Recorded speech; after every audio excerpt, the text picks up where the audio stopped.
Suyu was a martial arts prodigy with extraordinary talent, but an accident left him entangled in two sets of memories. In the bustling classroom of grade 12, class 7 at Tianyuan number 8 High School in Tianyuan City, Dragon Country, students crowded around the podium, eagerly checking their mock exam results. Some were beaming with joy, while others wore expressions of worry. In a corner of the classroom, Song Qinghuan gently poked the boy lying on the desk next to her. "Hey, Suyu, why aren't you checking your results?" she asked curiously. Suyu slowly lifted his head, looking lethargic as he replied, "Just like you, I don't need to look to know my rank." Song Qinghuan was taken aback for a moment, and then fell into deep thought. Indeed, she was always first, and so was Suyu. But then she grew concerned and asked, "Suyu, you haven't given up on your academic subjects just because your martial arts haven't improved, have you?" Suyu sighed deeply, about to explain the reason for his recent lethargy. Suddenly, the class monitor, Zhang Shizheng, shouted angrily, "Suyu, you deliberately scored 0 again. It's bad enough that you drag our class down in martial arts, but now you're intentionally failing academics too. As the class monitor, I have the right to demand that you don't drag us down in the upcoming citywide exams." Immediately, all eyes in the classroom turned to Suyu. He waved his hand dismissively without lifting his head and said, "Don't worry, class monitor. With Qinghuan in our class, we won't be at the bottom." "Yes, class monitor, trust Suyu," Song Qinghuan echoed earnestly. "Don't worry, I'll give him a rigorous training regime before the exams." Suyu felt a headache coming on. Due to the conflict between his two sets of memories, he had yet to fully process them, leaving his brain feeling swollen. Since crossing over a little more than a week ago, he had spent most of his time resting with his eyes closed. Initially, he was torn over whether the Suyu from Blue Star had crossed over, or if he was simply having an incredibly vivid dream. As he felt himself edging closer to a mental breakdown, he gave up on this philosophical dilemma. Next, he began to untangle the two sets of memories, like sorting through intertwined threads of yarn. In fact, he wasn't completely clueless about academic subjects. He just avoided making too many simple mistakes to avoid suspicion. So, he chose to slack off until he could fully reconcile his memories. But the girl next to him wouldn't let him. Over the past week, she had tirelessly encouraged him and even dragged him to study sessions for an hour after school. Sighing deeply as he looked at the wide-eyed girl in front of him, he couldn't bring himself to reject her kindness, definitely not because he couldn't beat her. On the first day he tried to escape, she pinned him down with one hand, leaving him unable to move. Countdown begins. 3, 2, 1. Huh. Suyu suddenly exclaimed. He rubbed his eyes. Ding. As soon as he heard this sound in his mind, he knew his golden finger had arrived. Congratulations to the host for awakening the Universal Encyclopedia system. The host can use the encyclopedia device to collect entries and receive corresponding rewards. Beep beep system is detecting host's constitution. Detection successful. Name, Suyu. Talent, F. Superpower, none. Skill, basic bicycle riding. Host is in a state of confusion. Other skills are not yet displayed. Low-level strength attribute, 111. Normal adult strength attribute ranges from 100 to 150. Low-level agility attribute, 110. Normal adult agility attribute ranges from 100 to 150. Soon, he felt something hard in his pocket. Taking it out, he saw it was a small black and white film camera. So, this is the encyclopedia device? Encyclopedia device F can collect entries based on the items photographed by the host and provide corresponding rewards. Daily film limit, 55. Listening to this, Suyu aimed the camera at Lu Long. When the lens focused on Lu Long's chubby face, a line of text appeared before his eyes. Detected Flevel Human Encyclopedia entry. Extremely low chance of obtaining low-level attributes. Flevel entries are the lowest level. No rewards are normal. Lu Long posed in what he thought was a cool manner. Suyu quickly turned the camera towards Song Qinghuan on his left. In the lens, a golden legend shone, and a line of text appeared. Detected SS level Human Encyclopedia entry. Click, click, click, click, click. Suyu didn't hesitate to press the shutter, snapping 5 consecutive shots. The system detected that the target possesses an SS-level ability called Ice Age. The system suggests that there is a high probability of obtaining low-level attributes, a moderate probability of gaining skills, a low probability of acquiring high-level attributes, and a minimal chance of obtaining the ability itself during the collection process. Song Qinghuan was focused on Suyu when she suddenly noticed the camera aimed at her. Instinctively, she made a peace sign and flashed a sweet smile. Suyu didn't hesitate and snapped 5 shots in quick succession, using up the film. The camera emitted a faint whirring sound as the gears turned, and 5 photos slowly emerged. Song Qinghuan's eyes sparkled with joy, while Lu Long beside her was inwardly struggling. Should he strangle this disloyal deskmate? Weren't they supposed to live by the motto, women are like clothes, brothers are like limbs? Where was the brotherly loyalty? The system notifications popped up consecutively. Congratulations, host. Strength attribute 10. Congratulations, host. Agility attribute 10. These messages made Su Yu's lips curl into a smile. Congratulations, host. You have acquired the skill, Beast Encyclopedia Mastery. Su Yu was puzzled. What use is this skill? Congratulations, host. You have acquired the skill, Tactical Understanding Mastery. Su Yu's smile faded. He closed his eyes, took a deep breath, and thought to himself, no rush, there's plenty of time. Just then, a golden legend flashed again. Congratulations, host. You have obtained the incomplete SS level ability, Ice Age. Su Yu was overwhelmed with excitement, his entire body trembling uncontrollably, veins bulging on his arms.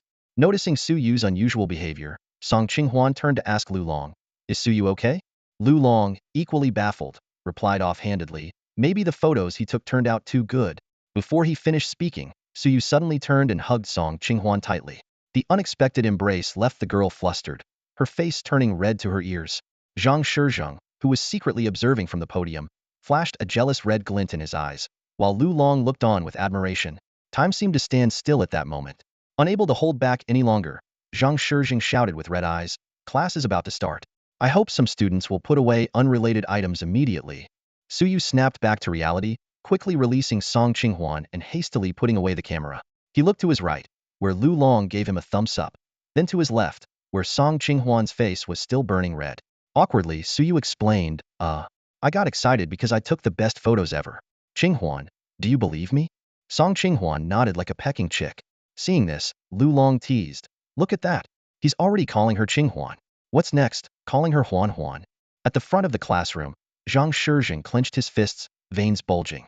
Just as he was about to act, the homeroom teacher, Cheng Yong, walked in with a thermos cup. Cheng Yong scanned the room and said calmly, you should all have seen the latest mock exam results by now. His voice rose, not to be harsh, but your scores are getting worse each time. When I walked in, the noise level in this class was... While Cheng Yong was earnestly advising from the podium, Su Yu was studying the photos, his expression shifting between confusion and delight. He asked the system in his mind, why did I get an incomplete ability? The system replied, due to the low level of the encyclopedia collector, the host cannot currently obtain a complete SS level ability. How can I get the complete Ice Age ability? Su Yu inquired. The system provided two options. 1. Obtain the SS level ability Ice Age again. 2. Upgrade the encyclopedia collector to S level and then perform the collection. Su Yu pondered, feeling that neither option seemed too difficult. He continued to ask, what's the current probability of obtaining the SS level ability Ice Age? The system responded, unable to provide specific data. Preliminary estimate. The host may have a chance after 1 billion collection attempts. Su Yu took a deep breath and cautiously asked, so how do I upgrade the encyclopedia collector to S level? The system explained, the host needs to go through the process from F to D, C, B, A, and finally S level. The specific upgrade plan is currently unknown. Su Yu lamented, realizing he had spoken too soon. At this moment, Cheng Yong was explaining tactical coordination. The previously quiet classroom suddenly erupted in a mocking laugh, as if ridiculing something. Cheng Yong's eye twitched. He had had enough of Su Yu's recent poor performance and shouted angrily, Su Yu, what are you doing? You ranked last in the last 2 mock exams, and you seem very proud of it. Do you think you know better than me? Come up here and complete this tactical plan. If you make even a single mistake, don't expect any weekends off. You'll be here every day drawing diagrams. Su Yu, who had been dejected about his dismal talent, now stood up looking particularly innocent. He instinctively glanced to his left at Song Qinghuan, hoping for help. However, she seemed quite pleased at the prospect of him staying at school to draw. Su Yu sighed inwardly, poor judgment of people. Left with no choice, he reluctantly walked up to the podium. As he passed Zhang Shizheng's seat, the latter taunted, need help from the class monitor, Su Yu? Cheng Yong's roar echoed again. Zhang Shizheng, you think you're so capable? This shout made Zhang Shizheng shrink back in fear. Seeing the teacher truly angry, the classroom fell silent. Su Yu slowly walked to the podium, where Cheng Yong waved his hand over the tablet, revealing a 3D map. 2 groups of beasts were attacking from the north and south, and Su Yu's task was to lead the troops on the map out of this wilderness. Originally, Su Yu had planned to rely on his fragmented memories to piece together bits of the map. However, the moment he saw the map, countless escape routes exploded in his mind like fireworks. His eyes scanned every detail on the map rapidly, his fingers tapping unconsciously on the table as if simulating each possible path. As his thoughts deepened, Su Yu was surprised to find that those jumbled memories began to clear up. Scattered fragments started to piece together like a puzzle, forming a complete picture.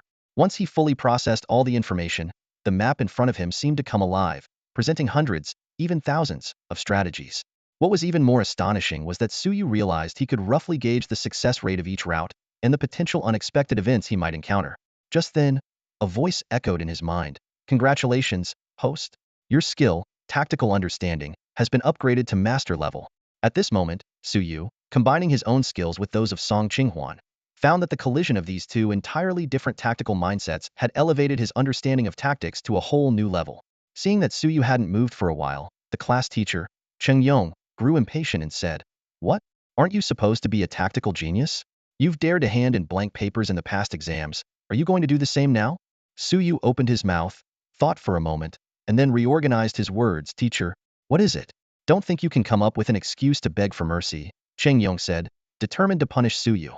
"No, teacher, I just wanted to ask." Suyu replied calmly, "What are your requirements? Should the battle damage be kept under 10%, 5%, or within the range of incidental events?" Cheng Yong, who had been prepared to lecture Suyu back to the right path, found his words stuck in his throat. He widened his eyes in disbelief. "What? What did you say?" He quickly walked over to Suyu, bent down and stared into his eyes. "Come on, draw it for me. I don't need you to keep it under 10%, or even 5%. Just draw me a plan with 20% battle damage. If you can do that, you can sing and dance in my tactical class for all I care. Heck, you can even take over my lessons." As soon as he finished speaking, the previously quiet classroom erupted in laughter. Suyu looked up at the class teacher and said softly, "Teacher, if I really managed to draw it, wouldn't that be embarrassing for you?" Cheng Yong was at a loss for words and didn't want to argue further. He immediately handed over control of the program to Suyu. Sitting at Suyu's desk, he noticed a photo of Song Qinghuan on the table, which only fueled his frustration. "Go ahead, perform," he said irritably, determined to teach Suyu a lesson about the importance of hard work and tactical studies, beyond just natural talent.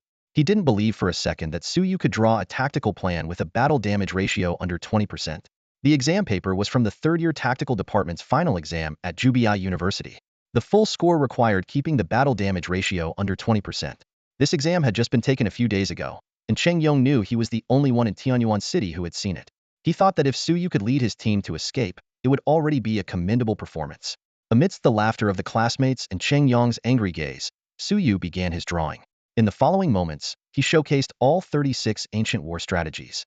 Whether it was waiting at leisure while the enemy labors, throwing a brick to attract jade, shedding the cicada's golden shell, or driving the tiger to devour the wolf, he executed each tactic with remarkable finesse. The success of these strategies hinged on his perfect calculation of each wave's combat strength and his thorough understanding of the beast's habits. The initial stages went smoothly, with Suyu's maneuvers dazzling the classmates, who watched with their mouths agape. As Suyu's team neared the escape from the encirclement, with battle damage still within incidental event limits, the classmates began to look at him with newfound admiration. Even Cheng Yong, despite his frustration, had to admit that Suyu's tactical talent was the best Tianyuan City had ever seen. However, alongside his astonishment, Cheng Yong maintained a slight, elusive smile. Suyu's performance so far had surpassed most Jubiai University students. But as one of the top 4 universities in Longhua, Jubiai University had its share of geniuses like Suyu. During the recent final exams, many had managed to keep incidental event battle damage for 90% of the time, only to falter in the final 10%, suffering heavy losses or even total defeat. Cheng Yong's smile grew, anticipating Suyu's first encounter with harsh reality.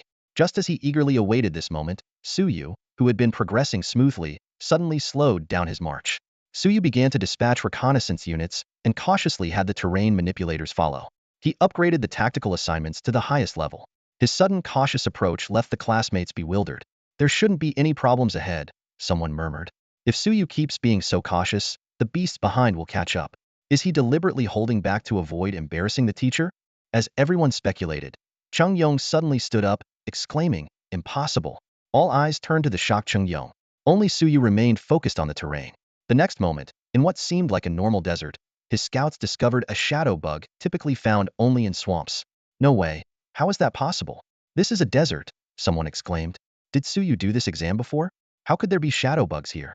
If Suyu had rushed through, would his entire team have fallen into the shadow bug trap? Another classmate analyzed. With the beasts chasing from behind, escaping would have been nearly impossible.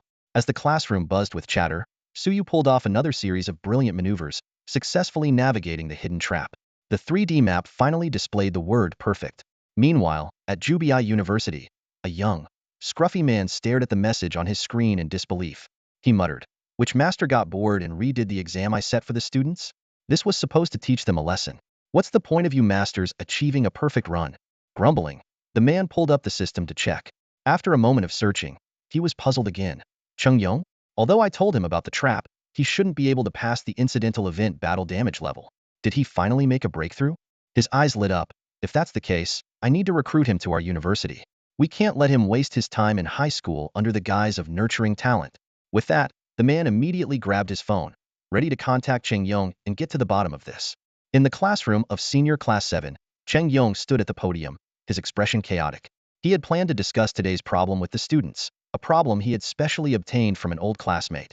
However, things didn't go as he had expected. Cheng Yong's gaze fell on Suyu, and his heart was filled with mixed emotions. He couldn't comprehend how Suyu had seen this problem in advance. A student from Jubai University? Impossible. Only one out of over 1,000 students in that department had passed perfectly, and those students had long been taken for close training. As for that one perfect student, there was no way they had any connection with Suyu. Cheng Yong had intended to use this opportunity to teach Suyu a lesson and encourage him to strive for the tactical department at Jubai University. However, Suyu had flawlessly solved the final exam question for Jubai University's third-year students. This unexpected turn of events left Cheng Yong feeling incredibly conflicted. As Suyu waited for the homeroom teacher to question whether he had seen the problem in advance, Cheng Yong suddenly grabbed his phone excitedly. Pointing at Suyu, he shouted, "Suyu, just you wait. I'm going to get you an admission letter from Jubai University right now." Suyu looked bewildered, and Song Qinghuan was equally puzzled. The rest of the class was in an uproar. Someone whispered, "Could this be this year's final exam question for Jubai University's freshmen?" As soon as this was said, the whole class's gaze on Suyu changed instantly. Shock, envy, and jealousy intertwined in their eyes. The class monitor, Zhang Shizheng, clenched his fists, his eyes flashing with anger. Outside the classroom, Cheng Yong was anxiously dialing Zhuge Yun's number, but it was continuously busy. He frowned, thinking, who is this guy talking to if he's not in the lab at this hour? Could he be calling a girlfriend? Meanwhile, Zhuge Yun sat in front of his computer screen, muttering impatiently, "Damn, I knew Cheng Yong wasn't just teaching properly in Tianyun City." Eventually, Zhuge Yun turned off his phone, but it quickly rang again. Cheng Yong finally got through and was about to speak when Zhuge Yun interrupted. "Your student solved my problem, huh?" Cheng Yong was immediately annoyed. "Why couldn't it have been me?" Zhuge Yun's tone was even more mocking. "Come on, you? I know your level. With that valley route, there's no way you choose to use an esper to clear the path. You always treat espers like treasures in your tactics. This has to be that talented kid you mentioned. What? You borrowed a problem from me to crush the little genius, and now you're the one feeling crushed." Cheng Yong resisted the urge to hang up and took a deep breath. But Zhuge Yun spoke first again. "Don't talk yet. Let me guess why you're calling. Are you trying to get my direct recruitment slot for that kid?" "Cheng Yong, you wish. I only get one slot a year, and you want to take it?" Cheng Yong rarely argued back. "You know I don't use it because nobody's worthy." Zhuge Yun's tone was full of disdain. "Humph. Those so-called masters, all trying to get their kids into Jubai University next year. Do they think we're a daycare?" Cheng Yong quickly interrupted. "Enough. I'm not here to listen to your complaints. Just tell me if my student is worthy." Zhuge Yun's tone shifted. "Oh, you want the truth? Fine, let me break it down for you." He analyzed Su Yu's performance in detail, pointing out his strengths but also ruthlessly highlighting his weaknesses, especially in martial arts talent. After listening, Cheng Yong could only sigh deeply, feeling sorry for Su Yu. But then Zhuge Yun suddenly changed his tone. "So, when are you sending him over?" Cheng Yong was momentarily confused. "Huh?" Zhuge Yun impatiently said. "What's with the huh? Are you stupid? How old is this kid? How many books has he read? If he can do this with just some introductory books, imagine what he'll achieve after learning more." Cheng Yong finally understood that the other side was being deliberately difficult. He snorted. "Didn't you say our Suyu has low talent and can't even make it to the battlefield?"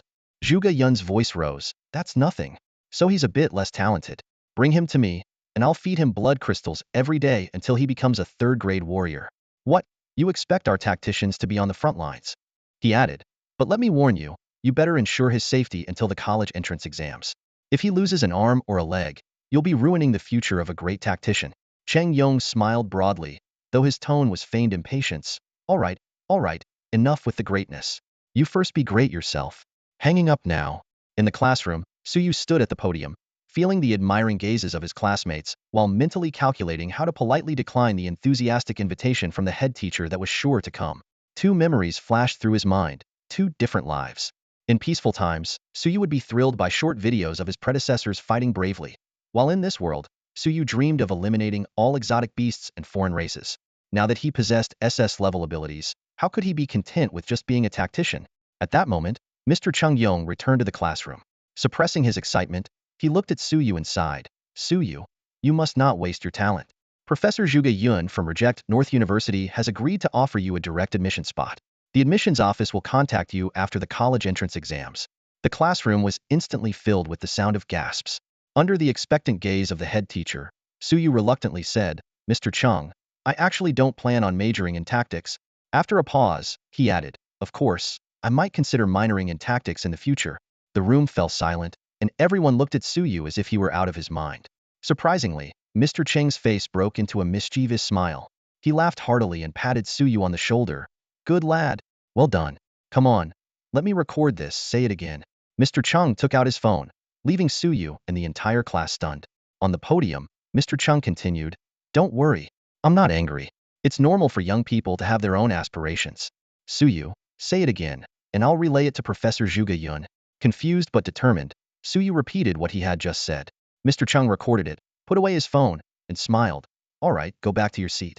Today, we'll use Suyu's tactical approach for our analysis. Mr. Chung thought to himself, it's normal for this kid to be naive.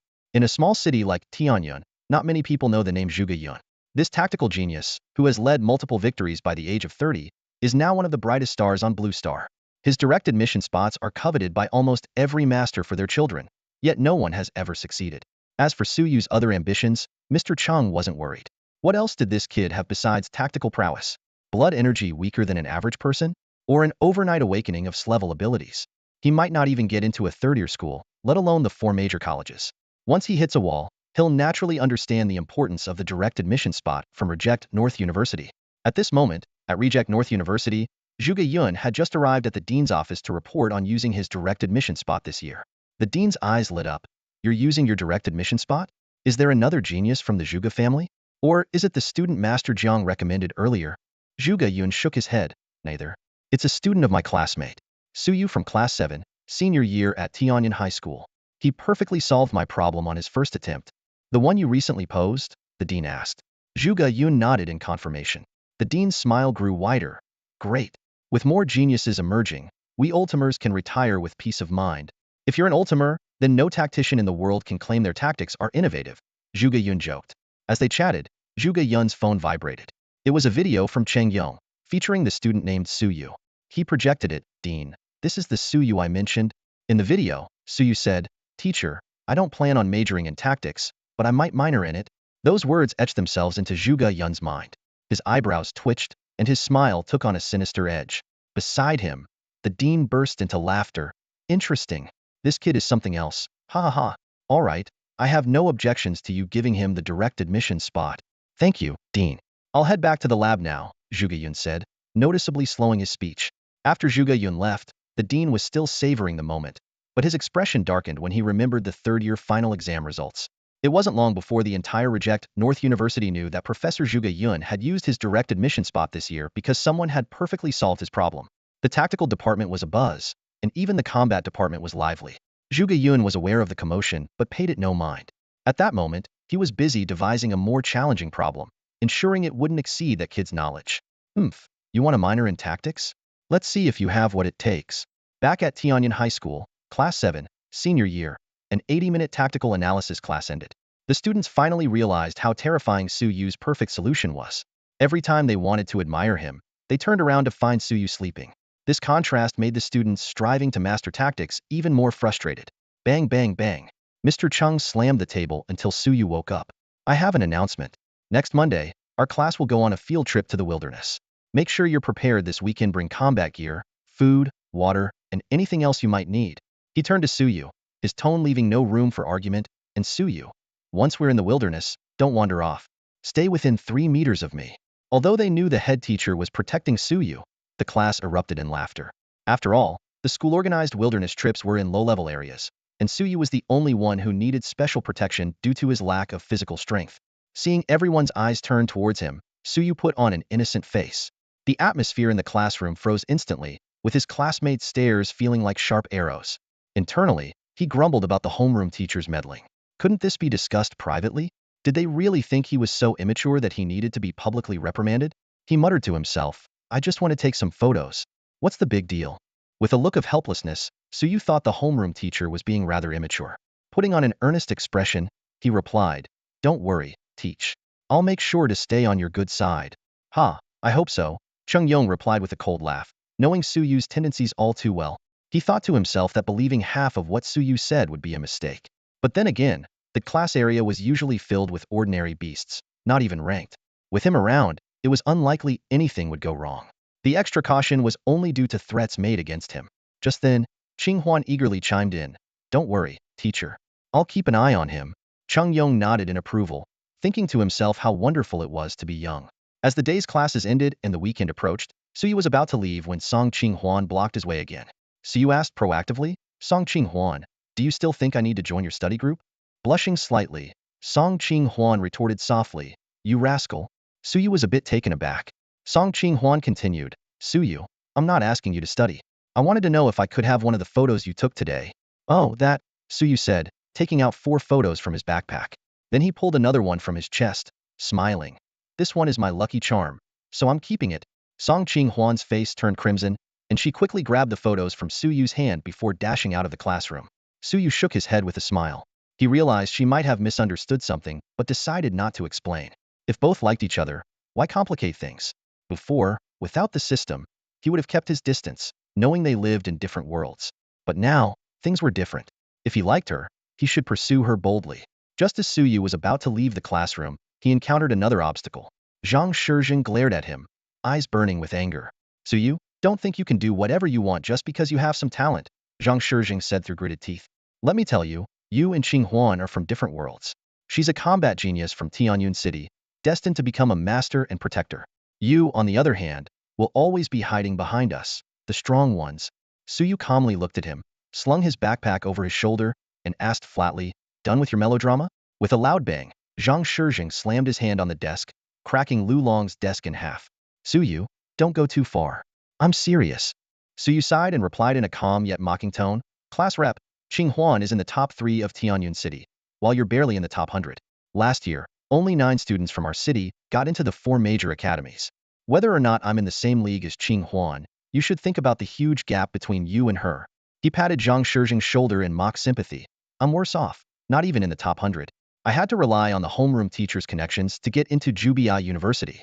Oh, and I just heard Qing Huan say she's aiming for Jubi University too. With her abilities, it's a sure thing. Looks like we'll be classmates again in college. You said you wouldn't, Zhang Shijing began. But Suyu cut him off. Class rep, we're all guys here. Do I need to teach you how to boast? At that moment, Zhang Shijing's pride was shattered by reality. He lowered his head, unsure how to respond. Seeing this, Suyu decided to let it go, grabbed his backpack, and left the classroom. After a while, Zhang Shijing's defiant shout echoed behind him. Suyu, don't get cocky. One day, I'll surpass both of you. I'm more suited for Qing Huan. Suyu shook his head and sighed. Ah, these melodramatic teenagers, always caught up in love dramas.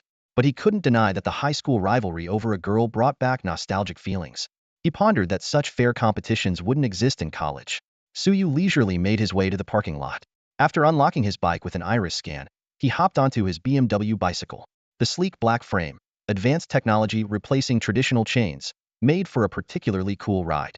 In this martial arts era, bicycles had become the preferred mode of transport for most people.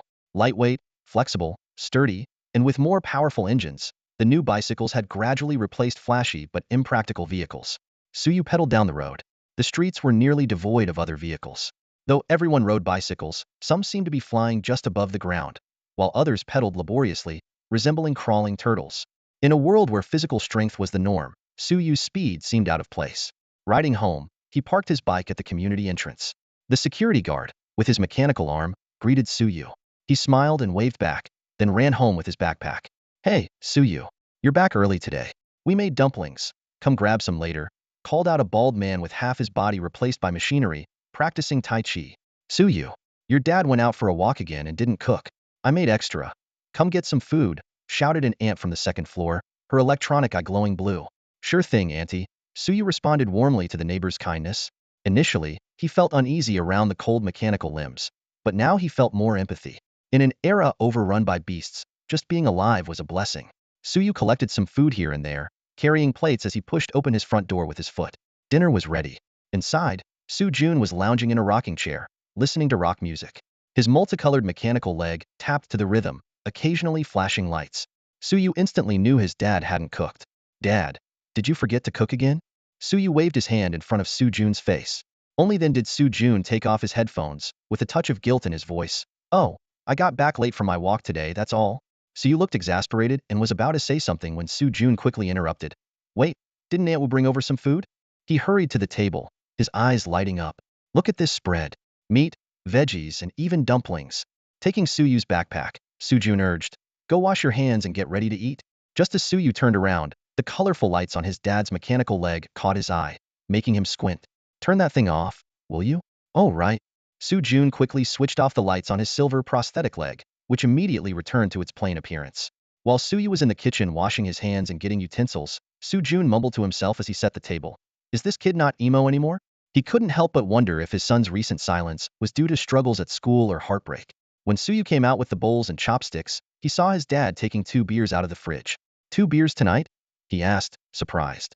No, this one's for you. Soo-jun replied with a smile, handing him a bottle. You seem in a good mood today. How about having one with your old man? Suyu didn't refuse. He was in a good mood, and a beer wouldn't hurt. Besides, one bottle wouldn't make him lose control. So, the father and son sat down, each with a beer, a bowl of dumplings, and some stir-fried pork with green peppers, enjoying a rare moment of relaxation. Suyu took a big gulp of his beer, and seeing this, Soo-jun encouraged him. That's right. You're my son. A real man should drink big and eat big. Come on, dig in. After a few rounds, Soo-jun started to ramble. Son, listen. Don't be afraid of bad exam results. Your old man may not be very capable, but I can still find you a stable job in Tianyun City after you graduate. Life should be lived openly and honestly. Just live it the way you want. Suyu remained silent. He remembered always being the one to take care of his irresponsible dad. If it weren't for Aunt Wu downstairs, he doubted he would have grown up healthy. As the alcohol took effect, Soo-jun's mood shifted from boisterous to sentimental. Son, it's my fault. I couldn't protect your mom back then. When she was pregnant with you, you were affected even before birth. Otherwise, with your mom's and my talent for cultivation, you would have inherited more. Suyu's fleeting sense of sentimentality vanished. He thought to himself, Dad, do you even know what kind of talent you have? Unaware, Soo-jun continued reminiscing. Let me tell you, back in school, your mom and I were quite the pair. In our senior year exams, even when our teammates were eliminated early, your mom and I held our ground till the end and won for our class. Tianyuan City wasn't as small as it is now. The place where we took those exams is now a level danger zone. Suyu listened quietly, taking sip after sip of his beer. He felt a pang of longing for the mother he had only seen in photos. Before long, as the beer took hold, Suyu, usually reserved, became more talkative. Dad, do you believe that in another universe, there are no beasts or alien invasions, and everyone is just an ordinary person? Everyone's goal is to make more money, save up, and improve their lives. There's no need to worry about beast tides, or the threat of death due to lack of strength. Maybe in that universe, our family would just live a simple, peaceful life. Soo-jun chuckled. No way. Your mom would definitely scold me every day for drinking, not letting me have a sip. Suyu laughed too. Thinking about his recent experiences, a grand ambition surged within him. With an unprecedented seriousness, he looked at Soo-jun and asked, Dad, do you believe it? Do you believe that one day, I'll tame all these beasts and make them our pets? I'll ensure that those who invade our blue star never return, and we'll avenge those who lost their lives by taking the fight to their home. Soo-jun, face flushed, laughed heartily. I believe it. Of course, I believe it. What's that saying? If they can come, we can go too. Suyu finished passionately, then promptly collapsed onto the table. The alcohol seemed to sober Soo-jun up a bit. Shaking his head, he said, You talk big, but you can't even hold your liquor. He carried Suyu to his bed, taking off his shoes and jacket. As he removed the jacket, he found a camera in the pocket, with a photo of a girl underneath it. His curiosity piqued. He examined the photo closely.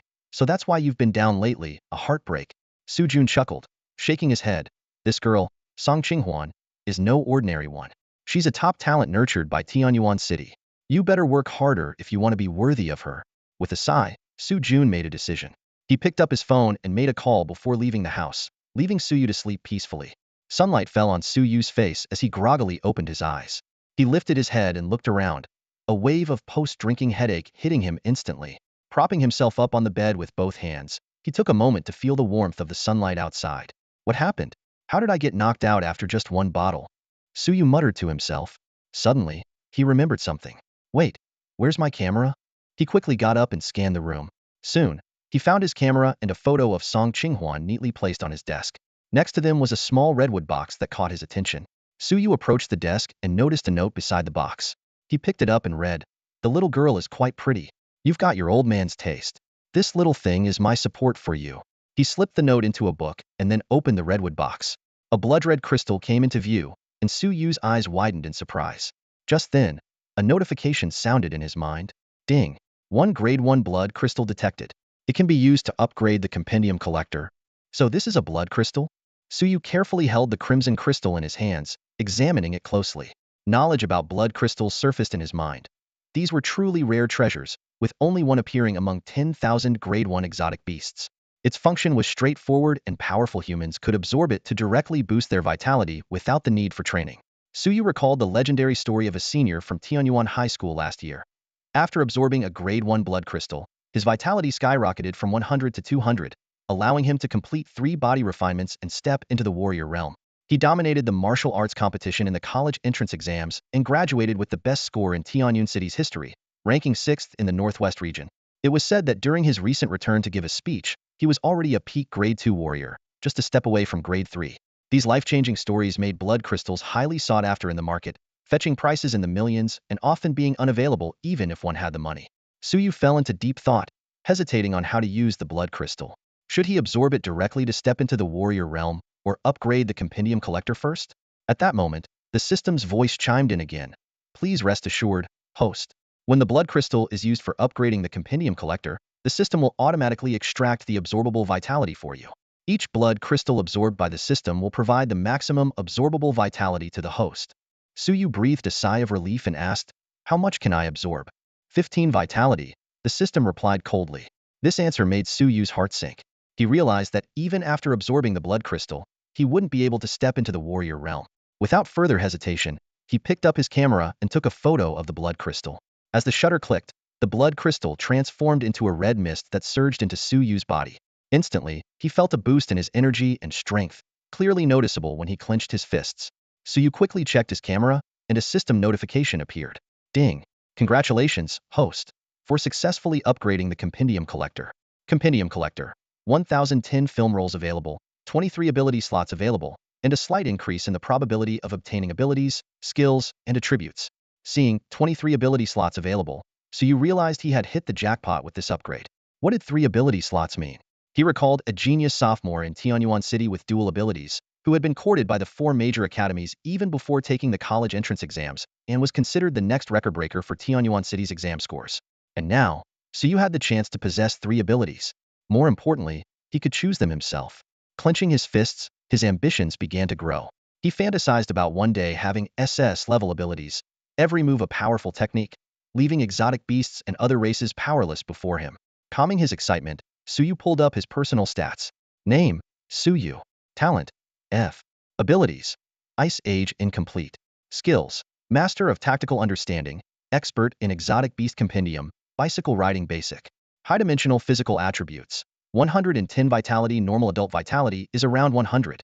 High-dimensional mental attributes. 300 Hz. Normal adult mental attributes are around 100 Hz. Low-dimensional strength attributes. 180. Normal adult strength ranges from 100 to 150. Low-dimensional agility attributes. 200. Normal adult agility ranges from 100 to 150. 300 Hz. Mental attributes? Su Yu pondered. Is it because of the fusion of 2 memories that my mental strength is naturally higher than normal? But my vitality is really pitifully low at 110. I doubt anyone would believe me if I said I absorbed a blood crystal. As Su Yu studied his attributes, the door suddenly opened. Su Jun walked in, looking surprised at Su Yu. Wow, you absorbed it that quickly? Suddenly, Su Jun's expression softened, tinged with a bit of sympathy. He spoke gently, son. It's all right.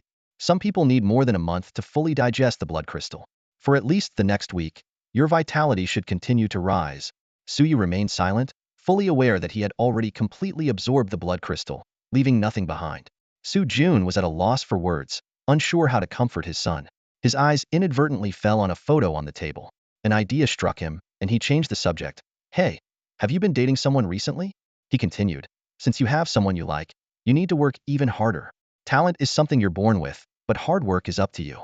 This blood crystal has at least narrowed the gap between you and the adults.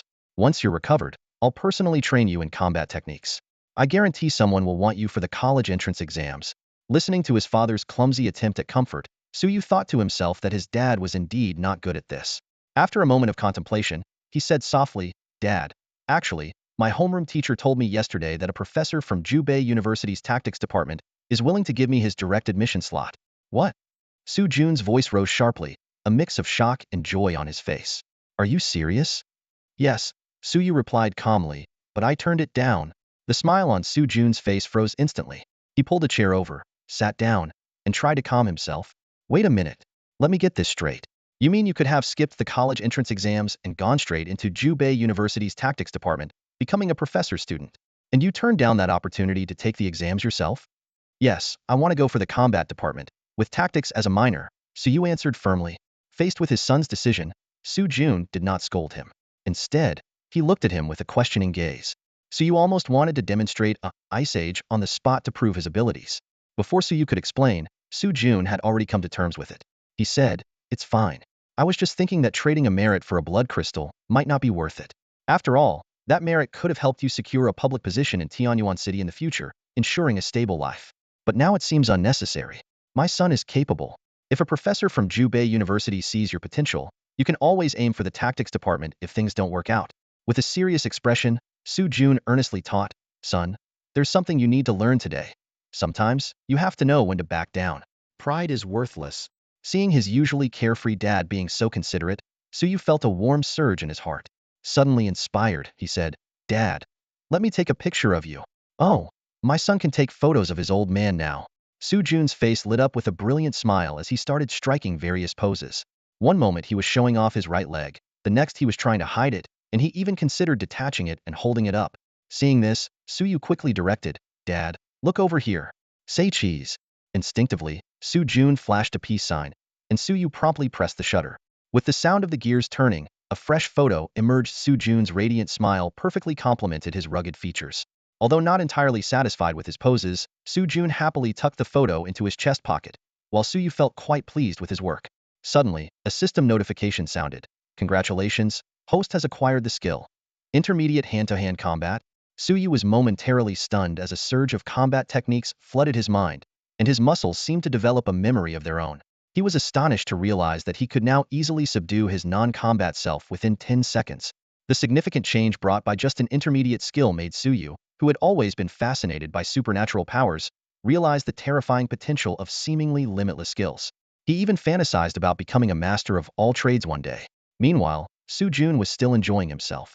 Suyu quickly raised his camera and pressed the shutter repeatedly. Click, click. Congratulations, host has acquired the skill. Advanced Wilderness Survival. Congratulations, host has acquired the skill. Intermediate Dagger Combat. The system notifications brought a smile to Suyu's face. 3 consecutive gains, each significantly boosting his abilities. What are you doing, wasting so much film? Su Jun smacked the back of Suyu's head and took 2 new photos from his hand, choosing the best one to give back. Keep this one for yourself. You just absorbed the blood crystal, so you need to digest it well. I won't disturb you. Su Jun left the room, thwarting Suyu's plan to use up all 10 rolls of film at once. Absorb? There's nothing more to absorb, just 15 units of blood energy. Even a year wouldn't make much difference. Suyu muttered helplessly. Thinking of the new skills he had just acquired, his eyes lit up, and he immediately began practicing in the small space. He went through several sets of hand-to-hand combat moves, and then picked up a pin, using it as a dagger. The slender pin in his hand seemed like a menacing blade. After thoroughly enjoying his new skills, Suyu was drenched in sweat. He then remembered his most powerful supernatural ability and his mental power, which was 3 times that of an ordinary person. His gaze fell on the unfinished cola on the table, and with a thought, the bottle and its contents instantly froze into ice. Outside, Su Jun, who was listening to rock music, suddenly felt a chill and rubbed his arms, muttering, Why does it feel like the weather's getting colder? Inside, Suyu felt a wave of dizziness after testing his ability. When the blue light in his eyes faded, the ice on the table also disappeared. He closed his eyes to recover, concluding, I can roughly control the distance and range, but the intensity isn't there yet. It feels like I'm drained after just one use. I need more training. Otherwise, having an SS level ability, but only being able to use it once is problematic. After resting for a few minutes, Suyu felt much better. Not bad. My mental recovery seems quick too. He sensed all his abilities and skills again, contemplating his next steps. With the skill acquisition system, the fastest way to increase his strength was to collect photos of powerful individuals. Any skill or ability can greatly enhance my power. Where in Tianyuan City can I find the most powerful people? Schools? Teachers and principals? But without a valid reason to take photos, I'd have to sneak them, so that's on hold for now. Martial arts gyms? The military? Suyu quickly shook his head. No, those are even harder and more dangerous. The only option left is the wilderness. With my current strength, I can handle level wilderness areas, maybe even some clever ones, but there's no need to take risks now. He reminded himself not to be reckless. To attract more attention and resources in the college entrance exam, I'll need to frequent the wilderness more. But I need a good reason to take photos in the wilderness. After pondering for a moment, an idea struck him. That's it. A tactical researcher. I'll take a low-level tactical research certification. Then I can say I'm studying the habits of wild beasts while carrying a camera. With a tactical researcher badge, no one will question me. He quickly formulated a rough plan. Suyu was determined to set an unparalleled goal for future generation, becoming the top scorer in the college entrance exam. Besides the competitive spirit of youth, being the top scorer would make it easier to meet powerful individuals and collect their photos, which was one of his motivations. Having decided on his direction and method, Suyu immediately took action. The first thing he did after leaving his room was check what the beer he had drunk yesterday actually was. Seeing the alcohol content on the label, he fell silent. This wasn't beer. It was a beer-flavored spirit. Seeing him pick up the bottle, Su-jun laughed. Your drinking skills are lacking. You just got drunk yesterday. Don't drink today. I'm not planning to drink.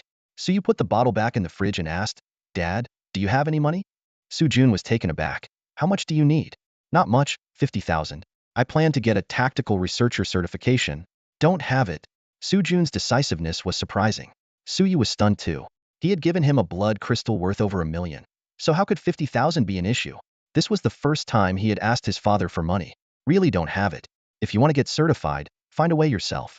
Didn't you say becoming a tactical researcher comes with a monthly stipend of 5,000? You'll pay it back in a year. Su-jun was quick to shirk responsibility when needed. Suyu let out a long sigh. This sigh seemed to say that since his father wasn't reliable, he would have to work harder. Not giving Su-jun a chance to react, he quickly slipped out the door. Without a woman managing the finances, this family couldn't even come up with 50,000 yuan when it's needed the most. Suyu was deeply distressed by this situation. As soon as Suyu stepped out of the house, he immediately pulled out his phone and dialed Lulong's number. The moment the call connected, he cut straight to the chase. Do you have any money on you right now? Lulong's voice came through the receiver, sounding a bit puzzled. Yeah, I do. Wait, who are you? Why do you have my classmate's phone? Where's Suyu? Did he get kidnapped? Hearing Lulong's increasingly absurd guesses, Suyu quickly interrupted him. Are you doing this on purpose? You can't recognize my voice? Hee. Lulong chuckled. Suyu bro, just being cautious here. How much do you need? 50,000. I'm planning to take the tactical specialist certification exam. Suyu explained directly. Lulong gasped. Suyu bro, I knew you weren't an ordinary guy. Once you become a tactical specialist, you have to look out for me. Suyu interrupted his daydreaming. Stop. Just tell me if you have it or not. Don't have 50,000, Lulong said regretfully. I just bought a new bike. So I only have 20,000. Alright, just transfer that to me first. I'll figure out the rest. Suyu settled for less. Okay. Lulong agreed readily and added a friendly reminder before hanging up. By the way, Suyu bro, Song Qinghwan has a lot of pocket money. Looking at the 25,000 that had been transferred to his account, Suyu's lips curled into a slight smile. Lulong's suggestion was right on target. Song Qinghwan did have a substantial scholarship, so borrowing from her shouldn't be a problem. Taking a deep breath, Suyu dialed Song Qinghwan's number. 10 minutes later, a white electric scooter sped towards him, ridden by Song Qinghwan, who was dressed in a white tracksuit. Qinghwan, I told you I'm really going to take the tactical specialist certification exam. Why don't you believe me? Suyu explained helplessly. Song Qinghwan blinked her big eyes, her gaze sparkling. Suyu, I believe you. I just wanted to come along to the exam hall, and I only had cash, so I had to bring it to you myself. Suyu sighed inwardly, tired of his habit of avoiding eye contact when lying. Let's go, he said, turning to leave but suddenly stopping. Wait, hold your bike. I want to take a picture. Song Qinghwan was momentarily stunned, her face flushing slightly. Though she didn't understand the reason, She cooperated with a sweet smile. As Suyu pressed the shutter, a system notification sounded in his mind. Congratulations, host. Strength attribute 10. Satisfied, Suyu showed the photo to Song Qinghuan, secretly pleased with his gain. Previously, taking random photos of strangers on the street hadn't granted any attribute boosts. Clearly, Qinghuan was more special. Before long, they arrived at the Tactical Specialist Examination Hall. At the top of the building loomed the emblem of the Tactical Specialist, and in front stood a statue of Ji Qing, the first Grandmaster Tactician of Blue Star. This legendary figure had once set a trap in a battle against alien races, annihilating several of their grandmasters and advancing the human front lines. He was a hero to all aspiring tacticians. Suyu paused to gaze at the statue, silently asking the system if it could be recorded in his compendium, only to receive a negative response. His actions were misinterpreted by Song Qinghuan as a sign of his lofty ambitions. Suyu, Song Qinghuan said earnestly, I believe you'll become a great tactician like Grandmaster Ji Qing one day. Suyu replied, I'd rather be like Grandmaster Yi Feibai, the one who personally beheaded an alien grandmaster. Song Qinghuan was momentarily taken aback, but then smiled brightly. You will be? Suyu remained silent, his gaze drifting again, unable to meet her eyes. Let's go. First, let's become a junior tactician, he said, heading towards the hall. Inside, the hall was bustling with people. There was a designated payment area where candidates paid the fee and waited for their turn to be called. Each candidate faced 3 randomly generated questions, and achieving at least 20% damage within 30 minutes was considered a pass. Large screens in the hall broadcasted live feeds of 10 challengers, and Suyu quickly concluded that none of them would pass. At the payment counter, Suyu paid 20,000 via his phone and took 3,000 in cash from Song Qinghuan. This peculiar scene drew the attention and murmurs of those around them. A kind-hearted man approached, advising earnestly, Young man, you're still in high school, right? This tactical specialist exam isn't as easy as you think. Take my advice and wait a few years. Otherwise, that 50,000 will go to waste. Look at how hard your girlfriend worked to save up that money for you. Suyu felt a headache coming on, unsure how to respond to their wild imaginations. Even the cashier couldn't help but warn Song Qinghuan, Are you sure you want to give him the money for the exam? Don't get scammed. Passing means a 5,000 monthly supplement, but no one has passed in over a month. Song Qinghuan stifled a laugh and nodded, and the cashier sighed, proceeding with Suyu's registration. Suyu, 18? You're just an adult? The cashier asked. Suyu nodded, puzzled by the barrage of questions. He just wanted to start the exam and get it over with. See, exclaimed a nearby man. This kid is only 18 and probably just wants to try it out. He must have sweet-talked that girl into giving him her money. At 18, he's already ambitious and living off a girl. TSK, TSK, TISK. Song Qinghuan's large cash sum made Suyu the center of attention. Even those who had been indifferent gave him a second look. In the eyes of the onlookers, Suyu had become a free-loading playboy, and Song Qinghuan, a love-struck fool. This love-struck fool shuffled closer to Suyu and whispered, Sorry, I didn't realize you were serious about the exam. I would have just transferred the money to you. Suyu sighed, covering his face. His reputation was now in tatters. He could only hope to pass the exam, impress everyone, and restore his image. At that moment, a clear voice called out from behind, Hey, are you also here to try the questions in advance for the college entrance exam? A young girl, dressed in a blue martial arts uniform with a ponytail, stood in front of Suyu, her face beaming with enthusiasm. She asked Suyu a question while nodding slightly at Song Qinghuan. Seeing that the two seemed to know each other, Suyu responded politely, Sure, I'll give it a try. Suddenly, a chorus of murmurs erupted around them. Look at this guy. He's really going to try it. If you're so capable, spend your own money. Why waste the girl's hard-earned savings? Poor girl. All her savings are going to be squandered by him now. She really doesn't know what she's getting into. Suyu closed his eyes, took a deep breath, and silently repeated to himself, Don't get angry. Don't get angry. Everything will be explained after the assessment. The girl also looked puzzled by the voices around her and turned to look at Song Qinghuan. Seeing him stifling a laugh and shaking his head, she didn't ask further but instead took a few more glances at Suyu. Then, she quickly walked to the payment counter and handed over a card to complete the payment. Watching this, Suyu felt a blatant sense of discrimination again. After paying, the girl returned to them, saying cheerfully, Song Qinghuan, I didn't get a chance to meet you at the last training camp. Let's get to know each other now. My name is Qinling, and I aspire to be a tactician like Master Ji Qing. I hope we can be teammates someday. I would love to be your strategist. As Suyu listened, he suddenly realized something was off. Why was this girl trying to recruit his teammate right in front of him? He quickly coughed and interjected, Ahem, Qinghuan and I are already teammates. Qinling continued to smile brightly, glancing at Suyu again, and said nonchalantly, No problem. I can be the frontline strategist, and you can handle things from the back. Suyu remained silent, feeling a sting of frustration that his weak blood and energy were once again underestimated by a girl. He turned to look at the big screen, not wanting to say anything more. Next to him, Song Qinghuan couldn't help but chuckle, looking very cute with his stifled laughter. Soon, the previous round of assessments ended, and the announcements began. As the names were called, Suyu realized he was the 10th in line. He sighed, "Hey, that's pretty lucky." Before he could finish his thought, the announcement blared. Number 108, Qin Ling, please prepare for your assessment. Suyu looked puzzled at the payment counter.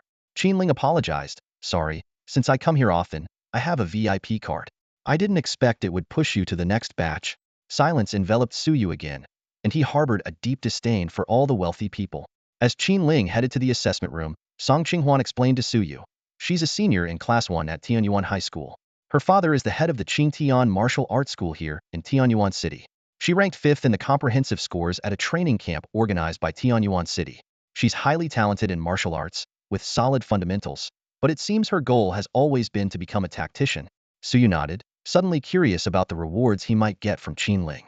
He tentatively asked, "Qinghuan, do you think she'd agree if I took a photo of her?" Song Qinghuan didn't reply for a long time. When Suyu turned his head, he saw Qinghuan pouting and glaring at him, looking quite fierce. Suyu quickly explained, "Ahem, Qinghuan, let me explain. I'm not taking her photo for the sake of taking her photo. I just want to photograph different people. I'll also photograph different exotic beasts in the future. For me, taking photos is a form of observation. Every time I take a picture of someone, I create a model in my mind and use it to think about strategies. I don't even need to keep the photos." The fierce expression on Song Qinghuan's face disappeared, and she hesitated. "Really? Really?" Suyu swore on the spot. Nearby, an uncle who had been secretly observing them shook his head and muttered to himself, hopeless, believing such a ridiculous excuse. Love brains are not reliable. They'll end up eating wild vegetables. Young people these days are getting more and more nonsensical. I need to go home and warn my daughter not to be deceived. For the first time, Suyu found the uncle more annoying than the gossiping aunties. He couldn't help but ask, "By the way, uncle, don't you need to participate in the assessment yourself?" Song Qinghuan helpfully explained, "They're here to learn from others' tactical approaches. Every day, different people take the assessment, and it's broadcast live on the big screen. Many aspiring tacticians stay in the hall to watch and learn from others." After explaining, she pinched Suyu's waist, tears welling up in her eyes. "Suyu, I trust you, so don't deceive me." Seeing this, the people around felt an urge to stand up for her and teach Suyu a lesson. Suyu felt utterly hopeless and assured her repeatedly that this was genuinely his way of practicing tactics. He explained seriously, "Qinghuan, think about it. If I become a tactician on the battlefield, besides considering the exotic beasts, isn't it more important to consider the people following my commands? You know that reality isn't like solving problems in a system where everything is constant. In reality, every person has different personalities and habits. If I can't understand these deeply, how can I be an excellent tactician?" Song Qinghuan thought for a moment and nodded obediently. Suyu continued, "Especially these geniuses, who usually have very peculiar personalities. That's why we need to pay more attention to them and observe them more often. With enough samples in my mind, I won't panic when facing real difficulties." By the end of his explanation, even the uncles who had been badmouthing Suyu began to listen intently, realizing he might have a point. Suyu went on, "Qinghuan, if you know any other geniuses, you can introduce them to me." He raised his camera. "I can take group photos of you guys." Song Qinghuan understood but still asked, "Does it have to be photos?" Suyu suddenly became serious. "Qinghuan, geniuses are all a bit strange." Someone in the hall suddenly spat out water, and the room filled with jeers. Suyu remained unfazed, while Song Qinghuan accepted this explanation. She said, "All right, then later I'll let you take a photo of me and Qinling together. But you have to give me a copy of the photo." Suyu nodded eagerly. He thought to himself, "I never expected my made-up excuse to open up a new way to gain abilities and skills." Despite the uncles still pointing and gossiping, he didn't care much. Idle chatter was nothing compared to improving his skills. Suyu glanced at the big screen, watching Qin Ling break through the challenges. He was surprised to see that she seemed to be holding back. Many times, she had already solved the immediate problem but would still try other options. It seemed that passing the test wasn't her goal. Experiencing the various scenarios and learning from them was more important to her. Suyu couldn't help but mutter, "Damn capitalists." Huh. Song Qinghuan looked at him, puzzled. Time ticked away, and the tension in the examination room grew thicker. Among the candidates who entered with Qin Ling, only one man besides her was still holding on. This man had barely scraped through the first two questions, with his damage rate hovering at the 19 threshold. As he faced the third question, he became increasingly cautious, hesitating at every step. In stark contrast, Qin Ling, despite being in similarly precarious situations, was at the other extreme. This genius girl seemed like an unstoppable tactical machine, constantly switching strategies and making decisions without hesitation. Her bold attempts triggered numerous unexpected situations, and each time, she barely managed to pass. As the time drew near, the discussions in the hall grew louder. Some expressed pity for the man. Hong Kong. Ah, Hong Kong is in trouble again. He doesn't have time to hesitate anymore. I heard his family invested hundreds of thousands for this exam. If he fails again, they might give up. Always just a little short. It's fate, sighed another. Nonsense about fate, someone retorted disdainfully. It's his mindset that's the problem. With such a mindset, who would dare use him as a tactician on the battlefield? He should give up sooner rather than later, before he causes harm to others and himself. Compared to Hong Kong, discussions about Qin Ling were more focused on her tactics. Elsewhere in the building, 3 examiners closely monitored the 2 candidates' progress. 2 older examiners exchanged views on Hong Kong's performance. Hong Kong lacks the final push. If he can't go all out this time, it will be even harder in the future. It's a pity. He has the talent to become a tactician. Even if he can't be the chief tactician, he'd be more than capable as an assistant. After their discussion, they turned their attention to Qin Ling. Qin Ling, that girl, has pulled off quite a few clever moves today. I think she has a good chance of succeeding this time. But her reckless nature can't continue. Having talent is good, but as a tactician, the most important thing is stability. The younger examiner, who had been silent, suddenly spoke up. If she wanted to pass, she could have done it already. It's not that she can't pass. She's using these questions to hone her tactical thinking. The 2 older examiners suddenly understood. No wonder she's always just a little short of passing. Truly impressive for someone so young. They smiled with satisfaction. The young examiner thought to himself. In a small city like Tianyuan, it's expected that the examiners, who are just low-level tacticians, wouldn't see the deeper strategy behind Qin Ling's actions. At least their support for the younger generation is genuine. At the same time, he cursed inwardly, damn capitalists. I've seen wealthy people, but never such wasteful ones. The hall screen began a 1-minute countdown. In the final stages, Qin Ling chose to advance on multiple fronts, but unfortunately encountered several small beasts. After a chaotic battle, her damage rate exceeded 20. So close. I told you, splitting up was a bad idea. In times like this, you should just charge through together. Some in the hall sighed. Others played the role of armchair generals. Suyu, unimpressed, realized that there was no need for him to challenge difficult problems like Qin Ling. He had anticipated the outcomes of all unresolved problems. As for the unexpected events, they were within his control. Of course, he also understood that this might only apply to the current stage of the questions. Amid the regrets, the hall suddenly erupted in cheers. He passed. Hong Kong passed. Oh my God, at the last moment, Hong Kong dared to lead a reverse breakout. Tianyuan City is going to have another tactician. In the excitement, Hong Kong and Qin Ling walked out of the examination room.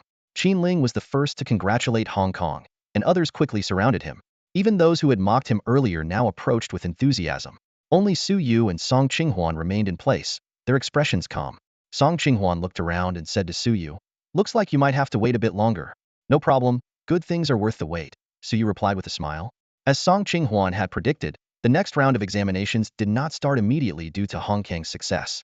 A brief ceremony was held in the hall to award the tactician badge. A bronze diamond-shaped badge was pinned to Hong Kong's chest, and the tactician in charge of awarding the badge took a photo with him.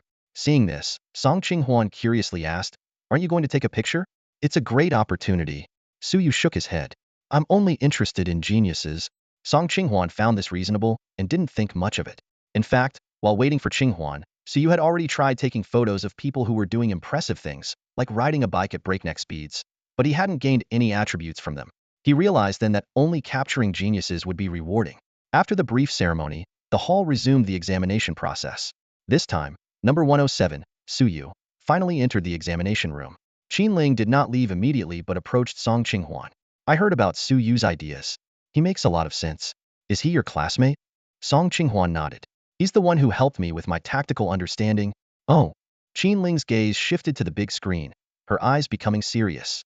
It was rare to see a peer taking the exam, and she was curious about her own standing among her contemporaries. Given Song Qinghuan's aloof nature at the training camp, Qin Ling became even more curious about Su Yu.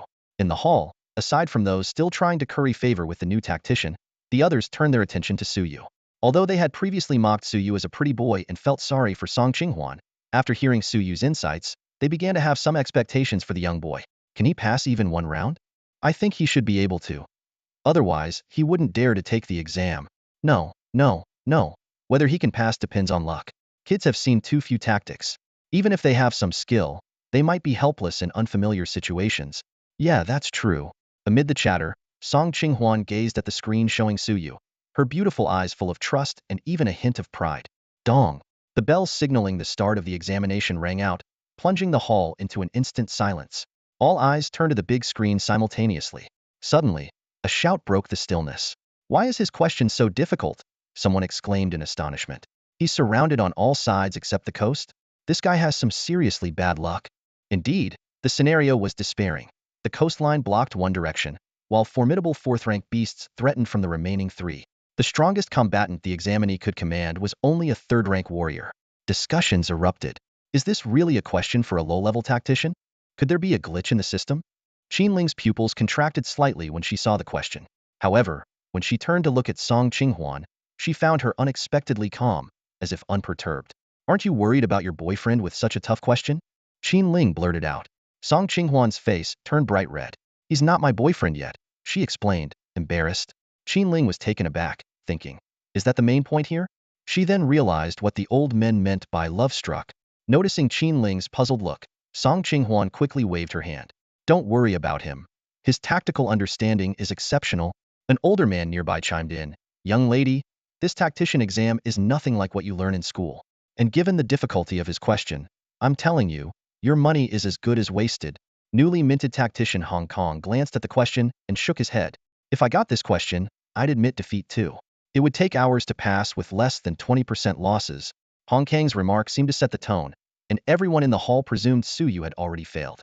They tried to solve the question themselves, but could only shake their heads in frustration. It's too hard. I wouldn't come up with a good solution even if given a whole day. I suspect this is the toughest low-level tactical question. Passing it would almost make one a mid-level tactician. On the screen, Su Yu had begun to move. Initially, his actions seemed ordinary, merely scouting and assessing the situation. In the monitoring room, two examiners exchanged puzzled glances. Brother Lu Ming, can this Su Yu really pass such a difficult question? I just checked his records. His tactical scores at Tianyan High School are excellent, but I doubt he's ready for this level of challenge. Lu Ming shook his head. If what I know is true, this question should be a walk in the park for him. If we had the authority for mid-level exams here, I'd have him try one of those instead. The two veteran tacticians looked at each other, finding it hard to believe. Could an 18-year-old really be at a mid-level tactician's skill? They doubted Lu Ming's judgment, but respected his reputation enough to keep quiet. They turned their attention back to the screen, secretly hoping Su Yu would surprise them. Su Yu's initial operations seemed textbook. Scouting, setting up camps, and defensive formations, all executed meticulously. The hall buzzed with discussions. I bet this kid pays attention in class. He's applying everything by the book? Too bad. Just book knowledge won't be enough. However, Qinling's expression grew more serious. Her eyes fixed on the screen, and a strange pattern began to emerge at the corners of her eyes. While others were focused on Su Yu's conventional moves, Qinling detected something unusual. Is he multitasking? She murmured to herself. She noticed that while Su Yu was carrying out routine tasks, he subtly dispatched individual units to advance with the main force. Surprisingly, these units seemed to have separate instructions. 1 minute, 2 minutes passed. On the surface, Su Yu appeared to be cautiously scouting and eliminating non-threatening beasts. In reality, his dispatched units had infiltrated the territories of the fourth-rank beasts. In the exam room, Su Yu analyzed the detailed information about the fourth-rank beasts from his scouts' reports, a slight smile forming on his lips. Suddenly, the scene shifted dramatically. The once cautious troops began bold maneuvers. Wait, why is he splitting his troops into 8 groups to advance? Hold on. These groups seem to be executing different orders simultaneously. As soon as the words were spoken, a collective gasp filled the room. Could this kid be a multitasking prodigy? No wonder he's so confident, taking on this exam at such a young age, someone said enviously. Qinling shook her head. It's not multitasking. All his decisions are precalculated. He's anticipating and counteracting different scenarios simultaneously, something he had foreseen. Are you serious, Qinling? Someone asked in disbelief. They finally noticed the strange yet beautiful pattern around Qinling's eyes. The initial skepticism turned into silent awe. The realization hit them hard. If Su Yu was relying on innate abilities, they could console themselves. But if it was pure tactical foresight, it meant his raw skill was overwhelmingly superior. This kind of talent was far more demoralizing. Attention returned to the screen. It became apparent that one of the three fourth-rank beasts, which everyone thought should be avoided at all costs, was pregnant. Suyu exploited this fact, causing chaos and leading his troops out of the perilous wilderness with seeming ease. The hall remained silent. Everyone understood that even if they had known about the pregnant beast in advance, they couldn't have led their troops out with less than 20% losses. Using Suyu's method, they might have perished even faster. Qinling repeatedly simulated Suyu's strategy in her mind, and the results were alarming. Even in the best-case scenario, she could only get half of the people out with heavy casualties. Worse still, in the chaos of battle, she could at most manage 4 teams, leaving the others likely to be wiped out in panic. In stark contrast, Suyu's performance was nothing short of miraculous. He skillfully utilized third-grade martial artists, achieving near-zero casualties at every critical moment. This astonishing tactical prowess left the assessment room without new questions for a long time and stunned everyone in the hall into silence. Only Song Qinghuan was still anxious about the lack of new challenges for Suyu, while the others were utterly amazed by his unprecedented problem-solving approach. Many began to reassess their own tactical thinking, and some even tried to imagine Suyu as an opponent, only to feel a chill down their spine. Emerging from her state of heightened ability, Qinling looked notably weakened but sincerely praised. "Your boyfriend is amazing." Song Qinghuan nodded proudly at first, but then shook her head in denial, turning to ask worriedly, "He seems to be out of challenges. Is that okay?" Qinling explained. He managed to solve such a problem within 8 minutes, while keeping the casualty rate below 10%. That should meet the standard for passing a single challenge. Hearing this, Song Qingwen's smile grew even brighter. She remembered Suyu's instructions and turned to Qinling, saying, "Qinling, can you wait for Suyu? I'd like him to take a group photo with us." Qinling, who had heard about Suyu's theories, couldn't help but smile at Song Qinghuan's eager expression. "No problem. I also want to get to know him better. Being considered a genius by him feels like an honor." With that, the previously disheartened Qinling's face lit up with a sunny smile. As the time passed, everyone waited for the current assessment to end. The previously enthusiastic uncles now wished to establish a connection with Song Qinghuan, and if it weren't for Qinling standing by her side, they would have surrounded her already. Interestingly, the uncle who had earlier criticized Song Qinghuan for being love-struck was now muttering, "This girl has a good eye. If my daughter had half her judgment, our ancestors would be smiling down on us." In the invigilator's room, the 2 proctors were busy tidying up, their faces beaming with joy. One of them excitedly said, "Junior brother, we can't let such a genius be snatched away by another school. You personally give him the badge later. Let him know the advantages of our Jubi University." Lu Ming, who highly respected these senior alumni, smiled and replied, "You worry too much, brothers. This one has already been noticed by one of our professors at Jubi University." "Really?" they asked in unison. "Yes," although he turned it down, Lu Ming said with a barely noticeable smile. The 2 senior alumni were momentarily stunned. Initially, Jubi University students only knew that a student from Tianyuan City had received a direct admission offer from Professor Zhuge Yun. This news caused the entire school to investigate the student's identity. Before they could find out, another rumor surfaced that the student had actually declined Professor Zhuge Yun's offer. With all these rumors combined, Suyu became a celebrity at Jubi University even before leaving Tianyuan City. According to Lu Ming, as soon as news of Suyu's perfect pass spread, several top-tier beast hunting teams from Jubi University's combat department wanted to recruit him. Even the senior students held high hopes for this newcomer, aiming to start training him from his freshman year for future battles in the wastelands. Unfortunately, when more of Suyu's details emerged, his low blood vitality and slow cultivation progress immediately dashed the combat department's hopes. If not for this, Lu Ming was confident that the combat department's enthusiasts would have already rushed to Tianyuan City to recruit him. As the only third-year student in the tactics department to achieve a perfect score, Lu Ming took on the role of invigilator out of curiosity. He expected to wait a while before meeting Suyu, but encountered him right away. After witnessing Suyu's performance, he believed all the previous rumors. Suyu's perfect pass was no fluke. In Lu Ming's view, Suyu would only truly shine once he entered Jubi University. The small city of Tianyuan was too limiting for his talent to fully flourish. "Brothers, let's go present the medal to this newly minted tactician," Lu Ming said with a relieved smile as he stood up. Before coming here, he had felt a bit resentful that Professor Zhuge Yun had rejected him in favor of an unknown talent. Now, although he wasn't completely convinced, he could understand the decision. The 2 senior alumni, still in shock, hurried after him and asked, "Did he really turn it down?" Lu Ming nodded. One of the seniors slapped his thigh in frustration. "What a fool. Didn't his teacher stop him? I must visit Tianyuan High School and find out what's going on." Lu Ming laughed. "Don't worry, brothers. Professor Zhuge Yun won't let this kid go so easily." "Zhuge Yun?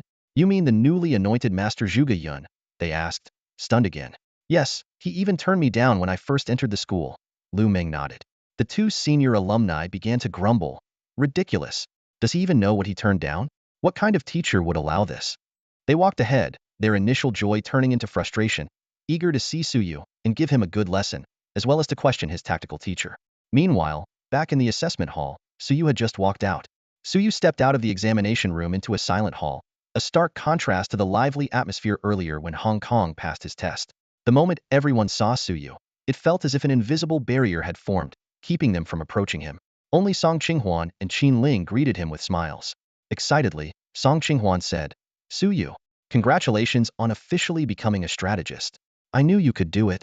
Qin Ling, puzzled by Song Qinghuan's sudden change in demeanor, thought to herself that perhaps this was the power of love. Qin Ling also stepped forward and said, Congratulations. Don't forget what we agreed on today. From now on, we'll team up, and you'll handle the tactics. We'll be unbeatable.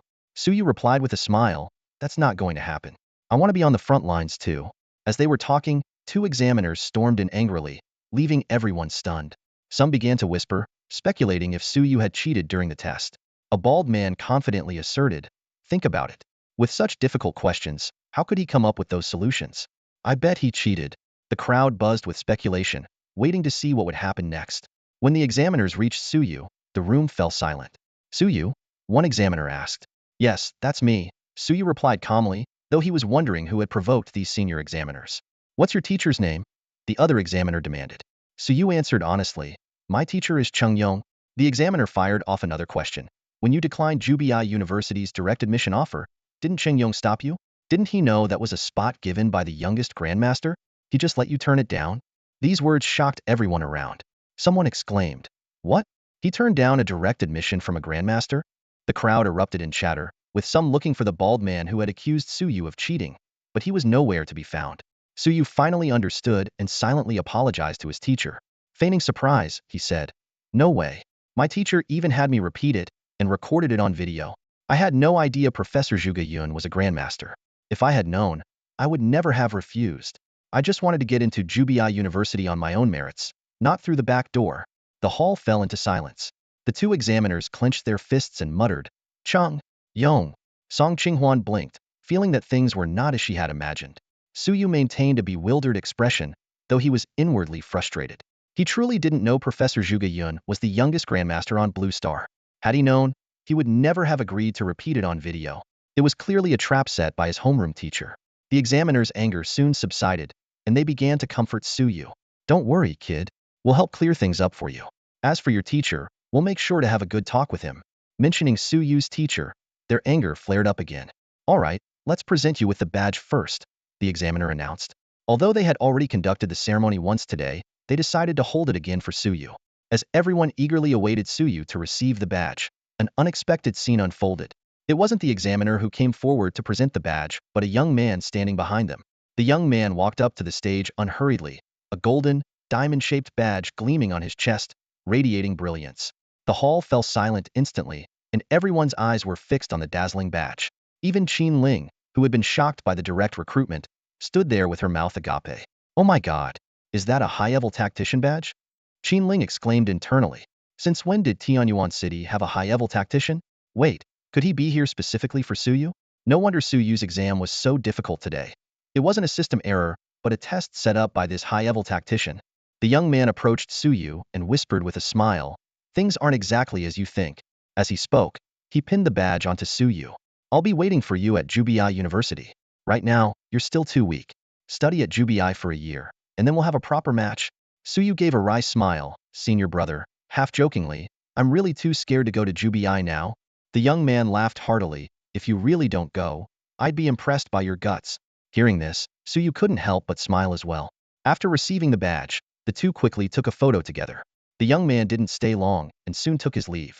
Before departing, he reminded the two senior examiners to record the bald man who had slandered Suyu. From now on, the Tactical Alliance would reject his application for any assessments. Slandering a master's disciple was a charge severe enough to bar him from ever entering the examination hall again. The news caused an uproar in the assessment hall. Learning that Suyu would be apprenticing under a master, everyone no longer cared about the gap between themselves and Suyu. They all rushed forward, eager to befriend this future genius. After finally breaking free from the crowd, Su saw Ling and Song Qinghuan still waiting. He suddenly smacked his forehead. Oh no, I messed up.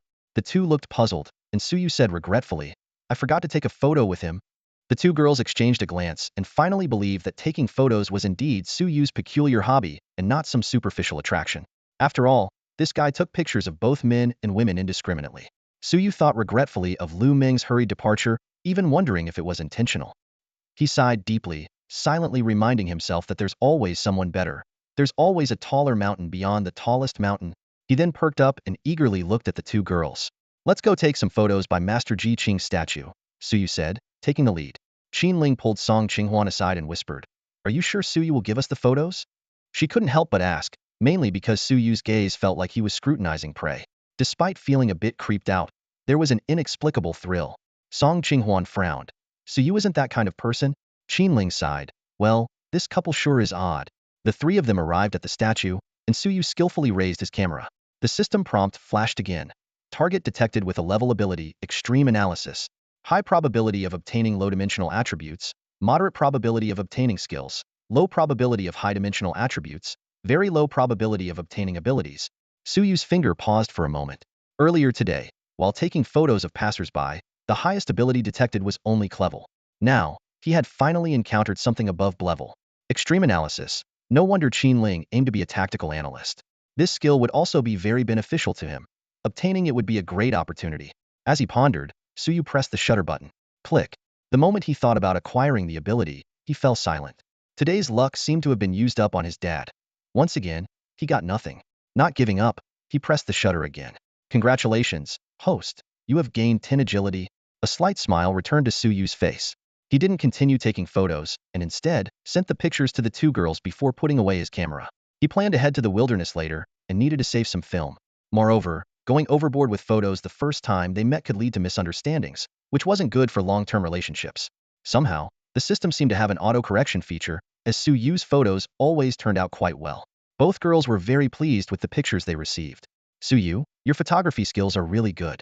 Can I come to you for photos in the future? Ling asked, then wondered to herself why she, who usually focused on training and tactical studies, would need photos. Because he's an excellent tactician, I want to learn more from him, she reasoned with herself. Me too, me too. Song Qinghuan chimed in. $5 per photo, fair and square. Su held up 5 fingers. Song Qinghuan counted on her fingers. So, I owe you dozens of bucks? No, I owe you tens of thousands already, Su corrected. Song Qinghuan's eyes lit up, and she immediately put her hands on her hips. Then you'd better listen to me. Next time during the mock exam, don't leave everything blank, or I'll make you pay up. Seeing the couple banter, Ling quietly slipped away. After the assessment, Su headed straight to the weapons shop. It wasn't until they reached the entrance that Song Qinghuan, who had been following him, realized, Su, are you buying a weapon? Yeah, I want to buy a dagger. Just as he said that, Song Qinghuan pulled out a delicate dagger from her waist. Here, take this. Su took it and examined it carefully. It was a fine iron dagger, with the craftsman's name engraved on it. It was worth at least tens of thousands on the market. I can't accept this. I already owe you so much, he said, handing the dagger back. Song Qinghuan shook her head. I said it's a gift. Besides, I don't like this dagger. It's too dark and not pretty at all. She then pulled out another dagger from her left side, its blade gleaming silver white as it left the sheath. This one was the reward for 3rd place in the last training camp. The one I gave you was from the previous camp. These are all free. I don't need to. As someone who didn't even qualify for subsequent training camps, Su was speechless and tearfully accepted the wealthy Qinghuan's gift. Su then prepared to head to the wilderness, but Song Qinghuan stopped him. You're planning to go to the wilderness with that dagger? Yeah, I can't use it in the city. By the way, why are you following me? Su immediately turned ungrateful after accepting the gift. Song Qinghuan confidently said, the homeroom teacher asked me to keep an eye on you. He's worried you might do something reckless and head into the wilderness to seek death. If you show any abnormal behavior, I'm supposed to watch you closely. Su stopped his bike, looking resigned. My dear homeroom teacher knows me well. So, I can only go home now, right? No, you can go, as long as I go with you. With me around, the level area is no problem. Song Qinghuan's response surprised Su. Great. Let's head out now. Su was eager, fearing that hesitating for a second would be a disservice to his beautiful bodyguard. The two of them sped on their bikes to the towering city wall. At the steel gate, soldiers were registering people coming in and out. Song Qinghuan led the way with ease. As it was Su's first time leaving the city for the wilderness, he had to go through a series of registrations. After setting up an emergency contact in time, he was allowed to leave. Perhaps noticing the diamond-shaped badge on Su Yu's left chest, the registration officer gave an extra reminder. Even though it's just a level area, there might be first-tier beasts near the border. Don't get too close. Got it. Thanks for the heads-up. Su Yu obediently replied. The registrar nodded and let them pass. Song Qinghuan was already waiting outside the checkpoint. Watching Su Yu's obedient demeanor, she shook her head. She thought that if the officer hadn't mentioned it, Su Yu might not have rushed straight to the border upon entering. Having successfully left the city, Su Yu was visibly excited, like a wild horse free from its reins. Seeing this, Song Qinghuan quickly grabbed his arm, her expression serious. Su Yu, before we go in, we need to lay down some ground rules. She raised 3 fingers and listed the rules clearly, one by one. First, you must wait for me to confirm there's no danger before you take any action. Second, you cannot stray more than 5 meters away from me. Third, if we encounter any danger, you must follow my instructions, usually sweet and gentle. Song Qinghuan now looked determined and spoke with an undeniable authority. She paused and added, otherwise, I'll knock you out and drag you back myself. Knowing Song Qinghuan's strength, Su Yu didn't dare take her words lightly. He raised his hands in surrender and promised quickly, all right, don't worry. I just want to experience the wilderness firsthand. If we run into any beasts, I'll hide behind you. I'll just take some photos and study the differences from what I've read in books. Seeing Song Qinghuan still skeptical, Su Yu continued to explain, you know me, I might be playful sometimes, but I'm afraid of pain and death. I wouldn't do anything foolish. Only then did Song Qinghuan reluctantly nod, feeling a bit more at ease. Su Yu shrugged helplessly, thinking that his reputation for causing trouble was really hard to shake. But without those reckless experiences, he might never have become a member of Class 7. Nor would he have the chance to assist Song Qinghuan with tactics. Just as Su Yu was contemplating how to shed his troublesome image, he overheard some passers-by talking. Look at that guy, so young and already afraid of his girlfriend. He's definitely going to be henpecked, a male voice said. What's wrong with that? Look how pretty his girlfriend is, another voice retorted. At least he has a girlfriend, unlike you, who's been single for 30 years and doesn't even have anyone to henpeck you. Nonsense. I just don't want to be tied down by romance, the first voice hurriedly defended. Hearing this conversation, Song Qinghuan's cheeks turned slightly red, and she averted her gaze. Su Yu, on the other hand, was once again exasperated, thinking that besides pretty boy, he now had another label henpecked. Let's go. I can't wait any longer, he urged, eager to escape the awkward situation. With Song Qinghuan leading the way, the two gradually moved away from the city walls. Looking back, the city had turned into a gray silhouette. Standing in the wilderness, Su Yu felt the oppressive atmosphere around him, as if even breathing had become difficult. This made him think of the predecessors who first faced the alien invasion. Back then, the entire blue planet was shrouded in gray mist, with no distinction between day and night. How much had they sacrificed to reclaim the space for humanity's survival, allowing future generations to bask in the sunlight? Reflecting on this, Su Yu's usually playful demeanor subdued significantly. Noticing his change, Song Qinghuan felt somewhat relieved. Although this was only a level wilderness, which posed no real threat to her, if Su Yu acted recklessly, she would have no choice but to take drastic measures for his safety. The two wandered aimlessly in the wilderness. Towering trees had broken through the ruins of once tall buildings, and the remaining structures silently spoke of the area's former prosperity. To others, these sights might be commonplace, but for Su Yu, who had recently lived on a beautiful planet, the stark contrast was profoundly shocking. Looking up at the gray sky and the ashen leaves, Su Yu suddenly asked, do you think there will come a day when this place will see blue skies and white clouds again? Song Qinghuan was momentarily speechless. Before she could answer, Su Yu continued, I've seen blue skies and white clouds in my dreams. They were unbelievably beautiful. As he spoke, he walked forward to examine some marks on the trees. Watching Su Yu's back, Song Qinghuan suddenly realized that this seemingly playful deskmate was different from other peers she had encountered. Recalling the first time they entered the wilderness during training camp, some were scared, some were excited, and there were various reactions. But none of them, like Su Yu, displayed both a sense of sorrow for the present and a hope for the future. This complex emotion made Song Qinghuan want to understand Su Yu more deeply. Something just passed through here. Su Yu suddenly turned and said. Song Qinghuan quickly moved to his side, carefully observing before confirming, yes, these are the claw marks of a yellow-eyed rabbit. Su Yu nodded. They headed southwest, probably looking for food. Do you want to follow and take a look? Song Qinghuan asked. Since we're in the wilderness, it would be a waste not to see any beasts. Su Yu's eyes sparkled with anticipation. Without much hesitation, Song Qinghuan reminded him again, stay within 3 meters of me. Yellow-eyed rabbits like to attack the neck. If you act recklessly, I really will knock you out. In reality, to Song Qinghuan, the yellow-eyed rabbit was not much different from an ordinary rabbit. But for Su Yu's safety, she remained extra cautious. To be on the safe side, she had to deliberately make it sound more dangerous. The two followed the trail, stepping lightly and breathing steadily. Su Yu was nearly unbeatable in theoretical knowledge, while Song Qinghuan excelled in combat skills. It didn't take long for them to accurately pinpoint the hiding spot of the yellow-eyed grass rabbit. In the forest, they started communicating silently with hand signals. They agilely leaped between the thick tree trunks, moving swiftly and noiselessly. Finally, Su Yu saw the living beast with his own eyes. The yellow-eyed grass rabbit was far from an ordinary rabbit. It had saber-toothed fangs and claws that were over 10 centimeters long, with yellowish eyes that exuded ferocity. Its over 1-meter body made it hard for Su Yu to associate it with the gentle rabbits in his memory. I want to give it a try. You cover me, Su Yu suddenly said, and before the words fully left his mouth, he shot forward like an arrow. Song Qinghuan's eyes instantly turned icy, her left hand almost instinctively rising.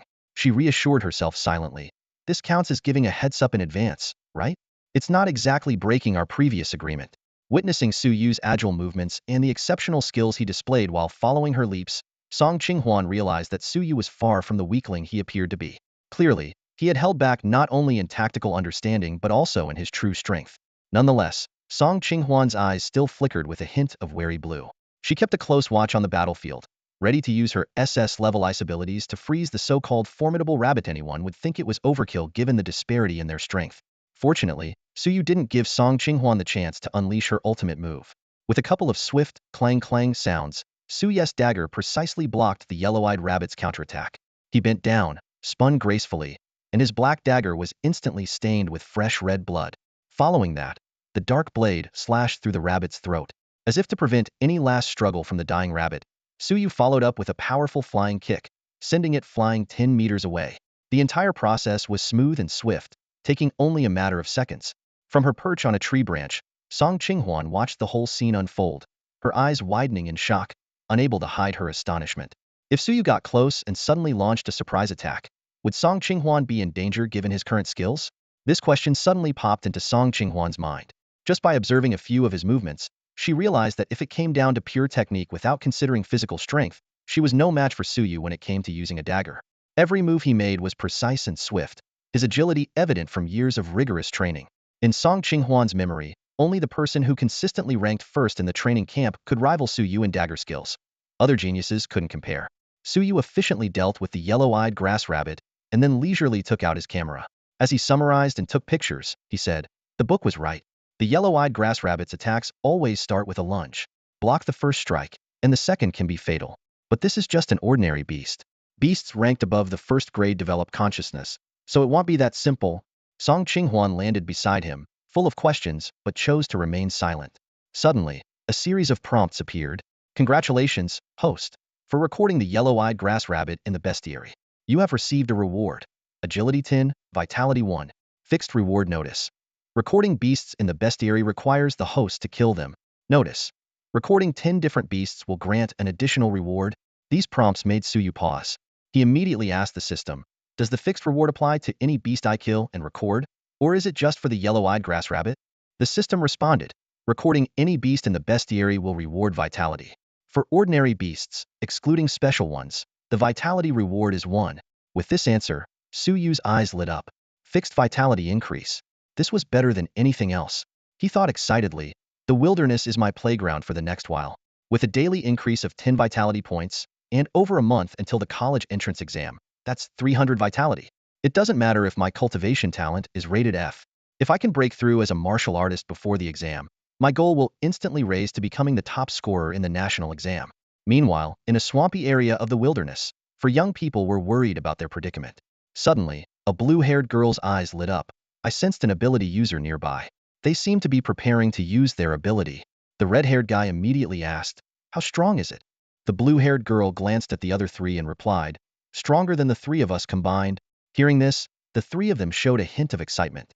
The white-haired guy with a bow and arrow said, "What do you think? Should we go for it? If we miss this chance, it'll be difficult to find another one.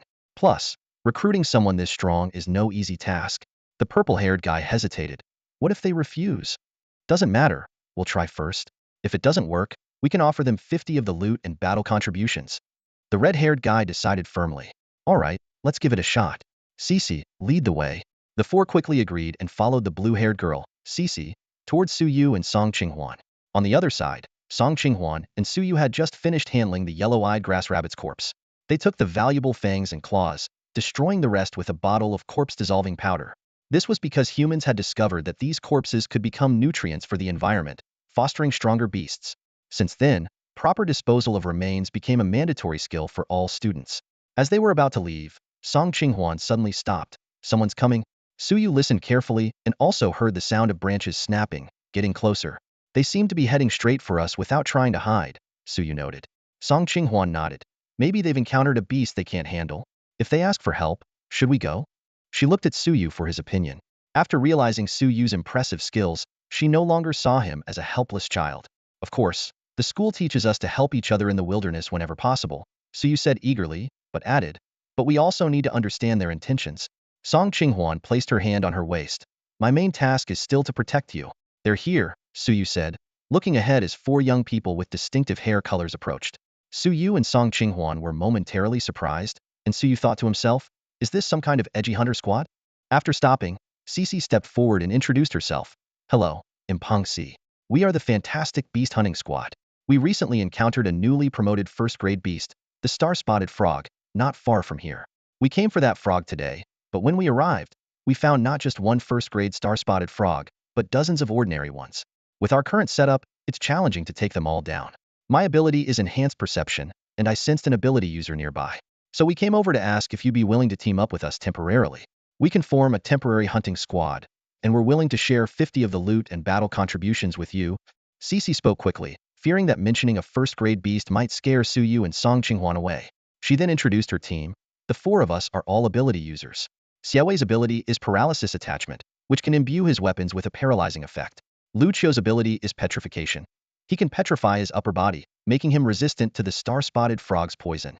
Zuoxia's ability is web creation, which can produce sticky webs to restrain beasts. Spider-Man? Su Yu blurted out. The purple-haired Zuoxia quickly waved his hand.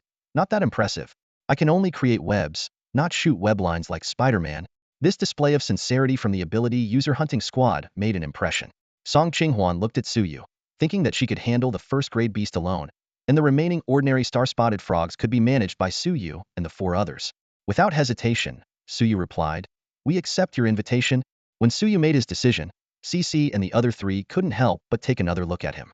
It was only then that they noticed the rhombus badge symbolizing a tactician on his left chest. Brother, are you a tactician? Lu Qiu, with his fiery red hair, asked excitedly, his eyes gleaming. Su Yu nodded.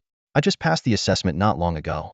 If you trust me, we can plan a specific strategy in advance. Lu Qiu nodded vigorously. Of course. You're a tactician.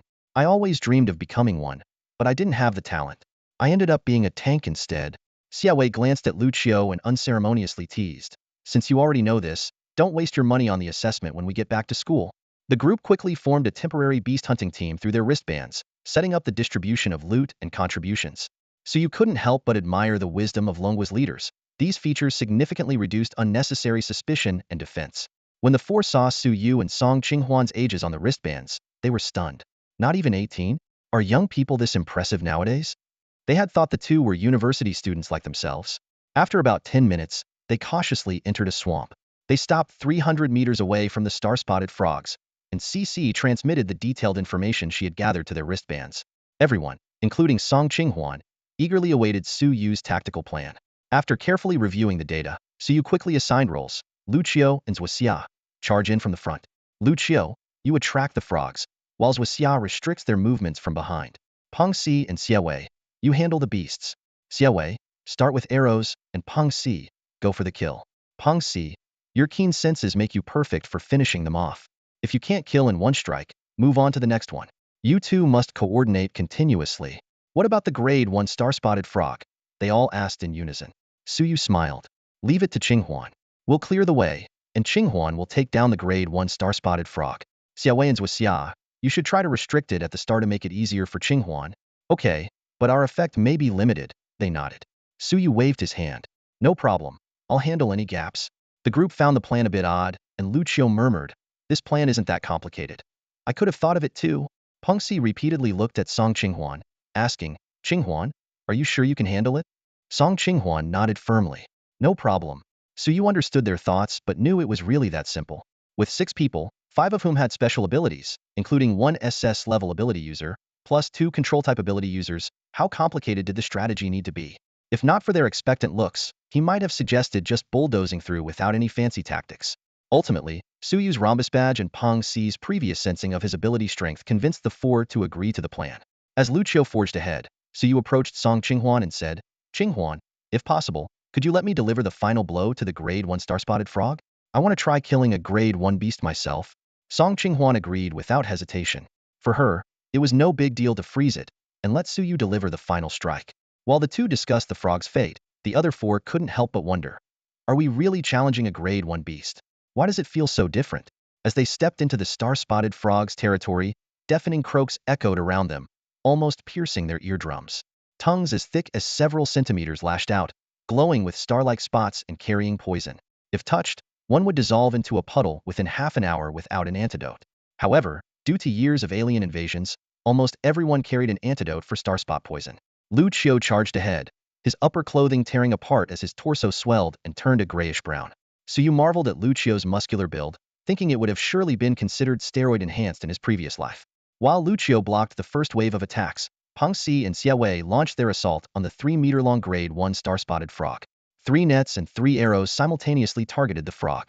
As the battle commenced, Song Qinghuan pulled out a silver short stick from her waist. With a flick, it extended into a spear with a sharp tip.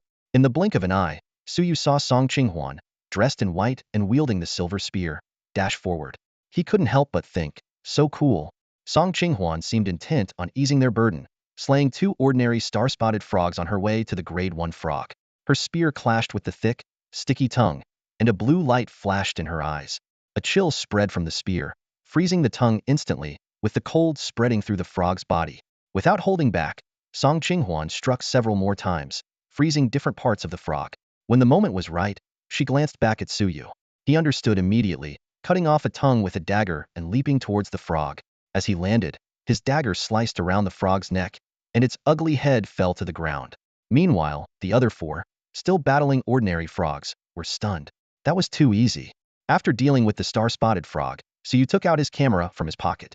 Song Qinghuan noticed a few remaining frogs and swiftly took action, her silver flash eliminating them instantly. Peng Si and his 3 companions were dumbfounded, watching the girl in white calmly holding a spear with one hand. They silently regretted their earlier decision to give up 50 of the spoils and battle contribution, realizing they were just bystanders. This girl alone was more than enough to handle a grade 1 beast.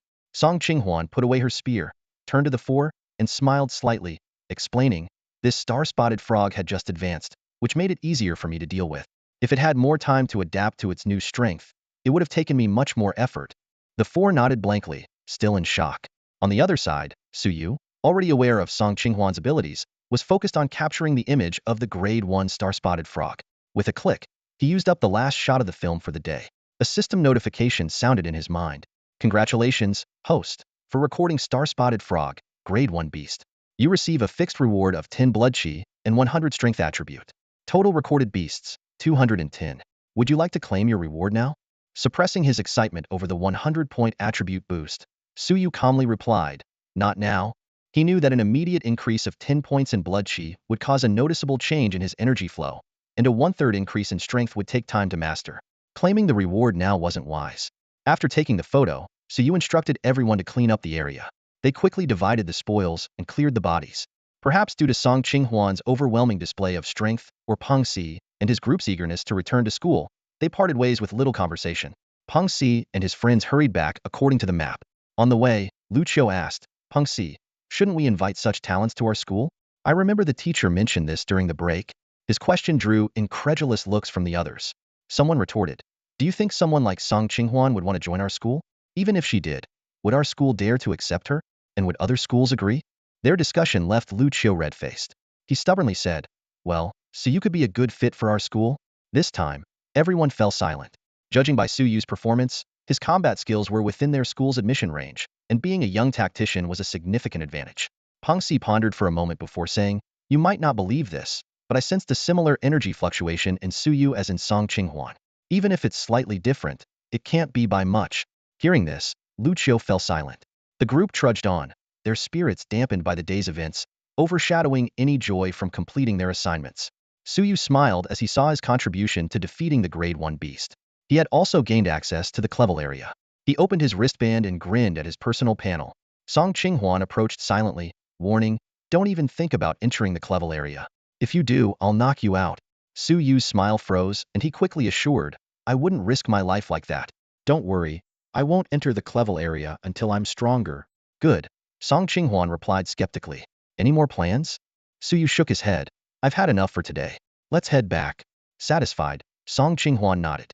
They pulled up the map on their wristbands and started their journey back. On the way, Su Yu curiously asked, "Qinghuan, where did you get that spear?" Song Qinghuan apologized. "Su Yu, I can't give it to you right now." Su Yu's forehead creased in confusion. "I didn't mean that. I just wanted to say you look really cool with it." Song Qinghuan blushed slightly. "Really?" "Yes." The spear was a reward for placing in the top 3 citywide exams 5 times in a row. Su Yu fell silent, thinking, "I've never even made the top 100 in school and once deflated the principal's tires. I should probably give up on getting a spear." After nearly an hour, encountering and easily dispatching a yellow-eyed rabbit along the way, they reached the exit. The soldier in charge of inspections gave Su Yu a second look when he saw his record of participating in a Grade 1 beast kill. As Su Yu and Song Qinghuan walked away, another soldier approached and asked, "Boss, this Su Yu seems impressive. 18-year-old low-level tactician with the ability to help kill a Grade 1 beast. Should we consider recruiting him for the Northwest Military District?" The leader shook his head. "Not so fast. We need to observe more. That girl with him, Song Qinghuan, is a highly regarded talent in Tianyuan City. She and a few others recently killed a Grade 3 beast in the zone during a training camp." The nearby soldiers gasped in surprise. The leader nodded. "So, we're not sure if Su Yu's abilities are genuine. They'll probably come back tomorrow. Send someone to follow them. If he proves his worth, we can't afford to miss such talent." Rumor has it that higher-ups are also interested in Song Qinghuan. If we recruit Su Yu, their relationship might be an advantage. But the most important thing, the leader added, is that Su Yu must have the strength. Otherwise, inviting him would only harm him.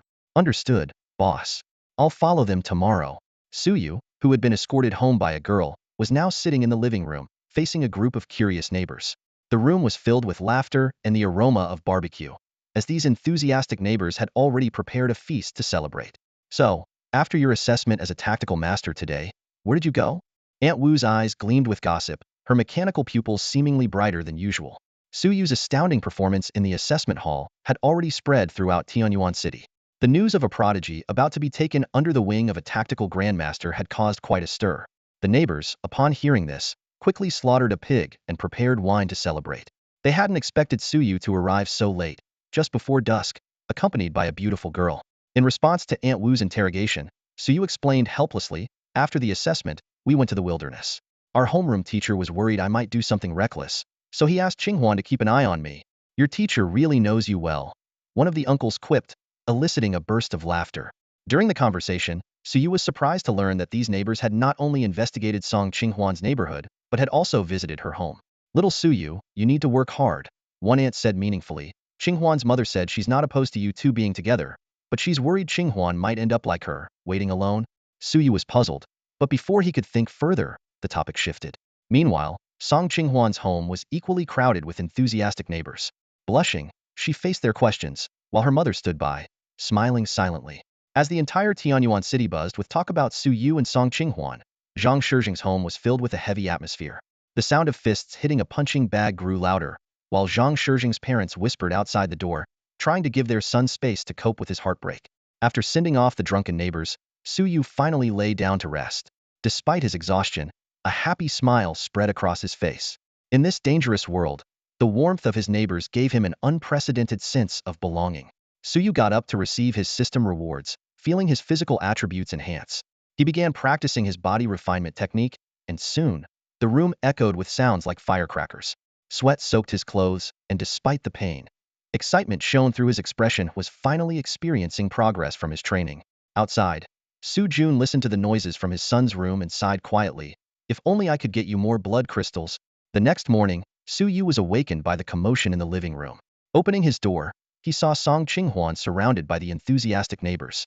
Aunt Wu was animatedly recounting Su Yu's childhood embarrassments, on the verge of revealing even more. Su Yu quickly interrupted with a cough, "Ahem, Qinghuan, what brings you here?" At that moment, Sujun's voice called from the kitchen. Come on, let's have breakfast first. Suyu was left bewildered again. Since when does my dad cook? Suyu rode his bike with Song Qinghuan on the back, passing through the neighborhood gate amidst genuine smiles and concerned looks from a group of uncles and aunts. The morning sunlight bathed them in a golden glow. Why did you come looking for me so early? Suyu asked curiously as he pedaled. Song Qinghuan replied matter-of-factly, I knew you'd head to the wilderness today, so I came early to keep an eye on you. Do you always listen to the teacher so well? Suyu continued to probe. After a moment of serious thought, Song Qinghuan answered, not entirely. I'm also worried you'll get yourself into trouble in the wilderness. You're my best friend. Suyu didn't pursue the topic further and instead asked, so, after coming here today, are you scared to come again? Song Qinghuan shook her head immediately. No way. I think the uncles and aunts here are very warm-hearted. Even though I didn't know how to answer many of their questions, I really like them. She paused and added, my mom even asked when you'd come over to our place. Hearing this, Suyu's pedaling slowed down noticeably. He answered a bit awkwardly, sure, when I have time. You can take me? Inwardly, Suyu thought, no, I'm still progressing too slowly.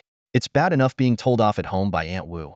I can't afford to be looked down upon by the uncles and aunts at Song Qinghuan's place. This realization intensified Suyu's desire to improve his abilities.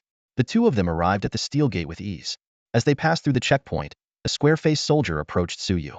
Hello, Suyu. I'm Yang Kai, a corporal from the Northwest Sirius Legion. Would you mind if I followed you today? Yang Kai asked politely. Caught off guard, Suyu instinctively looked at Song Qinghuan. Seeing her nod, he replied, no problem. Yang Kai smiled and assured, don't worry, I'll keep my distance and won't interfere with you. Suyu and Song Qinghuan entered the wilderness, with Yang Kai following at a distance. What's going on? Suyu asked in a low voice. Song Qinghuan explained, major war zones often observe newcomers with potential but uncertainty. Your participation in killing a tier 1 beast yesterday probably caught their attention, so they want to assess you closely today. Many talents have someone following them during their first time in the wilderness to both evaluate their skills and provide protection. Have you experienced this before? Suyu asked curiously. Song Qinghuan shook her head. No. Our training camp teachers don't allow it, fearing they might poach us. Suyu nodded thoughtfully. Song Qinghuan suggested, Suyu, you should showcase your abilities today. Even if you don't join the Northwest Sirius Military Academy, there'll be benefits. If they're really interested in you, it might even make the rejection university anxious. A sly look flashed in her eyes. Suyu was taken aback, realizing for the first time that this girl had a bit of cunning in her. They exchanged a knowing glance. Throughout the day, under Yang Kai's watchful eye, Suyu demonstrated his solid theoretical knowledge. Every small detail became evidence for him to judge the beast's condition. In actual combat, Suyu's combat techniques, clearly honed in the military, and his proficient dagger skills impressed Yang Kai. Though Yang Kai didn't understand why Suyu took a photo after killing each beast, he had already formed a preliminary assessment. The checkpoint sergeant received the information and immediately reported it to the admissions office of the Northwest Sirius Military Academy. With solid combat skills, strong theoretical knowledge, and having passed the low-level tactician exam at 18, Suyu had the potential to be groomed into a Tier 3 warrior. Even if his innate talent was lacking, resources could elevate him to lead a top-tier beast hunting team. His relationship with Song Qinghuan was an added bonus. Soon, a message came back from the admissions office. Ensure Suyu joins the Northwest Sirius Military Academy as soon as possible. The 3 exclamation points underscored their urgency. In the wilderness, after killing over 10 beasts, Suyu stopped. The system prompted, Beast Encyclopedia Entries 1110. Rewards available. As his first completed system task, Suyu was eager to return home and see what the reward was. Additionally, there were 10 vitality points, 60 agility points, and 20 strength points to claim. If not for the encyclopedia's limitations, Suyu would have loved to stay in the wilderness longer. Let's head back. The homeroom teacher is organizing another trip tomorrow. We need to save some energy, Suyu said. Song Qinghuan nodded, and they pulled up the map to head back. On the way, she frequently glanced at Suyu. She had encouraged Suyu to show off in front of Yang Kai partly to gauge how much he had been hiding. After a day of observation, she had a rough idea. Excluding academic grades, Suyu's martial arts scores could barely make it into the top 100 in Tianyuan City. Given that Suyu recently absorbed a blood crystal, Song Qinghuan believed he would soon improve. If the blood crystal significantly boosted his vitality, Suyu might even break into the top 30. The top 30 in Tianyuan City were all on the verge of breaking through the warrior's threshold. The top 20 had vitality levels around 150, ready to break through at any time, but most students chose to wait until after the college entrance exams to maximize their potential. Of course, those with vitality levels of 200 or more before becoming warriors were in a league of their own. The top 10 geniuses in Tianyuan City had vitality levels around 180, close to 200. Lost in thought, they exited the wilderness. At the checkpoint, the sergeant greeted them with a smile. Suyu, let's formally meet. I'm Jing Yao, a senior sergeant from the Northwest Sirius Military District. Hello, Sergeant Jing. Suyu extended his right hand. No need to be so formal, just call me Brother Jing. Jing Yao said warmly. Are you interested in joining the Northwest Sirius Military Academy? Jing Yao didn't hide his intentions and continued. I can assure you that any resource promises from the 4 top academies, we can match. Plus, by the end of your sophomore year, we'll form an elite beast hunting team around you. By the end of your junior year, you can join the frontline corps as an officer, commanding at least a battalion. The list of benefits was enticing, and Suyu couldn't help but be tempted. What did he need most? Killing beasts to gain vitality. The more he killed, the faster he improved. The military academy was perfect for his needs. Seeing Suyu deep in thought, Jing Yao understood that such a significant decision couldn't be made immediately. He smiled and said, no rush to respond. Take your time to think it through. All right, thank you, Brother Jing. I'll consider it carefully, Suyu nodded earnestly. After exchanging contact information, Suyu and Song Qinghuan left the checkpoint. At the checkpoint, Yang Kai asked puzzledly, Brother, Suyu was clearly interested just now. Why didn't we push harder? Jing Yao shook his head. Youngsters are easily swayed at first, but we want him to join us willingly, not by force. Choosing between the military academy and the 4 great schools is a big decision that requires careful thought. Even if he agreed just now, we couldn't sign him up immediately. It's better to leave a good impression. On the way back, Song Qinghuan curiously asked, Suyu, were you tempted? The things they promised, the 4 great schools can offer as well. If you study tactics under Professor Zhuge Yun, you might directly enter the highest decision-making body of the human race after graduation. Having heard countless promises from various schools, Song Qinghuan analyzed rationally for Suyu. Suyu nodded and smiled. Actually, those resources aren't the main reason I'm tempted. I'm more drawn to the idea of entering the wilderness and barren battlefields early. Song Qinghuan looked at him. Suyu, you seem determined to eradicate all alien beasts and races. Suyu chuckled. Don't you want that too? Of course, Song Qinghuan suddenly realized that this was a common wish for all humans. When they reached Suyu's neighborhood gate, although she knew he wouldn't venture into the wilderness this time, Song Qinghuan still used it as an excuse to escort him home. This time, Aunt Wu and Uncle Li weren't watching from upstairs. Instead, they gathered at the gate to welcome them. Hey, Suyu's back, and Qinghuan is here too. Qinghuan, why don't you come up for a bit? You guys went to the wilderness today. Come up and rest before heading home. Let me tell you, your aunt used to attend New Oriental. How about staying for dinner today? Aunt Wu greeted warmly. Faced with Aunt Wu and Uncle Li's enthusiasm, Song Qinghuan felt a bit overwhelmed. She was about to say her mom was waiting for her at home for dinner when Aunt Wu, holding her phone, said, Qinghuan, your mom said it's fine. She won't cook for you tonight, but asked you to come home early. Why not have her come over for dinner too? It's just a 10-minute bike ride. Song Qinghuan, bewildered, was gently pushed upstairs by Aunt Wu. She looked at Suyu with a puzzled expression. Suyu shrugged helplessly. See? This is how formidable Aunt Wu can be. During dinner, there was a strange atmosphere at the table. Afterward, Song Qinghuan left with a bunch of food, and Suyu followed with even more. Why did they even make you take the pickled radish from the gate? He wondered aloud. Song Qinghuan smiled shyly. She escorted Suyu home, and in the evening, Suyu escorted her back.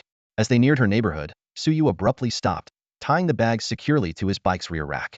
He looked concerned and said, I won't go in. I might not get back tonight. I have to head into the wilderness early tomorrow. Song Qinghuan blinked her big eyes, trying not to laugh. She nodded. All right, you should head back then. After thinking for a moment, she pretended to be stern. You're going straight home. No wandering around. I'll check with your dad later. Suyu looked exasperated. Am I that worrisome? And since when did you add my dad's contact? Song Qinghuan nodded. This morning, after parting ways, Suyu returned home and obediently sent a video to Song Qinghuan. She replied with an okay and sent a voice message telling him to rest early. Seeing this, Su Jun clicked his tongue. TSK, you have to report in real time already? Son, you haven't learned your old man's skills. Suyu ignored him and went to his room. What skills? Reporting to mom even when playing games, he muttered to himself. In his room, Suyu calmed his mind and summoned the system to claim his rewards. Congratulations, host, for completing 1010 Beast Encyclopedia entries. You have earned the title of Junior Collector. Reward, increased cultivation talent level by 1. Total Beast Encyclopedia entries, 11100. With a bang, Suyu jumped up excitedly, hitting his head on the ceiling. Outside, Su Jun shouted, Are you demolishing the house? Suyu ignored him and continued claiming today's rewards for adding new entries. With another boost in vitality, Suyu's aura grew even stronger. He clenched his fists, producing a crackling sound. Seizing the moment of increased vitality, Suyu began practicing his body-strengthening technique. 3 hours later, he collapsed to the floor, panting heavily, and summoned his personal stats panel. Name: Suyu. Talent: E. Ability: Ice Age incomplete. Titles: Junior Tactician, Junior Collector. Skills: Master of Tactical Understanding, Beast Encyclopedia Expert, Intermediate Bicycle Riding. High-dimensional Physique Attribute: 131. High-dimensional Vitality and Spirit Attribute: 300 Hz. Low-dimensional Strength Attribute: 350. Low-dimensional Agility Attribute: 300.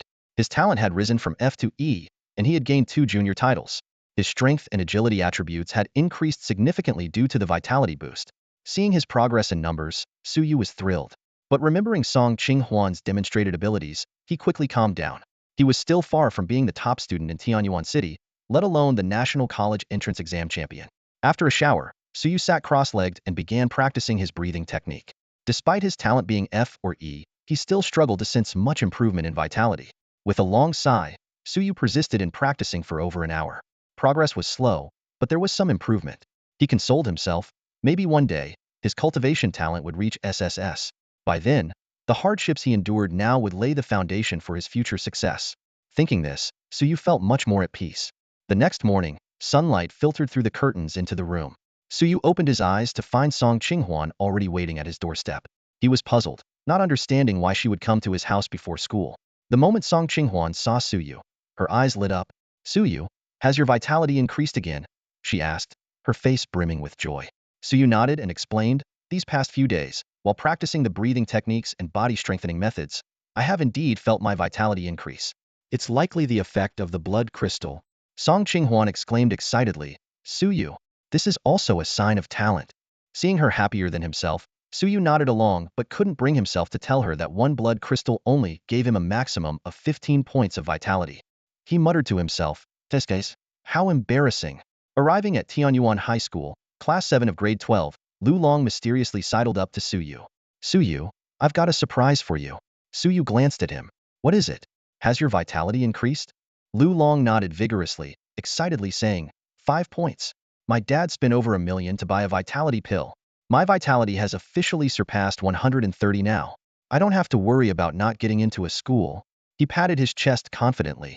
"Suyu, when we go into the wilderness today, stick with me. I'll protect you." Suyu nodded in agreement. "I'll trust you with my life then." Lu Long instinctively looked at Song Qinghuan, surprised to see she didn't object. He scribbled on a piece of paper, "Suyu, did you really win over the school beauty?" and handed it to Suyu. Suyu glanced at Song Qinghuan, who smiled gently at him, and pocketed the note. Lu Long gave a thumbs up, full of admiration. The classroom buzzed with excitement about the wilderness trip, resembling a bustling market. Cheng Yong entered with a thermos, and the room fell silent under his gaze. This time, instead of his usual, "You guys are the loudest in the whole school," he fixed his eyes on Suyu with a death stare. Suyu passing the low-level tactician exam didn't surprise Cheng Yong, but Suyu's words to those elders had caused him a lot of trouble. After being reprimanded by the Tactician Alliance of Tianyuan City all day yesterday, he had been called into the principal's office for a serious talk today. Facing Cheng Yong's death stare, Suyu put on an innocent look. Cheng Yong suddenly chuckled coldly, silencing the class. The next moment, his expression returned to normal. "Suyu, good job, keep it up. Don't change your nature just because you're going to college." His gaze softened unexpectedly. This made Suyu feel uneasy. Cheng Yong had come to terms with the fact that Suyu would only be his problem for another month. Once Suyu went to Jubi University, he'd be his classmates' headache. Watching his homeroom teachers alternating cold smirks and kind looks, Suyu felt increasingly on edge. "Qinghuan, do you think I should take a day off? We don't really need to go to the wilderness today," Suyu tentatively asked. Song Qinghuan answered seriously, "Suyu, don't worry, the teacher won't harm you." Soon, the entire Class 7 gathered on the playground, each with a tactical backpack and a bicycle.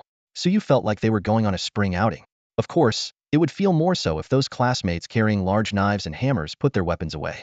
Besides their homeroom teacher Cheng Yong, the combat instructor Niu Ji also accompanied them. With the 2 teachers leading and following the group, the 22 students headed into the wilderness. At the checkpoint, as it was a class activity, Cheng Yong had pre-registered. After a solo verification, he led everyone directly into the wilderness, heading straight for Tianyuan High School's designated assessment area. Before reaching the beast territory, Cheng Yong gathered everyone. "Today, we will split into 4 groups of 5. Each group's task is to kill 10 beasts within 8 hours. Zhang Shizheng raised his hand. Teacher, there are 22 of us, so 2 people will be left out. Cheng Yong looked at Su Yu. Su Yu, you and Song Qinghuan will be a team. Your task is to avoid injury. Many laughed at this, while others looked at him with envy. But they only dared to glance. With Jubi University's direct recruitment invitation and being the youngest tactician in Tianyuan City, Su Yu was no longer someone they could mock. Their only consolation was Su Yu's abysmal martial arts talent. Su Yu felt helpless at the arrangement. He looked at Lu Long, who seemed envious, and shrugged. It's not that I don't want you to protect me, it's that the teacher isn't giving you the chance. Lu Long looked heartbroken. Cheng Yong then started dividing the groups based on strength. Su Yu stood obediently with Song Qinghuan and asked, do we have to kill 10 beasts too? Song Qinghuan nodded. Yes, it's like a pre-graduation exam and needs to be recorded. Su Yu thought for a moment, then his eyes lit up.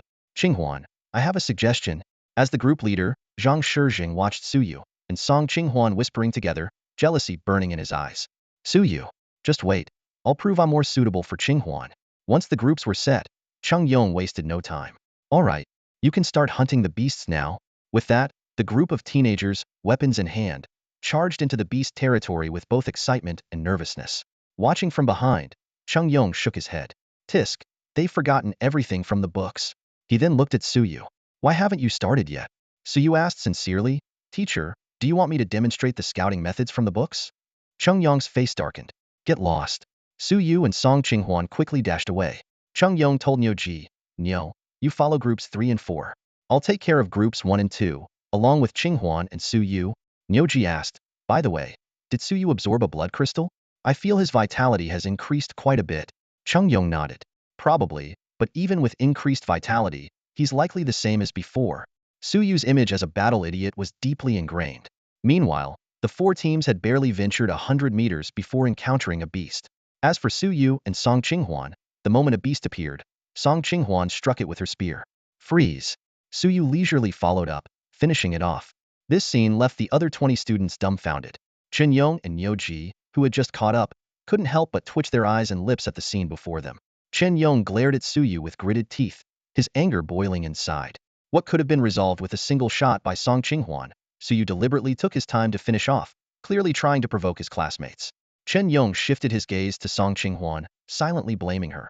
Is your power really meant for dealing with these low-level beasts? The once tense wilderness trial turned absurdly farcical because of Su Yu's antics. Zhang Shizheng caught a glimpse of the scene from the corner of his eye and swung his long blade even more fiercely. He ignored their previous agreement to prioritize cooperation, dodged a few times to take a heavy hit from the fire-eye sheep heathen, and then immediately decapitated the beast. After dealing with the creature, he looked challengingly at Su Yu, who was busy taking photos of the beast with a camera. Song Qinghuan stood nearby, smiling at Su Yu. Zhang Shizheng almost spat out blood in frustration but held back, saying sternly, hurry up and deal with the carcass. We need to move on. Facing the disdainful looks from everyone, Su Yu remained unfazed. He examined the batch of beasts with interest, thinking that the school had indeed put a lot of effort into their trial. The first wave of beasts they encountered wasn't very aggressive, and there was no threat even from creatures like the yellow-eyed rabbit, which could slit throats if mishandled. After efficiently handling the carcass, Su Yu called out to Lu Long, I'm heading out first. Stay safe. Lu Long, who was currently battling a beast, just kept his head down and continued fighting, not bothering to respond. He thought to himself, so what if you have a powerful partner? Does that give you the right to look down on your buddies? From a distance, Chen Yong watched and suddenly regretted pairing Su Yu with Song Qinghuan. He snorted coldly to himself. If I wasn't worried about you dragging others down, do you think I'd let you off this easily? He didn't want to look at Su Yu any longer. As time went on, the beasts they encountered grew increasingly ferocious, and some classmates got injured. Chen Yong didn't step in to help, even when it meant broken arms or legs. In his view, if they couldn't handle this trial, they had no business venturing into the wilderness later. Losing a limb was better than losing a life. Of course, this didn't apply to Su Yu, who followed Song Qinghuan around, finishing off beasts. While other groups had only managed to kill 4 beasts at most, Song Qinghuan and Su Yu returned to Chen Yong with parts from 10 different beasts, still covered in frost. Their classmates from Class 7 cast looks of both contempt and envy at Su Yu. Who wouldn't want a powerful and gentle partner? Stimulated, class leader Zhang Shizheng sped up again.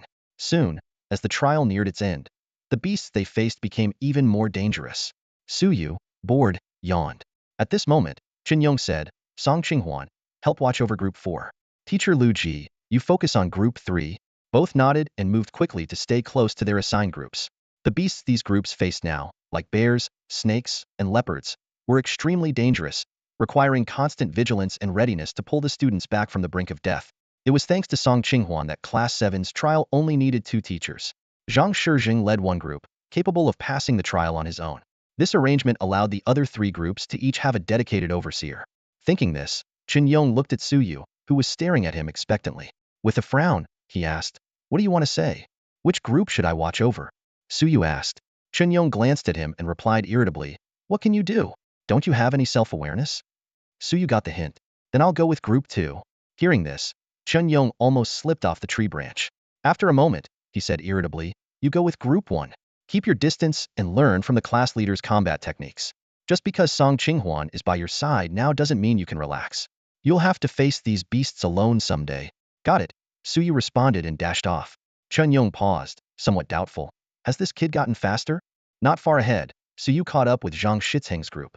The area was a designated testing zone, and the beasts along the way had been cleared, so Chen Yong felt reassured letting him follow. Upon catching up, Suyu did as Chen Yong suggested, perching on a nearby branch to observe Zhang Shijing and his group battling the beasts. The group of 5 had someone with a shield, 2 with spears, 1 with a bow, and Zhang Shijing leading the attack with a long blade. After watching for a while, Suyu frowned. Zhang Shijing's individual strength was impressive, but his mindset was too focused on solo combat.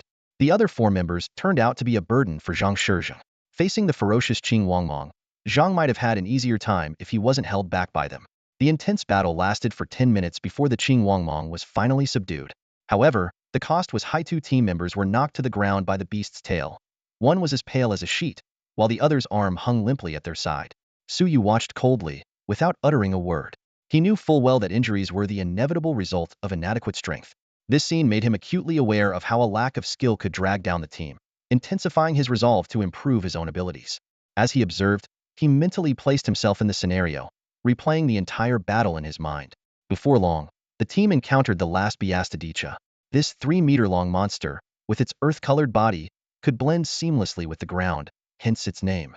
Zhang Shijing's expression immediately turned serious, knowing that among ordinary beasts, the Dicha was the most troublesome opponent, especially since it could unleash astounding power when severely injured. "Li Hao, Jiang Wei, you're injured. Stay back. Yang Shu, Zhang Wei, you 2 help me hold the line," Zhang Shijing quickly commanded. The 2 injured members wanted to persist, but Zhang Shijing had already charged forward. Sparks flew as Zhang's long blade clashed with the Dicha. He rolled continuously, dodging its attacks. Suyu roughly judged that Zhang had the upper hand in both speed and strength. Indeed, it wasn't long before Zhang gained the upper hand. However, just as the Dicha lowered its head, panting and covered in blood, the 2 injured members, eager to join the fight, made their move. As Zhang and the others closed in on the beast, Li Hao suddenly raised his spear and charged forward. Seeing a new target, the Dicha lunged at Li Hao with blood-red eyes and bared fangs. Caught off guard, Li Hao stood frozen, forgetting even to raise his spear to defend himself. Zhang Shijing's face contorted with effort as he desperately tried to stop the Dicha, but he was too far away, and a disaster seemed imminent. At the critical moment, a pitch-black dagger sliced through the air, piercing the Dicha's skull with precision. Blood splattered, covering Li Hao's face. The massive corpse collapsed, pinning Li Hao underneath. Already injured, he coughed up blood from the impact. Despite this, everyone breathed a sigh of relief. If not for the timely arrival of this dagger, as powerful as a sniper rifle, Li Hao might have met his end.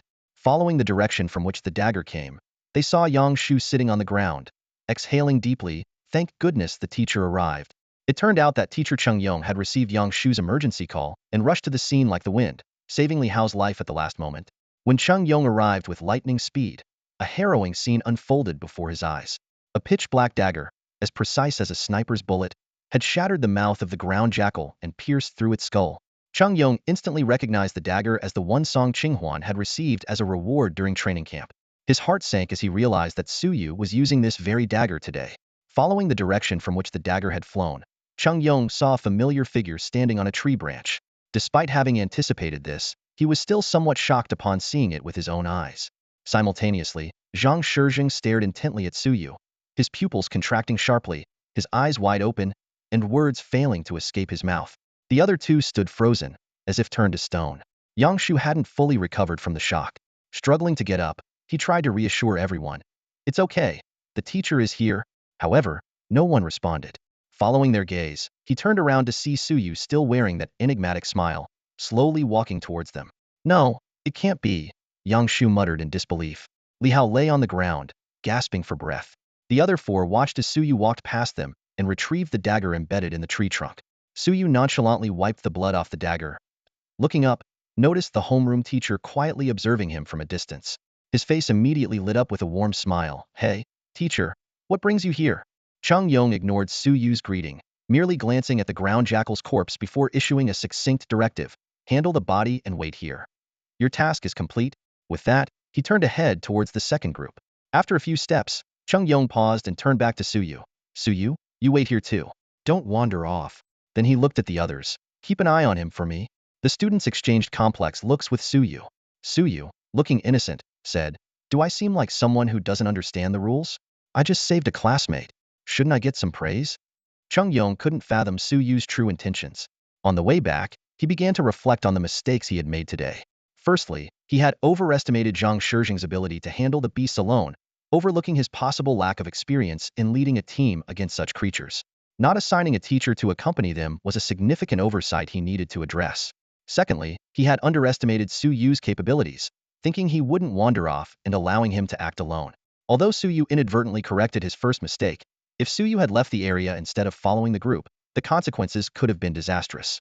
Chung Yong shuddered at the thought of losing a future tactical master due to his negligence, a loss that even death couldn't atone for. As Cheng Yong was lost in self-reproach, a sudden realization struck him. This can't be happening. A terrifying thought crossed his mind. Could this kid actually major in combat and minor in tactics? At that moment, Chung Yong desperately wanted to contact Zhuge Yun. Just yesterday, they had been discussing Su Yu's future path. By 5 p.m., everyone had gathered. Among the four groups, none had completed their tasks perfectly. Every group had injuries, and one group even had an unexpected sixth participant. The students of Class 7, Grade 3, were fervently discussing this mysterious sixth person. Not long after the assembly, the story of Suyu saving Li Hao with a dagger spread throughout the class. The homeroom teacher first acknowledged his own mistakes, then sternly criticized Li Hao for his lack of discipline and organization. Zhang Shijing, who had acted alone, was not spared either.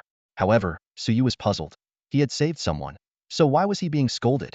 Suyu, the homeroom teacher said sternly, even though you saved Li Hao, do you realize how dangerous your action was? What if the dagger had missed? You could have killed your classmate. Wouldn't you feel guilty for the rest of your life? I know you've made significant progress after absorbing the blood crystal, but mastering the control of that power takes time. Are you really that confident? Hearing the teacher's words, Li Hao, who had just been scolded to tears, felt a chill down his spine. Suyu, however, maintained his innocent, model student expression. Song Qinghuan, standing nearby, couldn't help but laugh. In truth, the teacher's concerns were valid, but he didn't know that Suyu had an extraordinary advantage. After criticizing almost everyone, including himself, Chung Yong led the group out of the wilderness. On the way, the students, who had been humbled moments ago, resumed their spirited discussions. So that's why Suyu saved Li Hao. He absorbed a blood crystal. Wow, I wish I could absorb a blood crystal too. If I had a blood crystal, I'd definitely become a warrior in no time. The students chattered, some envious, some jealous, and many convinced that they would gain even more from a blood crystal than Suyu had. Suyu ignored these remarks. He thought, if he were in their shoes, he would be envious too. But he wanted to tell them, it's not just the blood crystal. A single blood crystal only boosted his blood vitality by 15 points. As the group exited the wilderness, they began registering their combat contributions for the day at the checkpoint. Suyu also registered and was about to leave with his wristband when a familiar voice called out, Suyu, little brother, class activity today? Looking up, Suyu saw Jing Yao, whom he hadn't encountered in the morning. The entire class 37 turned their curious gazes towards the scene. Suyu responded concisely, yeah, graduation is coming up. Today is the wilderness trial. Jing Yao flashed a meaningful smile and said, with your skills, Suyu, passing this trial should be a breeze. By the way, I have some good news for you. He paused, drawing the attention of those around him. The Northwestern Serious Military Academy is willing to upgrade your resources to the next level. If you join, all resources will be SSS-grade. We guarantee that you will reach the 4th rank warrior level. As soon as he finished speaking, the students of Class 37 were stunned. Someone murmured, guaranteed to reach the 4th rank warrior? For many, this was a lifelong dream. Another student, wide-eyed with disbelief, said, the Northwestern Serious Military Academy is actively inviting Suyu? Isn't the academy most focused on combat prowess? Someone else muttered in confusion. Isn't Suyu just the one who absorbed the blood crystal? Amid the clamor, Cheng Yong's eyes suddenly turned sharp. He quickly stepped over to Suyu and said to Jing Yao, Officer, our students aren't ready to think about this yet. Right now, their priority is preparing for graduation and the college entrance exam. With that, he pulled Suyu away from the scene. Jing Yao watched them leave, still wearing a faint smile, seemingly unfazed by the outcome. He thought to himself, their sincerity had been shown, and the next move was up to Suyu. Seeing the other students still in shock, Cheng Yong shouted, What are you standing around for? Are you satisfied with today's performance? Everyone, back to school to write your reflections. With that, he got on his bicycle, pulling Suyu along, leaving the rest of class 37 far behind. As they rode, Cheng Yong's unease grew. He muttered to himself, this situation is beyond just the combat department vying for him. Now even other schools and military academies are in the mix. Do they have no shame? Don't they know I already turned down an invitation from Beida University for him? Feeling increasingly indignant, Cheng Yong pedaled faster. Suyu sat on the back seat, legs dangling, letting Cheng Yong speed ahead. His gaze was fixed on the distance, seemingly lost in thought. After returning to school, Cheng Yong stood at the front of the classroom, surveying everyone with a stern expression. In a serious tone, he said, reflect on today's experience. Each of you is to write a 3,000-word self-reflection. With that, he turned and left the classroom, pulling out his phone to dial a number. Soon after, an ear-splitting roar echoed through the office at Jubai University, reverberating throughout the entire floor. Passing students quickened their pace, hunching their shoulders, thinking to themselves, who's angered Professor Zhuge this time? Someone whispered nervously, oh no, better double-check this term's assignment. Meanwhile, in Class 7 of the third year at Tianyan High School, the students were busy writing their reflections. Suyu, while writing, was also planning his schedule for the next month. He had gained 10 points of qi and blood today, and with just over 30 days to go, he was confident he could break through to 200 qi and blood and become a true martial artist.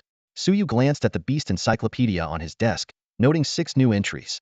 He calculated that at this rate, he could complete this phase of the encyclopedia within a month.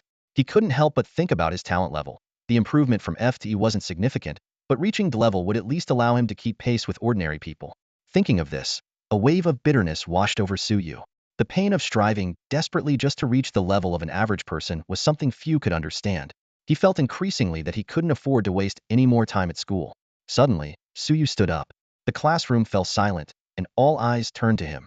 Song Qinghuan also looked at him with curiosity. Suyu flashed an innocent smile and softly said, I'm going to the restroom. Only then did his classmates return to their writing. Song Qinghuan, resting her chin in her hand, thoughtfully watched Suyu leave. The class monitor, Zhang Shizheng, glanced at her from afar, sighed deeply, and stood up as well. He had come to realize that both Song Qinghuan and Suyu were now beyond his reach. In comparison, he had nearly cost Li Hao his life today and needed to apologize to Li Hao and sincerely thank Suyu. Instead of heading to the restroom, Suyu went straight to the teacher's office, leaving Zhang Shizheng puzzled. Cheng Yong, seeing Suyu enter, asked warily, what do you need? With a bright smile, Suyu got straight to the point. Teacher, I want to apply for something. Cheng Yong replied coldly, go ahead. Teacher, do you think I still need to attend high school tactical classes? Suyu asked tentatively. Cheng Yong wanted to say yes but nodded and said indifferently, no, you don't. Then can I apply to train at home? Suyu's words were cut off by Cheng Yong's immediate retort, in your dreams. Just go to school as usual. Suyu couldn't help but show his displeasure. Teacher, isn't it a waste of my time to stay in school? I might make more progress training at home. Cheng Yong sneered, I don't believe you. You're likely planning to settle in the wilderness. Suyu gave a shy smile, more or less. It's all about self-improvement. Absolutely not. Cheng Yong refused flatly. If you're worried, let Qinghuan continue to follow you. She's wasting her time at school too. Why should Song Qinghuan be your bodyguard? Cheng Yong's voice grew louder. Suyu replied confidently, because she's willing. Cheng Yong fell silent. Just as he was about to reject Suyu's idea, the combat instructor, No Ji, spoke up, glaring at Suyu. Kid, are you ignoring your combat instructor now? Cheng Yong immediately chimed in. Exactly. Your combat skills are terrible, and you want to apply for a leave of absence? You might show off your qi and blood gained from absorbing blood crystals to your classmates now, but what about when you face someone with equal qi and blood? You'll be defeated in a few moves. As he spoke, he noticed a mysterious smile on Suyu's face. Suyu then put on an earnest expression and said, Teacher, if it's purely a skill contest, I can last 3 moves against Teacher Nyo. Nyo Ji was about to speak when Cheng Yong interrupted. Unless you can get Teacher Nyo's approval of your combat skills, forget about it. Suyu pouted, looking disappointed. Cheng Yong inwardly sneered. thinking, "You won't fool me, kid." He shouted towards the office door. Zhang Shizheng informed the whole class to gather on the training ground. Some people need to be reminded of their capabilities. Don't think you can show off just because you have some talent.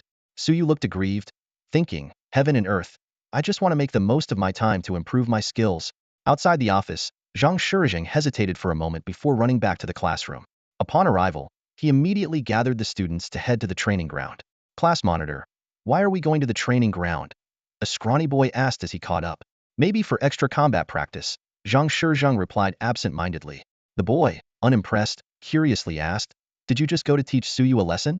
That guy is so arrogant since he absorbed the blood crystal. You should put him in his place."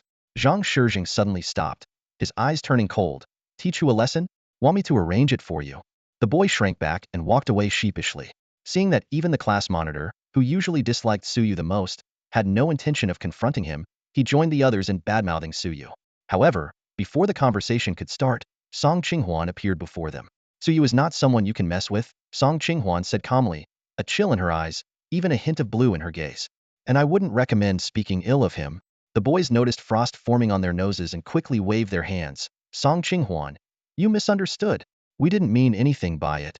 Ignoring them, Song Qinghuan turned and left, convinced that the trip to the training ground had something to do with Suyu. Watching this unfold, Zhang Shizheng thought that even Song Qinghuan's harsh words were gentle. Unfortunately, her gentleness had nothing to do with him. He called out to her, "Qinghuan, I have a question. If Suyu asked you to take a leave to train in the wilderness with him, would you go? Is that what it's about?" Song Qinghuan realized, replying matter-of-factly, "If he's going to the wilderness, of course, I'll go with him." At that moment, Lu Long, who happened to be passing by, felt as if he heard the sound of something shattering. On the playground of Tianyu No. 8 High School, the students of Class 7, Grade 3 stood with their heads bowed, listening to their homeroom teacher, Cheng Yong. The scorching sun beat down on them, soaking their uniforms with sweat. "Our Class 7 is a key class at Tianyu No. 8. Cheng Yong's voice was stern and loud.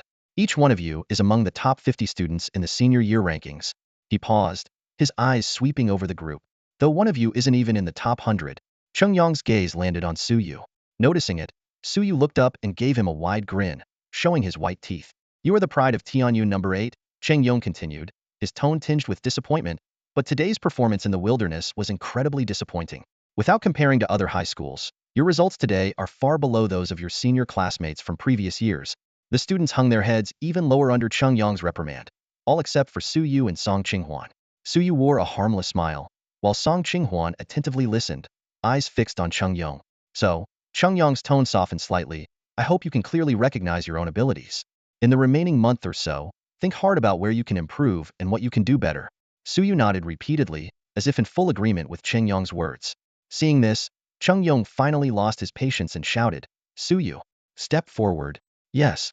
Suyu responded immediately, striding to the front of the group. Cheng Yong's mouth twitched as he turned to Mr. Nyoji, a burly teacher standing nearby. "Mr. Nyo, I'll leave the rest to you." Mr. Nyoji, a large and muscular teacher, stepped forward. The sudden change left the students of Class 7, Grade 3 puzzled, exchanging confused glances. Mr. Nyoji grinned, revealing a set of large white teeth.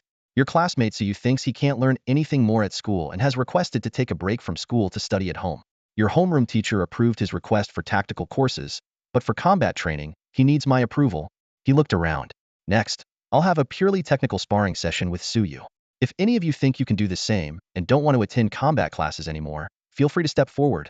As soon as he finished speaking, the students erupted into a buzz of conversation, looking at Suyu in disbelief. Is Suyu crazy? Has he lost his mind? Sparring with Mr. Nyoji? Mr. Nyoji is a retired soldier. Doesn't matter what kind of soldier Mr. Nyoji was, this is Suyu we're talking about. Has he ever passed a combat class? Amid the discussions, a few students who had been warned by Song Qinghuan remained silent. Lu Long, feeling uneasy, quickly stepped forward to stop Suyu, signaling with his eyes for him to abandon this crazy idea. Mr. Nyoji was infamous for his harsh training methods, known as the living help teacher who could make students hurt for a month without causing any real injuries. But Suyu just smiled and patted Lu Long's shoulder. "Trust in your brother Suyu's skills." With that, he strode towards the center of the field. The surrounding students immediately made space for them. Mr. Nyoji assumed a standard starting stance, and Suyu mirrored him with a similar pose. However, keen observers would notice that Suyu's stance differed slightly from the usual teachings. "Hey, why does Suyu's stance look different from what the teacher taught?" someone whispered. "When has Suyu ever been standard?" Another voice replied. Fair point. As the discussions continued, Chung Yong suddenly spoke up. He's not off. His starting stance is adjusted based on his own physique. It's the most suitable posture for his body proportions. Chung Yong squinted, as if reassessing Su Yu. Hearing this, someone in the crowd instinctively wanted to retort, "You don't know anything." But seeing it was the homeroom teacher speaking, they immediately held their tongue. On the other side, Mr. Nyoji stared at Su Yu, his gaze suddenly becoming sharp. This kid seems to have some skills, he thought to himself. Begin. Mr. Nyoji shouted and charged forward like lightning, sweeping a leg towards Su Yu. Su Yu deftly lifted his foot to dodge, and Mr. Nyoji immediately followed with a spinning side kick. This technique, combining feints and real attacks, often confused less experienced opponents. It was one of the 3 killer moves Mr. Nyoji had prepared for Su Yu. The watching students held their breath, anticipating Su Yu's imminent defeat. But to everyone's surprise, Su Yu effortlessly dodged Mr. Nyoji's unpredictable sidekick with a graceful lean back. Not only did he evade, but he also countered with a beautiful spinning back kick. This brief exchange, lasting less than a second, left the students of Class 7, Grade 3 in awe. They couldn't believe that the agile figure before them was the Su Yu they knew. As the duel continued, Su Yu and Mr. Nyoji's movements became faster. Elbow strikes, whip punches, and straight punches came in rapid succession, dazzling the onlookers. Apart from Song Qinghuan, who remained calm, everyone else was stunned, including Cheng Yong, who squinted in disbelief. Finally, as Su Yu's powerful knee strike collided with Mr. Nyoji's downward elbow, Mr. Nyoji stepped back and created some distance. "That's enough," Mr. Nyoji said, panting. "If it's purely based on technique, I can't break your moves." He didn't hide his surprise and then curiously asked, "Do you have a relative who's a retired soldier?" Su Yu nodded. "My dad is." "That explains it," Mr. Nyoji said, understanding dawning on his face. "You don't need to attend my combat classes anymore. There's nothing more I can teach you." What the heck? Did he really pull it off? A burst of exclamations erupted in Class 7 of the 3rd grade. The students stared in disbelief at Su Yu, who had just passed Mr. Nyoji's evaluation. "Are you serious? The teacher didn't go easy on him, did he?" Someone questioned. "Damn. Has Su Yu been playing the fool all along? Is he finally revealing his true strength?" Another classmate speculated. "Maybe he just didn't see the need to show his abilities before because his health wasn't as good as others," someone else suggested. The students chattered away until Mr. Nyoji's voice interrupted their noise. "Does anyone else want to give it a try?" Mr. Nyoji asked, scanning the room with a sinister smile. The classroom instantly fell silent. At that moment, Su Yu's gaze turned to Mr. Chung Yong. With a sigh, Chung Yong said, "All right, but we'll need Song Qinghuan to..." Before he could finish, Song Qinghuan eagerly responded, "Teacher, I'm willing." Her eyes sparkled with excitement, and her face turned a deep shade of red. Cheng Yong's words were cut short, and the class erupted into a commotion. He waved his hand to quiet them down. "All right, that's enough. Everyone, get out of here. Hand in your reflections before class tomorrow." As he walked towards the office, he pulled out his phone and dialed a number. "Zhuge Yun, don't say I didn't warn you. This is the 2nd time I'm telling you. We've been fooled by that kid Su Yu. He might actually join the combat department." A chilling laugh came from the other end of the line. "Oh, is that so?" Meanwhile, in the principal's office of Tianyuan No. 8 High School, the principal, 2 vice principals, and the head of the senior grade were finalizing the list for the upcoming training camp. "Principal, are we really going to put Su Yu on this list?" The bald vice principal hesitated. Although Cheng Yong reported that Su Yu has shown significant improvement in martial arts after absorbing the blood crystal and has exceptional tactical talent, this training camp is for cultivating combat talents. Isn't it a waste of resources to let Su Yu participate? How is it a waste? It's a genius training camp. A genius training camp.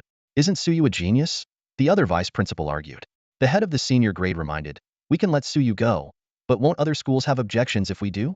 All 3 turned their eyes to the principal. Once the victim of Su Yu's prank of removing his bike's wheels, the principal stroked his sparse beard in thought before making a decision. "All right, here's the deal. Chung Yong said Su Yu has made significant progress. If he ranks in the top 100 in the joint exam a week from now, I'll personally send him to the training camp. Let's see which school's principal has any objections then." In the principal's office, several administrators were reaching a consensus on an important decision. Suddenly, a knock on the door interrupted their discussion. "Come in," the principal said. Teacher Chung Yong entered, and the principal's face immediately lit up with a smile. "Mr. Chung, you came at just the right time.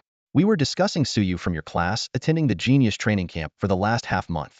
I plan to submit his name once he ranks in the top 100 in the joint exam. Can you give us an idea if Su Yu can make it into the top 100? Facing the expectant gazes of the principal and the grade director, Cheng Yong hesitated, nodding his head and then shaking it. The grade director asked in confusion, Mr. Chung, what do you mean by that? Chung Yong explained helplessly. I nodded because Suyu has the ability to get into the top 100. Even the top 50 is not a problem. But I shook my head because there's no need to submit his name anymore. What do you mean? The four of them asked in unison, their eyes filled with confusion. Chung Yong revealed a shocking piece of news. Professor Zhuge from Reject North University has already helped Su Yu and Song Qinghwan apply for the joint training camp of the four major academies. What?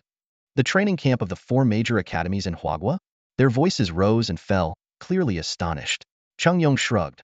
I suggest we notify them both right now. Can they go just by applying?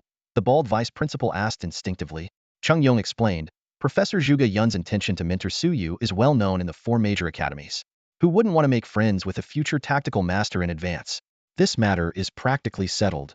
Hearing this, the four of them couldn't help but blush, realizing their understanding of genius was indeed limited. And what about Song Qinghwan? The principal asked, puzzled. Chung Yong chose his words carefully. You could think of her as a full-time bodyguard, or simply as a companion for Su Yu. Having someone who is bottom of the class around can at least provide some psychological comfort for Su Yu. Hearing this, the four of them exchanged glances. The genius ranked in the top 3 in Tianyun City, Song Qinghwan, was actually being positioned as a mere companion. This realization was hard for them to digest, but they also understood that this was a rare opportunity for Song Qinghwan. After a moment of silence, the principal said, since that's the case, our school should do its best to provide some support before they leave. The next morning, when Su Yu appeared on campus again, he was greeted by envious looks from his classmates. The story of his evenly matched fight with teacher Nyoji in the combat class had spread throughout the school, and he was now recognized as the school's second genius. However, Su Yu was more concerned about why his homeroom teacher had suddenly changed his mind and decided not to let him take a leave of absence. Qinghwan, do you know what's going on? Su Yu asked. Song Qinghwan shook her head. I thought you had some new idea. The two were urgently called back to the school by their homeroom teacher right at the gate, and were now waiting in the principal's office. After a short while, Chung Yong and the principal walked in. The principal patted Su Yu on the shoulder, smiling. Well done. When you slashed my tires, I knew you had potential. Su Yu stood straight, looking ahead without a word. Chung Yong couldn't help but laugh at the scene. He got straight to the point. Professor Zhuge Yun from Reject North University has helped you to apply for the joint training camp of the four major academies. The joint training camp of the four major academies? Su Yu and Song Qinghwan said in unison, their eyes filled with confusion. This top-tier genius training camp, known as the mini college entrance exam, was the dream goal of all geniuses. Almost everyone who participated was pre-admitted to the four major academies. However, up until now, no genius from Tianyuan City had qualified to participate. The dual ability genius from Tianyun First High is only considered to have a chance to join the training camp next year. Although Su Yu aims to be the top scorer in the college entrance exam, he is acutely aware that he is far from qualified to enter this elite training camp. After all, it is filled with extraordinary talents who don't even need to take the exam. Furrowing his brow in contemplation, Su Yu realized that while he could choose to skip the college entrance exam, it didn't seem like the right path for him as a tactical specialist. Seeing the puzzled expression on Su Yu's face, Chung Yong secretly smirked. He decided to teach this arrogant kid a lesson, to make him understand that there is always someone better and to focus on his tactical studies. Clearing his throat, Chung Yong raised his voice and said, yes, this is the four schools joint training camp. You don't need to question why. Just know that this is a once-in-a-lifetime opportunity for you. His gaze shifted between the two students. In the coming week, the school's gravity training room and chi and blood training room will be open to you around the clock. The principal and I hope you can elevate your abilities to a new level before heading to the camp.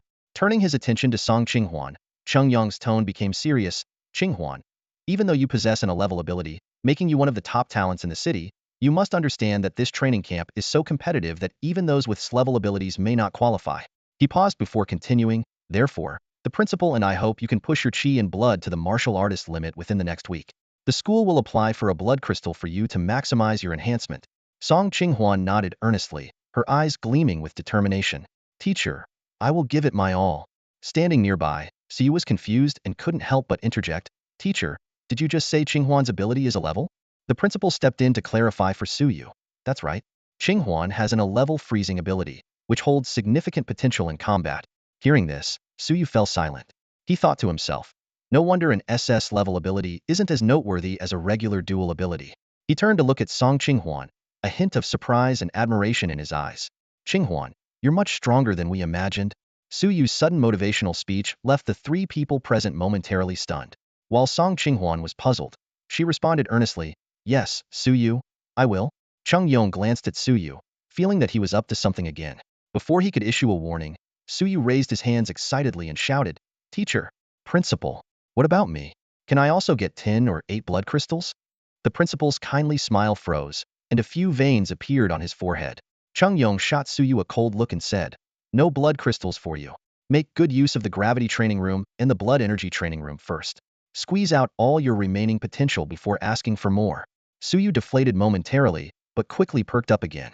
"Teacher, I want to try those 2 training rooms first. If they don't work well, I still want to train in the wilderness. Understanding more about the habits of different beasts is more helpful for me. Qinghuan can vouch for me. I've been collecting beast samples all along." Chung Yong looked at Song Qinghuan, who nodded in confirmation. Finally, Chung Yong agreed to Su Yu's request. The principal led them to the 2 training rooms deep within the bell tower and briefly explained their functions. Only then did Su Yu realize how many opportunities he had missed. After experiencing the training rooms, Su Yu remained determined to go to the wilderness, but he requested to use the gravity room for 2 hours each day. Chung Yong was speechless, while the principal seemed to support Su Yu's decision. Song Qinghuan expressed her worry and wanted to accompany him, but after persuasion from both the principal and Su Yu, she decided to stay and focus on her training. Su Yu promised to only operate within Zone D and assured her he would come back to pick her up in the evening. Chung Yong stopped Su Yu as he was about to leave and solemnly reminded him, "Remember, staying alive is the foundation of everything. Think about your family and those who care about you." Su Yu put away his frivolous demeanor and solemnly promised not to seek death recklessly. The principal and Chung Yong exchanged a meaningful glance, both seeming to hold some expectations for this young man. In the wilderness, Su Yu cautiously explored, using his knowledge to handle various situations. By dusk, he completed his tasks and returned to the school to spar with Song Qinghuan in the gravity room. After 2 hours of intense combat, they rode their bikes home, chatting and laughing. The principal watched them from the rooftop, feeling nostalgic about youth. As they parted ways, Su Yu suddenly asked, "Qinghuan, have you ever thought that your ability might not just be freezing?" Leaving Song Qinghuan puzzled, Su Yu waved goodbye. In the following days, Su Yu's life became a whirlwind of tension and fulfillment. Before dawn each day, he would set out on his bicycle, traversing the wilderness in search of various exotic beasts. As his hunting experience grew, his movements became more adept, and his understanding of these creatures deepened. It was only at dusk that he would return to school, exhausted, to engage in intense combat, training with Song Qinghuan. Time flew by, and a week passed in the blink of an eye. Song Qinghuan gradually realized that despite her best efforts, it was becoming increasingly difficult to suppress Su Yu. This realization left her both surprised and somewhat frustrated, feeling that her progress was too slow. Consequently, she devoted herself even more rigorously to her training. Meanwhile, the theories about supernatural abilities that Su Yu had previously mentioned began to take shape in her mind, leading to new insights. In the wilderness, Su Yu had just finished using his 10th roll of film and dealt with the last beast carcass. 6 men with fierce expressions had been eyeing him from the side. As soon as Su Yu completed his task, they immediately approached with 4 smiles. The leader, a man with a scarred face, enthusiastically said, "Su Yu, my brother, you've almost cleared this area of beasts these past few days. How about considering my offer to join our hunting squad? We could go to Zone C together and hunt those grade 1 beasts. You know our strength. We just need a tactician like you. With you on board, hunting 2 grade 1 beasts a day would be no problem." Su Yu's exceptional performance in Zone D over the past week had caught the attention of several hunting squads. Starting a couple of days ago, teams had begun inviting him to join. However, today's squad, composed entirely of martial artists, was undoubtedly the strongest he had encountered. Su Yu politely declined, "Brother Wang, I know you guys are amazing, but unfortunately, I have exams tomorrow and the college entrance exams coming up. I won't have the opportunity to join your squad." The scarred man smiled generously, saying, "No problem, Su Yu. We can collaborate during the summer break after your exams." "All right, Brother Wang. We'll have the chance to work together then. I need to leave now," Su Yu said, taking his leave without further ado. As he left, the faces of the men around the scarred leader showed dissatisfaction. One of them complained, "Brother Wang, we've given him a lot of respect by inviting him. What's his deal? He's just a kid who's not even a martial artist. Yet he's acting all high and mighty in front of us." Another chimed in, "Yeah, Brother Wang, I told you it wasn't worth our time to approach him. Why waste time on this kid?" The group grumbled, clearly displeased with Su Yu's attitude. At this point, the scarred man shot them a cold glance, and they immediately fell silent. He said in a stern voice, "Do you think I'm stupid? It's normal for him not to join us now because of his exams. But what about later? Everyone says he has the potential to become a tactical master, but his cultivation talent is limited. He won't be able to match high-level hunting squads anytime soon. Our squad is his best option for rising up." Building a good relationship with such a genius is far better than wasting your time in bars. A man with a mohawk muttered. So what if he's a tactical master? When facing beasts, he still needs our protection. The scarred man glared at him but, seeing that others seemed to share the same opinion, decided not to argue further. He silently calculated in his mind that the squad needed to find more talent. While the group was discussing, an old man stood on a nearby tree, stroking his sparse beard with a smile. He muttered to himself, "Summer insects cannot discuss ice, but I'm not much better than these kids. Suyu, you've given me so many surprises." The principal, who had been observing Suyu for days, shook his head with a sigh. Through his observations, he had gradually uncovered an even more terrifying truth. Chung Yong had originally hoped to send Suyu to the joint training camp of the four schools to get a reality check, so he would focus on tactics. Now, it seemed that the training camp might be where Suyu truly made a name for himself. A golden carp is not meant to stay in a pond. It transforms into a dragon with the first storm, the principal murmured to himself. Elsewhere, Suyu arrived at the beast registration office to record his day's achievements. Yang Kai, who was in charge of the records, had become increasingly familiar with him. Glancing at Suyu's record, Yang Kai smiled and said, "Suyu, are you collecting different beasts? I've noticed that the beasts you've hunted these past few days are rarely the same." Quite an unusual approach. Suyu nodded frankly. "That's right, Brother Yang. My main goal in venturing into the wilderness is to encounter different beasts and gain more knowledge about them." Yang Kai nodded approvingly. "Not bad. You have your own way of thinking. Got exams tomorrow, right? Good luck with them." "Thanks, Brother Yang," Suyu said as he took the wristband. As Suyu rode off on his bicycle, Jingyao approached Yang Kai and said, "Suyu will definitely rank in the top 3, if not the top 10, in Tianyuan City for this exam." Yang Kai's eyes widened. "Boss, do you really think so highly of him? Suyu is indeed capable, but I thought he would rank around the top 50. Jingyao shook his head. "You don't know this, but his blood energy fluctuations have been getting smaller these days. I suspect he's already passed the threshold to become a martial artist, and has started to learn how to control his blood energy. Wow, so this kid is actually a genius in cultivation too." Yang Kai couldn't help but curse in excitement. As long as he gets enough blood crystals, he's not inferior to those top talents in Tianyun City. Of course, but entering the middle grades isn't just about increasing blood energy. It also requires comprehension, Jingyao added. But Yang Kai was too excited to listen. Who cares about middle grades? If what you say is true, so you reaching the third-grade martial artist level is just a matter of having enough blood crystals. A tactician doesn't need to be on the front lines. Having third-grade peak strength to endure long journeys is more than enough. Jingyao didn't say more. He was already planning to report to the military academy once the results of the Tianyun City joint exam were out. With solid results in hand, the admissions office would likely send someone in person. In the gravity training room of Tianyun No. 8 High School's clock tower, Suyu's position had moved from the bottom to the top within just a week.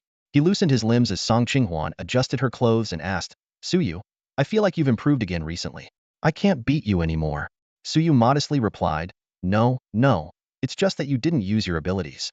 If you did, I wouldn't stand a chance, even if there were 10 of me." Song Qinghuan nodded, but then shook her head resolutely. "No way. Whether I use my abilities or not, I can't let you surpass me." Understanding her competitive spirit, Suyu could only agree. All right. We'll increase the intensity of our training tomorrow. Tomorrow, after our exams, we're heading to Martial City." "You're just trying to fool me," Song Qinghuan said with a clever glint in her eyes. "By the way, Suyu, have you checked your blood energy recently?" Suyu shook his head. "No, but I have a rough idea. My blood energy should be around 200. Hearing this, Song Qinghuan's mouth formed an O shape. Suyu didn't plan to hide the matter about his qi and blood. If anyone had questions, he would just attribute it to his father's blood crystal. He intended to say that he was exceptionally gifted, and that one blood crystal had boosted his qi and blood by several hundred points. After her initial surprise, Song Qinghuan's face lit up with a joyful smile. She excitedly hugged Suyu, and spun him around several times until he almost couldn't breathe. Only then did she release him, her ears turning red as she realized her overenthusiasm. After dropping Song Qinghuan off at her home, Suyu leisurely rode his bike back, summarizing his recent gains along the way. His qi and blood had reached 202, and with the 10 points he hadn't claimed yet, it totaled 212. Over the past 7 days, he had increased by 71 points, with 1 point coming from his nightly training. He had surpassed the 200 qi and blood threshold, which the book said was the limit for ordinary people. He had initially planned to break through and become a martial artist before the training camp to impress his teachers. However, upon discovering that he could still increase his qi and blood, he decided not to rush the breakthrough. His research indicated that the qi and blood limit for genius martial artists could be even higher. Rumor had it that one genius reached 300 and experienced 4 transformations during his advancement, allowing him to fight against second and third-tier warriors while still in the first tier. Despite this being from a street vendor book, Suyu chose to believe it, as increasing his chi and blood wasn't difficult for him. Upon arriving home, he claimed his 10 chi and blood reward and checked his personal stats. Name: Suyu. Talent: E. Ability: Ice Age incomplete. Titles: Low-level tactician, low-level encyclopedia collector. Skills: Master of tactical understanding, proficient in beast encyclopedia, intermediate bicycle riding skills. Physical attributes: 212 chi and blood. Mental attributes: 300 Hz. Strength: 980. Agility: 960. Encyclopedia collection: 85100. These days, his strength attribute had increased more than his agility. Suyu estimated that his current strength was comparable to a first-tier martial artist. When sparring with Song Qinghuan, he often held back. Otherwise, he could easily overpower her. Unknowingly, he had caught up with Song Qinghuan. While he still lagged behind her in ability control, his prospects were bright. Suyu began to look forward to the citywide exam the next day, determined to showcase his strength. With this ambition, he drifted into sleep. The remaining 15 entries needed to complete his encyclopedia task no longer troubled him, as completing it would only elevate him from a poor student to an average one. The next morning, the atmosphere at Tianyuan number 8 High School's senior year section was tense. Suyu was more excited than usual, and Song Qinghuan was also full of anticipation. In her eyes, only she knew how outstanding Suyu had become. She even considered whether she should refrain from using her abilities if they faced each other in the arena, giving him more opportunities to shine. Coincidentally, Suyu was also contemplating whether to surprise Song Qinghuan by demonstrating his ice abilities, proving that they were meant to be together. Compared to the others in their class, their faces were noticeably more expectant.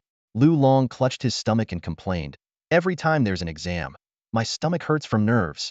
I used to comfort myself knowing Suyu would be at the bottom, but now that I see you, my stomach hurts even more." Hearing this, Suyu immediately slapped him on the back. "Hey, Suyu, hit me a couple more times. I think I'm not nervous anymore," Lu Long said, his eyes gleaming. Suyu withdrew his hand in disgust, thinking this guy was weird and deciding to keep his distance. As they were fooling around, Teacher Chung Yong entered the classroom and said to Suyu and Song Qinghuan, "You two, pack your things and come with me." "What things?" Suyu asked, momentarily confused. Chung Yong glared at him. "Didn't I tell you yesterday to pack your stuff for the training camp?" "Oh, right. Qinghuan and I left our things in the bell tower," Suyu quickly replied. "Go get them now." Suyu and Song Qinghuan immediately followed Chung Yong. The classroom fell silent for a moment before erupting in chatter. "Training camp? Suyu can join the training camp now? If he can't, then can you?" Zhang Shizheng retorted coldly, silencing the doubters. "Wait, isn't the genius training camp 2 days from now? Why are they packing now? Maybe it's not the Tianyuan City training camp? Wow, Suyu and Song Qinghuan might be joining another city's camp. Impressive." The class grew even more lively. Just then, Teacher Nyoji walked in and announced, "Your homeroom teacher has some matters to attend to. I'll be taking over for the next week, and I'll also be in charge of today's citywide exam." Everyone's speculations were confirmed, and envy and jealousy were written all over their faces. Meanwhile, as Suyu picked up his luggage, he curiously asked, "Teacher, didn't you say we'd leave after the exam?" Chung Yong loaded their things into the car and explained, "You need to ask Professor Zhuge Yun about that. He arranged for someone to pick you up first thing this morning." "Do you expect a 6th-tier martial artist to wait around for a day?" "A 6th-tier martial artist?" Song Qinghuan's eyes widened and sparkled. Suyu gasped and instinctively asked, "Teacher, can I take a picture with this expert?" Chung Yong glanced at him. "If you want to risk your life, go ahead, but don't involve me." Suyu nodded, understanding that the teacher meant he should handle it himself. He thought to himself, "Who am I? Known as the little social butterfly of Pinyin community. Inviting a 6th-tier expert for a few photos should be a piece of cake." Before long, they reached the east gate of Tianyuan City. Chung Yong watched in disbelief as Suyu, grinning widely, approached the 6th-tier expert. At that moment, he felt he should turn around and leave with Song Qinghuan immediately. He sighed inwardly. What a miscalculation. I underestimated this kid's audacity. Suyu held his camera with a harmless smile on his face as he approached the middle-aged man sitting on the old ox. "Senior, I noticed your posture just now. It looks great. Could you hold it for a moment so I can take a picture?" The middle-aged man chuckled. "You must be Suyu." Suyu nodded immediately. "Yes, I'm Suyu from Class 7, Year 3, Tianyuan number 8 High School." "No doubt about it." "All right then, take one with me and my old buddy here," the man said with a grin, and the old ox let out a low moo. Suyu raised his camera, pretending to find the perfect angle. Despite his carefree appearance, He was a bit nervous inside. Even though the system would automatically correct the photo, he still wanted to do his best. After all, this man was a 6th grade expert, just one step away from being a master capable of guarding an entire region, the strongest person Suyu had ever met. If the photo turned out well, he might get more benefits. When he focused the camera, there were no special prompts. Suyu was a bit surprised that this senior didn't have any abilities. But after pressing the shutter twice, he broke into a bright smile. The system's notification sounded in his mind. Congratulations, host. You've obtained mastery in the martial art. Phantom Step. Congratulations, host. You've gained a high-dimensional attribute. Mental Power 10. Mental Power. It had been days since he'd last gained mental power. Not only that, had unlocked a new category, martial arts. Suyu didn't dare to claim the rewards right away but was already filled with anticipation and excitement. His radiant smile seemed to others to be simply because he'd taken a good photo. Suyu handed the 2 photos to the middle-aged man. Senior, one for you, and one for your old buddy. The man looked at the photos and smiled. Not bad, kid. You're pretty good with a camera. He then showed the photos to the old ox, who let out another moo. Interesting. Very interesting. The man's smile grew even wider. At that moment, Chung Yong approached, looking doubtful. Greetings, senior. I am Chung Yong. Please excuse the child's lack of manners. The middle-aged man waved his hand cheerfully. No worries, no worries. Hop on. I'll make sure to get you to Martial City early today. With that, the old ox slowly stood up, growing larger until it reached a height of 5 or 6 meters. At the same time, the middle-aged man took some large Rubik's cubes from his backpack and threw them on the ground. The cubes quickly unfolded, transforming into a cyberpunk-style carriage. Suyu was stunned. It was his first time witnessing the perfect blend of technology and cultivation. The 3 of them boarded the carriage, finding a gap between the cabin and the wheels that allowed for a smooth, floating ride. Despite the ox pulling the carriage, it felt as steady as a high-speed train from his previous life. Seeing the amazed expressions on Suyu and Song Qinghuan, Chung Yong nodded in satisfaction.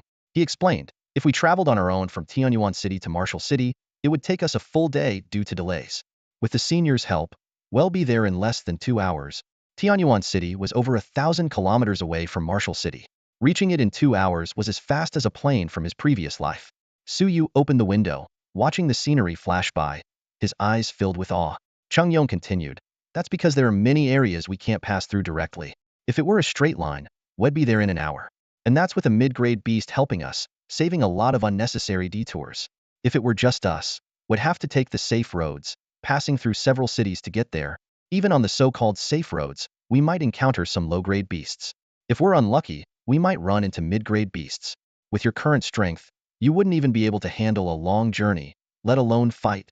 Song Qinghuan and Suyu nodded seriously.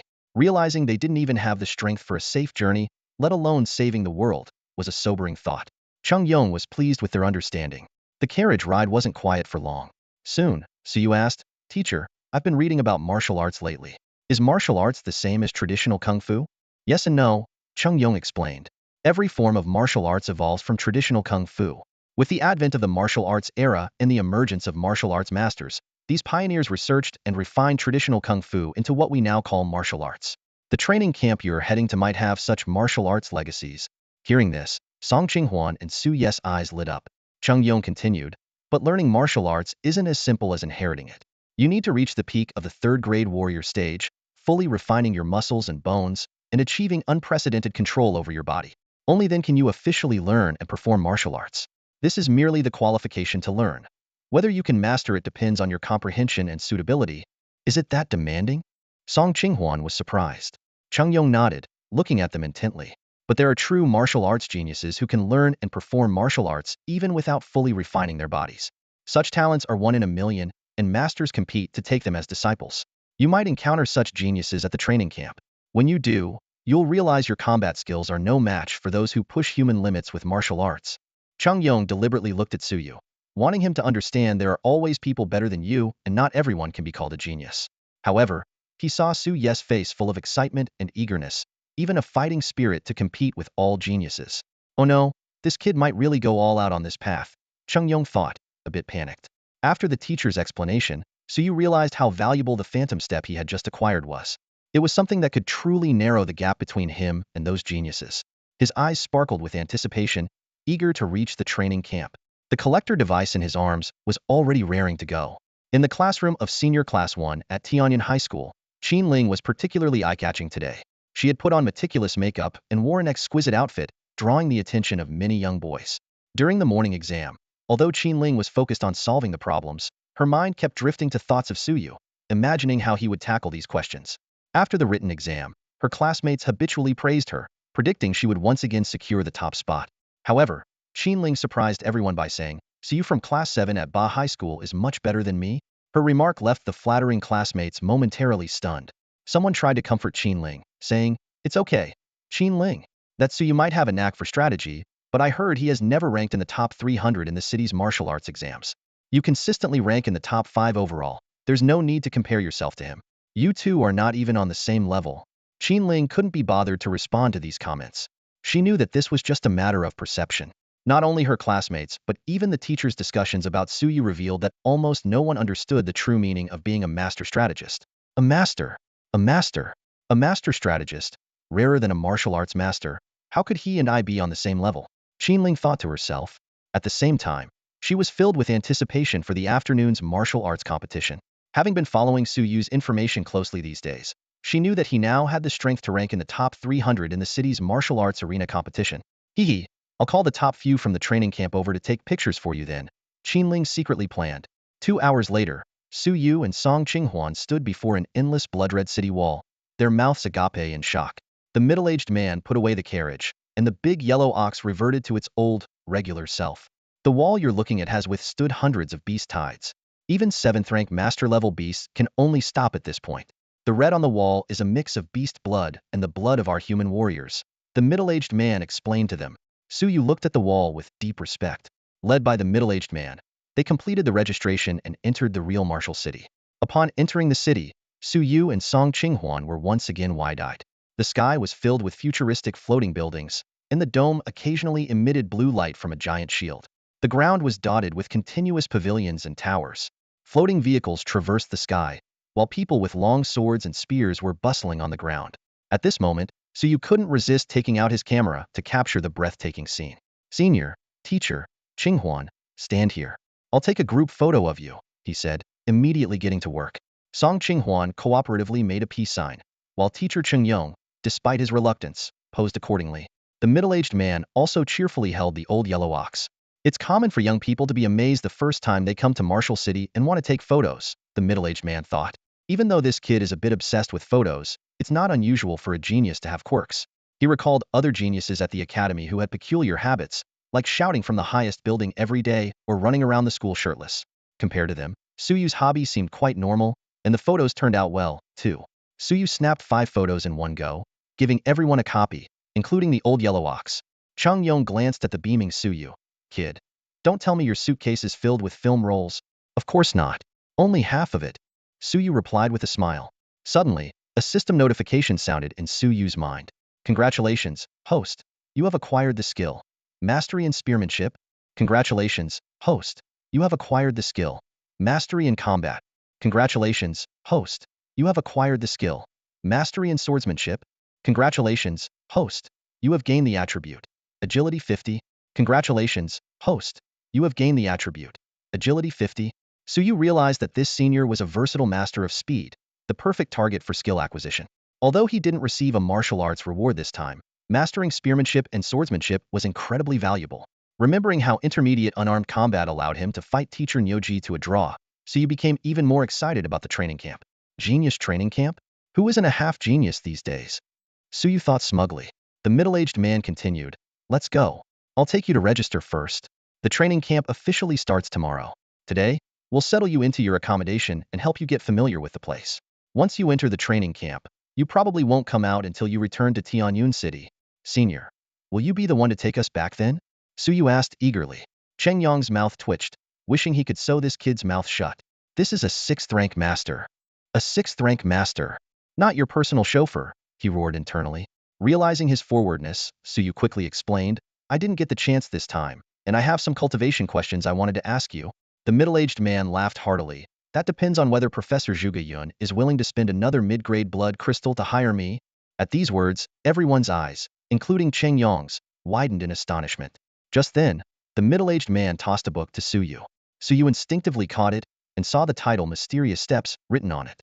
"I noticed your curiosity about martial arts along the way. This mysterious steps is one of my best skills. The content will disappear after 7 days. If you can master it within the training camp, not only will I take you back, but I'll personally come to pick you up next time you visit Marshall City, the middle-aged man said. Really, senior? Suyu's eyes lit up. Really? Beside him, Chung Yong glared at Suyu. Hurry and thank the senior. Thank you, senior. Suyu expressed his gratitude sincerely. He had been pondering how to avoid showing off his mastery of the mysterious steps too soon, as explaining it would be troublesome. Now, the senior had handed him the perfect excuse. The middle-aged man then turned to Song Qinghuan. Young lady, you can learn it too if you want. Thank you, senior. Song Qinghuan replied. Let's go. I'll show you to the registration point first, the middle-aged man said, seemingly unfazed by the act of gifting martial arts skills, and continued to lead the way. Suyu handed the mysterious steps book to Song Qinghuan. Qinghuan, you're more meticulous. You keep it. I'll feel more at ease. Song Qinghuan wanted to say something but remained silent, seeing Suyu's determined expression. Tianyuan City was abuzz with excitement as the day of the martial arts exam arrived.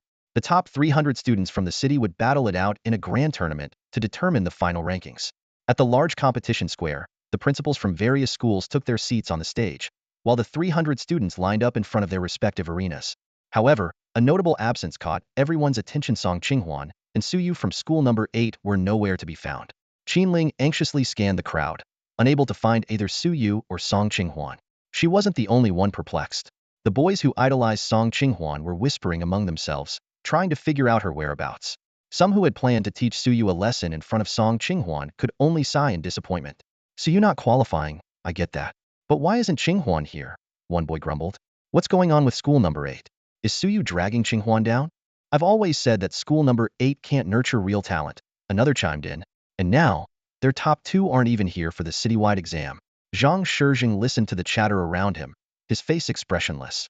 He mentally noted those who insulted school number 8, determined to confront them in the arena. Just then, Caillou approached Zhang Shijing and asked directly, I remember you and Song Qinghuan are in the same class. Do you know why she isn't here? Caillou's presence immediately drew everyone's attention. Speculations began to arise. Could it be that Caillou also likes Qinghuan? A god and a goddess, that would make sense. Caillou silenced the murmurs with a cold glance. Don't get the wrong idea, he clarified. I have no interest in Song Qinghuan or Suyu. Song Qinghuan is one of the few opponents who can make me go all out. I just want to know why she isn't here. Zhang Shijing replied. I'm not sure either. Before the exam started today, our teacher took Suyu and Song Qinghuan away. They're probably not even in Tianyuan City anymore. This news caused a stir in the square. Students began to murmur. Qinghuan and Suyu aren't in Tianyuan anymore? They're skipping the exam? Isn't it irresponsible for their teachers to take the top student away right before the exam? Caillou frowned and, seeing no one had more information, returned to his spot. Meanwhile, the principals on the stage were also discussing the issue. Curious, one principal asked the principal of school number 8, Old Tang, isn't Qinghuan your top student? Why isn't she here for the exam? The principal of school number 8 stroked his beard and replied mysteriously, the 4-school training camp. These 5 words transformed the other principal's expressions from anticipation to confusion, then to shock, and finally to disbelief. What? The bald principal from school number 3 stood up abruptly. Are you saying Suyu and Song Qinghuan are attending the 4-school training camp? His voice echoed across the square. After a moment of silence, the crowd erupted again. The 4-school training camp? The mini-exam? Are you kidding? Caillou didn't go. So how did Suyu and Song Qinghuan get in? Isn't Suyu the one who got rejected by the professor from Beida University? Must be through connections. This is ridiculous. Connections or not, Suyu's skills are still questionable, even if it's not Suyu. Song Qinghuan going to the mini-exam is just setting herself up for failure. The students continued their heated discussions. Even Caillou, who had remained composed, now looked unsettled. He had applied for the 4-school training camp before, but didn't make it past the first round. Now, hearing that Song Qinghuan and Suyu were invited was hard for him to accept. Students from school number 8 were equally incredulous. Only Qinling seemed to understand. I knew he wouldn't be eliminated with his skills. She felt happy for Suyu, but quickly became envious of Song Qinghuan. She shook her head, reminding herself, no, I just want to learn from Suyu. He's my goal. That's all. On the stage, the principal of school number 8 remained unperturbed. Yes, it's the 4-school training camp. A 6th-rank expert even came to pick them up today. The other principals were at a loss. The principal of school number 1 said, You sly old fox, why keep this good news from us? We could have at least given them some gifts before they left. The principal of school number 8 explained, It wasn't my intention to keep it from you. You all know the caliber of talents at that training camp. Frankly, this trip is to make Suyu focus. So, you can give them gifts when they return. The other principals finally understood and realized they had underestimated Suyu's strategic talent. The principal of school number 1 admitted, "We've been too focused on martial skills. After this exam, we need to discuss the cultivation of strategists among our schools." This suggestion was immediately agreed upon by all the principals. They recognized their own limitations, while the students in the square were still caught up in envy, jealousy, and disbelief. The principals simply smiled, thinking that a little competition would be beneficial. Meanwhile, in Wuching, Su Yu and Song Qinghuan had settled in and arrived at the registration office. A middle-aged man briefed them, "Tomorrow, before the training camp starts, there will be a blood energy test. After the test, you will form teams with the other 104 students. Pay close attention to both your own blood energy and others. Choosing the right teammates is crucial for how you will fare in the next 7 days." Su Yu and Song Qinghuan nodded seriously. Nearby, Chung Yong silently thought to himself, "It's finally happening. This time, we'll make sure you give up on becoming a combatant." The martial arts tournament in Tianyun City was in full swing. Unlike previous years, this year's competition was missing a key figure, Song Qinghuan, who had always ranked in the top 3. However, Caillou's performance became the highlight of the day. From the first match to the semifinals, he defeated his opponents almost instantly, not giving them any chance to react. The audience was well aware that Caillou was spurred on by the news that Su Yu and Song Qinghuan were participating in the elite training camp. As the acknowledged top genius of Tianyun City, Caillou was supposed to be the main contender for this year's college entrance exams. Yet, unexpectedly, the other two received the opportunity to join the genius training camp, a blow that would be hard for any prodigy to accept, especially considering that one had never beaten him, and the other wasn't even qualified to stand on the same stage as him. Caillou tried to remain calm, rationalizing that the joint training camp of the 4 schools had nothing to do with martial arts talent, and that Su Yu and Song Qinghuan were chosen purely because of Su Yu's tactical genius. But on the stage, facing challengers, he couldn't help but strike out directly and mercilessly. The peaceful mindset he once had during sparring was completely gone. On the high platform, the principals of the schools watched in silence. The principal of number 1 high school smiled and said to Tang Yaodong, the principal of number 8 high school, "Old Tang, your number 8 high school really did me a big favor this time." Caillou faced too few challenges in Tianyun City. With Su Yu and Song Qinghuan spurring him on, I have even more confidence in his performance in the upcoming college entrance exams. Tang Yaodong, twirling his small mustache, replied with a smile, "Since I've done you such a big favor, asking for a grade 1 blood crystal in return isn't too much, is it?" The principal of number 1 high school smile froze instantly. On the stage, Caillou's semi-final match was again swift and decisive. Using just 3 moves combined with his swamp ability, he eliminated another perennial top 3 genius. The discussions among the audience grew even more animated. "Wow, Caillou is insanely strong. I used to think the top 3 were close in skill, but now it seems the others are no match for him. Don't be ridiculous. Our goddess Qinghuan hasn't been crushed by Caillou. Ha, that's because Caillou wasn't using his full strength before. Song Qinghuan is no match for him. Exactly, Caillou should be the one going to the 4-school training camp. The principal of number 8 high school should give Caillou the spot. He might even make it to the top 10 in the Northwest region in the college entrance exams and create new history." On the high platform, the other principals looked at Tang Yaodong with interest. Tang Yaodong remained calm and said, "Our student Song Qinghuan relies on her vision, not just talent. Even if I wanted to switch, she wouldn't agree." The group of principals laughed, knowing full well the intricacies behind the situation. In the other semifinal, Qin Ling showcased the terrifying aspect of her abilities for the first time on stage, winning easily. The students below were even more excited. Holy crap, Qin Ling isn't holding back anymore. Isn't she aiming to be a tactician? Are you dumb? Su Yu is the youngest tactician. Is she competing with Qinghuan for attention? Stop it. You're breaking my heart. I need to try too. Maybe I have a talent for tactics. On stage, Qin Ling heard the discussions and a hint of shyness flashed in her eyes. Ever since meeting Su Yu, she felt she needed to be more outstanding in both martial arts and tactics to be worthy of being Su Yu's teammate, and also to compete with Qinghuan. The final match began, with Qin Ling and Caillou standing opposite each other. Caillou's eyes were filled with fighting spirit. "I thought today would be boring, but I underestimated you." Qin Ling nodded slightly, without saying much. As the referee announced the start, a mysterious and beautiful pattern appeared in her eyes, adding an exotic charm to her already delicate face.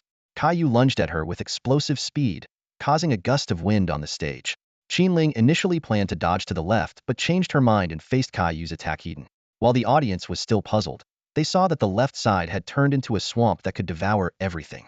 Seeing through the trap, Caillou didn't hesitate to confront Qin Ling directly.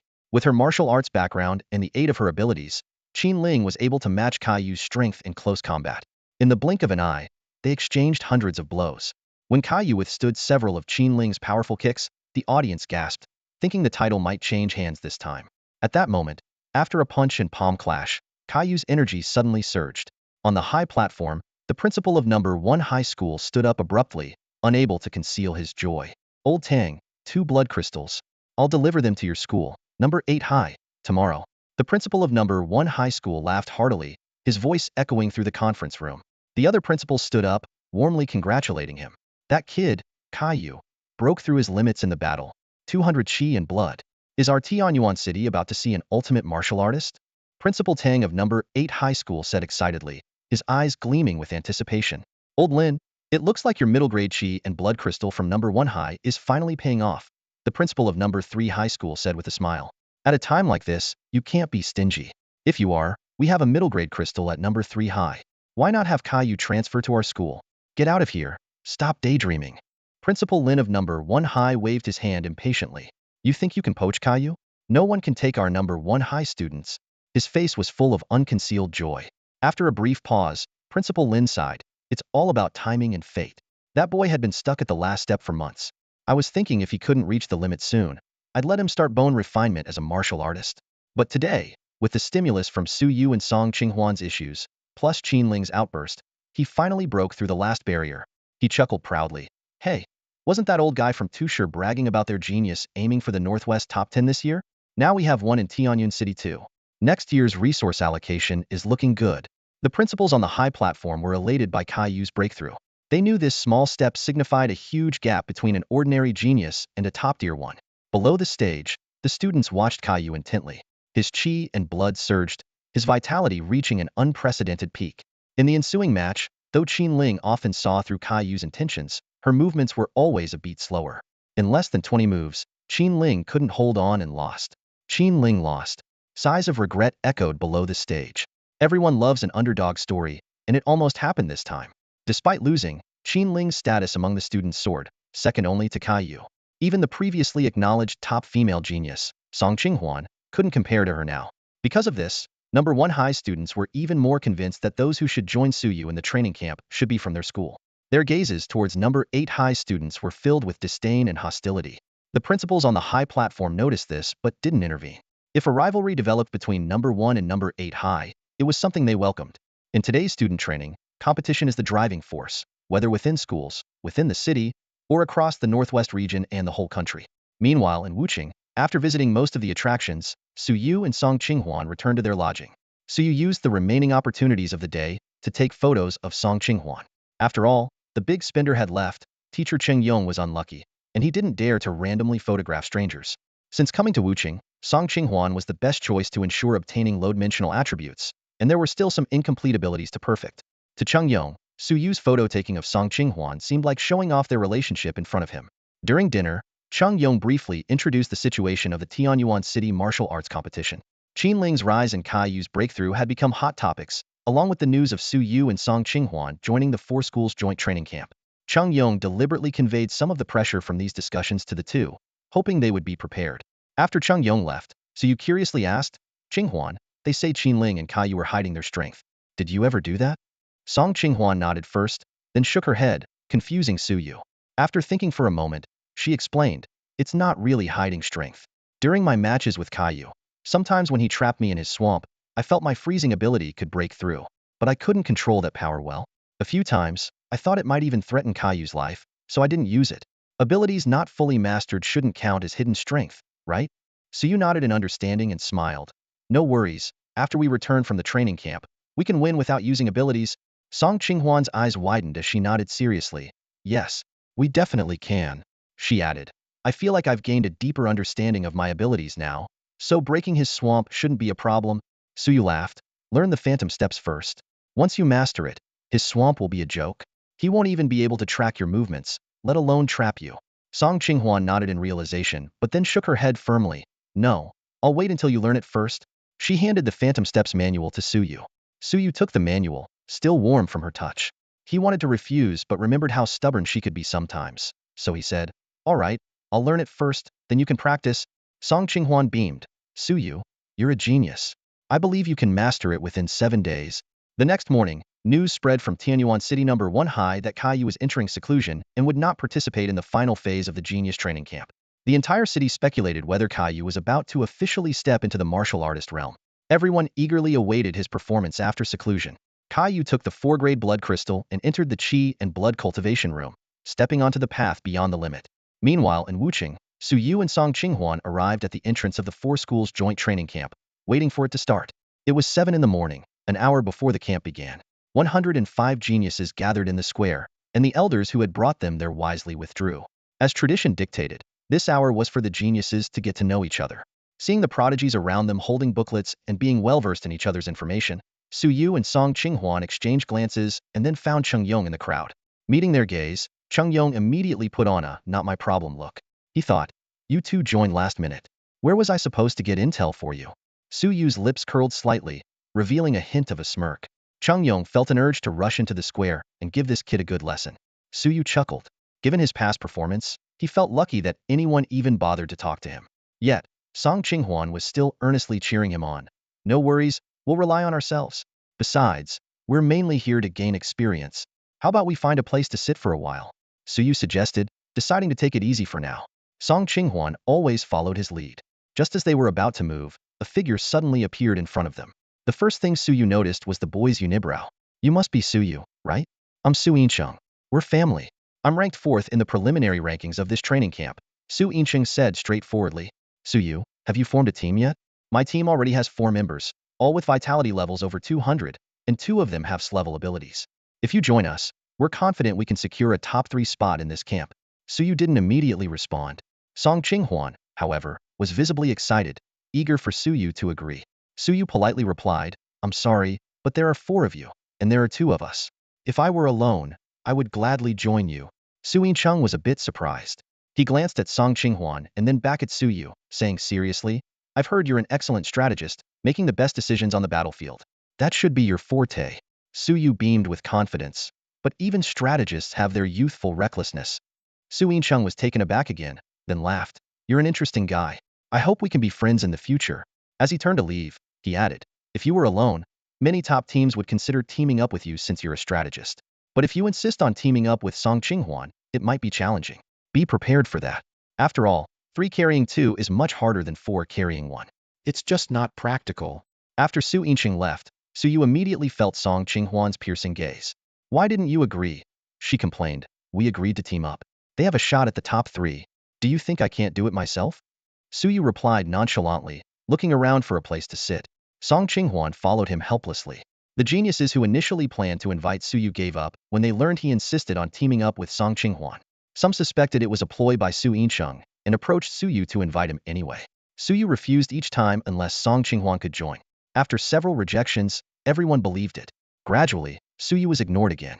Every scene in the square was watched by the surrounding elders who hadn't left. Cheng Yong wanted to rush over and scold Su Yu, but felt the boy wasn't doing anything wrong.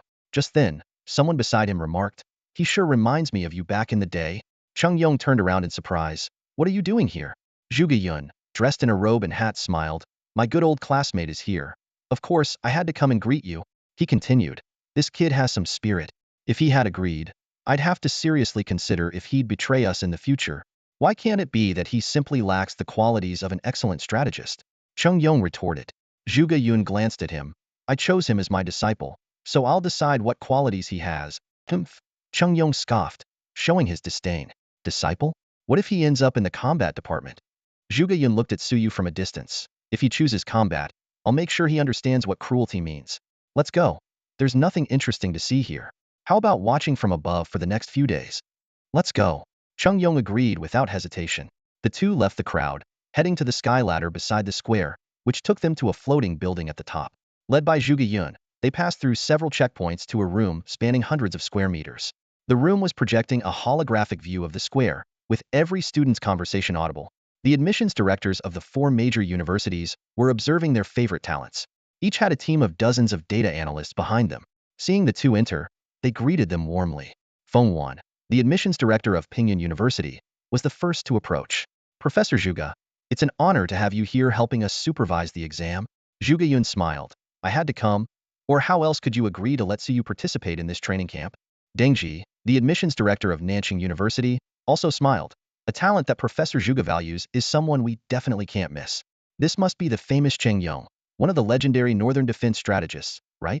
Cheng Yong, long time no see. It seems you've been living a peaceful life. Barding, the admissions director of Dongji University, said coldly. His words chilled the atmosphere in the observation room. Remembering past events, the directors quickly changed the subject. Professor Zhuge, how do you think Suyu will perform this time?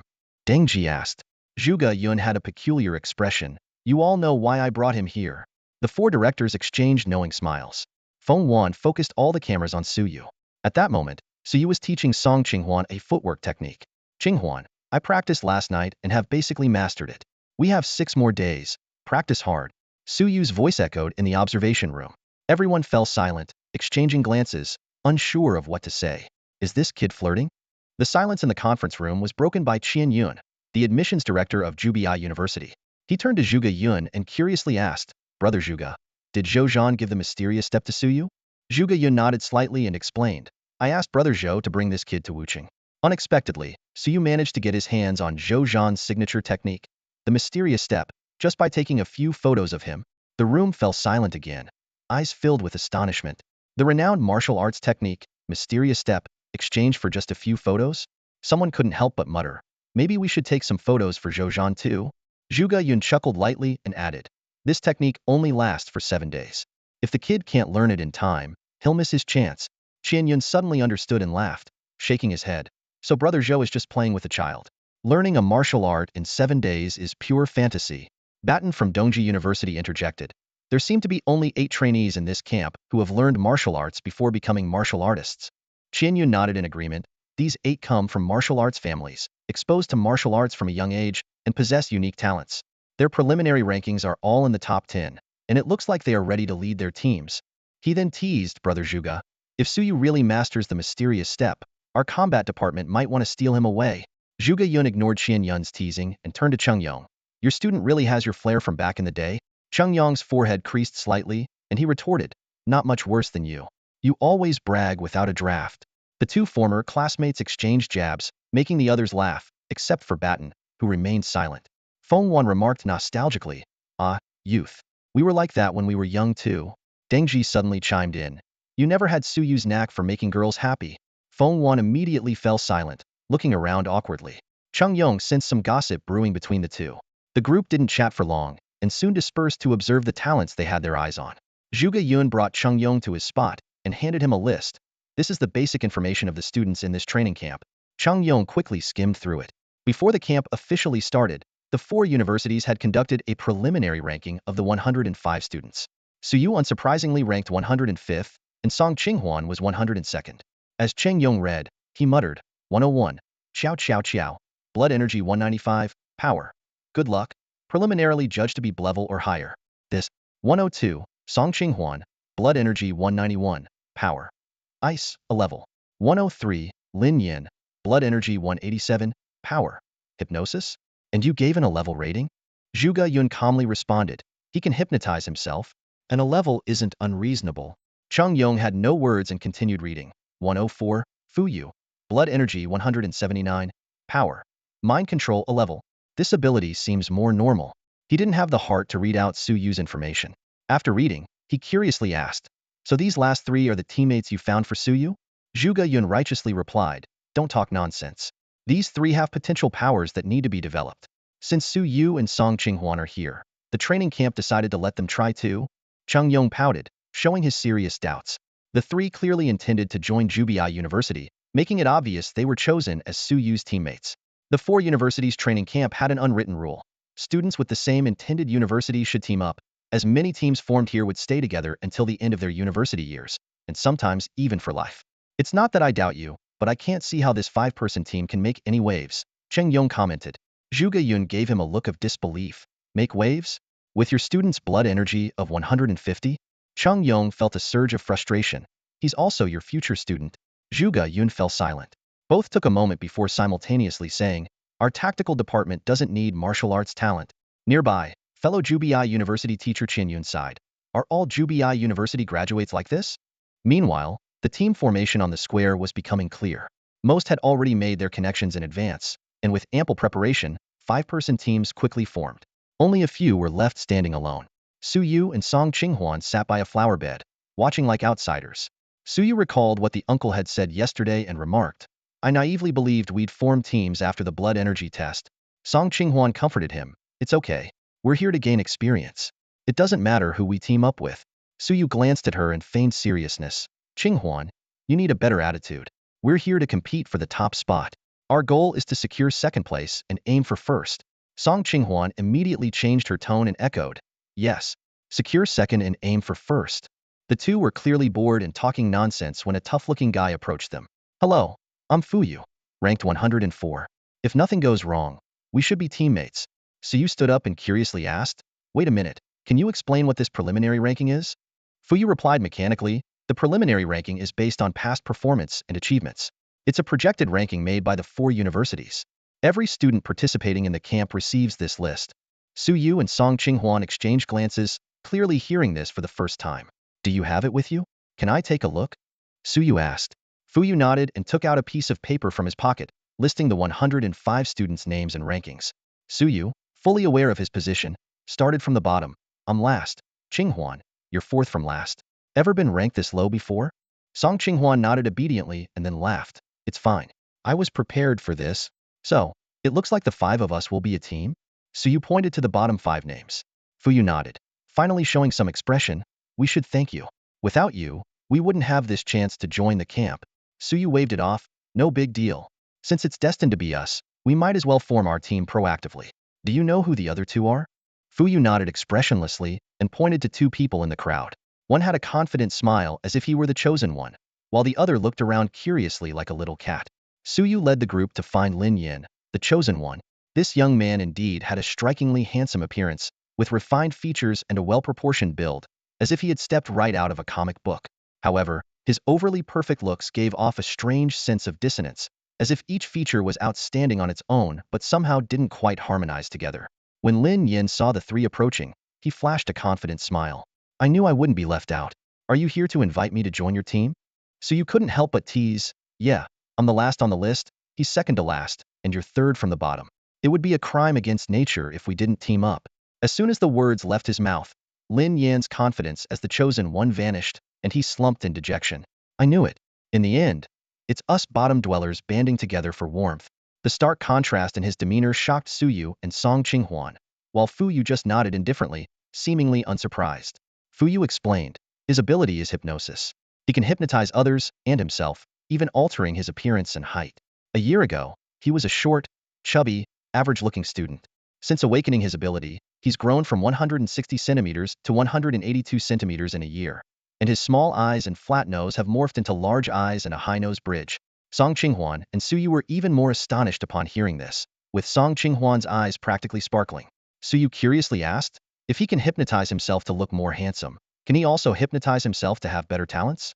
Fuyu nodded. "In theory, yes. But so far, his hypnosis effects are quite limited." Lin Yin quickly added, "That's just for now. As I gain better control over my ability, my talents will definitely become the best among all humans." Suyu looked at him appreciatively. "Lin Yin, I believe in you. You can definitely do it. Let me take a couple of photos of you later. I'll even autograph them for you." Lin Yan's face lit up with emotion at these words. "Suyu, you really get me. Forget photos and autographs. I'll do anything for you." Suyu instinctively took 2 steps back. "Lin Yan, I trust you won't hypnotize your teammates." Lin Yin hurriedly assured him, "Don't worry, Suyu. Unless you ask me to, I won't use my ability on you.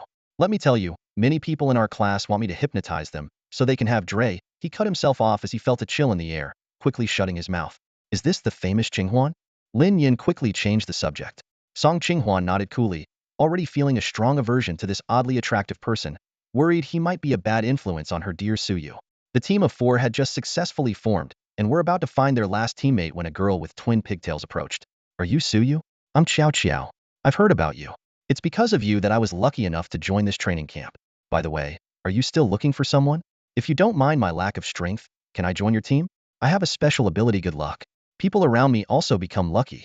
Teaming up with me will definitely bring great fortune." Suyu glanced at Song Qinghuan, a look of helplessness on his face. These teammates all seemed a bit unusual. Suyu replied, "Xiao Xiao, we were just about to invite you to join our team." "Really? Lucky me." Xiao Xiao jumped up in excitement, her twin pigtails bouncing. I told you. I'm really lucky. Fuyu introduced her again. Xiao Xiao's ability is luck. She's been lucky since she was a child, winning lotteries, finding money on the street, and discovering blood crystals in the wild.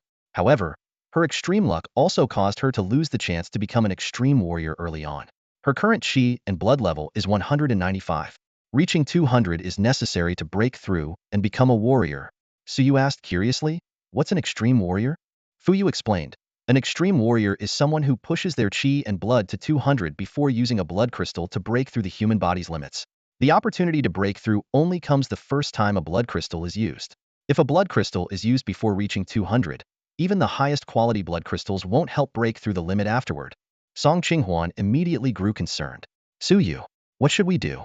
You won't have a chance. Suyu sighed. Qinghuan, do you really think I can reach 200 without using a blood crystal? Song Qinghuan suddenly realized. Oh right. Xiao Xiao, however, seemed unfazed. Actually, blessings can come in disguise. People say I ruined my future by finding that blood crystal early, but I don't think becoming an extreme warrior is the only path. They say extreme warriors can at least reach the 8th rank, but our country has only produced a few such masters. There are dozens of extreme warriors every year. Fuyu responded calmly, but becoming an extreme warrior speeds up bone refinement and increases the chances of evolving abilities or awakening new ones. Without becoming an extreme warrior, there's always a gap compared to other geniuses. Lin Yin nodded in agreement. Suyu and Song Qinghuan finally realized how sheltered they had been in their small city of Tianyun. Suyu turned to Song Qinghuan and emphasized, Qinghuan, don't use that blood crystal. You must strive to become an extreme warrior. The principal gave Song Qinghuan a blood crystal and advised her to use it if she felt her chi and blood were blocked, aiming to reach the limit of 200 before the training camp ended, in preparation for the college entrance exams. Song Qinghuan originally planned to use the blood crystal as soon as possible to improve her strength and better assist Suyu. However, Suyu dissuaded her from using it. Song Qinghuan didn't agree immediately. She was used to following Suyu's advice on minor matters, but insisted on making her own decisions on major issues. Suyu saw through her thoughts and decided not to rush in persuading her, believing that once his own extraordinary chi and blood levels were revealed, Song Qinghuan would naturally aim to become an elite warrior. He deeply understood Song Qinghuan's strong competitive spirit towards him, especially from their experiences in the gravity training room. Fuyu was surprised by Song Qinghuan's reaction, as he was accustomed to her compliance with Suyu. However, Fuyu quickly refocused on his own issues, as his chi and blood had been stuck at 179, unable to break through to Song Qinghuan's level of 182. At this moment, Lin Yin chimed in, elite warriors differ too. The quality of the blood crystal affects the overall outcome. It's said that using a 9th grade blood crystal to break through the limit can potentially reach 300 chi and blood, achieving 9 extreme transformations and awakening in S-level or higher ability. Lin Yin spoke excitedly, her eyes sparkling as if she were already envisioning herself as the greatest genius. Fuyu threw cold water on her excitement. That's just a rumor. So far, humanity has only acquired 2 9th grade blood crystals, both used on master-level warriors. A 9th grade blood crystal would never be used on a non-warrior. Lin Yin was abruptly pulled out of her daydream. This information was eye-opening for Suyu, the country bumpkin. Although he wasn't sure if a 9th grade blood crystal would be used on non-warriors, he knew that reaching 300 chi and blood and undergoing 9 transformations wouldn't be difficult for him. Xiao Xiao joined the conversation, mentioning that the training camp not only offered high-grade blood crystals as rewards, but also had some hidden blood crystal rewards. This revelation left everyone present, including Fuyu, in shock. Xiao Xiao explained, Brother Suyu, didn't you know? The first prize in the training camp is a fixed high-grade blood crystal. Entering the camp grants you a mid-grade blood crystal, and the higher your ranking, the better the rewards. Everyone wants to use high-grade blood crystals to break through their limits and unlock their full potential. Besides the 5 of us, others' chi and blood levels are probably around 200, with some possibly stuck at 199. In the observation room, Zhuge Yun couldn't help but glance at Cheng Yong again. Cheng Yong, irritated, said, What are you looking at? Do we need to tell them all this in our small city of Tianyun? That would just crush their confidence. Zhuge Yun questioned, I can understand them not knowing about elite warriors, but why didn't you tell them about the rewards? Is your school trying to pocket their prizes? Cheng Yong retorted angrily, Nonsense. If you keep slandering me, I'll fight you. Didn't you say this trip was to show Suyu the harsh realities of the world? With such impure motives, do I still need to tell him about the rewards? The directors of the other 4 major schools looked at the two with strange expressions, regretting not arranging separate rooms for them. They were puzzled by how these tactical-minded people didn't spare their own students and curiously turned their cameras towards Suyu. On the plaza, Su Yu's eyes lit up when he learned the reward was a high-grade blood crystal. He said to Song Qinghuan, "Qinghuan, give me that first-grade blood crystal. I'll get you a high-grade one in return. Your talent deserves a high-grade blood crystal." Su Yu's sincerity was evident, with no hint of deceit. In the observation room, all eyes were on Zhuge Yun and Cheng Yong. Cheng Yong quickly distanced himself. "Don't look at me. Look at him. He used to be the best at coaxing girls out of their training resources." Zhuge Yun's expression twitched, feeling helpless about his uncommitted student. After a deep breath, he slapped Cheng Yong's shoulder and said, "He better mean it, even if it's a wild dream. Otherwise, I'll show him what cruelty means." Everyone looked at this tactical master, feeling the terror in his smile, and sympathized with Su Yu once more. On the plaza, after some inquiries, Su Yu finally understood the situation. Lin Yin and the others didn't blame them for not knowing anything, mainly attributing it to their irresponsible team leader. The atmosphere remained quite amicable. Seeing the right moment, Su Yu took out a camera from his pocket. "Come on, since we're teammates now, and I don't have any gifts for our first meeting, let me take a picture of each of you as a present." The three didn't suspect anything, even Fu Yu cooperated. Su Yu aimed the photo collector at the three. The system immediately responded. Target identified. Possessing S-level ability mental control. Target identified. Possessing S-level ability reality manipulation. Target identified. Possessing SS-level ability fortune's favor. Another SS-level superpower, and it's one with an incredibly mystical attribute. Mental control, reality manipulation, and luck enhancement. Any one of these abilities alone would make this training camp worth every penny. In comparison, even high-grade or mid-grade blood crystals pale in significance. These three abilities are the true ultimate rewards. Su Yu's gaze wandered over the three superhumans. First, there was Fu Yu's mental control. Only one character different from mind control, yet worlds apart in function. Just hearing the name conjured up countless applications in Su Yu's mind. Next was Lin Yan's reality manipulation. Just the name alone indicated its extraordinary nature, and being rated SS level meant it had god-ear potential. So you couldn't help but wonder if, when fully developed, Lin Yin might achieve the legendary one-thought grandmaster status. As for Qiao Qiao's luck enhancement, an SS-level ability that touches upon the rules of the universe, Su Yu made a mental note. Starting today, he would persistently take photos of Qiao Qiao until he acquired this powerful buff. With that thought, Su Yu raised his camera and snapped photos of the three of them in quick succession. Click, click, click. The crisp sound of the shutter echoed. Strength 10, Strength 10, Agility 10. The system's notification sounded in Su Yu's mind.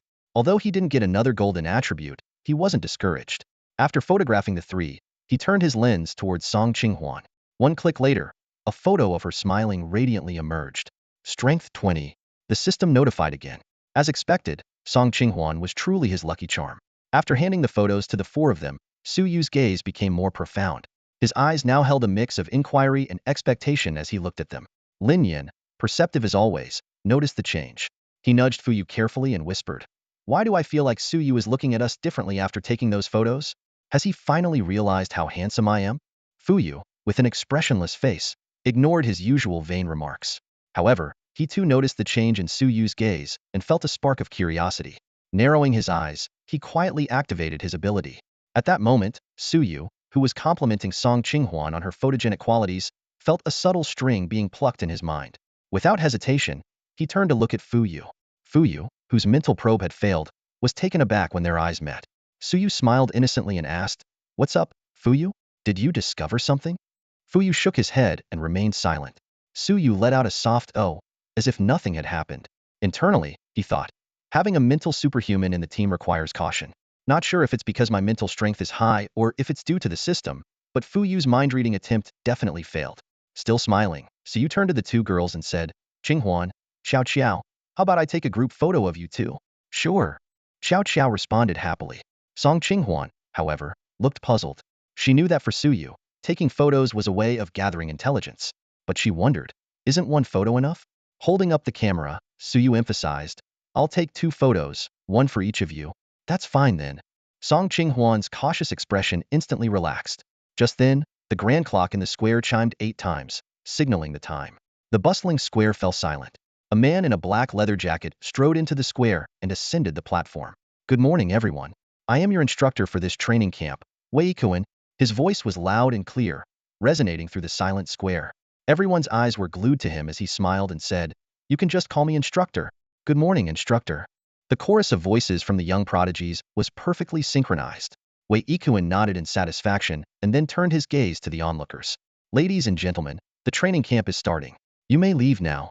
As soon as he finished speaking, the onlookers around the square began to disperse, not a single one lingering. Once only the 105 students remained, Wei Ikuin suddenly struck the air with his palm. Visible ripples spread from his palm, quickly forming an invisible barrier that enveloped the entire square. Fu Yu took the initiative to explain to Su Yu and Song Qinghuan. "This is a technique only masters can use. Its main purpose is to prevent our abilities from being exposed to the outside world."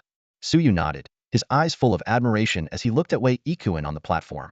He thought, "A middle-aged 6th-rank warrior contributed one martial art and some mental strength to me. I wonder what I could get from this master-level expert." However, he restrained his urge to take out his camera. Though he loved adventure, he was not foolish. On the platform, Wei Ikuin's sharp gaze scanned the crowd. "Not bad. Your energy and spirit are much better than the previous batch. I won't waste words. This training camp will follow the same format. 5 days of free hunting, 1 day of free activities, and the final day will be a grand tournament." He continued to explain the rules in detail. "During the 5 days of free hunting, you will form teams of 5. Each team will select a leader and enter the wilderness behind me to hunt. A regular beast scores 10 points, a first-rank beast scores 100, a second-rank beast scores 1,000, a third-rank beast scores 10,000, a fourth-rank beast scores 100,000, and a fifth-rank beast scores 1,000,000. A playful smile appeared on Wei Ikuin's face, a friendly reminder. Last year, a team tried to hunt a 4th-rank beast and ended up completely wiped out. By wiped out, I mean they lost their lives. The 105 students were fully attentive. Even though most of them were familiar with the training camp rules, which were similar to the college entrance exams, nobody dared to lose focus.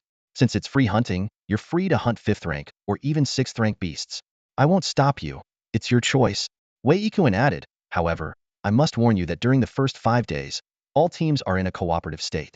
Any internal conflict will result in immediate disqualification from the camp." His expression turned serious. "I know you're all geniuses and want to prove yourselves. You'll get your chance, but not in the first 5 days. The 6th day is free activity day, where teams will compete against each other, and points can be stolen. I hope this day will be lively." Wei Ikuin's serious demeanor vanished, replaced by a playful smile. "The final day's grand tournament will feature the top 10 teams by points. There will be additional rewards for individual matches. I've finished explaining the rules. If you have any questions, now is the time to ask." The square remained silent. Wei Ikuin nodded. "Good. Then let's proceed with the blood energy test. After that, you can freely form your teams." He took out a booklet. "Listen for your name. Come up when called. Gao Shi, pre-ranked 1st, 3-time champion of the Eastern War Zone exams, participated in hunting a 4th-rank beast. Hao Jiming, pre-ranked 2nd, 3-time champion of the Southern War Zone exams, faced a 4th-rank beast alone and successfully escaped." Linlin Wu and Yin Cheng Su's names caused quite a stir in the square. These two prodigies had not only secured the top spot in their respective district exams for 3 consecutive years, but had also individually slain Tier 3 beasts. When Ikuin Wei introduced them, his tone was filled with evident pride. 4 blood energy detectors lit up simultaneously, displaying the same number, 200. No one questioned this preliminary ranking, as most of the people present had been defeated by them in previous exams. Yu Su stood in the crowd, his eyes fixed intently on the 4 individuals on the high platform. A fierce determination burned within him as he resolved to surpass these rivals and claim the top spot in the college entrance exams. Participate in slaying Tier 4 beasts, single-handedly take down Tier 3 beasts. Yu Su calculated silently. The difference between Tier 1 and Tier 4 beasts isn't huge. At best, I can handle a Tier 1 beast, but the gap isn't insurmountable. I might just need a weapon that can break through their defenses." He pondered his strategy carefully. Beasts below Tier 5 couldn't control their blood energy, so the differences mainly lay in their strength, speed, and resistance. Yu Su believed that with some clever thinking, he could bridge this gap. In the observation room, Yongcheng and Yunzhuge closely monitored Yu Su's expression. Seeing the determination in his eyes, Yunzhuge couldn't help but ask, "Are you sure the data you gave me was correct? This kid looks like he's ready to take down the top 4. Yongcheng responded calmly, "It's normal. After all, this is the same kid who dared to deflate the principal's tires right after enrolling. If you told me he wanted to take down Kunkin, I wouldn't be surprised." Yunzhuge shot Yongcheng a disdainful look. "Is this how you teach students? You're turning a tactical genius into a reckless brute." Yongcheng couldn't be bothered to explain and simply looked up at the sky. In just an hour, he had taken the blame for several of Yu Su's actions. Despite his teasing, Yunzhuge's eyes showed increasing admiration for Yu Su.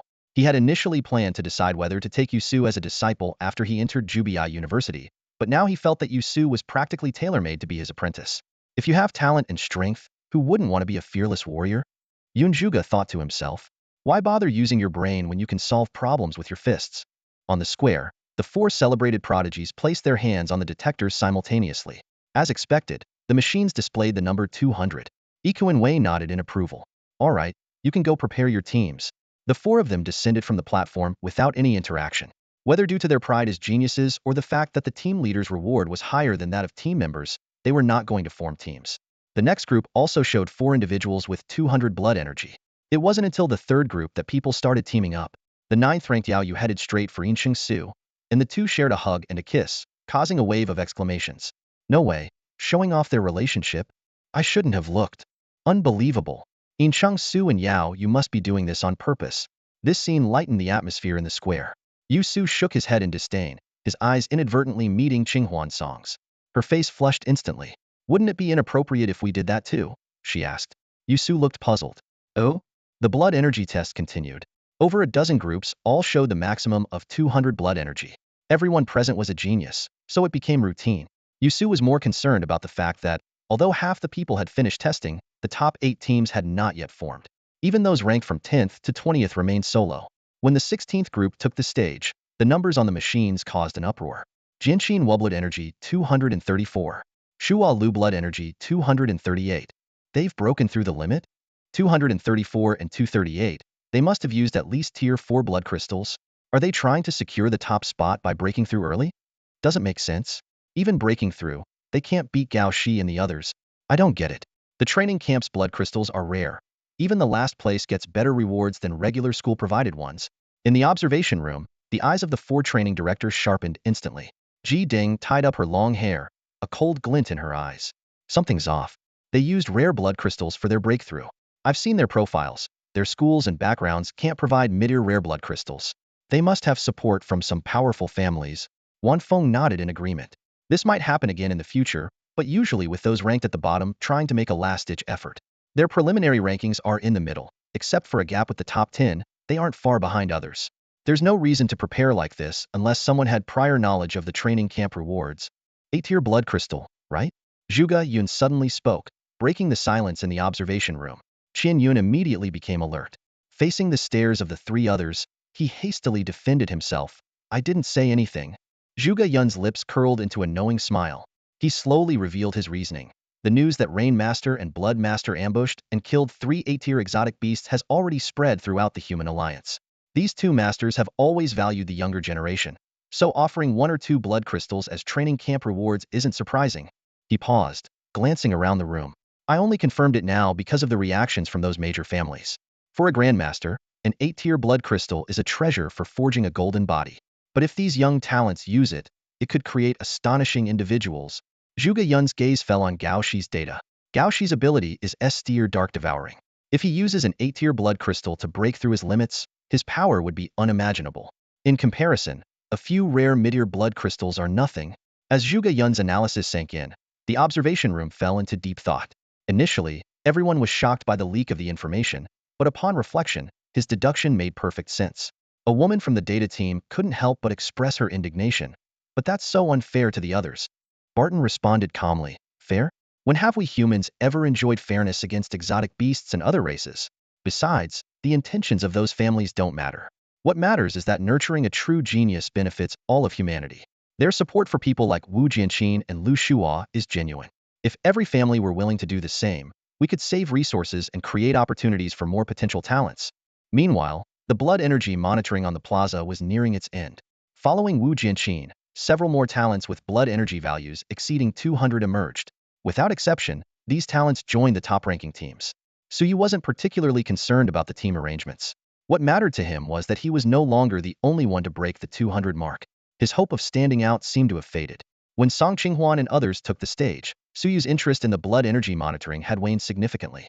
However, he seemed to have forgotten one crucial point. Unlike those who broke through their limits with high-tier blood crystals, he had reached beyond 200 with just a single 1-tier blood crystal. That potential was what truly made him remarkable. Song Qinghuan, Fu Yu, Qiao Qiao, and Lin Yin slowly walked onto the stage, forming a line. The gathered geniuses focused their attention on them. Except for the relatively unknown Song Qinghuan, the other 3 had garnered varying degrees of attention. Fu Yu, a psychic ability user, could not only read minds but also influence others' mental states.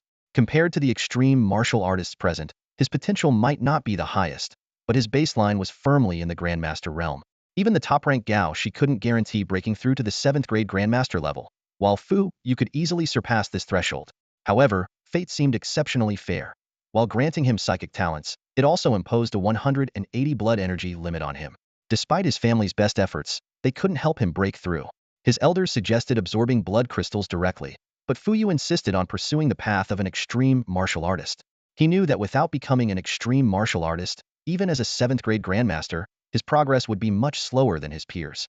This limit made many strong individuals lament for this genius. Xiao Qiao and Lin Yin drew attention due to their unique abilities. Theoretically invincible, their abilities initially attracted numerous grandmasters eager to take them as disciples. However, as time passed and their abilities revealed more limitations, interest waned. Compared to the top geniuses present, they always seemed to lag slightly. The monitor displayed Xiao Qiao blood energy 199, Song Qinghuan blood energy 196, Lin Yin blood energy 187, Fuyu blood energy 179. In the observation room, several admissions directors closely watched the unfolding events. Deng Ji's gaze fell on Xiao Qiao, her eyes gleaming with appreciation. Xiao Qiao used a blood crystal early on, but just one first-grade crystal brought her blood energy close to the limit. Despite the gap with others, her future is still promising. If she can further develop her abilities, her potential is limitless. Feng Wan nodded in agreement, indeed. But honestly, I have higher hopes for Song Qinghuan. Director Batting from Dongji University focused on Song Qinghuan. The data shows her blood energy was 193 just a week ago. In 7 days, she raised it by 3 points within the extreme range.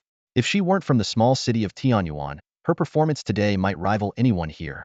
Qian Yun, the admissions director from Jubi University, immediately became defensive, batting, "Don't I our school student? The entrance exams haven't even started, so how can she be yours? The final choice depends on who shows the most sincerity." Batting retorted bluntly, "Exactly. Just because these kids are leaning towards Jubi doesn't mean they're yours yet." Feng Wan chimed in, "That's right. Their final decision hasn't been made." Qian Yun remained silent, internally calculating how to retain these geniuses. At that moment, Zhuge Yun suddenly laughed. "So, are you all planning to poach my student too?" "No way. No way." Feng Wan quickly waved his hand. "So you has no better mentor than you, Professor Zhuge. We wouldn't dream of poaching him." Batting also assured, "Rest easy, Professor Zhuge. Even if this kid wanted to join Dongji, we'd send him back to Jubi." Deng Ji smiled slightly. "I'd like to, but our school's tactical grandmasters aren't taking disciples anymore." On the plaza, Wei Ikuan announced the final participant, Suyu, a low-level tactician, flawlessly solved Jubi University's junior year final exam problems while still in high school. Compared to his martial prowess, breaking Professor Zhuge Yun's record as the youngest tactical grandmaster is more anticipated by the Human Alliance. Wei Ikuan's introduction was noticeably more detailed than the previous 4, seemingly to avoid any embarrassment for Suyu, emphasizing that martial prowess wasn't his main focus. Nevertheless, the geniuses on the plaza turned their attention to the monitor, curious about this future tactical grandmaster. Listening to the introduction, Suyu raised an eyebrow. "Martial prowess isn't important? Sorry, tactics are just my hobby. Martial arts are my main focus," he thought, placing his hand on the device and mobilizing his blood energy. Suddenly, Wei Ikuan's expression changed. Simultaneously, the admissions directors in the observation room stepped forward in unison, even Zhuge Yun showing a look of surprise. Beep beep beep. The test ended, and the data displayed on the device plunged the plaza into silence. Suyu blood energy 212. This youth, hailed as a tactical genius, was also an extreme martial artist. After a brief silence, the plaza erupted into a frenzy. What's going on? Wasn't Suyu's blood energy supposed to be around 120? Is the device broken? Less than 100 blood energy and one first-grade blood crystal directly broke the limit? Are you kidding? Students began to chatter, even those in the top ranks showing disbelief. Wei Ikuan knew this was Suyu's real blood energy value. He didn't ask for a retest but calmly announced, "Suyu, blood energy 212. Although his tone was steady, he couldn't help but pause while recording the data. He couldn't fathom what kind of genius could leap from under 100 blood energy to the extreme martial artist realm in just 2 weeks. The geniuses on the plaza had mixed feelings. Damn, it's really 212. This guy is not only an extreme martial artist, but also a Jubi University junior-level tactician. I think Suyu should be the most sought after." "Stop talking. I bet the top teams are reconsidering their lineup. Do you think Suyu will join if we invite him? Didn't he insist on bringing his girlfriend? Are you stupid? Suyu is now a powerhouse himself." Bringing Song Qinghuan with 196 blood energy is a piece of cake. Gao Shi, Su Yin, and others began to waver. A 5-day hunt with Su Yu would significantly boost efficiency. However, inviting Su Yu meant dropping 2 people, and they weren't sure if it was worth it. If Su Yu were alone, there would be no hesitation. Meanwhile, in the observation room, the 4 admissions directors and Zhuge Yun all turned puzzled looks towards the equally shocked Cheng Yong. Cheng Yong stood in the observation room, facing the expectant gazes of everyone, yet he struggled to provide a reasonable explanation. Su Yu's rapid progress, from a blood energy level below 100 to surpassing the limit in just a week, was indeed unbelievable. He's a genius, I've said it all along, Cheng Yong reiterated. But this clearly failed to convince the crowd. The atmosphere in the room became tense. Everyone knew Su Yu was a genius, but no one had anticipated such an astonishing martial prowess. In a week, his blood energy surged from below 100 to 212, and more critically, he broke the limit. Such training speed was unheard of and shocking. Qian Yun, the head of admissions at Jubiai University, was the first to break the silence. Everyone, didn't we all agree not to compete with Professor Zhuge for students? So let's not target Su Yu. Feng Wan looked confused. Did I say that? Qian Yun shot him a cold glance. Director Feng, there's surveillance here. If you can't recall, I can pull up the footage to refresh your memory. Feng Wan hastily smiled. Oh, right, I did say that. But it was just a joke, wasn't it? Admissions can't be taken lightly, and we didn't put it in writing, so don't take it seriously, Director Qian. Despite their prestigious positions, Feng Wan and the other directors, Ba Ting and Deng Ji, shamelessly vied for advantage in the admissions process. Qian Yun looked at his unscrupulous colleagues, his lips twitching. He turned to Zhuge Yun and suggested, Zhuge, with Su Yu's talent, whether he focuses on tactics or combat, he will excel. We need to collaborate and ensure some shameless people don't steal our student. Zhuge Yun responded with a forced smile. Of course, if Su Yu wants to train in both disciplines simultaneously, it's not impossible. Cheng Yong, standing nearby, hesitated to speak. Training in both disciplines? That's a pipe dream. Who has the energy for that? The atmosphere in the observation room grew instantly tense. The previously amiable group dropped their facades and confronted each other heated, unwilling to back down. They were competing not only for Su Yu but for other outstanding students as well. The director's data analysis teams joined the fray, making the observation room as chaotic as a marketplace. Cheng Yong watched the scene unfold, amazed at what he was witnessing. Meanwhile, the presidents of the 4 prestigious universities also learned about Su Yu's extraordinary martial talent.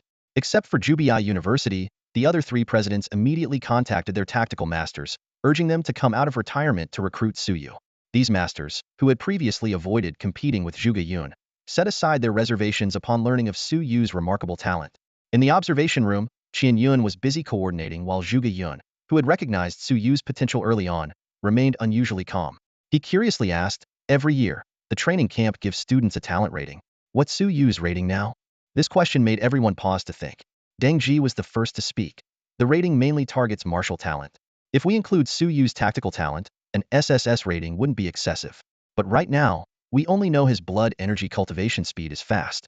We need more observation since our information is limited and mostly inaccurate. The group's attention once again focused on Cheng Yong. He yawned and looked around, avoiding their gaze. No information, inaccurate information, is that my fault? He muttered to himself. But one thing is certain. Regardless of Su Yu's actual strength, the fact that he reached the limit with just 1 first-grade blood crystal indicates his martial talent is at least S-level. The talent rating at the 4 prestigious universities directly impacted resource allocation after admission. The geniuses who attended the 4-university training camp started with an S-level rating. Compared to Tianyuan City and other schools, the 4 universities had stricter standards. For instance, Song Qinghuan's rating was S-level in Tianyuan City and military schools, but only a level in the 4-university training camp. As the discussion heated up, everyone's attention shifted to Su Yu in the square. After measuring his blood energy, Su Yu returned to Song Qinghuan's side under everyone's watchful eyes. Seeing her anxious yet expectant expression, Su Yu gently tapped her forehead. What are you thinking? Don't you know showing affection too much can be dangerous? Song Qinghuan pouted. Who's showing affection with you? The surrounding people watched this scene, and while Su Yinqing frowned slightly, feeling somewhat offended, the others wore resentful expressions. They silently grumbled. This guy's too much. Isn't this showing affection? You might as well hug and kiss in front of us. Despite their internal complaints, they continued approaching the pair. Su Yu, I'm Zhang Dachuan. Our team just needs 2 more members. We already have 2 with over 200 blood energy. With you and Qinghuan, we have a good chance of making the top 5. Someone spoke up first. Top 5? With your team's strength, a lavishly dressed youth scoffed. Su Yu, join us. We all have spiritual tools, and if you need one, we can even give you one. Suyu, compared to spiritual tools, the training camp ranking is more important to us, another chimed in. A crowd surrounded Suyu and Song Qinghuan. Fuyu, Lin Yin, and Xiao Qiao, who were pushed aside, hadn't yet reacted. Fuyu remained expressionless, while Lin Yin and Xiao Qiao worriedly asked, "Do we need to find new teammates?" At that moment, Suyu, being pulled in different directions, suddenly raised his hand and loudly declared, "Everyone, I will only be the team leader." The moment the words left his mouth, the crowded room fell silent. Suyu swallowed back the words, "I want to be number one." Just the requirement to be a team leader had almost discouraged everyone, so he decided it was best to keep such bold statements to himself for now. As the crowd dispersed, Lin Yin and Xiao Qiao breathed a sigh of relief. However, their sense of ease didn't last long. The well-dressed young man from earlier shouted, "No problem, you join our team, and we'll make you the leader." Lin Yin and Xiao Qiao were stunned. They weren't the only ones. Most people in the square couldn't comprehend the young man's actions. Offering a spiritual weapon just for joining, and willingly giving up the leader position, was unheard of. Under the astonished gazes of the crowd, the young man smiled brightly and continued, "Suyu, I have no other requests. I just hope that when we go to university, we can still be teammates. I can cover all your spiritual weapon expenses for the 4 years of college." This declaration caused another uproar. The crowd murmured, "Wow, who's this rich kid? So generous. I think his name was Shiman Boshue during the blood test. Could he be from the Shiman family that runs the Divine Weapon Pavilion? Most likely. Wow, do they need any more team members? I'm not greedy." Listening to the discussions around him, Suyu, though unfamiliar with the Divine Weapon Pavilion and the Shiman family, could sense the sincerity. He smiled genuinely and declined, "Shiman, to be honest, I'm tempted, but I've already found my teammates. Maybe we can collaborate next time." Shiman Boishue's face showed a hint of disappointment, but quickly returned to normal. "In that case, we'll have to wait for another opportunity." He paused and added, "But there's one thing I must emphasize." Suyu looked at him curiously, Don't call me Shiman. You can call me Boishue or Brother Boishue," Shiman Boishue said earnestly. Suyu was a bit confused but nodded in agreement. "All right, Brother Boishue." After turning down all team invitations, Suyu returned to Lin Yin, Xiao Qiao, and Fuyu. Lin Yin and Xiao Qiao looked at him, their eyes filled with gratitude. Suddenly, Lin Yin burst into exaggerated tears. "Suyu, I'm so touched. Having a friend like you makes my life complete." His over-the-top act left Xiao Qiao, who was also moved, in a daze. Suyu looked at the drama king speechlessly and sincerely said, "Don't get me wrong. I just think your abilities are more suited for hunting." Lin Yin immediately dropped the act and said righteously, "Suyu, I admire your honesty. I actually think the same." Suyu couldn't help but tease, "With your acting skills, it's a pity you don't pursue a career as an actor." Song Qinghuan and Xiao Qiao both nodded in agreement. As the four joked around, Fuyu, who had been silent, suddenly spoke, "With your abilities, choosing us isn't the best decision. You should at least join a team that can make the top 10. Winning in the arena would earn you academic credits for university. From what I know, the training camps arena is the easiest place to earn credits in the 4 major colleges. You'll regret not making it." Suyu smiled nonchalantly, "You might be right, but I believe our team has the potential to reach the top 10, or even the top 3. His confidence wasn't baseless. Far superior strength and agility for his level, expertise in tactics, combat, firearms, swordsmanship, and martial arts like the Phantom Step gave him the confidence to refuse other teams. More importantly, his ambition to be the top scorer in the college entrance exam was something beyond ordinary understanding. Additionally, the S-level abilities of his teammates were a significant reason why Suyu insisted on not switching teams. Compared to high-grade blood crystal rewards and credits, the S-level abilities of fantasy reality and mind control, as well as the SS-level lucky favor, were far more enticing.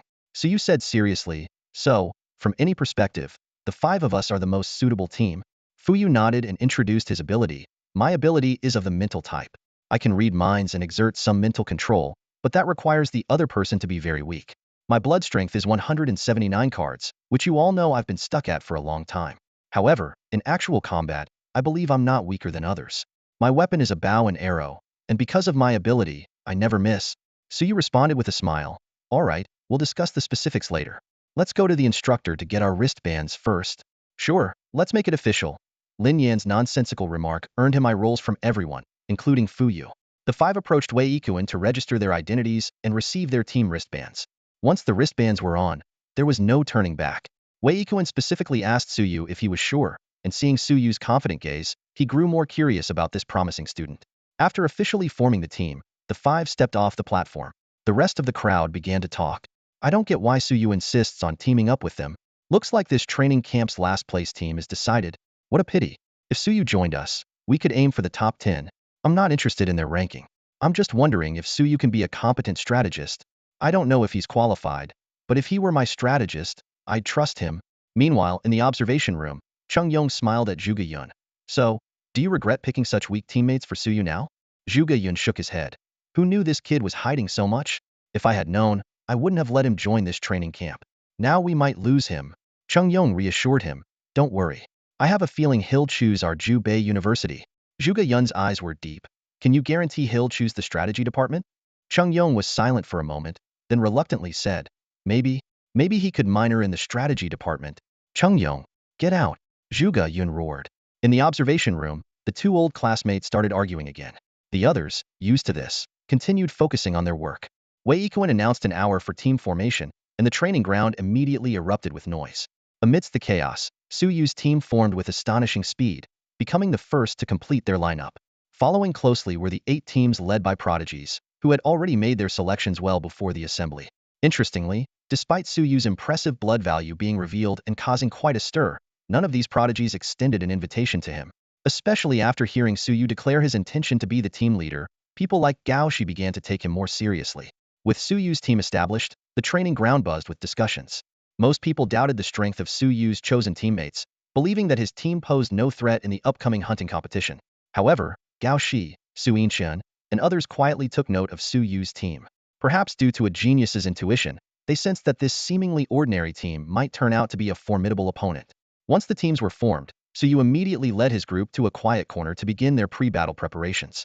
This hour was not only for team formation, but also a crucial time for them to prepare before entering the wilderness.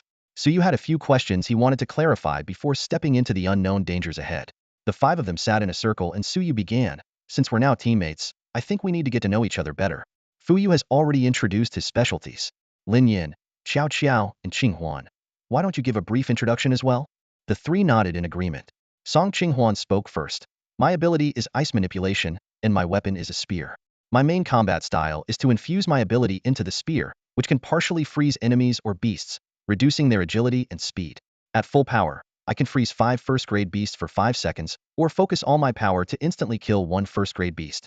However, using my ability leaves me in a weakened state. The others listened intently. Fuyu, somewhat surprised, said, I've seen your records before. It seems like your ability is much stronger than what's documented. Song Qinghuan explained. That's because I haven't fully mastered my ability yet. Still not fully mastered? Fuyu pursued. Song Qinghuan nodded to confirm.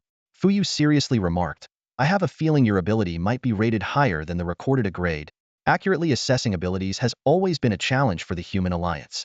Unlike blood values, abilities can't be measured precisely with instruments and are often judged based on practical effects and historical cases.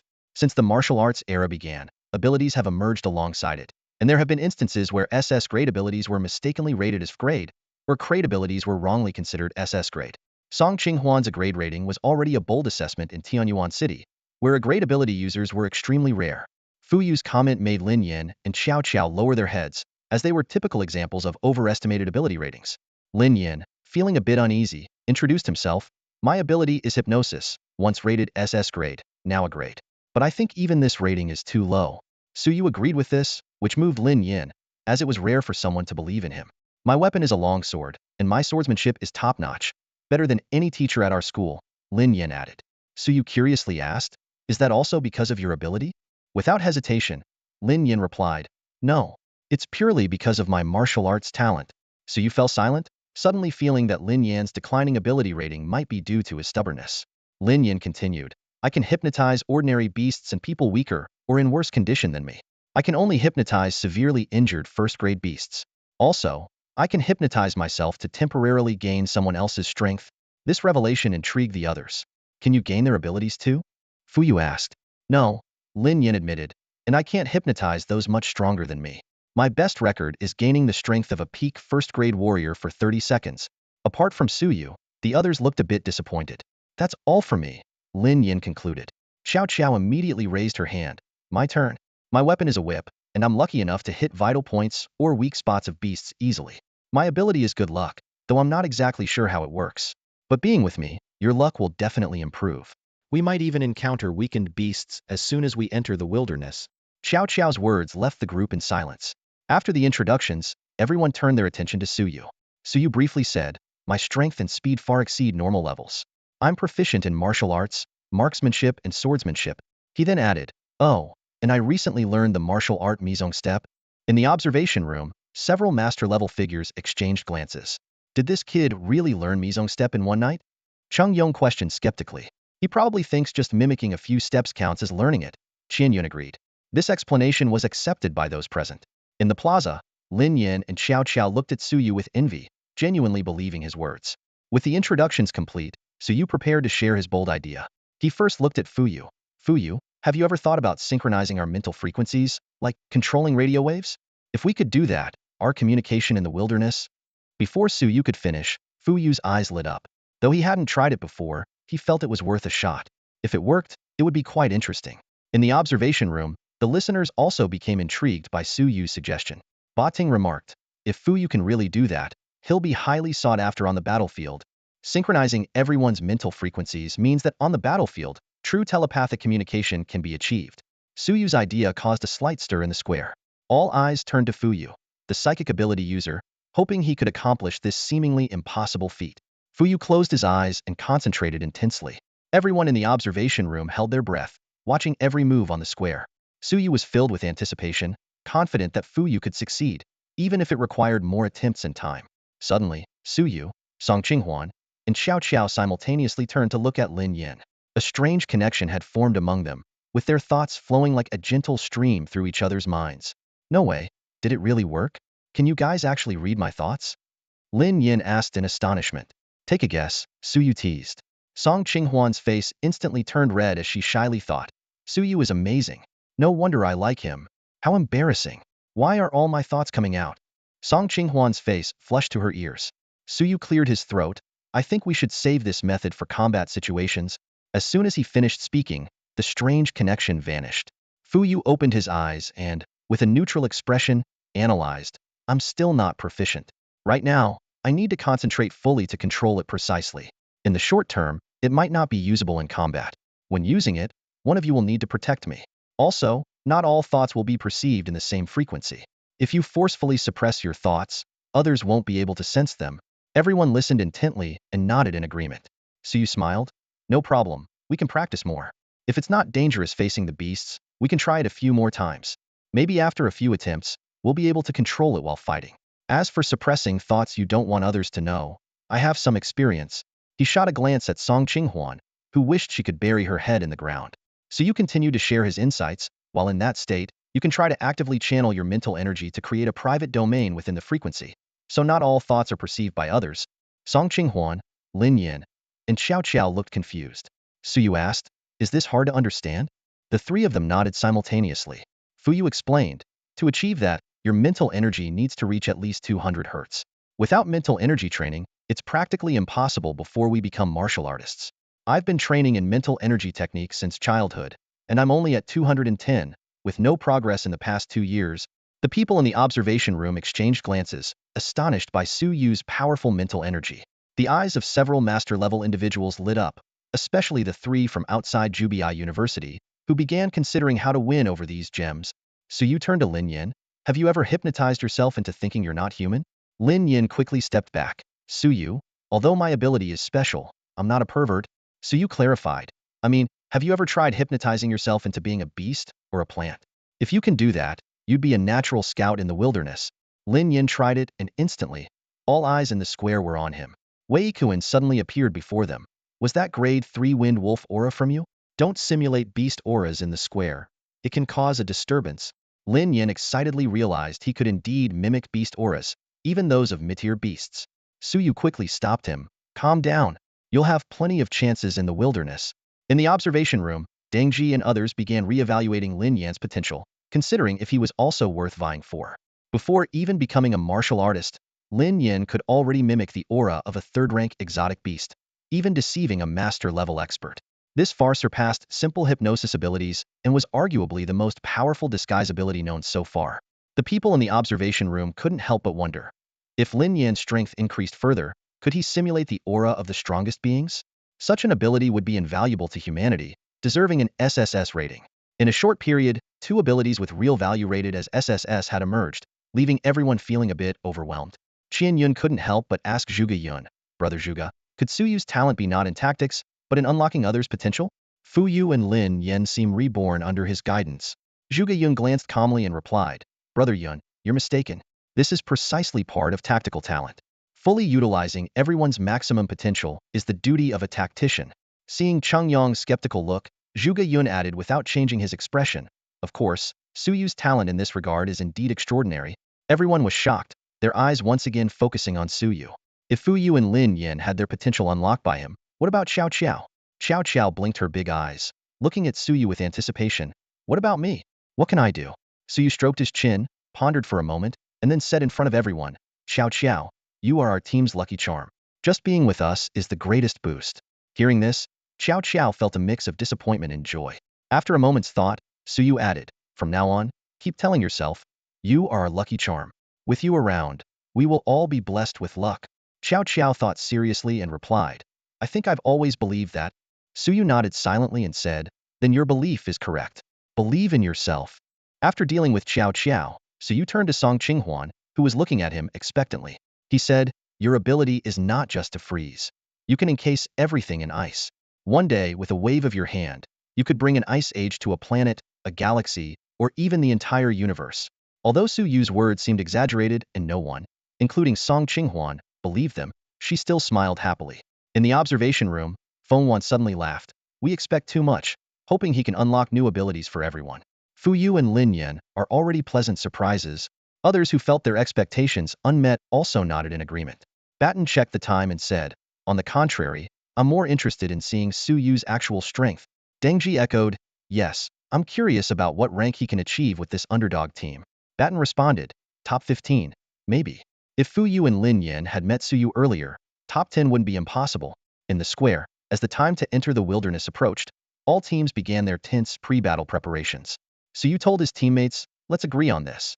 If we encounter few and weak exotic beasts, we should give Fu Yu more opportunities to practice his abilities." Fu Yu hesitated. "This is a points competition. Spending time on me practicing my abilities might not be a good idea." Su Yu smiled and explained, "That's why you need to master your abilities quickly.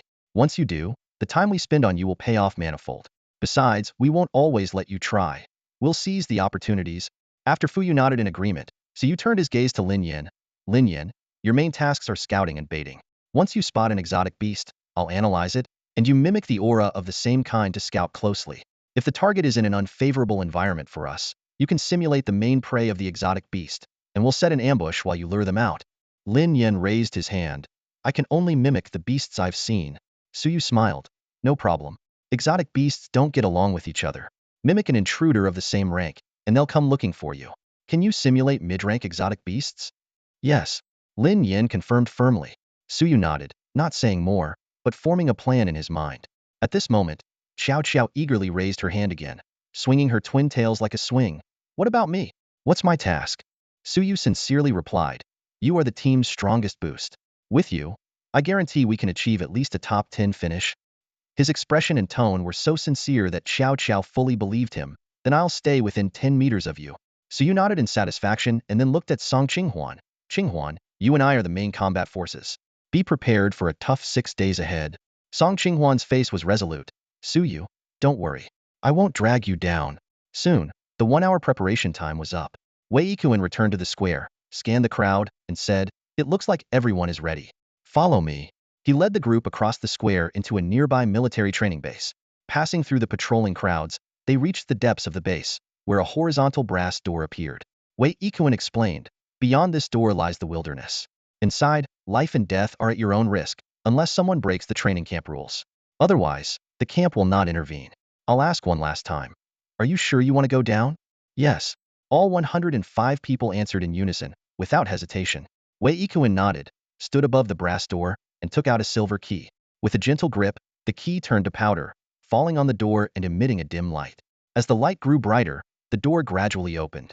Wei Yikuan looked at the crowd, a smile playing on his lips. 10 seconds. If you can't make it down, you can turn back." As soon as he finished speaking, everyone rushed towards the brass door, jumping down one after another without considering what awaited them below. A group of people took a leap, but as they passed through the bronze gate, they landed steadily, as if the jump was just an illusion. This miraculous feeling made everyone turn back to look at the mysterious gate. Turning to face forward, under the gray sky, towering trees obscured their vision. Ahead, several paths wound into the depths of the forest, disappearing into the distance. Clearly, choosing a route became the first challenge everyone faced. The scene fell into silence as everyone pondered seriously. Interestingly, many eyes instinctively turned to Suyu, seemingly eager to see how this tactical genius would decide. Song Qinghuan and Xiao also instinctively looked at him. Suyu first looked at Fuyu, who calmly said, "The training camp is different every year. Choosing a route right at the beginning? I don't recall that ever happening before." Suyu nodded and, under everyone's watchful eyes, turned to Xiao Qiao. "Xiao Qiao, you can pick any path you like." This statement left everyone stunned. Someone couldn't help but think, is this the professional quality of a tactician? Shouldn't they scout first before making a decision? Xiao Qiao was momentarily taken aback. "Huh, you want me to choose?" "Yes," Suyu explained. "Whichever path you feel good about, whichever you think suits us, we'll take that one. You're our team's lucky charm. If not now, when will you show your worth?" Hearing this, Xiao Qiao's eyes widened with excitement. Under everyone's gaze, she looked at the paths ahead and began playing a game of eeny, meeny, miny, mo with her delicate fingers. This scene drew even more skeptical looks. Suyu rubbed his nose and reassured the other 3 team members, "It's fine. Xiao Qiao's ability is good luck. We'll just follow her lead." Song Qinghuan nodded seriously, Fuyu remained expressionless, and Lin Yin stood tall, trying to showcase his looks. Suyu's team chose the path based on mysticism, and other teams soon lost interest in them. Each team began to demonstrate the knowledge they had learned, some scouting ahead, others analyzing the soil and trees, looking like a group of scientific researchers. "All right, this one." Xiao Qiao suddenly lit up and pointed to the rightmost path. "Let's go." Suyu immediately led the group into the forest. Seeing Suyu's team take the lead, Gao Shi, Hao Jiming, Wu Linlin, and Su Yinqing also led their teams into the wilderness, each choosing a different path. As they ventured deeper, the once impenetrable canopy of towering trees began to thin out.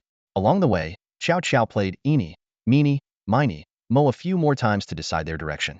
Suyu's team's route choices were entirely based on their trust in mysticism and Xiao Qiao's ability. Meanwhile, in the observation room, Baiting watched the hesitant teams at the starting point and snorted, "Thinking 1,000 times won't help if you don't take the first step. They'll only fall further behind." Others nodded in agreement. The data team noted indecisive in the profiles of these geniuses, which would become a crucial reference for their future admissions to the 4 major academies and for being chosen by masters. "Oh, are Suyu and his team about to encounter a beast?" Deng Ji suddenly noticed Suyu's team on the monitor, drawing everyone's attention. On the screen, Suyu's team had stopped. Suyu signaled everyone to stay put and climbed a tree to scout. He gestured and sniffed the tree bark. His teammates' eyes filled with anticipation. They were growing impatient, having not encountered any beasts so far. After examining several tree trunks and discovering some droppings in the bushes, Suyu finally concluded, black-tailed killer bees. Based on these marks, there are at least 2 of them, each above the 1st grade. The other 4 immediately gathered around. Lin Yin looked at the trees and, seeing only small marks, remarked, "Wow, it's true that specialization matters. I've taken tactical classes too, but I couldn't tell. I just know this droppings are from a beast and quite fresh." Everyone chuckled. Suyu looked deeper into the forest. "They should be close. Our first hunt of this training camp is finally here." Their faces showed a mix of excitement. Following Suyu, the team moved forward cautiously. "We're here." Suyu signaled them to stop again. "Any further and we'll be intruding on their territory." He turned to Lin Yin. "Can you mimic the scent of a regular killer bee?" Lin Yin nodded. "No problem. Then mimic the scent, go in, circle around, and scout. Use the wristband if there's anything unusual. Once you've scouted, come back immediately." Suyu added seriously, "No matter how many beasts there are, do not engage on your own." "Got it," Lin Yin responded. Instantly, their perception of him changed. Although he still looked human, they instinctively thought of him as a killer bee due to his ability. Watching Lin Yin flap his wings and fly deeper, Song Qinghuan remarked, "Lin Yan's ability is truly amazing." Everyone nodded in agreement, and Suyu smiled. In the observation room, the admissions directors had already upgraded Lin Yan's ability to class. Although they didn't know its limits yet, his current performance was impressive enough. While evaluating Lin Yan's ability, they were even more eager to see the extent of Suyu's skills. Soon, Lin Yan excitedly returned with a report. "A 3rd grade injured queen bee, and there's a hive." As soon as he finished speaking, the other 4 immediately perked up, ready to face the impending challenge. Lin Yan carefully observed the swarm of bees in front of him, his expression serious as he reported to his companions, "This swarm has just been through a fierce battle. Inside the hive, there's an injured Tier 3 queen bee and 2 critically wounded Tier 2 black-tailed killer bees. Outside, there's a perfectly healthy Tier 2 black-tailed killer bee patrolling.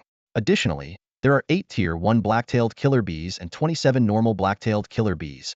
Fu Yu's eyes lit up. Where there's a hive, there's honey. The honey from black-tailed killer bees can enhance the functioning of the human body's organs. Su Yu turned to Xiao Qiao, teasing, "An injured Tier 3 beast and honey classic Xiao Qiao."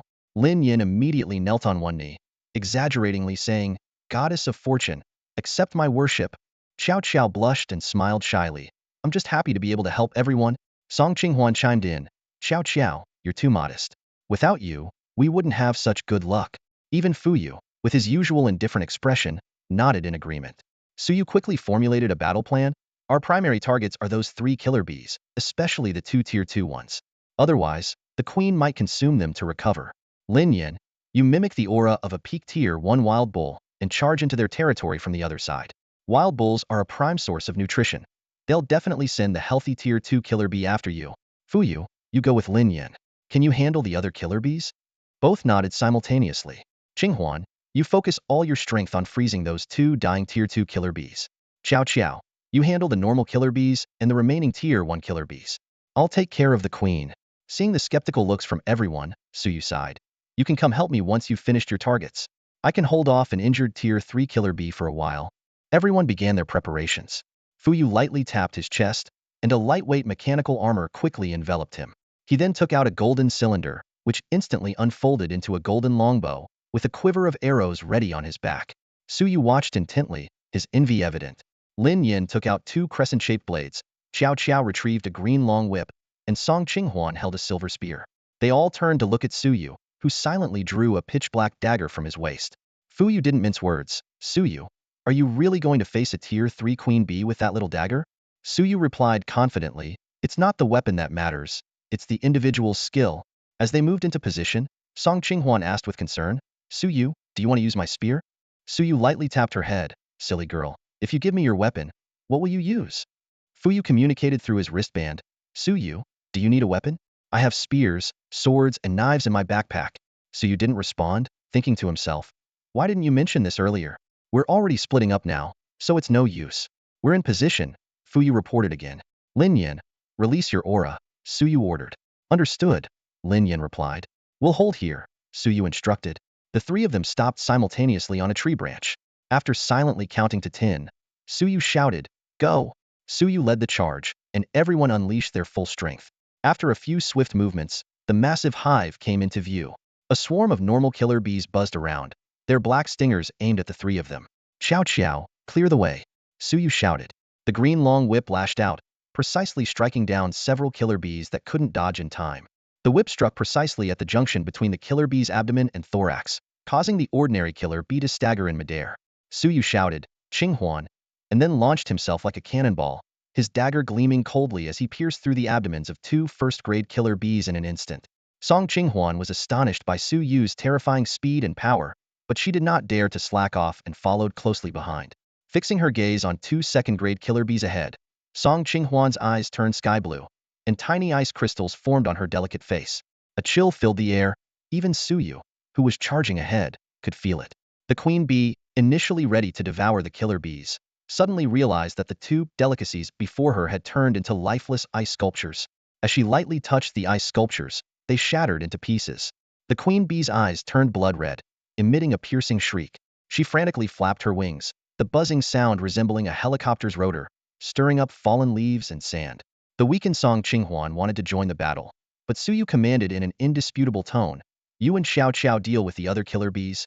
No sooner had he spoken, Su Yu's black dagger clashed precisely with the queen bee's stinger, producing a crisp metallic sound.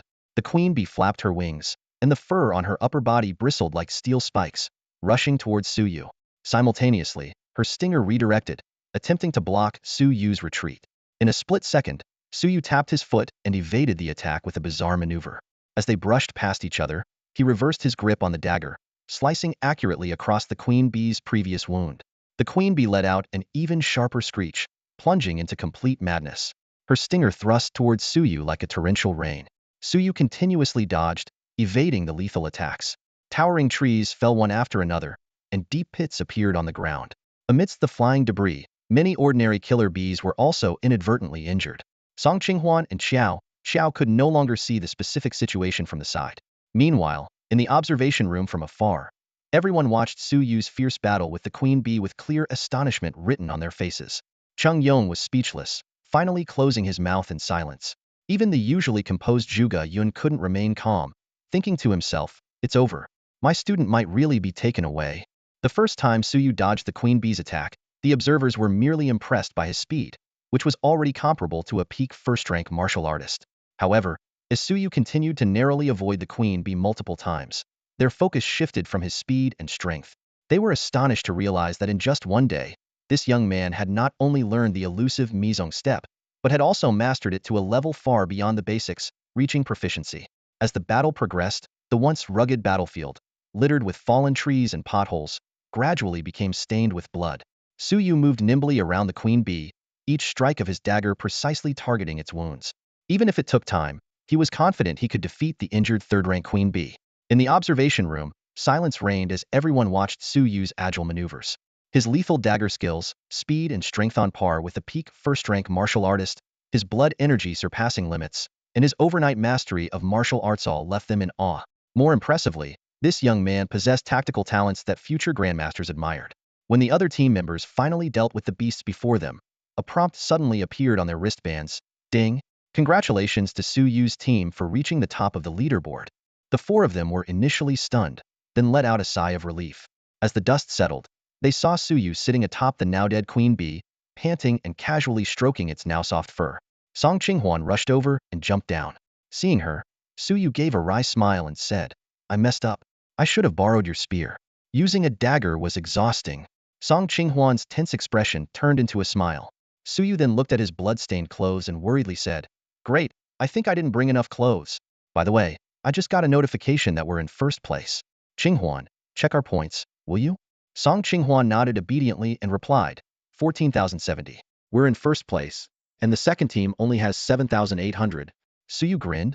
"I told you I'd bring back a high-quality blood crystal, didn't I?" As they were talking, Xiao popped her head out from the pit, excitedly shouting, "Look, I found a second-rank blood crystal in the hive." She proudly waved the crystal. Su Yu and Song Qinghuan exclaimed in unison, Xiao, you really are our lucky charm." Hearing this, Xiao's eyes immediately curved into crescents. The three of them began to clean up the battlefield, and soon Fu Yu and Lin Yin also returned. After dealing with all the corpses, and Su Yu taking a few photos, everyone's attention turned to the towering beehive in front of them. Lin Yin, curious and expectant, said, "I wonder how much honey we'll get if we break it open."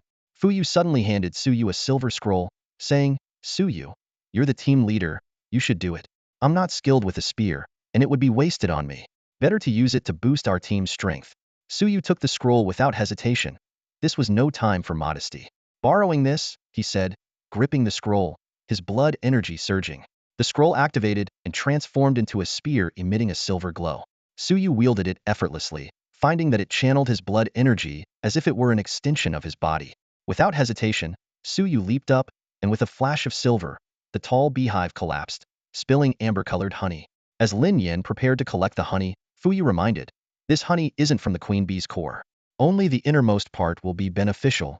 Hearing this, Su Yu continued to slice through the hive layer by layer with the spear, like peeling a fruit. Finally, at the center, surrounded by the sweet scent of honey, a small pool of golden honey was revealed. "Should we drink it directly? Or is there another way to consume it?" Su Yu looked at Fu Yu. "Just drink it. Its enhancement effect is limited but sufficient for the four of you," Fu Yu replied. "You're not drinking?" Lin Yin asked. "I've had it before. Only mid-rank or higher can enhance my internal organs," Fu Yu explained. The other four silently took out their cups and began drinking the honey without any decorum. From the initial burning sensation in their organs to the eventual blandness like regular honey, the golden honey gradually emptied. Lin Yin had wanted to take some as food, but felt too nauseous after drinking it all. Seeing everyone eager to leave, Su Yu stood up and said, "Let's find another place to rest. Our next target is the second third-rank beast. If it injured this queen bee, there must be another beast nearby." Everyone agreed, quickly packing up and following along. Soon, they found a tree hollow to rest in. Fu Yu kept watch, while Su Yu and the others each found a corner to meditate. Having just absorbed the honey, It was the perfect time to enhance their blood energy. Of course, while Song Qinghuan, Xiao Qiao, and Lin Yan were diligently meditating, Suyu was mentally confronting the system. System, care to explain? Ordinary beasts give 1 blood energy, first-rank beasts give 10. Shouldn't third-rank beasts give at least 100? Why only 250? The system responded, the host has reached the true limit stage. At this stage, collecting ordinary beast illustrations no longer increases blood energy. First-rank beasts provide 1 blood energy, second-rank beasts provide 5, third-rank beasts provide 10, and fourth-rank beasts provide 20. Suyu was taken aback, recalling the legend of 9 transformations at the limit of blood energy 300. So, 150, 180, 200 are limit values. After breaking 200, there are 9 limit values from 250 to 300. Third-rank beasts give 10, so I need to defeat 5 more? System, claim the reward. The leaderboard prominently displayed the name Suyu's team, with their points surpassing 10,000 in one go. Everyone knew this meant they had slain a Class 3 beast. Su Yinqing's team had just finished off a few Class 2 beasts. He glanced at the leaderboard on his wristband, seeing Suyu's name at the top, and sighed, what a pity. If Suyu had joined us, I'd have an 80 chance of claiming the top spot in this training camp. Yao Yu comforted him, it's okay. His absence actually makes our team more cohesive. Su Yinqing nodded, completely ignoring the feelings of the other 3 team members. They didn't mind, though, since they had willingly latched onto him and even received payment. A spark of determination flashed in Su Yinqing's eyes. Let's go. We need to hunt a few Class 3 beasts to boost our score. Letting those at the bottom of the rankings sit comfortably at the top? They might be okay with it, but I'm not. Elsewhere in the wilderness, Wu Linlin saw the leaderboard and smirked. Oh, Suyu actually led his team to kill a Class 3 beast. A girl with a high ponytail questioned, Sister Wu, could it be they stumbled upon an injured beast? Suyu's the only one with exceptional vitality. The others haven't even reached 200. I heard Suyu's martial talent is poor. Maybe his vitality is just inflated. Wu Linlin frowned. Xiao Mei. The girl with the ponytail immediately fell silent. Wu Linlin continued. No matter how they did it, points are points. Never underestimate anyone, especially here where everyone is a genius. Suddenly, her expression turned sharp. I've sensed the location of that Class 3 beast. Let's go. The 5 girls, exuding confidence, armed themselves and headed toward the beast. Meanwhile, the top-seeded team led by Gao Shi, including Wu Jianqin and Lu Shuo, waited silently on a cliff. They had turned off their wristbands, focusing entirely on their prey, knowing that only by killing it could they secure their top position. The points on the leaderboard fluctuated wildly, with the gap between the second place and Su Yu's team narrowing. In a tree hollow, Song Qinghuan opened her eyes, a look of delight on her face. Fu Yu turned around, a hint of envy in his eyes. Xiao Qiao and Lin Yan also looked at Song Qinghuan. Suddenly, a stronger wave of vitality erupted. Everyone looked at Su Yu in shock. Brother Su Yu, did your vitality increase again? Lin Yan asked. Su Yu clenched his fist, feeling the boiling vitality. Yeah, absorbing this honey boosted me quite a bit.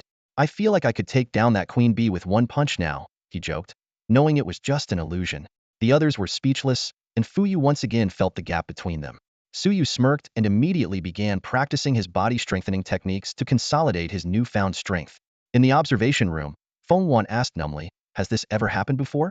Deng Ji recalled, yes, but that person reached 300 vitality through training, mentioning that genius made everyone tense. Bating said, regardless, Su Yu has proven his vitality can still increase. Even if he doesn't undergo 9 transformations, 5 or 6 would be enough to set him apart. He emphasized, our Dongji University has experience nurturing such talents. We should have him join us. As soon as he finished speaking, the observation room fell into a brief silence, followed by an uproar. Damn it, have you no shame? Su Yu was discovered by our Jubi University. Old Feng, don't stop me. Let's settle this outside. Whoever wins gets Su Yu. Only Nanqing University deserves him. We won first place in the last martial arts exchange. And you have the nerve to bring up that fluke? Cheng Yong watched the grandmasters lose their composure, worried if he'd ever make it back to Tianyuan City. He glanced at Su Yu on the screen, thinking who would have guessed a week ago that he'd caused such a stir among these grandmasters. Cheng Yong nudged Zhuge Yun. Hey, remember why we brought Su Yu to this training camp? Zhuge Yun, in the midst of trying to claim Su Yu, froze and then wore a pained expression. No worries, discovering such a genius by accident is something to be happy about. Yeah, happy. But your smile looks worse than crying. Cheng Yong, you're pushing it. I'm already mad at you. Are you really Su Yu's teacher? 3 years as his homeroom teacher? And you only rated Song Qinghuan's ability as A? With her talent, you've been wasting time in Tianyuan City. Cheng Yong pointed at Zhuge Yun, his hand trembling. If you think you can do better, go ahead. You don't know a thing. In the observation room, the argument among the four admissions officers abruptly halted. Their eyes collectively turned towards the corner, where Zhuge Yun and Cheng Yong were engaged in an even fiercer quarrel. As they exchanged barbs, Zhuge Yun shouted at the officers, "Don't even think about filming. I have the video of you throwing shoes at each other." Before he could finish, chaos erupted in the observation room once again. The teachers responsible for data analysis were unfazed by the scene. They exchanged knowing glances and sighed in unison. Every year, the four-school training camp was like this. Only this year it was livelier with Professor Zhuge in the mix. They thought to themselves that once the camp ended, they would have to sign those wrist-straining confidentiality agreements again. Meanwhile, Suyu was fully immersed in practicing his body refinement technique. Over an hour had passed, and the other four waited patiently without a hint of dissatisfaction. They all knew that Suyu was the main combat force of the team, and his strength improvement was crucial for their performance in the training camp. Besides, they had mentally prepared to be at the bottom before they came. Now they had a chance to compete for the top 10, which was already quite satisfying. Lin Yin kept a close eye on the points leaderboard, slapping her thigh in frustration every now and then. In just an hour, Suyu's team had dropped from 1st to 6th place. The other teams were catching up, and at this moment, the top 10 teams had all surpassed the 10,000 point mark. The 7th place team was only a little over 1,000 points behind them. The top 3 teams had widened their lead. Su Yincheng's team was at the top with 38,000 points, followed closely by Wu Linlin's team with 36,900 points, and Hao Jiming's team in 3rd with 36,700 points.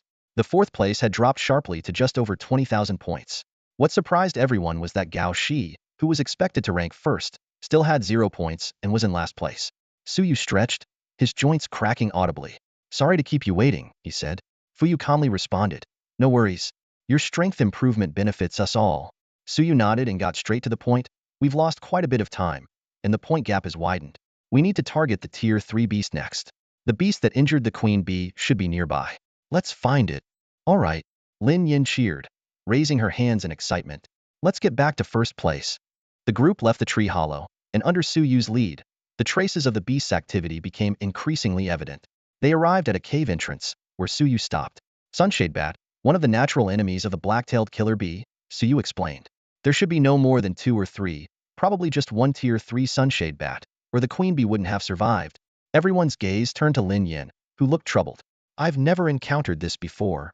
Suyu chuckled. "Sunshade bats are extremely cautious. Even if you mimic their scent, you might still get attacked." He then looked at Fuyu. "I think this is a great opportunity. Sunshade bats excel at sonic attacks, which can dizzy all animals and disrupt our communication. Want to give it a try?" Fuyu nodded. "If it's really just one Tier 3 beast, we can give it a shot." "All right, let's get started." Suyu conjured a silver spear out of thin air. Lin Yan's eyes widened. "We're just going in like this?" "A wounded Tier 3 beast shouldn't be a big problem for the 4 of us," Suyu explained. "Lin Yan, you release the queen bees sent at the cave entrance, and the sunshade bat inside will definitely come out. As for the rest of the battle plan, we'll communicate like this." He tapped his forehead. The group moved to the cave entrance. Fuyu hid inside a hollowed-out tree, while Lin Yan stood guard beside him. Suyu, Song Qinghuan, and Xiao Qiao held their weapons, vigilantly waiting at the entrance. They held their breath, and that peculiar feeling returned. Without needing a signal from Suyu, Lin Yan immediately released the scent identical to that of the Tier 3 queen bee. In an instant, an ear-piercing screech echoed from the depths of the cave. The 5 of them covered their ears simultaneously as a massive shadow burst out of the cave. Suyu and Song Qinghuan, in perfect sync, thrust their silver spears at the sunshade bat's massive wings. Xiao Qiao leaped back 3 steps, her whip snapping towards the bat's head. The bat's wings flapped with a force that far exceeded Suyu and Song Qinghuan's expectations. The 2 were pushed back, but Xiao Qiao's whip landed squarely on the bat's head. A harrowing scream pierced the sky. The bat's wings flapped again, sending surrounding rocks flying towards Xiao Qiao. Faced with the sudden attack, Xiao Qiao, initially flustered, seemed to have an epiphany. She dodged left and right, retreating and maneuvering with agility, almost as if she had mastered the elusive footwork technique. Though not as mysterious as the actual technique, she displayed remarkable agility. With a few swift moves, Suyu, Song Qinghuan, and Xiao Qiao engaged in a fierce battle with the eclipse bat. Suyu faced it hidden, while Song Qinghuan and Xiao Qiao attacked from the left and right flanks. The trio moved nimbly, constantly changing positions, making it difficult for the eclipse bat to target them. Their attacks were precise and well-coordinated, allowing them to protect each other while inflicting damage on their adversary. As the battle raged on, the once imposing wings of the eclipse bat began to tatter, while Suyu and his companions remained agile and unscathed. When the eclipse bat realized it was outmatched and attempted to flee, its damaged wings could no longer lift it higher. Seizing the critical moment, the trio leaped into action, using the surrounding trees for leverage.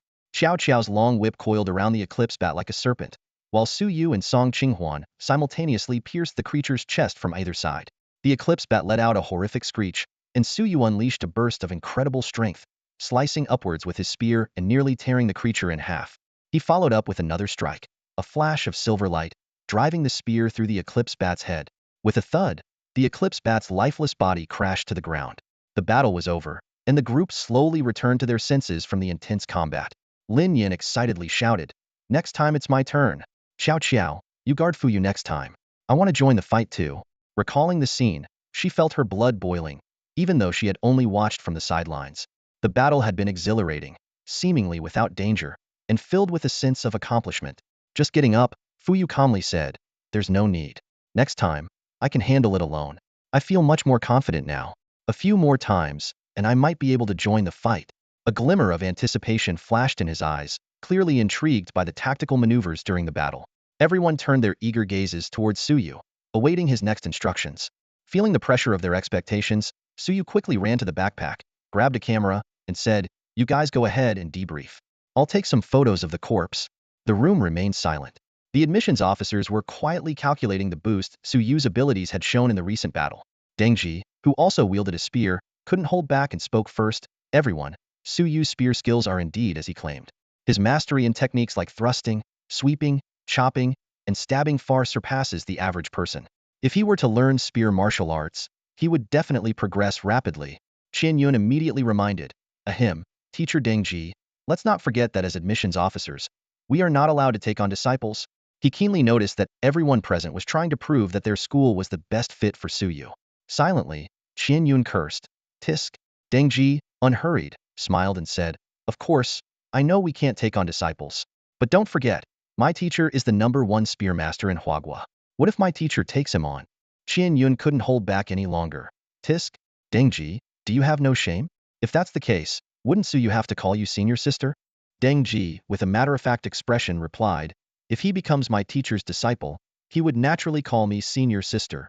Feng Wan, who used a sword, immediately interjected, "Dengji, don't forget that Suyu also said he's skilled with the sword."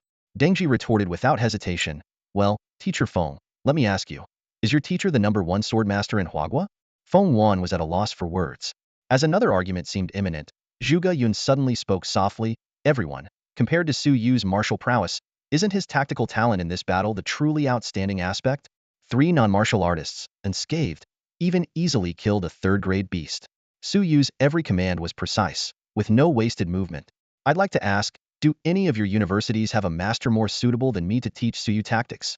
Despite the presence of tactical grandmasters in the other 3 major academies, Zhuge Yun's confidence left them speechless.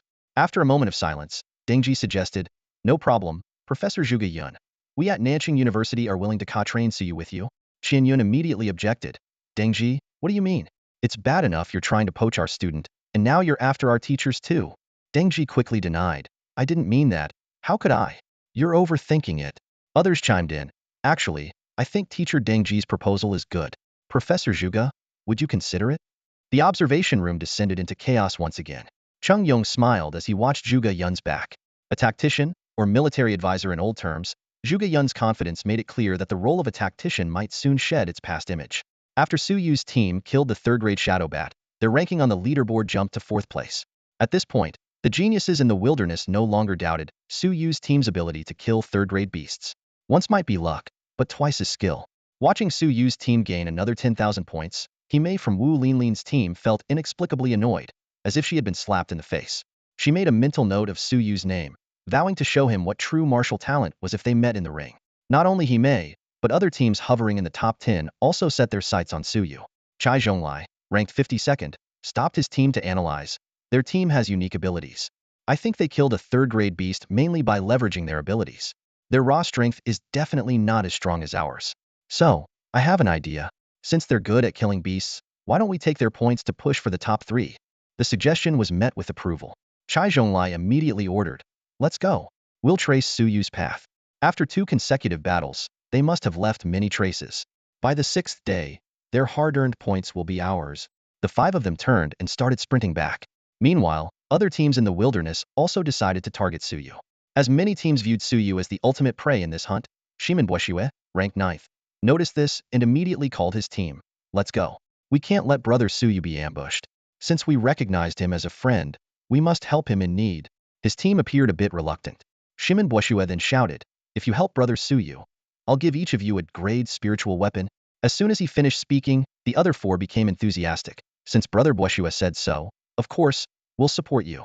If Suyu is your friend, he's our friend too. Shimanbueshue was touched. Guys, I'm truly fortunate to have friends like you. At the cave entrance, Suyu's team had just finished dealing with the shadow bat's corpse. Suyu happily put away his camera, savoring another rich harvest. 10 vitality points, 10 spiritual points, and 300 strength points. Having just boosted his vitality, Suyu knew he needed to pace himself. They all looked towards the cave. Suyu asked, so, should we explore inside? Lin Yan, excited, replied, of course. With our lucky charm Qiao Qiao, there might be valuable treasures inside. Everyone turned to Qiao Qiao. Feeling a bit embarrassed, she said, I'm not as lucky as you say, just occasionally fortunate. Suyu smiled. Let's go. Even if there are beasts inside, it's good for us since we still need more points. With that, he led the way into the cave. Half an hour later, the five of them emerged empty-handed and a bit dusty from the cave. Suyu and the others didn't mind, but Xiao Qiao walked at the back, her eyes full of guilt. As the leader of the team, Suyu quickly noticed Xiao Qiao's low spirits. Instead of immediately comforting her, he decided to observe the situation first. He wasn't very familiar with Xiao Qiao's abilities, so this was a good opportunity to watch her closely. He planned to leave the comforting and counseling to Song Qinghuan, as girls might find it easier to communicate with each other. However, ever since Xiao Qiao started feeling down, it seemed like the group's luck had run out. During their hunt that day, they finally found a suitable third-grade beast to kill, only to have a fourth-grade beast suddenly appear and disrupt their efforts, causing the prey to escape. Not only did they waste their efforts, but they were also chased for several miles by the fourth-grade beast. As night fell, Suyu noticed everyone was in poor condition, having depleted much of their energy. He suggested, let's find a suitable place to rest. We've been fighting all day, and everyone is tired. Let's recover our energy tonight, and continue hunting tomorrow at dawn. The wilderness is too dangerous at night. Safety first. Everyone agreed. Soon, Suyu led them to a suitable cave. They killed a few first-grade yellow fong rats inside and took over the temporary shelter. Song Qinghuan offered to chat with Qiao Qiao, while the three boys checked their wristbands for the leaderboard. When they saw the rankings, they were stunned. The top position had changed hands again. Gao Shi, who had been at the bottom with 0 points, had suddenly topped the leaderboard with a 10th sandpoint lead. It was clear that Gao Shi's team had killed a fourth-grade beast.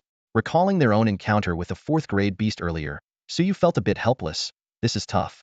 None of our weapons can break through a fourth-grade beast defense. We need at least grade weapons. I'm still using this grade weapon I borrowed from you. He patted his silver spear, looking at its nearly blunted tip with a pained expression. Fuyu, whose face rarely showed any emotion, displayed a rare bit of regret. I didn't apply for a grade weapon from my family before joining the training camp because I didn't think we'd have a chance to go for first place.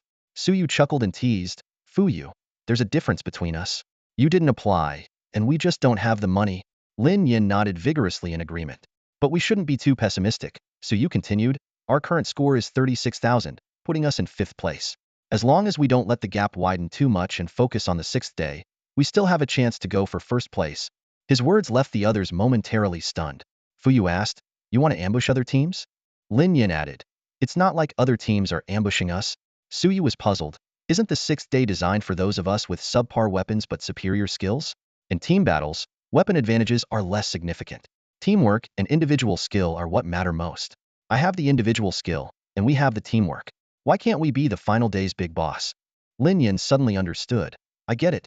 So I need to fully master my abilities in the next 4 days. Fu Yu's usually squinted eyes opened slightly, showing a determined glint. Meanwhile, in the observation room, Deng Ji smiled and said, looks like the 6th day will be interesting this year. Feng Wan asked, Professor Zhuge, if Fu Yu can fight while using his abilities, what do you think their final ranking will be? Pointing at the leaderboard, Zhuge Yun answered, if Fu Yu can manage that, aside from the top few, they would be unbeatable for the rest. No one in the observation room doubted the tactical master's words, only feeling a sense of awe. With an ability user and a tactician, Su Yu's team, which had been trailing behind, now had a clear advantage over others. The gap in individual skill was completely bridged. In team battles, it would likely be a showcase of Su Yu and Fu Yu's prowess. Back in the cave, Suyu was pondering whether to target everyone on the last day or just take out the first-place team. After all, his strength would significantly improve over the next 5 days. His greatest confidence came from the fact that in this small wilderness, his rate of improvement far exceeded everyone else's. While others were hunting, he was leveling up. Suyu was deep in thought. Xiao Qiao and Song Qinghuan have returned. Xiao Qiao's complexion has visibly improved, and her eyes are sparkling with renewed energy. Lin Yan, always observant, immediately rushed over, holding a wildflower he had picked from who knows where. Hey, our lucky charm is back. He handed the wildflower to Xiao Qiao with a look of admiration. Nearby, Fuyu, who had been meditating to sense his abilities, also opened his eyes and gave Xiao Qiao a gentle nod. It was clear that everyone in the team had noticed Xiao Qiao's earlier low spirits. Though no one had mentioned it, their concern was evident. Suyu looked directly into Xiao Qiao's eyes, his tone firm. Xiao Qiao, you have to trust us. Even if our luck isn't always perfect, we have the strength to come out on top. Yes, to be number one. Lin Yin immediately echoed, continuing his role as the team's morale booster. Xiao Qiao took a deep breath and confessed, I'm sorry, everyone. It's my own issue. Whenever others expect my luck to work, it doesn't. I've been doubting whether I really have an ability, or if it's just occasional good luck. You do have an ability, and it's an SS level 1. Suyu responded without hesitation, his voice full of conviction, as if he had personally witnessed Xiao Qiao's ability rating. He continued to analyze. Think about it. Every time your luck seems off, isn't it when you're doubting yourself?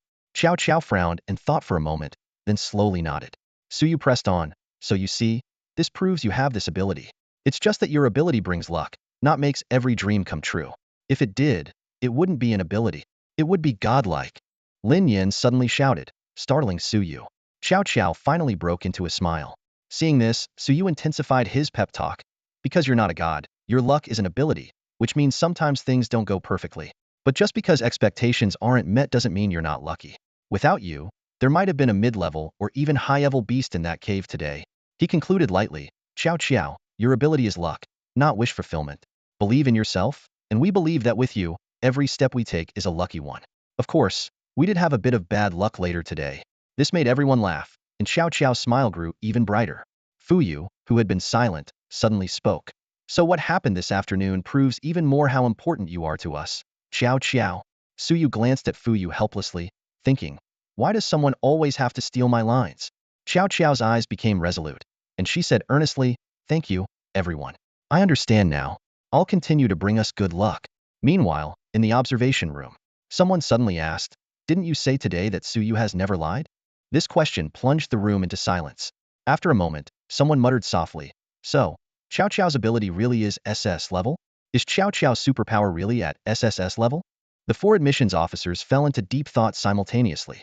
They couldn't help but wonder if Suyu truly knew, or if he was just brainwashing Xiao Qiao. This doubt was not without reason. Reflecting on this morning, when Suyu claimed to have mastered the phantom step overnight, everyone thought he was bragging. However, shortly thereafter, he demonstrated a mastery-level phantom step. Not only that, he could easily guide Fuyu and Lin Yan, enhancing their abilities to strategic levels. In comparison, saying Xiao Qiao's superpower was SSS level didn't seem so unbelievable anymore. Now, every word from Suyu was worth serious consideration. Qian Yun speculated boldly, perhaps Suyu has awakened a superpower that allows him to discern others' abilities. Everyone looked in unison at Suyu's mentor of 3 years, Cheng Yong.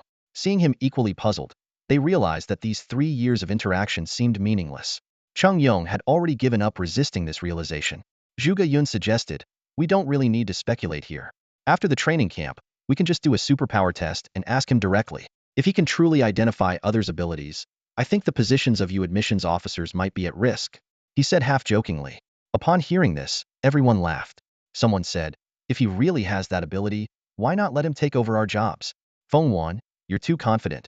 Another person teased. Suyu's ambitions surely extend beyond being an admissions officer. Cheng Yong rarely spoke up. That's right, don't be fooled by his current demeanor. Given the chance, he'd dare to become the president of Wu University. Seeing Cheng Yong so serious, everyone agreed that Suyu indeed had a bright future. The data team also noted in Suyu's file, suspected to have the ability to discern other superpowers, has ambitions to become the president of Wu University. In the cave, the matter with Xiao Qiao was settled. Everyone started preparing to train and recover their energy from the day's battles. Xiao Qiao volunteered to take the first watch since she had expended the least energy today. No one objected, as the night was long, and the 5 of them could take turns. Suyu took out a blood crystal he had obtained from Song Qinghuan, ready to start his training. Yes, he had managed to softly acquire this blood crystal. Fuyu curiously asked, Suyu, can you still use the blood crystal to boost your energy? Suyu nodded. Of course. Fuyu was silent for a moment, recalling how Suyu had once used a first-tier blood crystal to boost his energy from 100 to over 200. He suddenly felt it was acceptable and said, in that case, go ahead and absorb that second-tier blood crystal. Isn't it our shared loot? Suyu, though often taking advantage of others, had never coveted the team's shared spoils. Fu Yu's tone was calm but generous. Just a second-tier blood crystal. The more your strength increases, the more it benefits all of us. I agree. Lin Yan suddenly opened his eyes. Suyu suspected he hadn't been training seriously at all.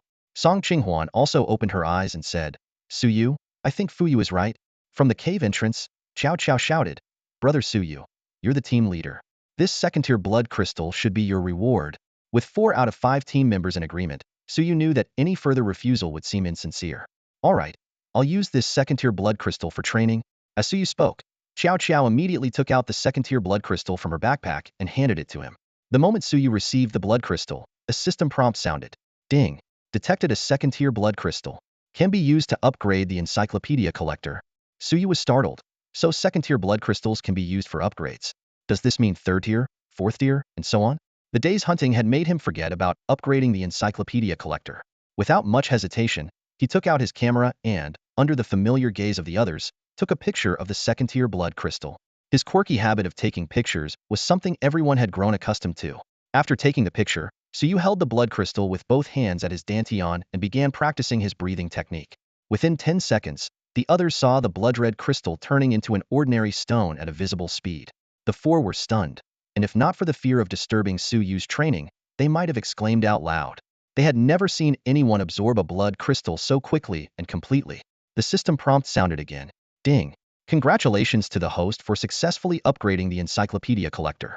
Encyclopedia collector D, 2020 film slots available, 45 superpower slots available, slight increase in probability to acquire superpowers, skills, and attributes.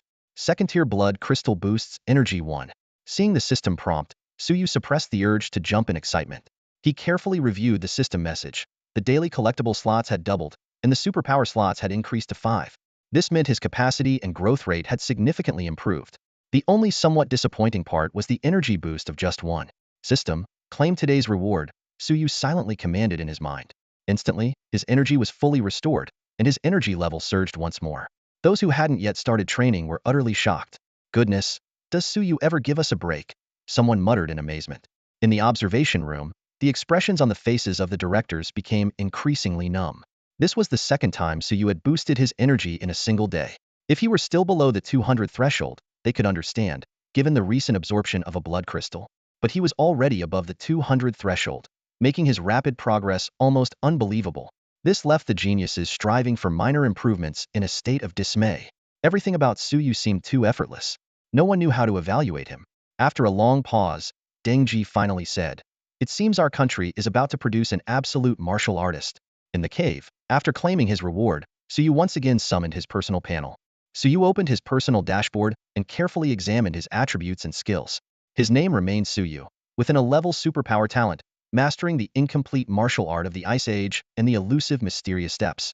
His titles included low-level tactician and low-level encyclopedia collector, and his skills encompassed master of tactical understanding, proficient in gunmanship, swordsmanship, and hand-to-hand combat, intermediate in dagger skills, and intermediate bicycle riding skills. In his higher dimensional attributes, his physique was at 281, and his vitality and mental strength were at 349 he. For lower dimensional attributes, his strength reached 2080, and his agility soared to 2419. His encyclopedia collection progress stood at 91 out of 100. Looking at these figures, Suyu felt a surge of joy. He was just 19 points shy of the 300 limit in vitality, which he could easily reach by tomorrow even without hunting a third-rank beast. He also needed just 9 more entries to complete his encyclopedia collection task. He anticipated that if everything went smoothly tomorrow, his vitality would hit the limit, and his martial arts talent would advance another level. Suyu noted significant improvements in his attributes, a slight increase in mental strength and substantial growth in strength and agility. Although these basic attributes couldn't fully represent his overall power, the data strengthened his resolve to claim the top spot. However, he didn't let these numbers get to his head. Suyu constantly reminded himself that there's always someone better, and that the training camp was full of hidden talents. His companions possessed unique abilities, and other geniuses shouldn't be underestimated. Even if he secured the top position in the training camp, it would only be the beginning of a long journey in martial arts. In the grand scheme of things on Blue Star, his current power was still insignificant. With these thoughts in mind, Suyu calmed himself and truly entered a state of cultivation. He knew the road ahead was long, and now was not the time for arrogance. Meanwhile, at the academic committees of Jubiai University, Dongji University, Pingyun University, and Nanjing University, the feedback from the first day of the training camp had caused a stir. It wasn't surprising that the geniuses from major families had reached the extreme state early, or that Gao Shi could kill a 4th-ranked beast unscathed from the get-go. However, the 5th-ranked team had members who surprised everyone. Fu Yu's mental control abilities allowed for seamless real-time communication. Lin Yin could deceive a master-level expert by simulating a beast's aura. Song Qinghuan's level ability to instantly freeze 2 2nd-ranked beasts from a distance and continue fighting was astonishing. And then there was Qiao Qiao, who possessed an SS-level luck ability mentioned by Suyu. Before confirming whether Suyu truly had such capabilities, the 4 universities chose to believe rather than doubt. Even if it turned out to be untrue, it wouldn't matter. But if it were true, they didn't want to miss this opportunity. Thus, on the first day, they rated these 4 individuals as SSS. Historically, ratings given on the first day rarely changed, and if they did, it was usually an upward adjustment. As for Suyu, the 4 universities agreed that an SSS rating was insufficient to convey their level of importance. They stamped an infinity symbol on his file. Since the founding of Wuda, fewer than 5 people had received this symbol. Suyu's emergence even caught the attention of the education department. They convened a meeting, instructing the 4 universities not to disclose any information about Suyu before the college entrance exams. All records of his performance in the training camp were classified as top secret, and anyone leaking this information would be charged with treason. When Cheng Yong received this news, he sighed deeply. He realized that as one of the insiders, he wouldn't be able to return to Tianyuan City anytime soon. However, he understood the need for such measures. After all, humanity's real enemies weren't the beasts in the wilderness but the alien races on the desolate battlefield and the traitors within humanity's ranks. The education department had never publicly acknowledged a fact. Each year, some of the geniuses participating in the 4 universities' training camps died unexpectedly before the college entrance exams. Just as Cheng Yong left Zhuge Yun's room, Principal Tang Yaodong called, inquiring about Su Yu and Song Qinghuan's situation in the training camp. After a moment of silence, Cheng Yong simply replied, "They're doing all right." The principal detected the hesitation in his voice and immediately grew serious. "Mr. Cheng, tell me the truth. If Su Yu and Qinghuan are being mistreated or bullied in the training camp, I'd rather have them back as ordinary geniuses in Tianyun City. If Su Yu wants to pursue martial arts, what's wrong with that? As teachers, we should respect their choices and not force our own ideas onto their lives. No matter how well we plan for them, if they're unwilling, it's all in vain." The principal's protective stance was evident as he spoke at length. Cheng Yong hesitated several times, but finally sighed deeply and shared what he could. "Principal, rest assured. Su Yu's team is currently ranked 5th in the training camp. Do you think they'd be mistreated or bullied?" Hearing this, the principal's solemn tone instantly turned cheerful. His voice came through the phone, filled with ease and joy. "See? I knew Professor Zhuge wouldn't act recklessly. It's not really a setback. It's more about giving the kids some exposure." The principal paused, his tone carrying a hint of concern. "But I do feel for the kids who had to team up with them. Cheng Yong, if you get the chance, make sure to convey my thanks. Those real geniuses agreeing to team up with kids from a small place like ours must have been quite a sacrifice for them." On the other end of the line, Cheng Yong remained silent, his gaze unfocused as he recalled the 3 teammates of Su Yu and Song Qinghuan. Images of their performances during training flashed through his mind, and a wry smile crept onto his lips. "Yeah, quite a sacrifice," he silently added. "They probably never realized how exceptional they were until they met Su Yu." The principal seemed oblivious to Cheng Yong's silence and continued, "All right, I'll leave you to it. If things don't work out, have them come back. I've saved spots for Su Yu and Song Qinghuan in our Tianyuan City's training camp. They can continue participating here." With that, the principal cheerfully hung up the phone. Cheng Yong let out a long sigh and muttered to himself, "Participate in Tianyuan City's genius training camp? Principal, you're really afraid our other geniuses in Tianyuan City aren't getting enough of a challenge, aren't you?" Meanwhile, at the genius training camp in Tianyuan City, a group of young faces was streaming out of the Qi and Blood training room. Each person's face was etched with exhaustion, yet they couldn't hide their excitement. They gathered in small groups, eagerly discussing the day's gains.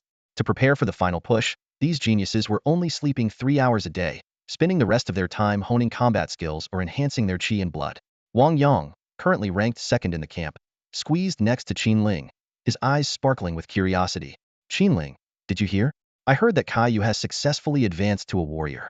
They say he'll be back at the camp to train with us soon. Wang Yang's voice lowered a bit, tinged with excitement, and it's not just him. The instructors said that after Su Yu and Song Qinghuan finish the 4 schools training camp, they'll join us for the final stage of training. We should definitely ask them what new knowledge they've gained. Although Wang Yang said ask, his eyes were filled with a competitive spirit. The mention of these 2 names elicited similar reactions from other geniuses in the camp. Everyone was silently competing, eager to see how they measured up against Su Yu and Song Qinghuan. The instructors at the camp had been using Su Yu and Song Qinghuan as motivational examples. Unintentionally, the targets in everyone's minds had become these 2 legendary geniuses. As a result, the atmosphere in the training camp grew even more intense and competitive, with everyone striving to catch up to those 2. The next morning, Su Yu awoke from his cultivation of the body refining technique, feeling the surge of energy and blood within him. He gently roused the other 4, his eyes gleaming with anticipation. The increase in energy and blood is too rapid. I still need time to control this power, Su Yu said as he stretched his muscles. Actual combat is the best way to hone it. The 5 of them worked together to push aside the massive stone blocking the cave entrance. As soon as they stepped outside, they found themselves face-to-face with a 2nd-grade ghost-faced fox. Su Yu's lips curled into a smile as he turned to Xiao Qiao. Look, your luck has come again. Xiao Qiao nodded firmly. Yes, today will definitely be even luckier. Before she could finish speaking, Su Yu had already shot out like an arrow. His speed was on par with the ghost-faced fox, skillfully dodging its deadly claws. In a swift motion, Su Yu leaped above the fox, his fist descending like thunder onto its spine. With a resounding crash, dust flew everywhere. Though the ghost-faced fox's thick fur seemed intact, its spine was unmistakably crushed. Su Yu's strength has increased a lot since yesterday, Fu Yu remarked in awe. His ability to convert energy and blood is truly astonishing. Lin Yan watched the battle intently, his beautiful eyes focused with determination. He was trying to hypnotize himself to replicate Su Yu's combat techniques. The fierce fight lasted only a moment before the ghost-faced fox was left in a mangled state. Su Yu, enduring the pungent fox odor, finally decided to end it. He pulled out a silver scroll from his sleeve, and with a flash of silver light, a spear pierced the fox's skull. Su Yu clenched his fist, feeling the power coursing through his body, his muscles sculpted to perfection. He pulled out a camera, and a system notification popped up. Congratulations to the host for recording the 2nd-grade ghost-faced fox in the bestiary. Rewards, agility 30, energy, and blood 5. Total entries, 92100. After dealing with the fox's corpse, the group continued their hunt for the day. Lin Yan suggested using the corpse as bait, but the idea was quickly rejected due to the nauseating stench. Meanwhile, in the observation room, 4 admissions officers and 2 new observers were closely monitoring Su Yu's performance. Su Yu's energy and blood have increased so quickly. Is it because his conversion rate is exceptionally high, or did he gain dozens of points in energy and blood yesterday? Someone speculated quietly. Perhaps it's a bit of both, another replied softly. On the screen, Su Yu scanned the surroundings warily. The scent of blood is strong. There was a fight here recently. The yellow-eyed rabbit we were tracking might have been eaten by another beast. Everyone gripped their weapons, staying alert to their surroundings. Lin Yin mimicked Su Yu's movements, carefully observing the ground for clues. Suddenly, Xiao Qiao screamed. Lin Yin, watch out. Su Yu quickly intervened, pulling Lin Yin aside. A massive creature burst forth like an out-of-control train, crushing the surrounding trees to splinters. It was a gigantic rock serpent, its jaws wide open, releasing a foul stench into the air. A rock serpent, a 3rd-grade beast, very close to reaching 4th grade. Su Yu quickly analyzed, then issued commands. Xiao Qiao, Lin Yin, distract it. Qinghuan, find an opportunity to restrict its movements. I'll face it, Heaton. Fu Yu, construct a mental link. The 5 moved into action immediately. Su Yu, wielding his silver spear, charged at the rock serpent. He used the spear like a staff, striking the serpent's head with force. The others coordinated their attacks seamlessly. In just one exchange, the 3rd-grade peak rock serpent was already struggling to keep up. In the observation room, a burly man with a flushed face broke into a pleased smile. This kid's got some serious skills. Su Yu and his team worked seamlessly together, making the massive rock serpent seem clumsy despite its brute strength. The serpent's sweeping tail and rock-hard head struck with tremendous force, but could only vent its fury on the surrounding trees. Each attack was devastating, reducing tree trunks as thick as several people's embrace to splinters under its power. After several rounds, the area within a few kilometers had turned into a desolate wasteland.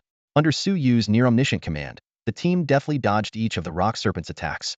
Although they managed to avoid the blows, the sight of the destroyed trees and rocks left them with lingering fear. One hit could end their training camp experience prematurely. Everyone felt like they were dancing on the edge of a knife dance, terrified, yet exhilarated. The incessantly harassed rock serpent grew increasingly agitated, its murky eyes radiating violent rage. After dodging an attack with a leap, Lin Yen looked at his already chipped dual blades with distress. What do we do? My other blade is chipped too. His weapons were in a sorry state. And he wasn't the only one. Besides Song Qinghuan, who continuously used her spear to freeze the serpent's body, Xiao Qiao's whip was also on the verge of breaking, and Suyu had long been using his spear as a staff. Facing the serpent's tough scales, the group felt helpless. Suyu repeatedly smashed his staff onto the serpent's head. Though it showed signs of disorientation, they knew that if they continued like this, they would be the ones to suffer. The wear and tear on their weapons and their diminishing strength would become critical issues. Despite seeming to have the upper hand, danger was constantly looming. Fuyu, how are you feeling? Can you join the fight yet? Suyu asked telepathically. The group, connected by their minds, had various thoughts, but Fuyu remained silent, focused on dodging the flying debris. After several seconds, he finally responded. Give me 3 more minutes to adjust. Okay. Suyu suddenly exerted his strength, slamming the serpent's head into the ground. Huh. Suyu, are you holding back? Song Qinghuan asked. That's some serious power, Xiao Qiao exclaimed. Wow, can I hypnotize myself to have that kind of strength? Lin Yin wondered. Dodging the serpent's sudden lunge, Suyu's eyes flashed with determination. I'm not holding back. I just haven't unleashed my full power yet. Leave the next 3 minutes to me. Don't let your weapons get completely ruined. It's only the second day. With that, he charged forward like a war god. The team witnessed a scene reminiscent of the ghost-faced fox from the morning. While fighting, Suyu mused, luckily, these beasts only have brute strength and tough bodies. If they could use their own energy like humans, even a second-tier beast would be a tough match for us. The team was speechless, thinking, actually, even without using energy, they're hard to deal with. In the following 3 minutes, the team witnessed the thrill of absolute power, making Lin Yin yearn for it multiple times. Suyu chose to block his mental feedback, leaving Lin Yin unaware. To this, Fuyu could only think, is high mental strength just an excuse to be capricious? After a full 3 minutes, Suyu slammed the serpent into the ground again, and Song Qinghuan followed up with a freezing attack. Suddenly, an arrow flew straight at the serpent's eye. The serpent tried to close its eye, but Song Qinghuan's freezing technique slowed it down. With a clang, the only grade spiritual weapon in the group finally left a mark on the serpent's surface. Finally, a breakthrough. Everyone thought simultaneously. Arrows kept flying, each more forceful than the last as Fuyu fully adapted to the battle. With Suyu holding the serpent at bay, Fuyu even engaged in close combat. The serpent's frantic struggle turned the area into a sandstorm. Boom.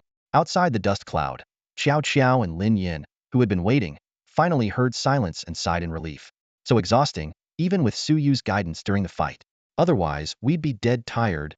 Suyu pulled his spear from the serpent's eye, exhaling deeply, and lamented the lack of a suitable weapon. Looking at the staff in his hand, he couldn't help but smile wryly. You've only been with me for 2 days and already need to retire? Are you taking this opportunity to push me to improve? Wait, it's not over? What's going on? The voice in their minds left everyone stunned. Everyone suddenly realized that the mental synchronization was far from over. From the beginning, Suyu had been confident but deliberately concealed it. He skillfully created a tense atmosphere, allowing Song Qinghuan, Lin Yin, and Xiao Qiao to genuinely experience the thrill of battle. Suyu's goal was Cleardo continuously challenge his teammates, forcing them to break through their limits. Otherwise, the victory would come at a heavy price. The mental synchronization abruptly ended, and they saw Fuyu walking towards Suyu. They quickly followed. Before they could speak, Fuyu bowed deeply to Suyu and sincerely said, "Thank you." Lin Yin let out a sigh of relief from behind and teased, "Phew, you scared me. I thought you were going to get yourself killed." Suyu smiled and explained, "As you said, we are a team now. Your improvement benefits all of us immensely." He turned to Xiao Qiao and Lin Yin and apologized sincerely. "I'm sorry for putting you through this. Your weapons took a beating too." Both of them immediately reassured him it was fine, while Song Qinghuan stood quietly aside, a faint smile on her lips as she watched Suyu. Suyu secretly breathed a sigh of relief, grateful that no one demanded compensation for the damaged spiritual artifacts or mentioned the enormous debt he owed. He thought to himself, I can handle anything, just not paying back money. Then, he took out his camera to take his usual photos, while the others used the time to recover their energy. In the observation room, everyone was already accustomed to Suyu's behavior. It seemed that nothing he did could surprise them anymore. Only Cheng Yong looked regretful and said, "It's a pity. If their weapons were a bit better, winning first place wouldn't be an issue." Zhuge Yun pretended not to hear Cheng Yong's comment, knowing it was a jab at him for not providing better weapons to Suyu. But Chung Yong hadn't mentioned it beforehand either. To change the topic, Zhu Yun suggested, Fu Yu and Su Yu make a perfect team. I propose we try to get them both into the same university. No one in the observation room objected, but no one responded either. They all understood that while they could arrange for them to enter the same university, deciding which one would require careful discussion. Luckily, with two influential figures present today, the observation room didn't turn into a chaotic argument. The morning passed quietly. Su Yu was now just one step away from completing his bestiary collection task, alternating between battles and rest. Not only that, but his vitality had reached its true limit. When he realized that the unclaimed rewards could boost his vitality to 300, Su Yu understood that any further collection would no longer grant vitality bonuses. This situation was not uncommon, similar to how the breathing techniques no longer enhanced vitality once one officially became a warrior. In just 2 days, Su Yu's vitality had increased by nearly 100, and the bestiary collector had been upgraded. This progress left him both satisfied and surprised. Since his vitality could no longer be enhanced, Su Yu turned his attention to the gold mines around him. Whether it was completing the SS-grade Ice Age or acquiring the abilities of the other three, any successful attempt would be a significant leap forward. By the campfire, Song Qinghuan and Xiao Qiao were roasting rabbit meat. Su Yu checked the leaderboard on his wristband and found that he had jumped to second place with over 50,000 points. However, this did not make him happy. Instead, he frowned. After carefully inspecting the top 10, he confirmed one thing. Except for the constantly changing 10th place and their own suddenly ascended team, the points of the other participants had hardly moved. They are hunting 4th-grade beasts, Su Yu suddenly said, drawing everyone's attention. He explained that the leaderboard had not changed all morning, so it was likely that today would see a surge of points, similar to how Gao Shi had gained 100,000 points in one go yesterday. Song Qinghuan and Xiao Qiao frowned. Xiao Qiao said worriedly, "What should we do? Our weapons are almost worn out, and it's getting tough to kill 3rd-grade beasts." Fu Yu looked at Su Yu. "So, as you said, our target can only be set for the 6th day." Song Qinghuan asked, "Su Yu, are you planning to hunt other teams on the 6th day?" "Exactly." Lin Yan chimed in excitedly. "Brother Su Yu said that if we fight as a team, we'll have a better chance, so there's no need to worry too much." Su Yu turned to Song Qinghuan and Xiao Qiao. "What do you two think?" "I haven't discussed this with you yet." Song Qinghuan analyzed seriously. "If we're going to hunt other teams, we should start preparing now. Otherwise, we might not even see anyone by the 6th day, and that would put us at a disadvantage. Also, I think we should start hiding some of our strengths, like Fu Yu's mental communication ability. We can't let others know about it." Xiao Qiao blinked and said, "I'll follow your lead. I'll do whatever you all decide." Their responses were within Su Yu's expectations. Song Qinghuan was always decisive, even more so than many men. Xiao Qiao, on the other hand, was overly obedient, often placing others' opinions above her own. Su Yu nodded and added, "If our hunting target is everyone, we don't need to worry about not finding anyone. All teams must return to the Bronze Gate before the 7th day. So we can just block the entrance." Lin Yan's eyes widened. "Are we really going that far?" Song Qinghuan nodded in agreement. Su Yu didn't delve deeper into the discussion. There were still many things to consider for the 6th day. For now, it was enough for everyone to agree on the plan. "Can we eat now?" Fu Yu suddenly asked, causing everyone to chuckle. Meanwhile, in the cave where Su Yu's team had previously battled the Bat of Eclipse, Shimin Buoshue and his team were searching for a 4th-grade beast. After a fierce struggle, they barely escaped from one such beast. During their rest, they checked the leaderboard and saw that Su Yu's team was in 2nd place, prompting dissatisfaction among Shimin Buoshue's teammates. "Brother Buoshue, it's not that we don't want to keep searching with you, but you must understand that we're here for the training camp, not to play bodyguards for Su Yu's team. Our points have dropped to 17th place while Su Yu's team is in 2nd. Who's protecting whom is now uncertain. Brother Buoshue, we teamed up with you because we believed in your strength and thought you could lead us into the top 10. We've fallen too far behind the others and can't afford to waste more time." Seeing Shimin Buoshue still hesitating, the four continued, "Brother Buoshue, Su Yu may be your friend, but we are your brothers who just went through life and death with you. You can't just abandon us for him." Shimin Buoshue sighed deeply. "All right, brothers, it's my oversight. Let's focus on hunting from now on as you suggested." "Brother Buoshue." The others looked at him expectantly. Realizing their intent, Shimin Buoshue quickly took out 4 scrolls from his space wristband. In the observation room, Chung Yong said to Zhu Yun, "You should have assigned Shimin Buoshue to Su Yu's team. That would have solved their biggest problem right now." Zhu Yun dismissed the comment, simply observing, "The kid has a good temperament. It's rare to see someone like him these days." Chung Yong nodded. "He needs a good teacher and a mischievous friend to really bring out his potential." Zhu Yun glanced at someone, sensing a hint of implication. Back in the wilderness, Su Yu's team resumed their hunt. With their luck buff fully active, they soon encountered 6th second-grade giant tooth rabbits. They easily defeated them with Suyu barely exerting himself. Suyu skillfully collected the bestiary entries, completing his task with the last giant tooth rabbit. With a soft click, a somewhat unflattering photo was produced. The system notification sounded. Congratulations to the host for completing 100,100 beast entries. You have earned the title of Ordinary Collector. Reward, Cultivation Talent Level 1. Martial Arts Insight Enhanced. Total beast entries. 1001000. Martial Arts Insight Enhanced? Suyu was surprised.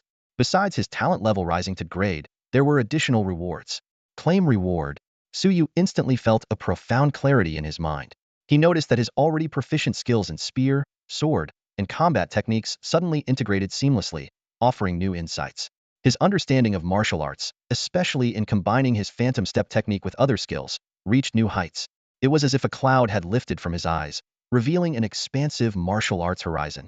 Song Qinghuan noticed that Suyu seemed lost in thought. She walked over and asked, Suyu, what's on your mind? Did you discover something? Snapping back to reality, Suyu smiled faintly and said, I've had a realization. A realization? Song Qinghuan didn't quite understand. Suyu explained, I've made a new breakthrough in martial arts. Hearing this, Song Qinghuan's face lit up with joy for him, and she didn't press for details. Seeing her so adorable, Suyu raised his camera and aimed it at her. Qinghuan, give me a smile. Song Qinghuan obliged with a radiant smile, and Suyu clicked the shutter. As the camera clicked, a system notification rang in his mind. Congratulations, host. You have obtained the incomplete SSS-grade ability, Ice Age. Suyu's eyes widened in surprise. Wow, my luck is unstoppable. Claim the reward. The system immediately responded, detected that the host possesses the incomplete SSS-grade ability, Ice Age. The ability is now being fused. Congratulations, host. You have obtained the complete SSS-grade ability, Ice Age. A strange sensation surged through Suyu's entire body, as if every cell was undergoing a mysterious transformation. Just as Song Qinghuan was about to ask again, Suyu suddenly lifted her up, both of them beaming with joy. The other 3 members of the team turned away tactfully, pretending not to see the scene. In the observation room, Chung Yong chuckled. No worries, everyone will get used to it. These 2 are the golden couple of our city. Although the others were fed a dose of sweetness, they were more curious about Suyu's so-called realization. As Suyu spun Song Qinghuan around, her face turned completely red. Suyu exclaimed excitedly, Qinghuan, you're my lucky charm. At this moment, Xiao Qiao looked over quietly, her tone slightly resentful. Captain, you've changed. You said I was your lucky charm. Feeling the weight of her gaze, Suyu hurriedly explained, You're all my lucky charms. Both of you are my stars, okay? After packing up, the team continued their hunt. On the way, everyone was curious about what Suyu had realized. Suyu took the initiative to ask, Qinghuan, have you had any difficulties with practicing the Mizong step these past few days? Song Qinghuan thought for a moment and replied, Not really. Whenever I didn't understand something, I figured it out by watching you demonstrate and guide me. Suyu almost fell off a branch in surprise. He realized that martial arts comprehension varies greatly among individuals. It seemed his journey to surpass others was still long, and he silently encouraged himself. In the observation room, Chung Yong looked innocent. Don't look at me. I have no idea. Who would let a kid who hasn't become a martial artist learn martial arts? It's a waste of time. The red-faced man and the tall, thin guy chuckled, agreeing that this unexpected situation was actually a pleasant surprise, indicating a promising future for the team. After being dealt a blow by Song Qinghuan, Suyu quickly adjusted his mindset and continued leading the group in search of traces of alien beasts. An hour passed with no signs of them, and Xiao Qiao began to doubt her abilities. The other 4 quickly reassured her, with Suyu offering encouragement. Xiao Qiao, you have an SS-grade ability. Be confident and steadfast. Xiao Qiao nodded firmly. Captain, I believe. Just then, Suyu's expression changed, signaling everyone to be quiet. Someone's coming, he said softly. Lin Yin looked surprised. Someone's coming? Suyu explained that he had heard 5 people stepping on branches. Soon, Xiao Qiao and Song Qinghuan confirmed. Exactly 5 people. It seems like another team. Are they here by chance, or are they targeting us? Fuyu looked serious. Suyu suddenly showed a playful smile. Doesn't matter if they're targeting us. Lin Yin, can you hypnotize yourself into believing you're injured? Imagine you're gravely wounded, pale, weak, and your energy is depleted. Following Suyu's instructions, Lin Yin quickly appeared severely injured. Suyu then directed, Fuyu, support him. Lin Yin weakly said, I feel awful. Though the others didn't understand Suyu's intention, they followed his lead. At that moment, another team appeared before them. Fuyu immediately used his ability to synchronize the 5 newcomers' minds. Suyu's voice echoed in their heads. The leader is named Pangwon, with a Qi and blood level of 200, ranked 22nd. The other 4 also have Qi and blood levels over 200. Their team is aiming for the top 10. Since there hasn't been any score change all morning, I thought they were hunting a 4th-ranked beast. Now it seems they're hunting us. Suyu advised, act normal. We're just a bottom-ranked team. Lin Yin joked, more like a bait team. Xiao Xiao couldn't help but laugh. Haha, makes sense. Song Qinghuan also smiled. On the other side, Pang Wen and his team smirked upon seeing Suyu, their smiles widening at the sight of Lin Yan's injury. However, as they approached, they put on a facade of concern. Suyu, what happened? Do you need help? Pang Wen asked, feigning concern. Suyu replied sincerely, we fought a 3rd-ranked giant-toothed rabbit and were exhausted. While resting, we were ambushed by a 2nd-ranked ghost-faced fox. Xiao Xiao internally questioned, isn't that the fox the captain used as a toy? Song Qinghuan also thought to herself, so Suyu can lie without batting an eye. I can't take his words at face value. Suyu, hearing their thoughts, helplessly responded through their mental link. Qinghuan, I can hear you. Hey, Suyu, you guys really have the worst luck. Penguin sighed as he stepped forward to help Lin Yan. A glint of something flashed in his eyes. Is there anything we can help with? The instructor said we're all teammates now, so don't hesitate to ask. Suyu looked grateful. Thank you for your concern. We'll find a place to rest and recover. We don't want to hold up your hunting. Those points are important. All right then, Penguin said, a strange look in his eyes. I see your team is already in 2nd place. At this rate, others might catch up to you. His tone carried a hint of regret. Suyu lowered his head, looking remorseful. I was too aggressive, pushing everyone to hunt non-stop. If we hadn't gotten lucky at the start and encountered 2 3rd-grade beasts fighting each other, we wouldn't have aimed for the top 10. It's my fault for being too greedy as the leader. Song Qinghuan stepped forward and held his hand gently. Suyu, don't blame yourself. We made this decision together. We don't blame you. Xiao Xiao nodded in agreement. Yeah, Captain, it's not your fault. Fuyu remained expressionless, while Lin Yin let out a barely audible scoff. Pang Wen took it all in, smirking inwardly. He had gathered all the information he needed, and even sensed some discord within Suyu's team. In his eyes, the 50,000 points Suyu's team had were as good as his. Yes, Suyu, don't blame yourself, Pang Wen said with feigned concern. Get some rest and continue hunting. That's what's important. Otherwise, this teammate's injury would be in vain. Lin Yin cursed inwardly. He doesn't even know my name. Fuyu stood expressionless as Xiao Xiao thought. He's definitely hoping we'll help them earn more points. What a schemer. Pang Wen clasped his hands in farewell. We won't hold you up any longer, Suyu. We'll continue hunting. Take care, and see you around. Thank you for your concern. Until we meet again, Suyu responded. Clasping his hands in return, Pang Wen's team moved away swiftly.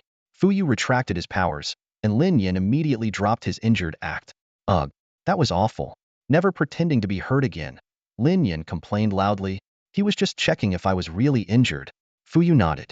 He seems to be a psychic too. Xiao Xiao covered her mouth in surprise. What if he overheard us? Fuyu calmly explained. He wouldn't have detected our mental communication unless he matched my frequency, and his mental strength exceeded that of all 5 of us combined. Xiao Xiao patted her chest in relief. Thank goodness. Suyu pondered. He probably marked Lin Yin with a mental imprint. They'll likely track us down on the 6th day. An imprint?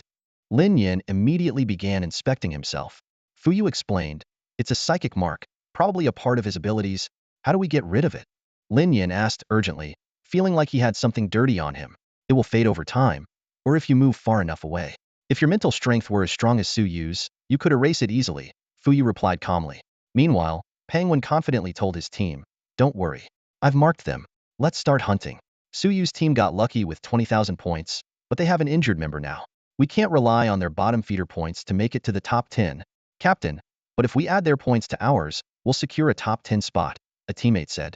Haha, don't get too confident, but our chances look good, Penguin laughed. A red-faced man suddenly asked, do you think Suyu's ability lets him see others' abilities? His mental strength is so high. Could his ability also be psychic? The group in the observation room pondered this. If Suyu's ability was indeed psychic, it would significantly lower the difficulty of breaking through to a 7th-grade warrior. Combined with his already extraordinary vitality, approaching the 8th-grade golden body stage, it seemed Suyu had already overcome the 2 biggest hurdles to becoming a top-tier warrior. For him, the breakthroughs before the 6th grade seemed the hardest.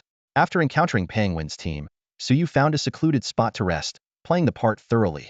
If their points suddenly spiked right after parting ways, it would be obvious they were fooling others. He used this time to analyze the leaderboard. Previously, he thought those with slow points growth were secretly hunting fourth-grade beasts. Now he realized many were likely hunting them. Lin Yin joined in the analysis. Do you think Shimin Bueshue is after us too? Suyu thought for a moment. It's possible. Their points haven't moved much since yesterday, but they've been increasing rapidly since this afternoon. They might have had some trouble yesterday. Xiao Qiao said. No worries. With Suyu here, anyone coming after us is just delivering points to us. Lin Yin agreed confidently. As they spoke, the leaderboard suddenly shifted dramatically. Teams led by Hao Jiming, Wu Linlin, and Su Yinqing each gained 10,000 points, dropping Suyu's team from 2nd to 5th. But it didn't stop there. 2 more teams gained 10,000 points each, pushing Suyu's team to 8th place. The speed of these point increases left everyone watching stunned. Turns out, taking down a 4th-grade beast is much faster than fighting each other. Suyu sighed. Before they could process it, Lin Yin exclaimed, Whoa, a team is missing. Everyone quickly scanned the leaderboard. Suyu calmly analyzed. Team Yao Qiong, previously ranked 7th, is gone. They likely went after a 4th-grade beast. Xiao Qiao was stunned, her voice trembling. Gone as in, dead, Fuyu said coldly. The light-hearted atmosphere among the 5 turned tense. Death was suddenly very close. They realized this wasn't a game. It was a deadly battle with no room for mistakes. Meanwhile, the shadow of death loomed over the other teams in the small wilderness as well.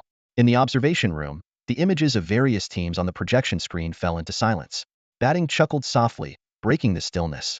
3 consecutive warnings, and she still wants to take on a Tier 5 beast. This Miao Qiong is not only endangering herself, but also others. East Pole University will not admit her. As soon as he finished speaking, another admissions officer chimed in. Those 2 who used their teammates as shields, I propose revoking their exam qualifications. Agreed. Agreed. Agreed. The admissions officers from South City University, Pingyun University, and Jubiai University all echoed in unison, unanimously agreeing to reject Miao Qiong. Thus, Miao Qiong, an extreme martial artist with beginner-level martial arts skills and strength fire control abilities, was completely shut out. Outside the small wilderness, Wei Ikuan brought out 5 severely injured individuals. They lay on wooden planks, at the mercy of the medical staff, their eyes hollow and lifeless. Particularly, the 2 students who betrayed their teammates seemed as if they were already lying in their coffins. The disappearance of Miao Qiong's team and the change in the leaderboard rankings made the members of Suyu's team more vigilant. They began to meticulously check their weapons and backpacks, with Lin Yin even readying her shoelaces several times. Suyu silently watched the leaderboard, saying nothing. After a moment, Suyu stood up and looked around at everyone with a determined gaze. We're starting the hunt. If Gaoxi's team can hunt a Tier 4 beast every day, relying on the points from the teams behind us won't be enough to secure first place. The chemistry between the 5 of us is far from optimal. Our goal is to be number 1, and in the coming time, I will push all of us to our limits. Everyone's eyes shone with determination. Suyu's expression relaxed slightly as he continued. Since we need to maximize our synergy, there's something I haven't told you all. The group looked at Suyu, who stood under a tree, puzzled. Suddenly, Suyu's eyes glowed blue. In an instant, the towering tree behind him transformed into a massive ice sculpture. Within a 5-meter radius, grass, wood, and stones were all frozen. A cold wind swept through, causing Lin Yin to shiver and rub her arms. With a crash, the ice tree behind Suyu shattered and collapsed like a pile of building blocks. Suyu calmly said, I've also awakened an ability. Song Qinghuan stood frozen in shock. Suyu, you and I, we have the same ability? Suyu nodded. Really? Really? Really? Song Qinghuan suddenly rushed over and hugged Suyu, almost slipping on the icy ground. She excitedly muttered, Suyu, you. So you have an ability too, and it's the same as mine. This isn't a dream, is it? Nearby, the 3 others shivered from the cold brought by Suyu's ability.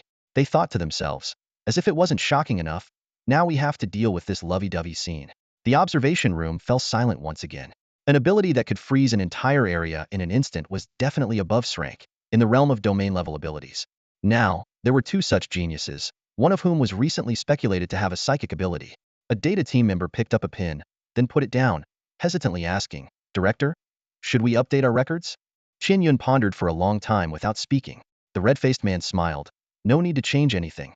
I have a feeling this kid's surprises are far from over. Let's keep watching. It's been a while since we've seen such a prodigy in China. The tall, thin middle-aged man also smiled. It's about time we had one, isn't it? He looked around at everyone and solemnly announced, from now on, all information regarding Suyu's abilities is classified as top secret. All assessment information during the training camp is also classified. Let him show what he wants to show. Don't guess or ask about what he doesn't. Understood? Everyone immediately stood up and nodded seriously. Understood, Minister. He paused, then added, also, filter all information about Suyu from elementary to high school. Remove any misleading information. I want the public to see Suyu as a genius who awakened his martial arts talent and abilities from a single Tier 1 blood crystal. Nothing else should be mentioned. In the small wilderness, Suyu understood that everything he displayed now was likely being closely monitored by the training instructors. This was a decision made after careful consideration. The four-school joint training camp was a significant project directly overseen by China's education department. If he didn't dare to showcase his talents here, he wouldn't have another chance. He never intended to keep a low profile.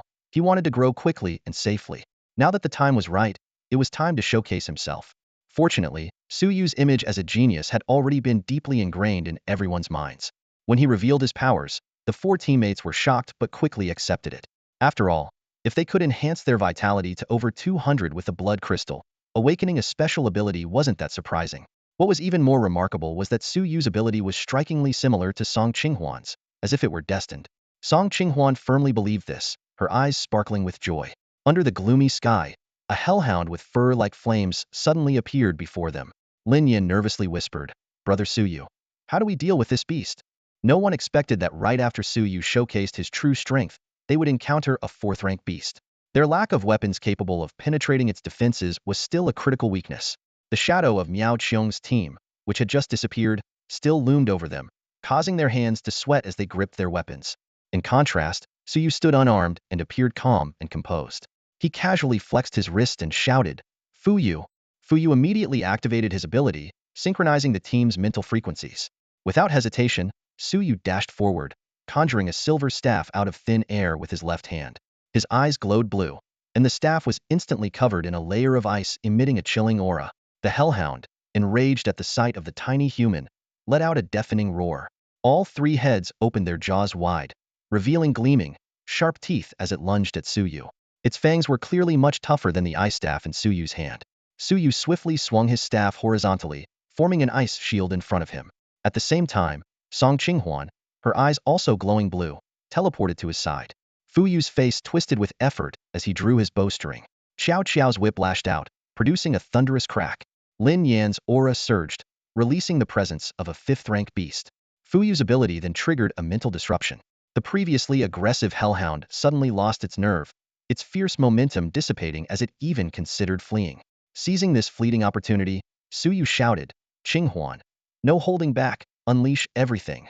In an instant, the two SS-level abilities, Ice Age, erupted simultaneously. Suyu and Song Qinghuan's powers intertwined, and a biting cold wind swept through the area. Within a kilometer, countless leaves turned to ice crystals and fell.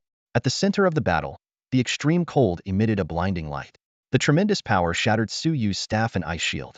Song Qinghuan, exhausted from the energy expenditure, began to falter, but quick-thinking Xiao Qiao darted in to catch her just in time. As the dazzling light faded, a massive ice sculpture stood in its place. The faces of the demonic three-headed dog, now completely frozen, were still locked in an expression of panic, frightened by Lin Yan's fifth-tier beast aura. Confirming it showed no signs of life, Lin Yan let out a long sigh of relief and plopped down on the ground. However, the moment he touched the ground, he jumped right back up, shouting, "So cold, so cold." The chill quickly spread through his body. Lin Yan looked around in disbelief and asked, "Is this your ability?" Suyu smiled and replied, "Exactly as you saw." That statement seemed to flip a switch, and everyone burst into laughter. Song Qinghuan's beautiful eyes sparkled with delight.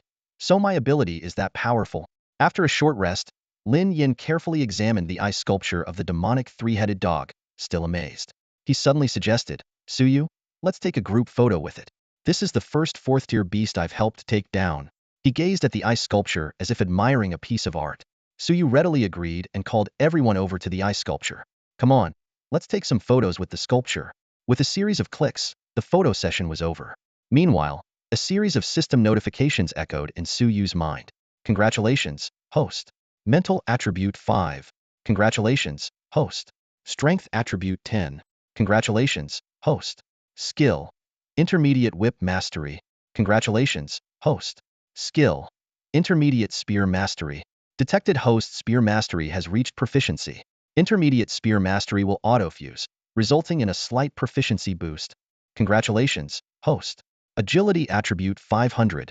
Congratulations, host. Strength attribute 500. Congratulations, host. Acquired Slevel ability fragment, Hellfire 13. Suyu felt a surge of excitement as he realized the system had new functions. After handing out the photos, he found a spot to sit down and began communicating with the system. System, if intermediate spear mastery can boost my proficiency, what happens if I get advanced spear mastery?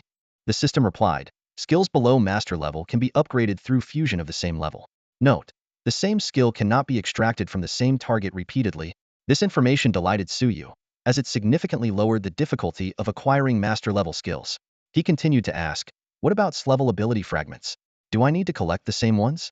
The system explained, higher tier beasts have a greater chance of dropping corresponding ability fragments. Fragments of the same ability can drop from beasts with the same bloodline. What are the odds? Based on your current collection level, the chance of obtaining an Slevel ability fragment is 1 in 10,000. So you pondered this, then asked about upgrading abilities. Can abilities be upgraded? Abilities below SSS level can be upgraded. The exact method needs to be discovered by the host. This crucial information thrilled Suyu. If abilities could be upgraded, many lower-level abilities would also be worth considering. With 5 ability slots and future opportunities for enhancement, he had more room for trial and error. Just as Suyu was immersed in his thoughts, a scream snapped him back to reality. He looked up to see Qiao Qiao picking up a blood crystal from the shattered ice sculpture. Qiao Qiao, you really are a lucky charm, Suyu exclaimed. Holding the 4th-tier blood crystal, Qiao Qiao excitedly shouted, Lucky, Captain, do you want to absorb this blood crystal? All eyes turned to Suyu.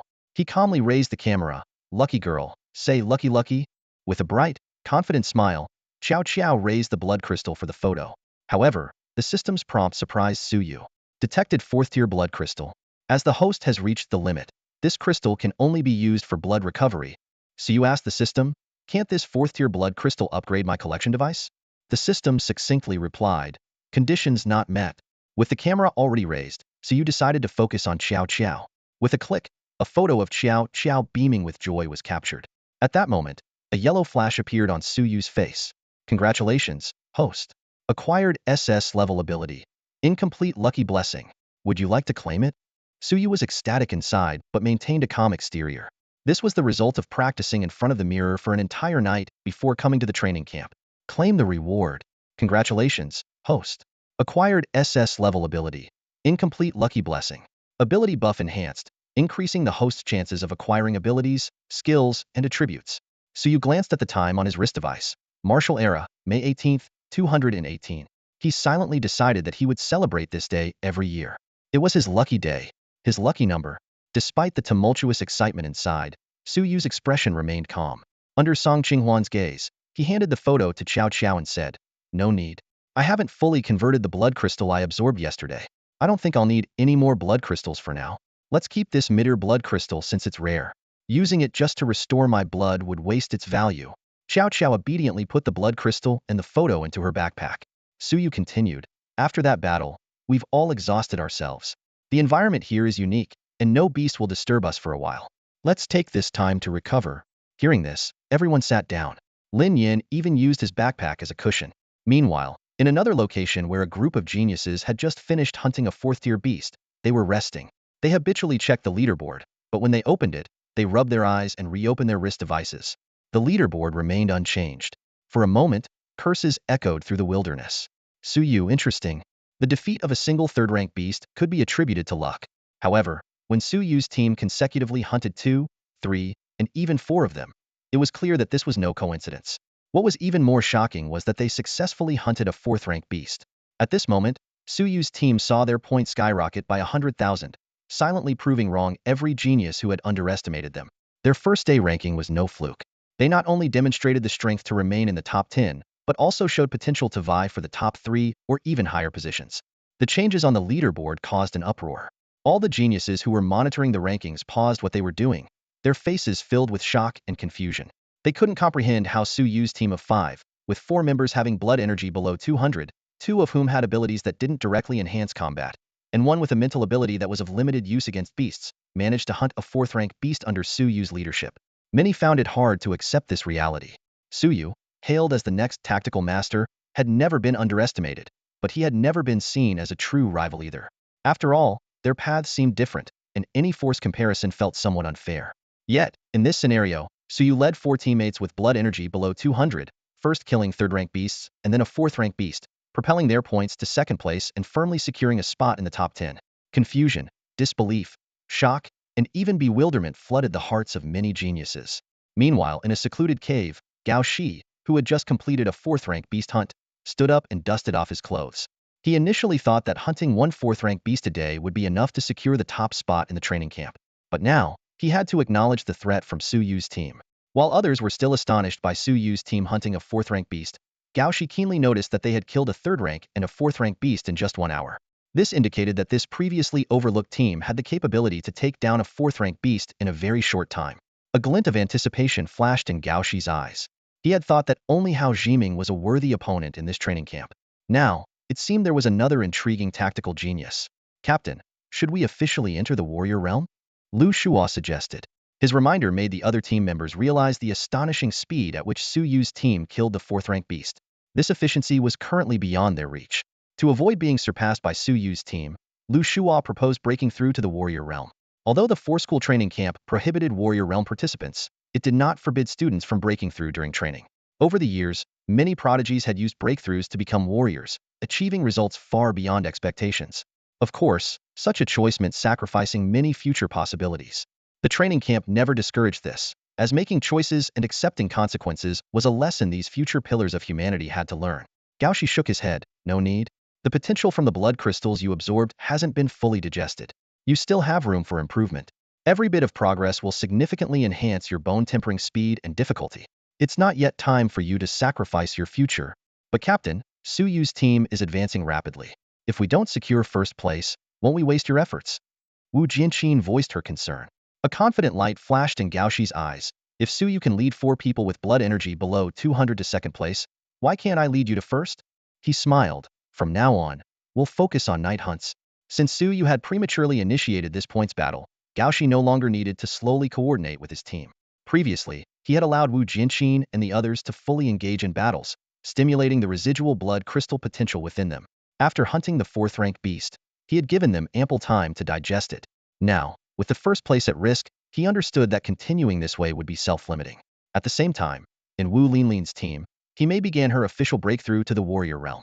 Upon learning that Su Yu's team had hunted a 4th-rank beast, she was greatly motivated and immediately demanded to break through, vowing to help Wu Linlin surpass Su Yu on the leaderboard. Despite Wu Linlin's attempts to dissuade her, she eventually agreed to her request. Wu Linlin knew that if they aimed for the top spot, the other 4 members would inevitably need to break through to the warrior realm. After all, they were up against Gao Shi, a genius thriving in the wilderness. One member of Wu Linlin's team had already broken through to the warrior realm. Meanwhile, in Hao Jiming's team, which was ranked 2nd in the preliminary rankings, the other 4 members also began their breakthrough training, except for Hao Jiming himself. Hao Jiming stared intently at the leaderboard, but he never focused on the Su Yu team, which was ranking high. In his eyes, the only rival was Gao Shi. Meanwhile, the other top 8 teams gradually became aware of a startling fact. Not only could the Su Yu team kill 4th-grade beasts, but their kill speed was even faster than their own. This realization caused subtle changes within each team, with many members beginning to break through and become warriors. In the lower-ranking teams, those who had originally viewed the Su Yu team as hunting targets were now meticulously searching for traces left by Su Yu and his group. However, upon seeing the astonishing changes on the leaderboard, everyone simultaneously stopped in their tracks, exchanged looks, and fell into silence. The power to kill 4th-grade beasts? Hunt a team like that? They couldn't help but curse their own stupidity and regret wasting an entire day. Reluctantly, these teams shifted their focus to other targets, deciding to fight to the death. The exit of the Miao Qiong team, combined with the Su Yu team's remarkable performance, left 2 spots in the top 10 open for the remaining teams to compete for. The intensity of this upcoming battle would likely be no less fierce than the fight for the top spot. Not far from Su Yu and his team, the Penguin team was fighting with all their might. The 5 of them used every trick in the book and finally succeeded in defeating a 3rd-grade beast. Penguin couldn't wait to check his team's latest ranking. However, when he opened the leaderboard, his pupils contracted sharply and his eyes widened. "Captain, what's wrong? Did another team get eliminated?" a concerned teammate asked. "Please don't let it be Su Yu's team, or all our efforts will have been in vain." Penguin shook his head heavily. "No, just look at the leaderboard yourself." The team members quickly opened the leaderboard, and a series of exclamations erupted. "Holy crap! 10,000, 100,000, 150,000? Holy crap! Really? Is this a joke? They can't be cheating, right? Oh my god, can this be real?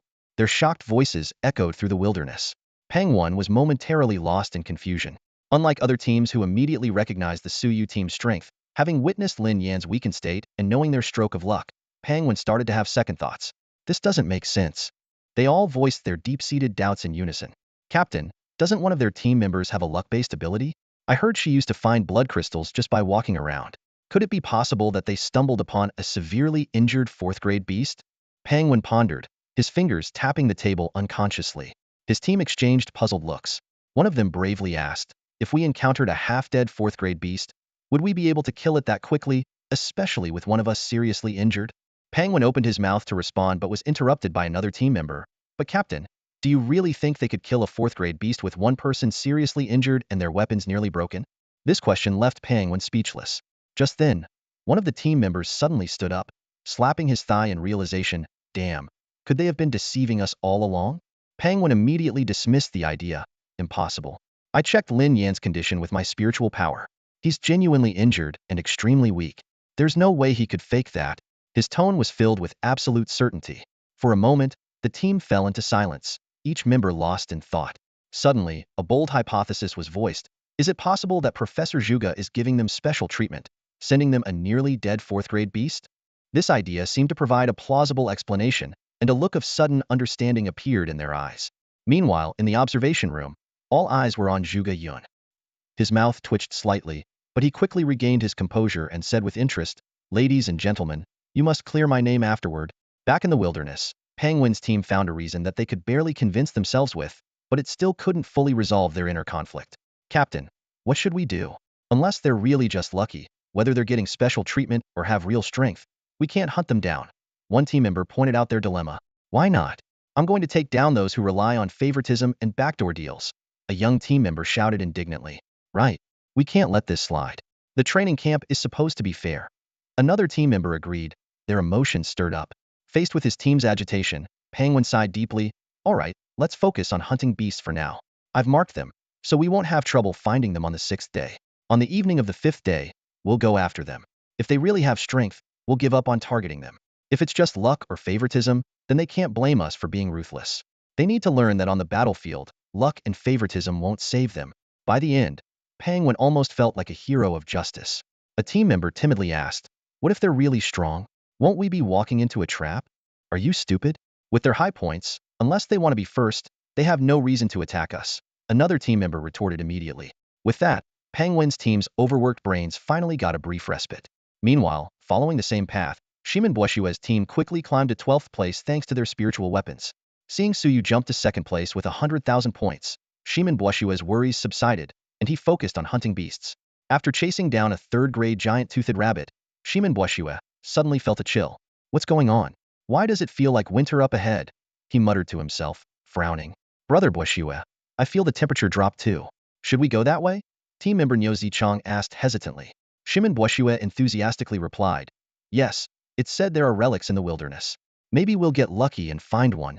Seeing the hesitation on the other four's faces, he added, don't worry.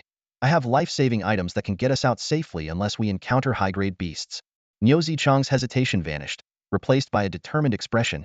If Brother Bueshue wants to check it out, we'll follow, even if there are high-grade beasts. We 4 brothers will risk our lives for you. Shimin Bueshue was moved to tears. With brothers like you, I can die without regret. Let's go. If there are relics, you all can choose the treasures first. I, Shimin Bueshue, don't need anything. With that, he charged forward. The other 4 followed closely, their faces showing complex emotions. In the observation room, Suyu and his companions were resting. The top 8 contestants were either resting or breaking through their limits. They witnessed the conversation between Shimin Bueshue and his 4 brothers. Chung Yong sighed. What loyal brothers? Batten, who had been silent, snorted, causing everyone to pause. Zhuge Yun looked displeased and was about to speak when Chung Yong stopped him. At this moment, Dengji spoke first. These kids are still worth cultivating. Although they gathered around Shimin Bueshue because of his spiritual weapon, they didn't abandon each other when facing a 4th-grade beast. They still considered each other during the fight. A red-faced man nodded and added, that's right. We teachers aren't perfect, so we can't demand perfection from these kids. Everything requires guidance. which is why our martial arts university exists. Moreover, seeing isn't always believing, and hearing isn't always the truth. We need to understand their perspectives and hearts. They gathered around Shimin Boshue because of his spiritual weapon, but that doesn't mean there's no loyalty. Shimin Boshue values martial brotherhood, so they cater to his interests. What's wrong with that? Back in the wilderness, Shimin Boshue eagerly approached the source of the cold wind. When they finally arrived, Shimin Boshue was initially disappointed that it wasn't the relic he had imagined. But soon, a look of joy appeared on his face. Brother Suyu, I've been looking everywhere for you. Shimin Boshue called out enthusiastically. Suyu and his companions exchanged puzzled looks. Lin Yan whispered, Brother Suyu, he gave himself away right away? Should we keep pretending? Suyu replied helplessly, I thought we agreed not to pretend anymore. Wasn't that your idea? Xiao Xiao giggled, but acting is so much fun. Song Qinghuan simply said, Fuyu remained silent, but Suyu was sure he felt the same. Looking for us? Suyu asked, his tone cautious. Shimin Boshue laughed self-deprecatingly. It's a bit of a joke. After you killed the third-grade beast yesterday, many teams targeted you. I wanted to warn you, but I couldn't find you. And now, you've killed a fourth-grade beast. I guess I was worrying for nothing. Behind him, Niu Zichang grumbled. Because of you, we wasted a whole day. We could have been in the top 10 by now. Suyu was taken aback, looking at Shimin Boshue with surprise. He thought to himself, this guy is truly a unique snow lotus in this wilderness. Song Qinghuan and the others were cautiously eyeing the group led by the newly arrived Shimin Boshue. Lin Yan whispered, Yuga, do you think Shimin Boshue is telling the truth? Xiao Xiao responded quietly, I don't think he's lying. Fuyu cautiously added, let's wait and see. It's always good to be wary of others. Lin Yan suddenly remembered, oh, isn't there family in the spirit weapon business? How about we buy some spirit weapons from him? Song Qinghuan frowned. In this situation, we might get ripped off easily. As the five of them were lost in their thoughts, Shimin Boshue noticed Lin Yan's serious injury. He quickly walked over and said with concern, Lin Yan, I have a first-grade healing pill here. Take it quickly. From the looks of your injury, it might affect your core. Unfortunately, I didn't bring more specific medicines. As he spoke, he took out a small crystal bottle from his bracelet and handed a red pill to Lin Yan, looking slightly regretful. Lin Yan was secretly pleased, thinking, he even knows my name. He must be telling the truth. Seeing this, Suyu said to Lin Yan, drop the disguise. Since they mean no harm, there's no need to deceive them. Lin Yan immediately dismissed the disguise and instantly went from looking half-dead to full of energy. Shimin Boshua's pupils contracted, and he subconsciously glanced at the pill in his hand, surprised. He hasn't even taken the pill yet? How did he recover so quickly? Suyu took the initiative to explain, Boshue, I'm sorry. We've encountered people who had ill intentions towards our team before. When we heard your group approaching, we had Lin Yan pretend to be injured. Shimin Boshua's eyes lit up as he looked at Lin Yan. Is Lin Yan's ability that unique? Did he also mimic a beast's aura in the plaza earlier? Hearing this, Lin Yan immediately demonstrated his ability, changing his aura to mimic a beast. Shimin Boshue and his teammates were amazed and nodded in approval. Seeing the atmosphere relax, Suyu seized the opportunity to make a request. Boshue, I have a favor to ask. I hope you can help us. Shimin Boshue smiled broadly. Do you need my help? Great. Suyu explained, before you came, we fought a fourth-grade beast, and our weapons got damaged. We were wondering if you might have any spare spirit weapons. A grade would be sufficient, and we're willing to trade this fourth-grade blood crystal for them. Xiao Qiao handed the blood crystal to Suyu. Suyu continued, this rare fourth-grade blood crystal, could it be exchanged for four-grade spirit weapons? Everyone braced themselves for rejection. In such a competitive environment, giving weapons to potential rivals seemed like asking for trouble. However, Shimin Boshue's reaction was unexpected. His face darkened, and he spoke with emotion. Suyu, do you not consider me a friend? Trading a rare fourth-grade blood crystal for just four-grade spirit weapons though. You think I'm a greedy merchant? Suyu and the others were stunned, then overjoyed. Lin Yan praised silently. As expected of someone who knows my name, this Shimin has great potential. Suyu quickly explained, Boshue, I didn't mean it that way. We're already very grateful that you're willing to sell us spirit weapons out here. I made this request because I trust your character. Shimin Boshue waved his hand, interrupting Niu Zichang behind him. What weapons do you all use? Let me see what I have. You're aiming for the top 3. The grade weapons won't do. I'll give you grade weapons. Lin Yan, Song Qinghuan, Xiao Qiao, and Suyu each described their weapon needs. Fuyu mentioned that his weapon was still intact and didn't need replacing. Shimin Boshue then took out 3 scrolls and handed them to Lin Yan, Song Qinghuan, and Xiao Qiao. They unrolled their weapons. Xiao Qiao's light green whip, Song Qinghuan's icy spear, and Lin Yan's paired blades. Shimin Buoshue detailed the features and advantages of each weapon. Finally, he handed a dark red scroll to Suyu. Suyu felt its unusual weight. Shimin Buoshue explained, "This spear weighs 118 pounds and is 13 feet 7 inches long. Despite its weight, it retains the agility of a spear." Suyu activated the scroll, revealing a spear with a golden tip, black shaft, and blood-red patterns. Even Suyu, with his limited experience, recognized it as at least a grade weapon. Suyu held the spear in one hand, exuding an aura of dominance. The crowd, upon seeing the long spear, couldn't help but gape slightly, their eyes filled with surprise and envy. The four people behind Shimin Buoshue were eager to speak but couldn't find the right words. After all, the spiritual weapon was Shimin Buoshue's personal item, and he had the right to gift it to anyone he pleased. Shimin Buoshue watched the reactions with satisfaction, a smug smile curling on his lips. He turned to Suyu and said, with a hint of pride in his voice, "Brother Suyu, are you pleased with this weapon? This spear is called the Overlord Spear, and it lives up to its name. When wielded, it strikes with the force of an overlord descending upon the world, unstoppable. It is the prized treasure among the crade spiritual weapons of the Divine Armory Pavilion." Pointing to the blood-red patterns flowing on the spear, he continued, "These are blood energy patterns. With regular nurturing through your blood energy, the spear will truly recognize you as its master. Even better, it has self-repairing capabilities." To everyone's surprise, Suyu put away the spear and handed it back as a scroll. "Brother Buoshue, this spiritual weapon is too valuable. And a grade spear will suffice for me." Shimin Buoshue was stunned, his face darkening instantly. It was the first time in his life that someone had returned a gifted spiritual weapon. Through gritted teeth, he said, "Brother Suyu, I considered you a friend, yet you insult my goodwill. If you don't want it, then leave it in the wilderness. I, Shimin Buoshue, will never take back what I've given." Caught off guard by this reaction, Suyu reluctantly took back the scroll. Just as he was about to speak, Shimin Buoshue suddenly changed his attitude, smiling as he said, "Brother Suyu, if you really want to thank me, use this spear to secure first place in this year's training camp and make a name for yourself in the college entrance exams. That would be the best advertisement for our Divine Armory Pavilion." Suyu nodded in agreement, still confused, while those around them were even more puzzled. What kind of world is this? Someone gives away a crade spiritual weapon, gets rejected, and then says they'd rather discard it than take it back? Such capriciousness. Suyu forced a smile and handed a fourth-grade blood crystal to Shimin Buoshue. Before Shimin could speak, Suyu quickly said, "Brother Buoshue, I know you don't need this, but it's our token of appreciation. If you don't accept it, you're not treating us as friends." Shimin Buoshue, at a loss for words, had no choice but to accept the blood crystal. Suyu's team members sighed in relief, as if not giving the crystal would have been a huge loss. Still feeling uneasy, Suyu asked, "Brother Buoshue, is there anything else I can help you with?" Shimin Buoshue was taken aback and shook his head. "No, I don't need any help." Suyu, prepared for this, immediately suggested, "How about this? Our team will join yours in hunting exotic beasts. Consider it a thank you for your timely help. Don't refuse. Friends should help each other. It's not true friendship if it's one-sided." Shimin Buoshue scratched his head, finding this friendship both troublesome and novel. Suddenly, he recalled something and said excitedly, "Right? We previously encountered a fourth-grade exotic beast and almost got wiped out. I know where it is. Brother Suyu, do you think we can take it down together? I want revenge."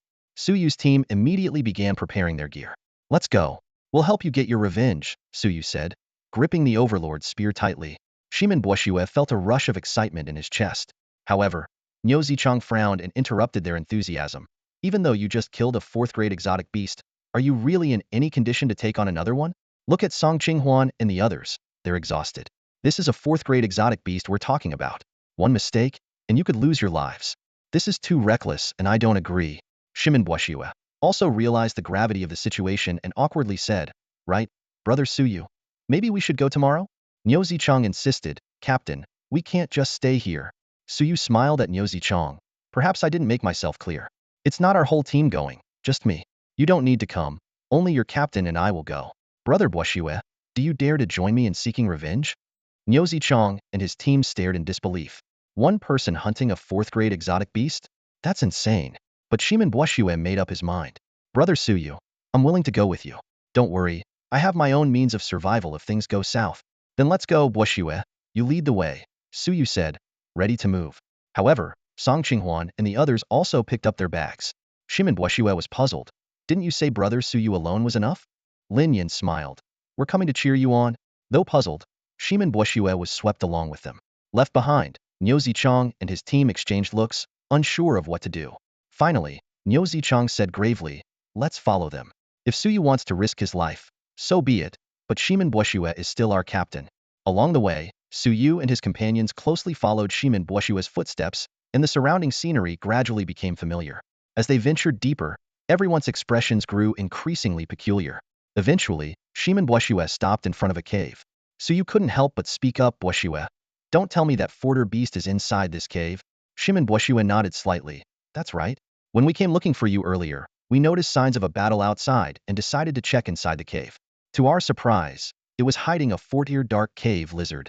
As soon as she finished speaking, Niu Zichang and the others caught up and let out a cold snort upon hearing the news. The group paid no mind to their reaction and instead turned their gaze to Qiao Qiao, then back to Suyu. Everyone thought to themselves, "One is a goddess of luck, and the other's words come true. This is unbelievable." Suyu rubbed his nose, finding the situation somewhat amusing. It suddenly became difficult to explain, but then he thought, maybe this would make Qiao Qiao believe in her abilities even more. In their mental space, they showered Qiao Qiao with praise for her luck ability, expressing that without her, they might have faced disaster on the first day. Qiao Qiao's cheeks turned slightly red from the compliments. Suyu turned to Lin Yin. "Lin Yin, can you mimic the aura of an earth dragon?" Lin Yin hesitated, then nodded and shook his head. Fu Yu said coldly, "Just mimic it. No one's asking you to become one." Lin Yin glanced at the unfeeling man. "You don't understand. Even if I don't actually transform, I end up believing I am one. That disgusting feeling experiencing it once is enough." Suyu nodded slightly, realizing that Lin Yan's ability was the most complex among them and required him to explore it himself. "Then mimic the aura of a 3-tier giant-toothed rabbit," Suyu suggested.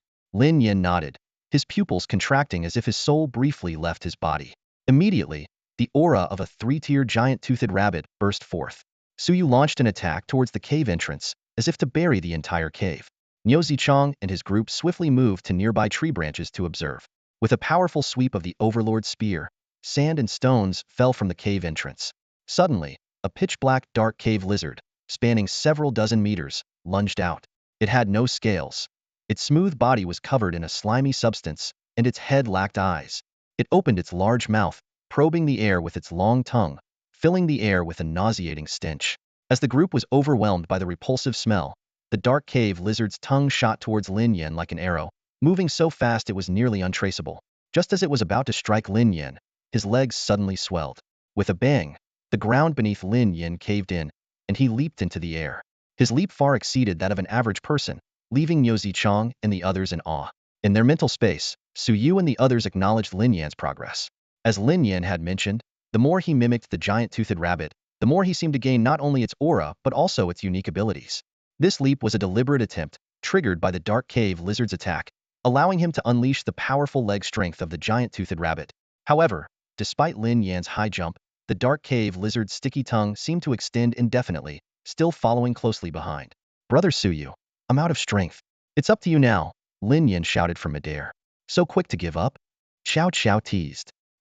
Lin Yan was stunned. Suyu's lips curled into a smile as he dashed towards the dark cave lizard.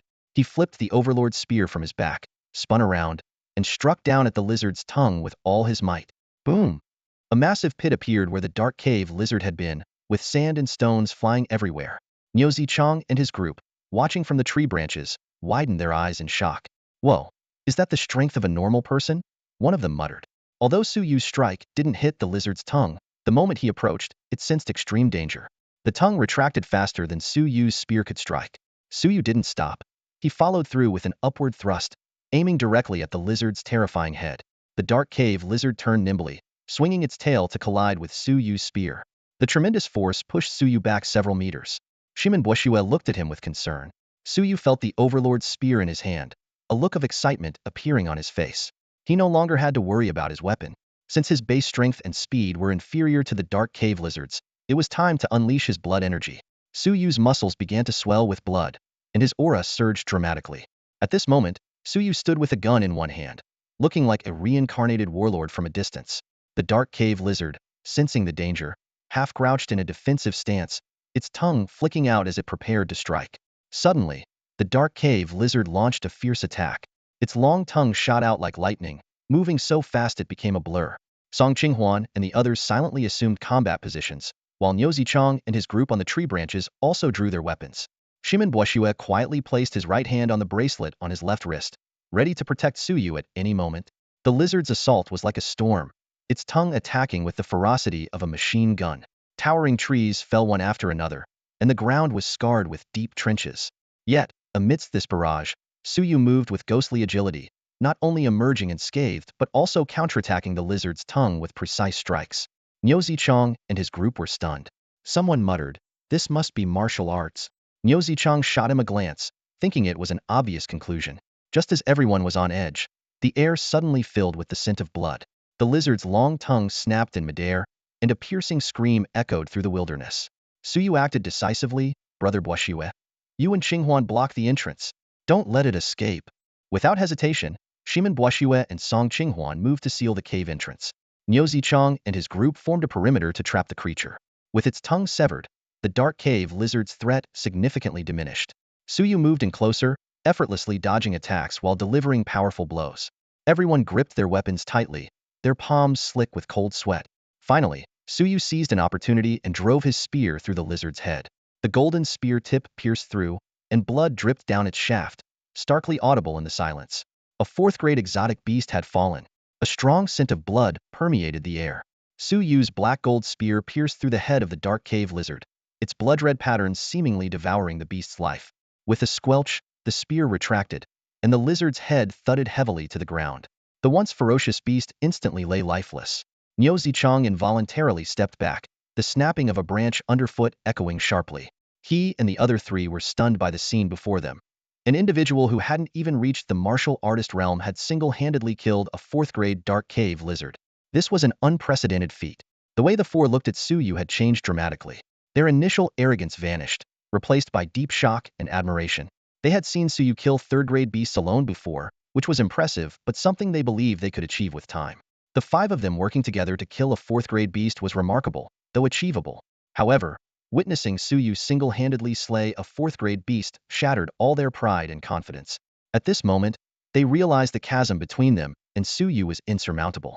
In the observation room, Chung Yong looked at the thoroughly demoralized geniuses and stroked his chin. I remember your initial goal was to have these geniuses put Suyu in his place, right? Zhuge Yun glanced at his tactless classmate and sighed, putting him in his place? Now I'm worried Suyu might make them all emo. The strategic genius we talked about ended up crushing these martial arts talents. The irony is almost poetic. Suddenly, Zhuge Yun felt he could accept Suyu joining the combat division. He imagined the scene where, in a decapitation strike by the enemy, they would find the head to be the biggest boss. It was a thrilling thought. Feng Wan interjected, "Come to think of it, we have to thank Professor Zhuge Yun for bringing Suyu to this training camp. Otherwise, we'd have missed out on a rare talent." At these words, Qian Yun's face turned bitter. He thought to himself, damn it, just when the prize was within reach, these guys want to snatch it away. In the observation room, everyone had mixed feelings. Deng Ji looked at Niu Zichang and the others and said, actually, it's good for them to see the gap between themselves and true prodigies early on. This way, they'll work harder instead of making excuses, thinking they could do the same under different circumstances. We've seen too many talents who aimed too high and ended up wasting their potential. Feng Wan shook his head with a wry smile. I just hope they don't lose heart. Batten snorted. If they do, it's better they do it now rather than waste national resources. After Suyu killed the fourth-grade dark cave lizard, the geniuses in the wilderness witnessed Suyu's team score increase by 50,000 points, bringing their total to over 210,000, placing them firmly at the top of the leaderboard. Meanwhile, Shimon Buoshue's team also gained 50,000 points, bringing their total to over 70,000 and placing them ninth. Clearly, the two teams had cooperated to kill a fourth-grade beast. Everyone couldn't help but wonder, don't Suyu and his team ever run out of energy when killing beasts? At this moment, Gao Shi was instructing his team to rest and prepare for nighttime hunting. Hao Jiming, Wu Linlin, and other team members were still in the midst of breakthroughs and couldn't participate in hunting. For now, Suyu's team held a seemingly unshakable position at the top, continually surprising everyone. No one would dare accuse them of favoritism again. In the wilderness, Pang Wen and his team, who had just killed a third-grade beast and were recovering, also noticed Suyu's team's rising score. A hot-blooded youth shouted in frustration, "Captain, their score went up again. This favoritism is too blatant." This time, no one in the team echoed his complaint. Pang Wen remained silent and quietly removed the mental mark from Lin Yan. They had done nothing today, and encountering Suyu's team was purely coincidental. Even so, Pang Wen couldn't understand. If you're this strong, why deceive us? Are you even after our points? The thought sent a shiver down his spine. He suddenly suggested, "That team is definitely up to something. We should move to a different area, away from them." Seeing his team still confused, Penguin explained, "I mean, let's move out, choose a new path, or hunt other teams but not stay in this area." When they still looked puzzled, he clarified, "Stay away from Suyu's team. Better to not make the top 10 than to be last." They immediately understood and agreed. "Let's go. Let's move out now." In front of the cave, Suyu sat down to recover after killing the dark cave lizard. Although it was satisfying to kill a 4th-grade beast alone, it had greatly drained his energy. If not for sheer willpower, he wouldn't even be able to hold his spear. Suyu realized again the drawback of his poor talent, extremely slow recovery of energy. Even though his talent had reached the level of an average person, it would still take him 3 days and nights to fully recover his energy. Knowing that Shimen Boshue and the others were waiting, Suyu stood up after recovering a little. Shimen Boshue said excitedly, "Suyu, your bravery rivals that of the legendary Lu Bu." Suyu thought, "This guy must have read too many comics as a kid." He humbly replied, "Boshue, you're exaggerating. I consumed a lot of energy too. It's not as easy as it looks. I'm planning to stay here and recover my energy. What are your plans?" Shimen Boshue looked at Suyu, and then at the 4 others. He wanted to say they should wait for Suyu to recover, but eventually, he gritted his teeth and said, "Suyu, we'll continue hunting. If we can't make it into the top 10 with these 50,000 points, we wouldn't be worthy of being your friends." Niu Zichang and the others also came forward to bid farewell, their attitudes much more respectful than before. As they left, Shimen Boshue kept glancing back 3 steps at a time. Seeing this, Suyu quickly looked at Song Qinghuan and hastily explained, "Qinghuan, you have to believe me, there's really nothing between us." Suyu's unexpected remark made everyone burst into laughter. Song Qinghuan was initially confused, but Lin Yan's hearty laugh was contagious, causing the corners of her mouth to lift and her eyes to sparkle as she sweetly glanced at Suyu. Even the usually stern Fu Yu couldn't help but crack a slight smile. That one sentence seemed like magic, instantly relieving the day's accumulated tension from their intense battles.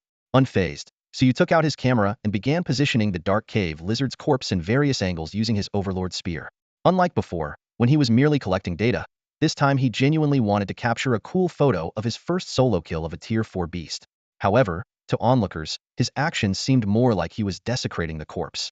This scene caused the teachers in the observation room to exchange worried glances, silently questioning if Suyu was still normal.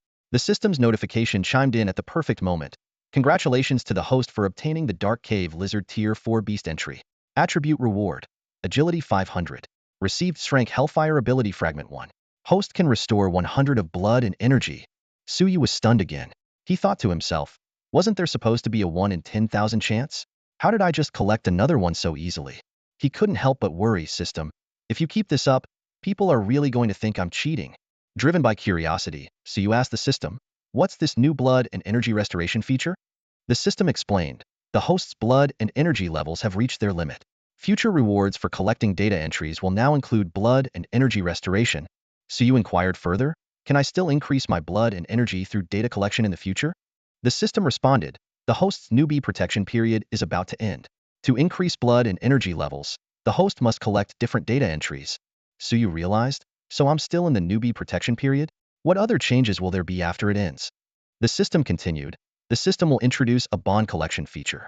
By collecting bonds, the host will receive various rewards.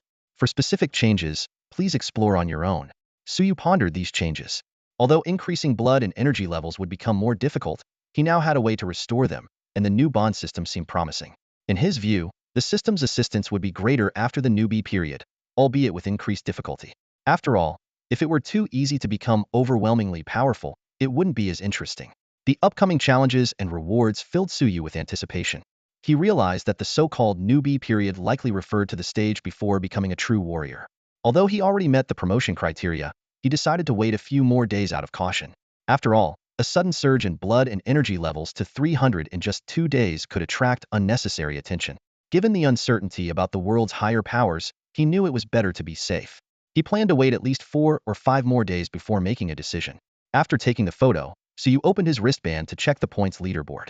His team held a solid first place with 210,000 points, followed closely by Gao Shi's team with 200,000 points. The next 6 teams had points ranging from 100,000 to 150,000. The 9th place was Shimen Boshue's team with over 70,000 points, while the teams ranked 10th to 15th had over 50,000 points each. The rest had fewer than 50,000 points. The leaderboard had clearly formed distinct tiers. Those vying for the top 3, those aiming for the top 10, and those just along for the ride. Suyu carefully noted the information of each team, including the seemingly insignificant bottom 5. He knew that arrogance was the strategist's greatest enemy. Noticing Suyu checking the points, Lin Yin came over, curiously asking, why haven't the other team's points changed? Are they still hunting tier 4 beasts? Don't they need to rest? Suyu smiled and replied, if they were just hunting tier 4 beasts, that would be fine. I'm more worried they're planning something. Lin Yin didn't quite understand, but Song Qinghuan's eyes sparkled as she guessed. Could someone be about to break through and become a warrior? Suyu nodded in agreement, adding, so our points are not as secure as they seem. Xiao Qiao immediately suggested, then let's go hunt more beasts. Suyu, however, shook his head and refused. Let's rest first and review our battles from the past 2 days. Despite the urgency to catch up on points, he didn't want his team to continue hunting without rest. As the captain, he had the responsibility to ensure their safety while aiming for first place. After today's intense battles, everyone's blood and energy were severely depleted. Rest was essential. Suyu spoke firmly, and although the team was eager to hunt more beasts, they didn't oppose his decision. Suyu silently added that if the other prodigies pushed too hard, he wouldn't hesitate to flip the table. With 300 blood and energy, the transformation of the 9 extremes, and the system's help in restoring blood and energy, he was looking forward to his performance in the upcoming challenges. He even hoped the other prodigies would target him, as he had yet to truly fight another person. The group rested on the spot, avoiding the dark cave and instead recovering their blood and energy outside. Song Qinghuan, who hadn't trained in mental energy techniques, was particularly exhausted and could only rest with closed eyes to recover. She felt anxious, worried that she wouldn't be able to help Suyu in the next fight. As she pondered, Suyu approached her and gently said, Qinghuan, focus on training your blood and energy. Try to reach 200 as soon as possible. With the Overlord's spear, we won't need to rely on abilities like before. Though a bit reluctant, Song Qinghuan quickly realized her mistake in thinking. She obediently nodded. All right, I'll follow your lead. With that, she began to concentrate on her breathing exercises. Nearby, Lin Yin looked at Suyu expectantly, seemingly waiting for his guidance. Noticing her change, Fuyu commented, Lin Yin, it seems the mark on you has disappeared. Lin Yin immediately moved around, feeling much more relaxed. At that moment, Suyu's ears twitched and he alerted, someone's coming again. He glanced at Lin Yin and advised, stop pushing yourself so hard. Lin Yin chuckled and began to recall Suyu's battle stance, trying to learn from it. Meanwhile, Pengwen and his group were hurrying along.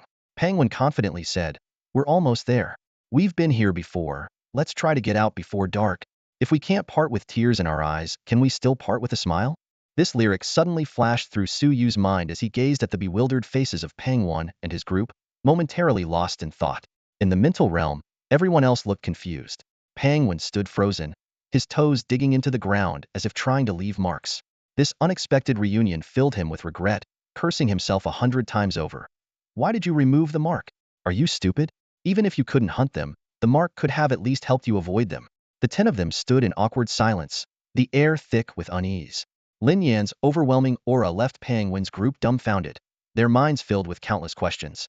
They recalled the morning when Lin Yan had been weak after being ambushed by a second-tier beast, and now seeing her ready to take on 5 opponents was beyond comprehension. Finally, Suyu cleared his throat, breaking the eerie silence. Pengwen, what's going on with you guys? Pengwen forced a smile that looked more like a grimace. We decided to hunt in a different area. With you guys here, all the points will be yours. Our team admits we can't compete, so we're moving to a less competitive spot. Suyu warmly advised, I see. Pengwen, it's getting dark soon. Make sure you stay safe on your way. Both sides tacitly agreed, not to mention the events of the morning. Pengwen's team hurriedly left. Once they were far enough away from Suyu's group, Pengwen thought it might be best not to hunt other teams during this training camp. He muttered to himself, thinking that relying on his own strength to secure a top 10 spot might be safer. The sight of Pengwen's team retreating evoked chuckles from Song Qinghuan and Xiao Qiao. However, Lin Yin seemed worried. Suyu, do you think I've ruined my image? Will they spread rumors about me? I'm usually very honest at school and never lie. Suyu couldn't help but laugh. This unexpected episode had eased everyone's tension. Let's go. Since we're all back, let's head to our usual spot for the night, he said, picking up his backpack. Returning to the cave from the night before felt like a lifetime ago. Suyu looked at his personal stats and felt a wave of emotion. In less than 24 hours, his stats had undergone a dramatic change. His base speed now rivaled that of a second-tier beast, his strength was almost on par, and he had gained a complete SS-level Ice Age ability, along with fragments of the SS-level Fortune's Favor and 2 S-level Hellfire abilities. Suyu decided to temporarily raise his blood energy to 290, giving himself a chance to consolidate his gains. In the familiar cave, his blood energy surged once more. Meanwhile, in the observation room, the directors exchanged glances. The red-faced man squinted and asked, after such a big battle, his blood energy is already restored? Zhuge Yun turned to Cheng Yong. How can this kid recover his blood energy so quickly when he didn't even have 100 earlier? Cheng Yong was speechless. If he knew the reason, he wouldn't be facing such disdain today. At that moment, a staff member from the data team explained. The records show that Suyu had a congenital issue from birth, causing his blood energy to be lower than normal. His rapid increase in blood energy began after Su Jun gave him a first-tier blood crystal. Qian Yun pondered for a moment before slowly speaking. So, it was this grade 1 blood crystal that cured the child's hidden illness, restoring his innate talents, rather than the crystal itself having such powerful effects? The Minister of Education heard this and smiled meaningfully. He shook his head gently and responded calmly, as I said before, the exact reason for his rapid progress isn't important. What we need to know is that he is now a talent absolutely worth nurturing. He then turned his gaze to the young assistant beside him. Xiao Yang, how's the investigation I asked you to conduct? Xiao Yang straightened up immediately and reported, Minister, after a thorough investigation, we found that Su Yu has never had any contact with the alien races. Among the people he has interacted with, only teacher Cheng Yong has had any contact with them. Unless teacher Cheng has betrayed us, it's impossible for Su Yu to have been corrupted by the aliens. Upon hearing this, everyone in the observation room simultaneously turned their gaze to Cheng Yong. Cheng Yong was stunned, looking bewildered, thinking, how did this conversation suddenly turn to me? Before Cheng Yong could defend himself, the Minister of Education smiled and concluded, then we can also rule out the possibility that Su Yu's changes were caused by the aliens. Everyone present nodded in agreement, even Batting, who had always been skeptical, had no objections this time. At that moment, a man with a slightly flushed face suddenly interjected, speaking of which, I heard that your annual talent camp is as lively as a marketplace. Why isn't anyone fighting over Su Yu this time? Has everyone just assumed he's going to Jubei University? Before he could finish speaking, Qian Yun chimed in with a hint of pride in his voice, Director Wang, you have a keen insight. However, before he could continue, he was interrupted by the protests of others. Qian Yun, what nonsense are you spouting? When did we ever assume Su Yu is going to your Jubei University? Our Jubei University has the best tactical masters in the entire country. If Su Yu doesn't come to us, where else would he go? Our Nanchang University has the best spearmen in the human race willing to take Su Yu as a disciple. Vice President Ling of our Dongji University is even willing to take Su Yu as his last disciple. The man's one comment seemed to ignite a fuse, plunging the observation room into heated debate once again. Meanwhile, he and the minister quietly slipped away from the noisy scene together. Walking down the silent hallway, both of their faces involuntarily showed a relieved smile. The emergence of more and more talents undoubtedly gave them great confidence. However, whenever they thought of the severe situation on the desolate battlefield, this joy was quickly dampened. They silently prayed in their hearts. May these talents grow faster, even faster. The future of humanity rests on the shoulders of these young people. Night fell, and the wild echoed with the roars of strange beasts. Darkness surged like a tide, ready to envelop the land completely. At the iron gates of Tianyuan City, a group of exhilarated teenagers returned from the wilderness. Brother Caillou, you're now the only one among us who can single-handedly take down a second-grade beast, one boy exclaimed excitedly. Can we challenge a third-grade beast tomorrow? The group gathered around Tianyuan City's top prodigy, Caillou, showering him with praises. Despite the compliments, Caillou maintained a cautious demeanor. I've just broken through as a martial artist, and my control over my strength isn't yet refined. To lead everyone in hunting a third-grade beast, we might need to wait a couple more days. It's okay, Brother Caillou. With you here, our team is sure to take first place this time. Even if we don't hunt a third-grade beast, our achievements are still the best. Another chimed in confidently. Caillou nodded without further comment. He was no longer satisfied with being the top in the prodigy training camp. His eyes were set on the upcoming college entrance exams and the return of two individuals from the four schools training camp. Known as a gathering place for national talents, Caillou was curious about how much stronger Song Qinghuan would be upon her return. He hoped she would be significantly improved, or else the renowned training camp would be a disappointment. As for Su Yu, Caillou didn't see him as competition but admired his tactical genius. Students from the first high school surrounded Caillou and Qinling, while another team was led by Li Wei from the third high school and Wang Yang from the seventh high school. The rest were students from the 8th high school and others whom they looked down upon. Although no one said it outright, the presence of Su Yu and Song Qinghuan had caused the students from the 8th high school to be silently ostracized in this training camp. Doesn't the 8th high school have two geniuses at the four schools training camp? Surely, you don't need to team up with us ordinary folks. Students from other schools sneered during team formation. Are you waiting for your geniuses to return and lead you to glory? It would be awkward if they come back and have no team to join. Such remarks constantly provoked the students from the 8th high school. They yearned to prove themselves, but their school's resources were inferior to those of the 1st and 3rd high schools. With Song Qinghuan absent, the gap widened even more. While other teams, led by several prodigies, easily killed 1st-grade beasts and hunted 2nd-grade ones, the 8th high school students struggled to take down even a single 1st-grade beast. Watching others brimming with confidence, Zhang Shijing said with determination, "This is our true strength. We've always relied on Song Qinghuan. Now that she's not here, we should prove ourselves even more. At least, until they return, we shouldn't fall too far behind." "Zhang Shijing, are you sure Suyu is as strong as you say?" someone asked curiously. Zhang Shijing nodded. "Trust me, he's not only a tactical genius but also a martial arts prodigy. As long as we don't give up, we might catch up when Suyu and Song Qinghuan return. We still have half a month." The students from the 8th high school nodded, motivating themselves. They didn't really care if Zhang Shijing's words were true. They just needed a reason to keep going. Meanwhile, at the 4 schools training camp in Wuching, the small wilderness was completely shrouded in darkness. The roars of beasts were eerily piercing. In this pitch-black environment, a figure wielding a heavy black iron sword clashed relentlessly with a 4th-grade wild bear. With the first strike, Gaoshi was pushed back dozens of meters. The second time, he retreated 5 meters. The third time, just 2 steps. By the 4th strike, the bear roared in fury as Gaoshi sent it flying with his sword. Despite being dwarfed by the 6-meter turtle bear, Gaoshi's every swing forced the beast to retreat, creating a powerful visual impact. With a blood vitality of 200, yet not having reached the martial artist realm, Gaoshi fought the 4th-grade bear fiercely in the dark, growing more courageous with each clash. Hours later, the bear never imagined it would be exhausted to death by a mere human. After severing the bear's head, Gaoshi remained vigorous. For people who had been guarding the area to prevent the bear's escape hurried over. Under the light, they stared in disbelief at the bear's corpse kneeling on the ground, astonished that a 4th-grade bear had been taken down like this. In the observation room, several supervisors had witnessed Gaoshi's near hand-to-hand combat with the bear. Compared to Suyu's swift, dragon-like spear techniques, Gaoshi's combat style was far more visually striking. Deng Ji sighed. It seems Gaoshi has significantly improved his control over his abilities. According to the records, Gaoshi had never experienced such an intense battle before. Feng Wan nodded slightly, deep in thought. He analyzed, for ordinary people, the main limitation in hunting exotic beasts is the depletion of their vital energy. But for Gaoshi, the real bottleneck lies in the consumption of his mental strength. In the darkness of night, his vital energy seems inexhaustible. Batten nodded in agreement and added, "Clearly, he has also made significant progress in his mental strength training. From his current performance, it seems that a 4th-grade exotic beast is no longer a challenge for him." The admissions officers continued their in-depth discussion.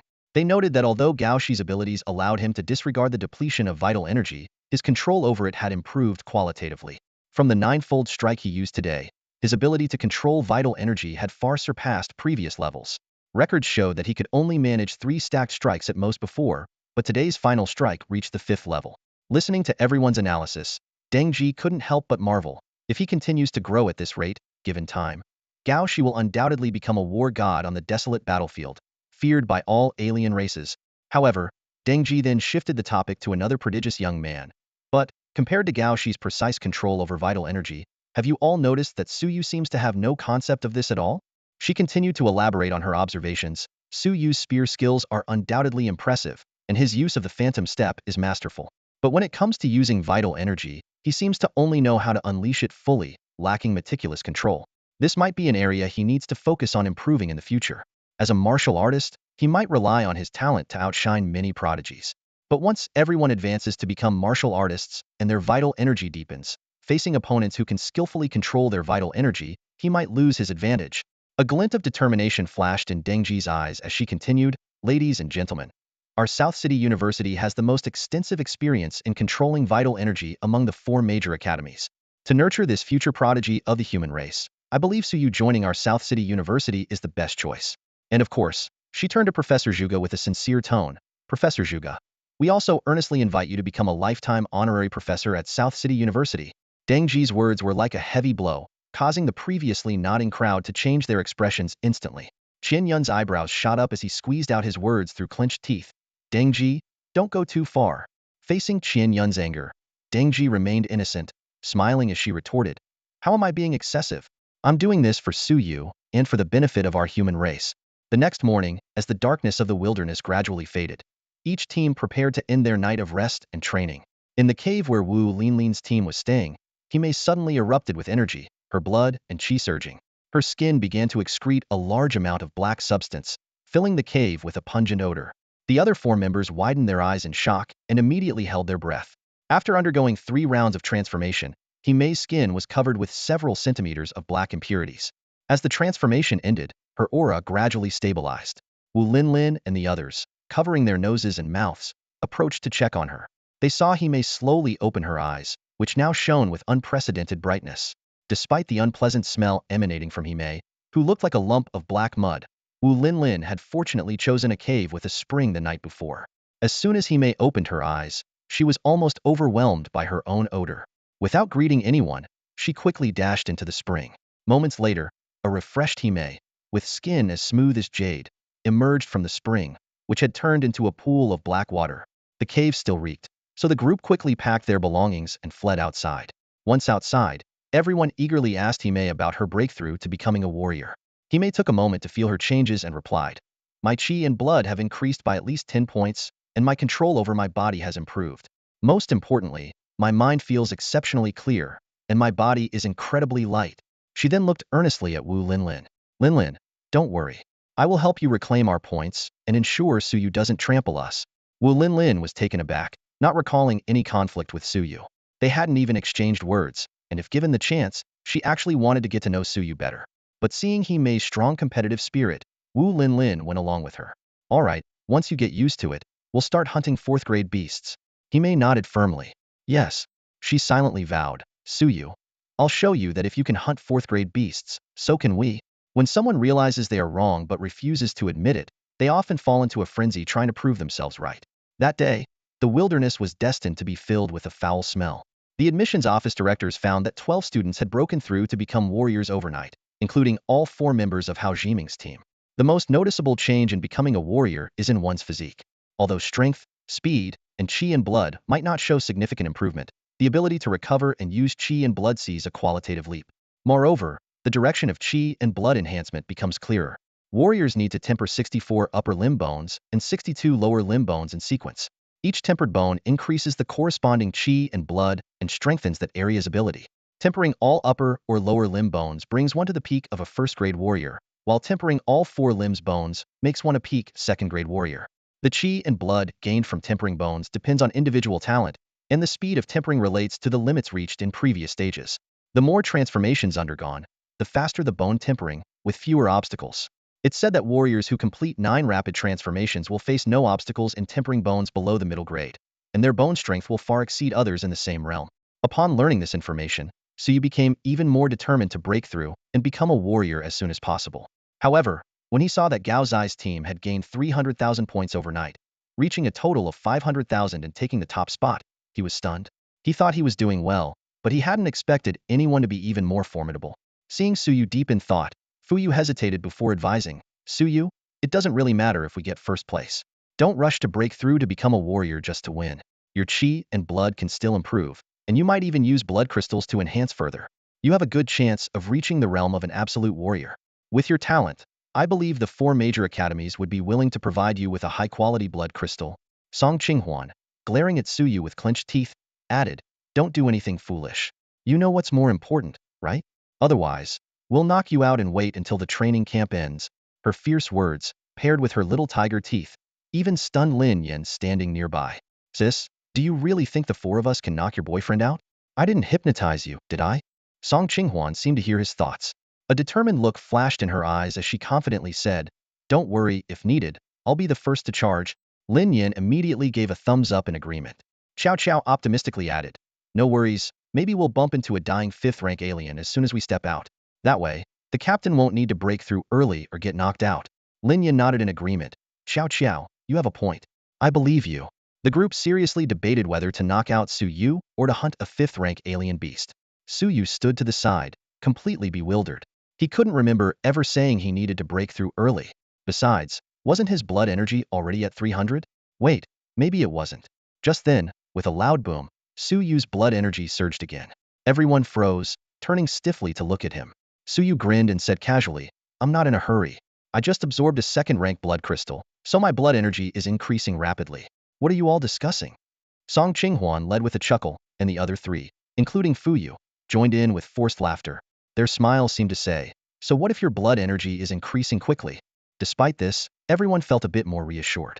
Seeing this, Suyu signaled for everyone to prepare for the hunt. Still a bit uneasy, Song Qinghuan quietly approached him and asked seriously, Suyu, you're not lying to me, right? You have to have your blood energy maxed out before you can break through. Suyu looked at her and flashed a bright, sunny smile. Qinghuan, do you really think I'm that dumb? Hee, I don't think you are, Song Qinghuan replied, laughing along with him. Meanwhile, in the observation room, Zhuge Yun was anxiously asking around, can someone please get a blood energy detector in there? I need to know this kid's blood energy level right now. He thought to himself, this guy's dual cultivation in combat and tactics is practically a done deal. Now, he was most curious about what other tricks this kid might pull off. On the third day of the training camp, Gao Shi's team topped the leaderboard with a staggering 500,000 points, sparking a frantic points chase among the other teams. Suyu's team, having gained 130,000 points in the morning, temporarily held second place.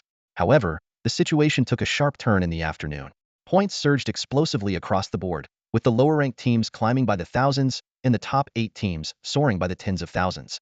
Hao Jiming's team overtook Suyu's team, trailing Gao Shi's team by only 30,000 points. Teams led by Wu Linlin and Su Yinqing also made significant gains, each adding around 150,000 points. In stark contrast, Suyu's team only managed to gain 70,000 points in the afternoon, making them appear lackluster. Suyu grew anxious and even considered cheating. Yet, the entire afternoon passed without encountering a single fourth-grade beast, leaving them to watch helplessly as other teams' points skyrocketed. As night fell, Suyu and his team occupied a cave to rest. After a day of intense fighting, the other 4 members were too exhausted to move. Seeing his teammates' fatigue, Suyu decided to take on more responsibility. While everyone was recovering, Suyu secretly planned to break through and become a warrior. Although this move seemed sneaky, he believed the time was right. His chi and blood had reached 300, the optimal point for a breakthrough. Suyu decided to act first and explain later, aiming to complete 9 transformations before informing his teammates. In the observation room, several admissions officers noticed Suyu's unusual behavior. Batten exclaimed, that's not the breathing technique posture. It's the body tempering technique. What is he trying to do? Qian Yun's eyes widened. Is he planning to break through to become a warrior? Deng Ji frowned and asked, what's his chi and blood level? Everyone replied in unison, we don't know. Feng Wan suddenly stood up and shouted, what are you all doing? Get old way to stop that kid now. Is he crazy? Opting for a breakthrough to become a warrior just to get first place in this training camp. Mada, Cheng Yong, how do you train your students?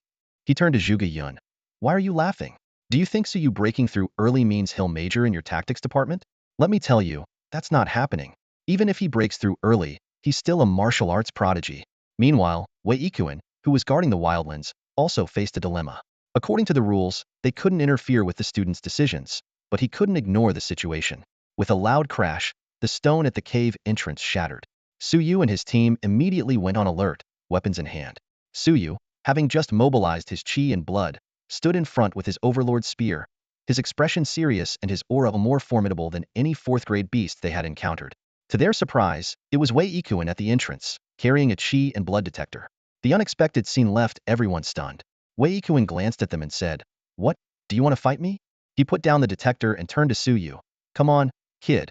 Always thinking about breaking through to become a warrior. Let's see your chi and blood level. Not even at 300 yet, and you're this eager? As he finished speaking, an even stronger killing intent emanated.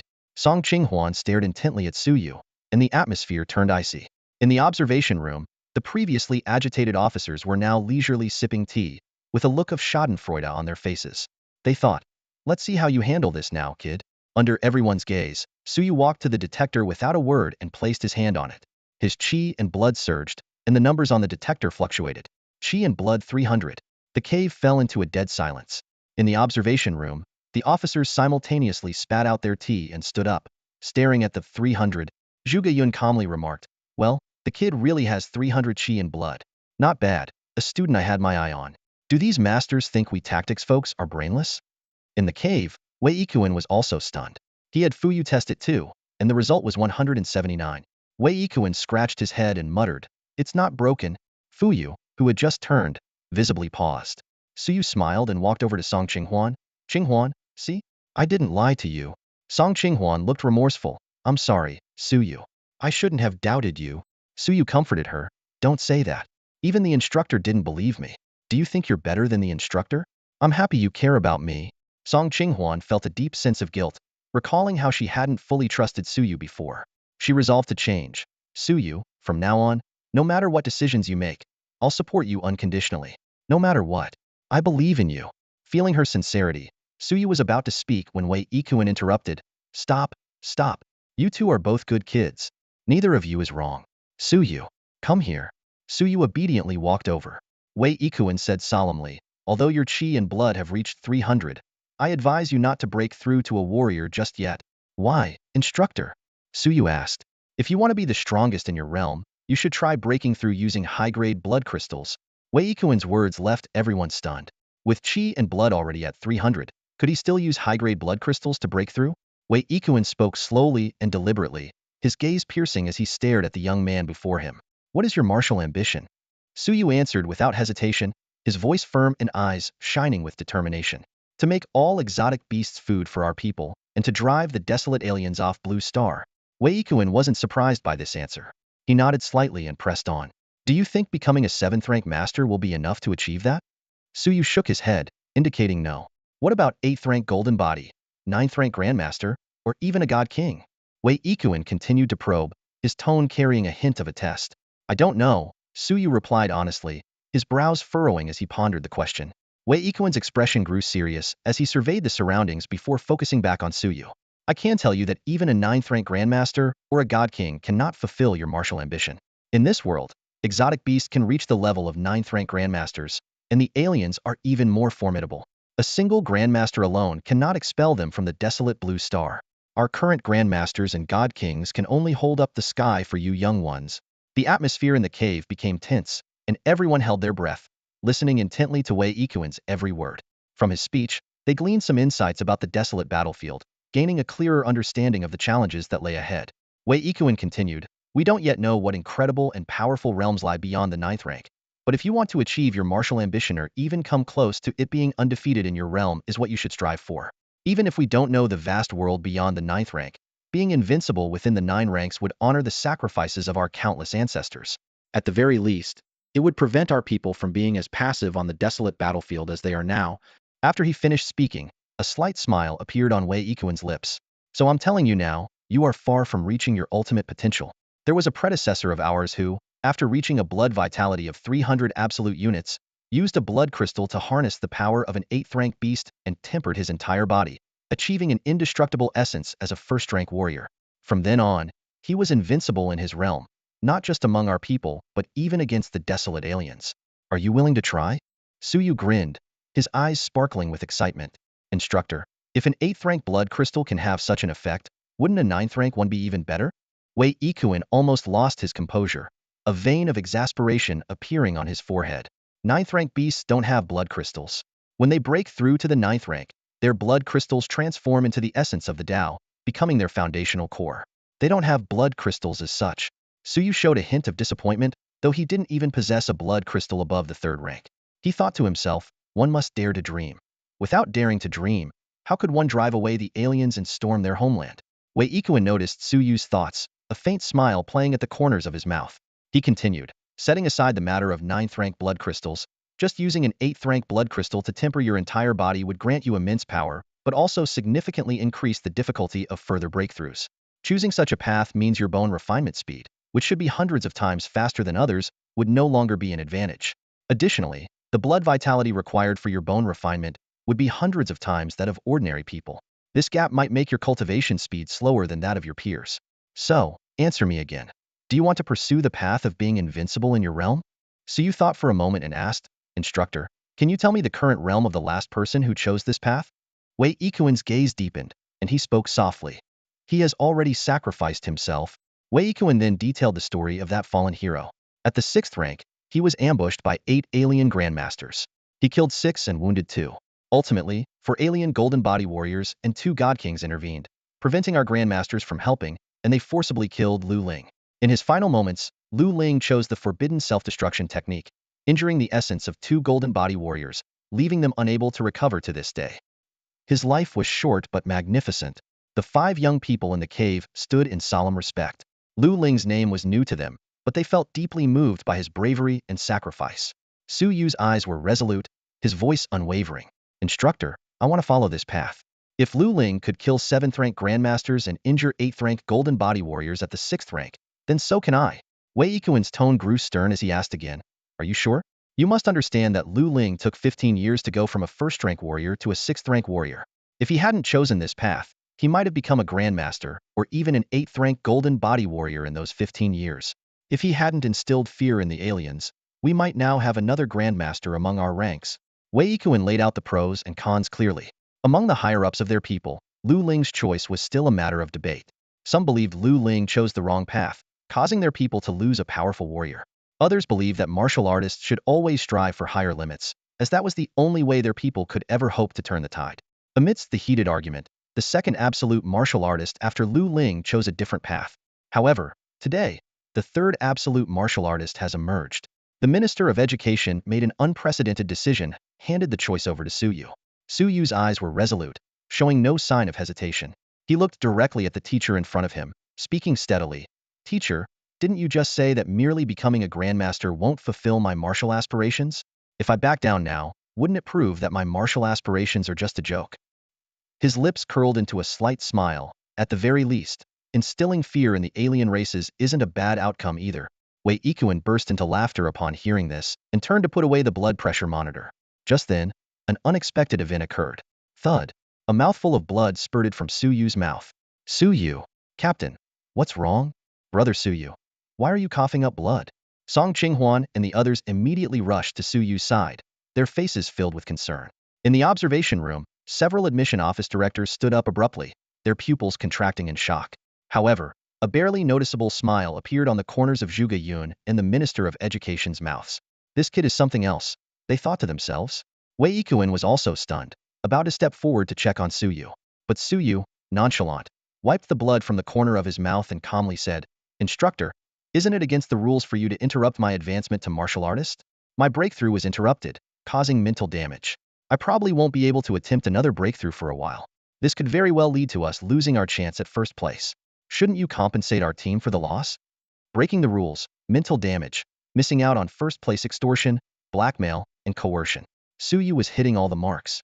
Wei Yikuan's mouth twitched involuntarily. As a grandmaster, he had never encountered such a situation before. In the observation room, the 4 admission office directors simultaneously looked at Zhuge Yun and Cheng Yong. As expected, those who play tactics have no bottom line, they thought. Someone couldn't help but whisper, does Su Yu still remember his high-spirited, heroic demeanor just now? Speak up, what do you want? Wei Yikuan's lips twitched as he stared sharply at Su Yu, who was being held tightly in Song Qinghuan's arms. Su Yu appeared limp and weak, almost seeming to enjoy the embrace. In a frail voice, barely audible, Su Yu spoke, Instructor, forget about my personal loss. The main issue is that our squad missed out on first place because of this. Shouldn't the training camp offer some compensation? That would be fair. Wei Yikuan raised an eyebrow, signaling him to continue. Su Yu quickly listed off, 1 grade 8 blood crystal, 4 grade 7 blood crystals, and forget about the rest. No, Wei Yikuan refused flatly, the veins on his forehead almost popping out. Hearing this, Su Yu immediately started coughing violently, as if he might pass out any second. Wei Yikuan finally couldn't stand it anymore. Stop, stop, stop. Just say it. What do you really want? High-grade blood crystals are out of the question. All blood crystals are rewards, and the camp doesn't have extras. 4 sets of grade spiritual tools. Su Yu declared without hesitation, his tone revealing he had been prepared for this. Wei Yikuan stared hard at Su Yu's calm face, as if trying to see if this extortionist would feel any shame. However, instead of feeling embarrassed, Su Yu pushed further, Instructor, if you could throw in some spiritual cultivation techniques, that would be even better. Wei Yikuan sneered and began detailing the rarity of grade spiritual tools, trying to dissuade Su Yu. But Su Yu suddenly pulled out a tyrant spear from nowhere and asked about its value. Upon learning it was worth 1,000 credits, Su Yu feigned surprise. Oh, a classmate I've only met twice gave this to me. Wei Yikuan was so taken aback by this statement that he nearly choked. He decisively announced, training camp dismissed. 5 grade spiritual tools, 1 for each of you. He then produced 2 spiritual cultivation techniques for Su Yu to choose from. Without hesitation, Su Yu chose the 100 refinements technique. Wei Yikuan, wasting no time, tossed the jade slip containing the technique to Su Yu, then swiftly grabbed the blood pressure monitor and dashed out of the cave, as if staying a moment longer would lead to more extortion. Inside the cave, The others looked at Suyu with eyes full of amazement and disbelief. Suyu explained that he had planned to tell everyone after his breakthrough but was worried that without the blood pressure monitor, no one would believe him. Lin Yin suddenly chimed in, pointing out that Suyu's act of pretending to be sick needed improvement and demonstrated a frail, Lin Dayu style stance. The group couldn't help but laugh, surprised that Lin Yin was thinking about improving her scamming techniques even at a time like this. After the laughter died down, everyone quickly returned to their training. Suyu began practicing the 100 refinements technique, diligently trying to gather his intangible spiritual power like strands of rope. The Jade Slip mentioned that if one could transform their spiritual power into countless fine threads on the first try, it would be considered a success. Suyu focused intensely on this challenging task, determined to make a breakthrough in his spiritual cultivation. So, for the first time, Suyu began practicing this method step by step. He closed his eyes, focused his mind, and followed the guidance of the cultivation technique, feeling the changes within his body. Before he knew it, a thread of spiritual energy began to materialize in his mind. He carefully manipulated these threads, gathering them together as instructed. As time passed, the threads gradually formed a sturdy rope. Once the rope took shape, Suyu took a deep breath and attempted to stretch it by a millimeter. At that moment, a wave of intense pain surged through his entire body, as if he were being torn apart. His brows furrowed, veins bulged on his forehead, and sweat trickled down his face. This pain was nothing like the serene clarity promised by the Ju Shan technique. Practicing the 100 refinements method felt like having countless steel nails drilled into his skull, each one piercing deep into his soul. The final agony was akin to having his spirit torn asunder, making it nearly impossible to breathe. However, after that excruciating pain, when the threads of spiritual energy finally dispersed, Suyu suddenly experienced a profound clarity from the depths of his mind. It was like seeing the sun after a storm, or taking a gulp of ice-cold soda on a scorching summer day. He almost exclaimed refreshing, but was soon overwhelmed by the next wave of pain. The cultivation continued, with each cycle of tension and release becoming more distinct. On the surface, each movement seemed the same, but in reality, the pain increased exponentially each time. After completing one cycle, the difficulty of the next cycle would rise accordingly. It was no exaggeration to say that the pain from this cultivation surpassed any earthly torture. Throughout the long night, Suyu's expressions shifted constantly, sometimes relaxed, sometimes contorted in agony. He repeated the cultivation over and over, seemingly without end. In the observation room, everyone stared at the monitor, dumbfounded. At that moment, they were certain that Suyu would be the brightest star of this era. Not only did he possess extraordinary talent, but he also had an indomitable spirit. To complete a full cycle of the 100 refinements method on his first attempt demonstrated a level of perseverance that astonished everyone present. Gradually, they began to understand why Suyu's progress was so rapid. He had not only the talent, but also an unwavering determination and exceptional resilience. In their eyes, Suyu seemed to radiate a brilliant light, heralding the birth of a legend. Suyu thought there might be something wrong with him. After completing his first mental tempering, his body started to strongly resist the second one. However, as the number of sessions increased, this resistance gradually turned into anticipation and excitement. It felt like leveling up in a game, and Suyu grew more and more determined, his competitive spirit igniting as he wondered how far he could push himself. Each completed mental tempering brought a tidal wave of accomplishment. This feeling wasn't just a fleeting pleasure but a fierce longing for the next challenge. Balancing between pain and enjoyment, Suyu truly embodied the phrase, "no pain, no gain." At dawn the next day, Suyu successfully completed his 100th mental tempering. As the threads of control filled his mind again, he slowly opened his eyes. In that instant, his gaze shone with an extraordinary brilliance, seemingly capable of seeing through everything. The 4 people waiting nearby didn't dare to meet his eyes, fearing he could see through them entirely. Suyu felt as though every blade of grass and tree in the cave was under his control. He knew this was just an illusion brought on by his increased power, similar to how a sudden boost in physical strength can make one feel invincible. It was ignorance that led to this illusion of having the world in his grasp. Closing his eyes, Suyu calmed his mind. When he opened them again, the sharp light had vanished. Despite this, he couldn't hide his excitement. For the first time, he demonstrated his extraordinary talent without relying on the system, truly feeling like a prodigy. Fuyu looked at Suyu with a complex expression and asked, "Have you completed a cycle of mental tempering?" Suyu nodded. "Yes, although the process was painful, the end result was refreshing and clear. I can't yet sense the resilience of my mental strength, but I feel my control over it has improved significantly." As he spoke, a faint blue light appeared in Suyu's eyes, and ice crystals began to form in his hand. Slowly, an ice sculpture in the shape of a rose took form in his palm. Though it was just a rough shape and not very intricate, It was enough to make everyone present stare wide-eyed.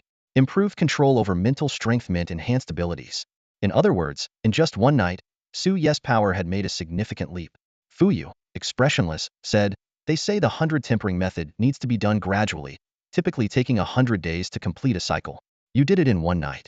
I'm sure teacher Wei Ikuan left you the awakening technique yesterday. Otherwise, your mental tempering speed might outpace your mental strength growth." Suyu smiled. "No worries. The 100 tempering method also improves mental strength, just not as quickly as the awakening technique. Plus, the higher the mental strength, the harder the tempering. Now is the perfect time for me to practice the 100 tempering method." Fuyu nodded in agreement indeed. "When I reach the martial artist stage, we'll start practicing the 100 tempering method too. I'll come to you for guidance then, Captain." Their conversation left the other three puzzled. However, Song Qinghuan understood one thing. To fully utilize her abilities, she needed to train her mental strength, possibly even practicing two methods simultaneously. Seeing Su Ye's rapid progress, her sense of urgency grew. Everyone packed up and prepared for the day's hunt. Suyu glanced at the leaderboard. Gao Zai's team was in first place with 850,000 points. Overnight, their score had skyrocketed by 350,000, more than the combined total of the 9th and 10th places. Other teams' scores had increased normally, with no such overnight surge. Su Ye's team, with 470,000 points, was barely holding on to second place, trailing first by nearly half. Everyone looked at the scores, hesitant to speak. Gao Zai's team had shown the ability to kill 3 fourth-rank beasts in one night. To catch up, Su Ye's team would need to hunt at least 7 fourth-rank beasts in the next 2 days. Yesterday afternoon, Hao Ziming's team also demonstrated the ability to earn 300,000 points in just one afternoon. Su Ye's team's ranking was precarious. Seeing everyone frowning, unsure of what to do, Suyu smiled and said, "Let's go. It's time for us to catch up." His eyes gleamed with excitement. Yesterday's scheming had confirmed one thing for Suyu. In this training camp, he could fully showcase his talents. As for the consumption of physical strength, he didn't need to worry too much. Meanwhile, in the observation room, the admissions directors were having a heated debate about Su Ye's development path. Qian Yun exclaimed, "I know Suyu has shown a talent for mental training, and his abilities are very strong. But I disagree with focusing more on mental training at this stage. Physical training is the foundation. Mental training shouldn't take up too much of his time." Feng Wan stood up to counter. "You all know Suyu chose the path of invincibility at the same level. His bone tempering speed won't match others. Focusing on mental strength early on could better harness his abilities. This doesn't conflict at all. Since his progress will be slow initially, he needs to build his defensive capabilities first." Deng Ji frowned. "But making him train his mind while tempering his bones will slow down his already slow progress even more." Feng Wan immediately retorted, "But his combat power will increase faster."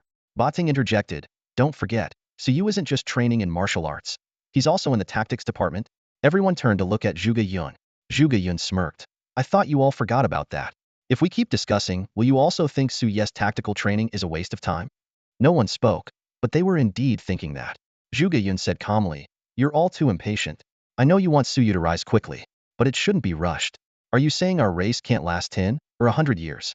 We don't need to worry about that. We should give him a century to explore on his own.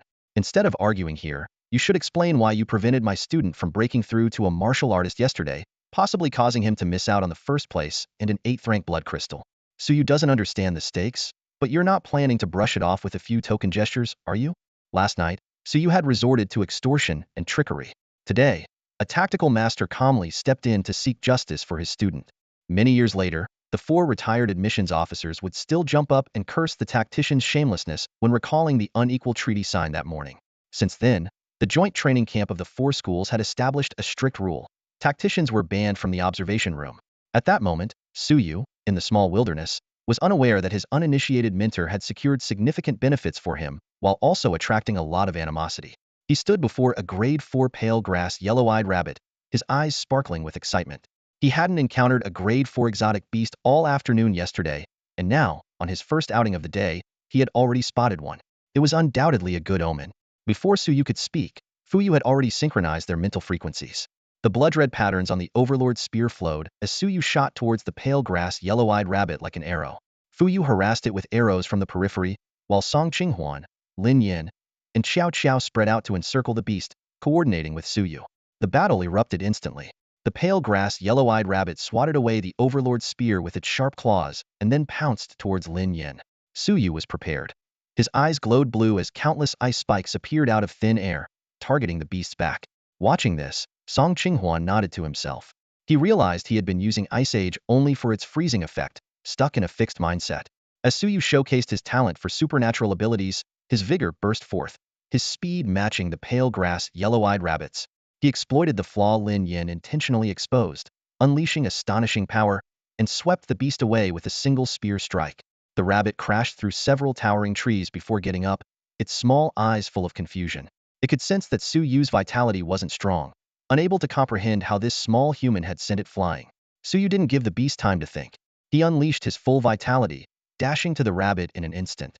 Ice spikes attacked, freezing traps ensnared, and the brutal overlord spear technique combined with ghostly footwork left the beast bewildered within a few short rounds. The other four, initially on high alert, calmed their surging blood. They all shared the same thought. So, we were just here to go through the motions. They then witnessed Suyu shattering the head of the pale grass yellow-eyed rabbit, now frozen and pierced with ice spikes, with a single spear thrust. From the start of the fight to the demise of the beast, the entire process took less than 3 minutes. Compared to the effort it took to kill the dark cave lizard previously, this time Suyu's combination of supernatural abilities and martial arts was a complete one-sided crush. The four stood in disbelief, watching Suyu adjust his camera to take photos, still finding it hard to accept. In the observation room, the admissions officers no longer wanted to discuss how strong Suyu's talent was or how promising his future could be. They shared a single question. This kid exhausted his vitality in his first fight. What does he plan to do next? Zhuge Yun smiled and said, "Do you think Suyu might have done this on purpose to show you? Didn't you say earlier that even if Suyu breaks through to become a martial artist, he wouldn't necessarily secure first place? What about now? If he becomes a martial artist and his vitality recovery speed increases, do you think it's difficult for them to kill 4 or 5 grade 4 exotic beasts in a day? He's showing you through his actions that he has the capability to take first place if he wants to." The 4 admissions officers fell silent. This tactician had already tricked them many times, and engaging further might lead to another trap. But they had to admit Zhuge Yun made sense. The observation room fell quiet, and under the occasional persuasive words of a certain tactical master, the master-level experts began to feel a sense of guilt towards Suyu. Meanwhile, in the small wilderness, other teams had just set out, or were still training. As they checked their rankings and compared themselves to other teams, they saw that Su Yu's team had gained another 100,000 points. In Wu Linlin's team, 2 more girls had broken through to become martial artists today. Hime, looking at the widening gap between their team and Su Yu's, said ambitiously, "Let's go, sisters. Today, no matter what, we must surpass Su Yu's team. With Lin Lin and Wen Xian plus the 3 of us as martial artists, I don't believe we can't beat them." Although the others didn't echo her words, their expressions were resolute. Hao Jiming, leading 4 grade 1 martial artists, had just discovered a grade 4 exotic beast. Seeing that Su Yu's team had killed a grade 4 exotic beast at dawn, he wore a playful smile. "Interesting, but how long can you keep this up without becoming martial artists?" On the other side, Gao Shi, looking at the leaderboard, felt his first place position was in jeopardy. Shaking his head in resignation, he prepared to recover his mental energy. At that moment, Wu Jianqin, Lu Shuhua, and others simultaneously said, "Captain, we need to break through to become martial artists now. If we can help you as martial artists, we can hunt at least 1 more grade for exotic beast tonight." Seeing their determined faces, Gao Shi hesitated, but then closed his eyes to recover his mental energy. The other 4 exchanged glances and made up their minds. The points battle had entered a fever pitch. It was time to advance to martial artists. After dealing with the pale grass yellow-eyed rabbit's carcass, Suyu sat down to recover his vitality. The other 4, seeing his significant depletion, did not rush to continue hunting but instead focused on improving themselves. However, just 10 minutes into their breathing exercises, Suyu stood up. The 4 exchanged puzzled glances. Song Qinghuan took the initiative to ask, "Suyu, what's wrong?" Suyu grinned. "I'm fully recovered. We can continue hunting. Our hunt has only just begun." As his words fell, the 4 on the scene, along with the admissions officers in the observation room, all widened their eyes. Zhuge Yun also froze momentarily, raising an eyebrow. He suddenly felt the need to find an excuse to leave the observation room. When everyone thought that Suyu would need at least a few hours to recover his combat strength, he announced his full recovery after just 10 minutes of meditation. This scene once again shocked everyone present. Halfway through the training camp, Suyu had continually redefined the concept of genius in just a few days. In the observation room, the admissions directors from the 4 major academies experienced a cycle of shock, numbness, and then shock again. They had seen all kinds of prodigies, but never someone as versatile as Suyu. Suyu's performance repeatedly shattered their understanding. Breaking the 200 blood energy limit, mastering complex martial arts overnight, demonstrating at least S-level special abilities, advancing from a 200 level to a 300 level absolute martial artist in 3 days, and now showcasing an astonishing blood energy recovery speed. Each achievement was enough to leave ordinary geniuses in the dust. What was even more remarkable was Su Yu's exceptional tactical talent. He seemed able to sense others' abilities and completed a cycle of the 100 refinements method on his first try. These feats led the admissions directors to marvel. Perhaps the sky is his only limit? In the silent observation room, someone softly voiced this thought, and the others nodded in agreement. Their eyes were filled with anticipation as they watched Su Yu on the screen, as if seeing the hope for humanity's future. The alien invasion had lasted for centuries. Although humanity had produced many geniuses, many perished or were assassinated by aliens before they could mature. Those who survived had become the backbone of humanity's forces on the desolate battlefield. They fought bravely and ultimately laid down their lives in foreign lands for the survival of their people. No one knew when this war would end, but the emergence of talents like Su Yu, Gao Shi, and Hao Jiming gave them confidence that one day, someone would lead humanity to victory and avenge their fallen. These young geniuses were the flames of hope in their hearts. At this moment, Su Yu's team was on their way to hunt alien beasts. A silent atmosphere pervaded the group, each member contemplating how to grow stronger and support Su Yu in battle. They were acutely aware that they might currently be a burden to Su Yu, a realization that weighed heavily on them. Su Yu sensed his teammates' psychological changes but chose not to console them. He understood that this was a necessary part of everyone's growth, including his own. When they eventually stepped onto the desolate battlefield, he too might feel like a burden at times. To Su Yu, being a burden was not frightening. Losing the desire to grow stronger and fight side by side was.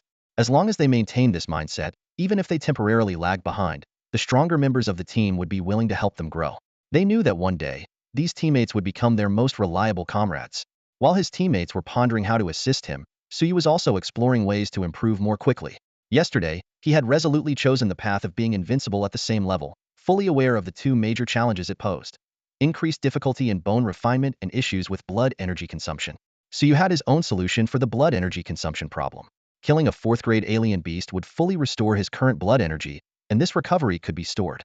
By accumulating enough blood energy recovery rewards over time and using them during bone refinement, he could maintain a vigorous blood energy state. This would significantly reduce the time and resources needed for blood energy recovery, allowing him to keep up a top-tier bone refinement speed. Moreover, the system would unlock new functions after the novice period ended.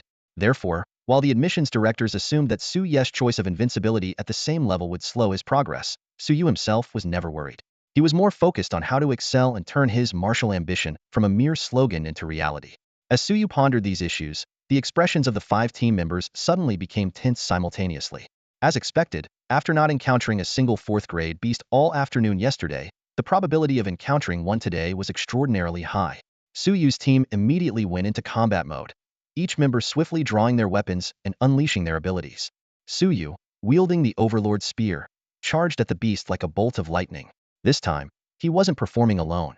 Fu Yu closed his eyes slightly, extending his mental power like threads, synchronizing with his teammates while continuously attempting to disrupt the beast's mind. Lin Yin took a deep breath, hypnotizing himself into becoming a 3rd-grade saber-toothed rabbit. His body began to emit the aura of the rabbit, with his leg muscles visibly bulging and his strength visibly increasing. He mimicked the beast's movements, ready to join the battle at any moment. Song Qinghuan's abilities were no longer limited to simple freezing. She waved her hands, sending ice spikes, ice spears, and hailstones flying towards the beast in rapid succession. At the same time, she tried to coordinate with Su Yu's abilities, creating ice shields along his attack path to provide extra protection. Xiao Qiao's long whip traced graceful arcs in the air, striking the beast accurately time and again. Her keen eyes observed the beast's reactions after each hit, quickly analyzing potential weak points and conveying the information to Su Yu through eye contact and hand signals. Meanwhile, she silently chanted "fall over, cramp," cursing the beast in her mind. After the intense battle ended, everyone was utterly exhausted. Just as Su Yu was about to suggest a longer break, Fu Yu spoke up first. "Su Yu, once you're rested, let's continue hunting. Don't worry about us. You can handle it alone. We may not be much help, but at least we won't hold you back." The other team members nodded in agreement, their eyes resolutely fixed on Su Yu. Faced with his teammates' determination, Su Yu had no choice but to relent, though he still reminded them, "It's fine if you want to develop your abilities, but make sure to control your energy and blood consumption. I don't want anyone getting hurt due to negligence." Everyone solemnly nodded in agreement, and then sat down to recover. During this brief rest, the leaderboard updated once again. Less than an hour had passed since their last increase of 100,000 points, and Su Yu's team had gained another 100,000 points. Their total score had reached 670,000, closing the gap with Gao Shi's team, which stood at 800,000. While other teams were busy fighting, Su Yu's team was quietly closing the gap with the first place. By the end of the morning, when everyone checked their wristbands for the rankings again, they couldn't believe their eyes and rubbed them in astonishment, staring at the top spot. Su Yu? What's going on? Curious voices echoed around. Looking at the team names, Su Yu's team had astonishingly reached 970,000 points. In less than 6 hours, they had gained 500,000 points. This number left everyone in shock and disbelief. In Wu Linlin's team, Hime stared at the rankings and points on her wristband in silence. The other team members were also speechless. It felt like two players with cheats had suddenly appeared in the game, severely affecting everyone else's experience. Hime asked in confusion, Linlin, do you think we still have a chance to surpass them? Wu Linlin shook her head but remained firm in her tone. It might be hard, but that's no reason to give up. We still have the day after tomorrow to hunt other teams. The situation is still uncertain. Despite Wu Linlin's attempt to boost morale, everyone knew deep down that Su Yu's team was on a different level. If they challenged them on the 6th day, they might not only fail to get first place but could also lose their spot in the top 10. Wu Linlin didn't say much more, but her expression was not overly dejected. She always knew that there were many geniuses stronger than her in the world. For these extraordinary talents, she had learned to take it in stride. She was more focused on surpassing herself. On the other side, Hao Jiming's team had just finished a morning of intense combat, killing 2 4th-rank beasts and 4 3rd-rank beasts. Now, they sat around the campfire, not even caring about the burnt rabbit meat. As the team leader, Hao Jiming looked more serious than ever. He took a deep breath and said solemnly, Next, I hope everyone is prepared. We will hunt them the day after tomorrow. His tone was resolute. Hao Jiming clearly understood that with Su Yu's team's hunting speed, if they maintained this momentum in the afternoon, catching up would be impossible even if they wore out their spiritual weapons. Since competing in hunting was hopeless, all hopes were pinned on the battle the day after tomorrow.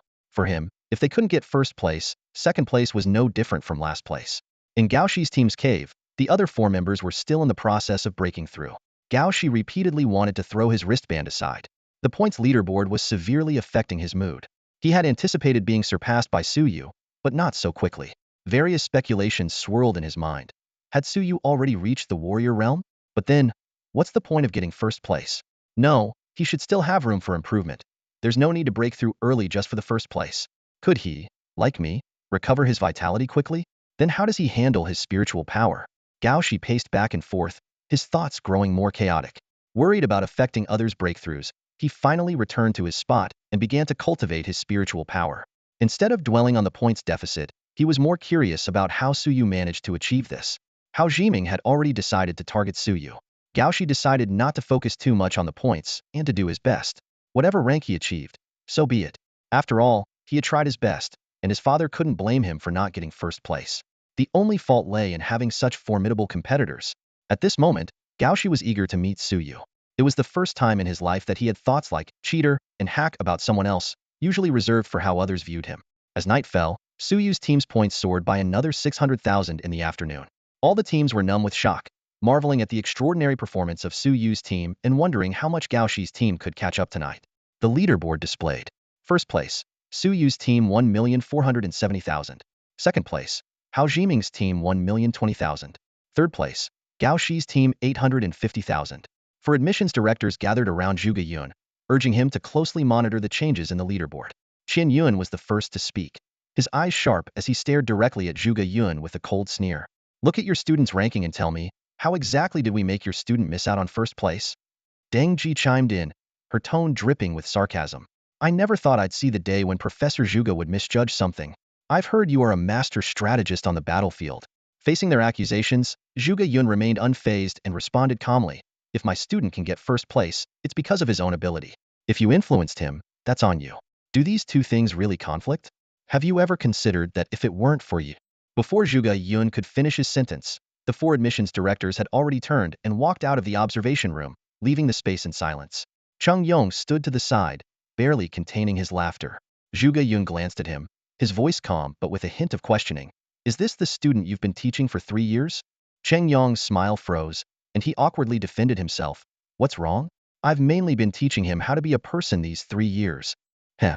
Zhuge Yun chuckled lightly, saying no more. Another night passed quietly. Gao Shi's team accumulated only 650,000 points overnight, far below everyone's expectations. By now, everyone had come to a consensus. Barring any unforeseen events tomorrow, the first place in the team hunting stage would undoubtedly go to Suyu's team. This result left everyone feeling a bit dazed. It seemed like just yesterday that Suyu's team was ignored in the plaza, and now they had already secured the top spot. The rapid turn of events was hard to believe. Inside the cave, Fuyu's energy suddenly surged, waking the other four. Lin Yin opened her eyes, delighted, and asked, Fuyu, did you break through? A rare smile appeared on Fuyu's usually stoic face as he nodded. Yes, my energy has finally increased. Energy level 179. This breakthrough was significant for him, as he had been stuck at this bottleneck for nearly a year. Fuyu understood that this breakthrough was closely tied to the pressure brought by Suyu, the intense battles of the previous day, and the luck brought by Qiao Qiao. He sincerely felt that every member of the team was his benefactor. As everyone was celebrating Fuyu's breakthrough, Suyu suddenly tensed up and asked warily, Wait, do you feel that vibration? The group was stunned, unable to react before Suyu had already burst through the cave entrance. The other four quickly followed him outside. The scene before them was terrifying. The sky was filled with a dense swarm of birds and beasts, blocking out the sun. In the distance, towering trees were falling one after another, creating deafening crashes. Suyu stood frozen, muttering to himself, a beast tide? With those four words, the expressions of the four who followed him out turned to shock and fear. An unprecedented crisis was rushing towards them.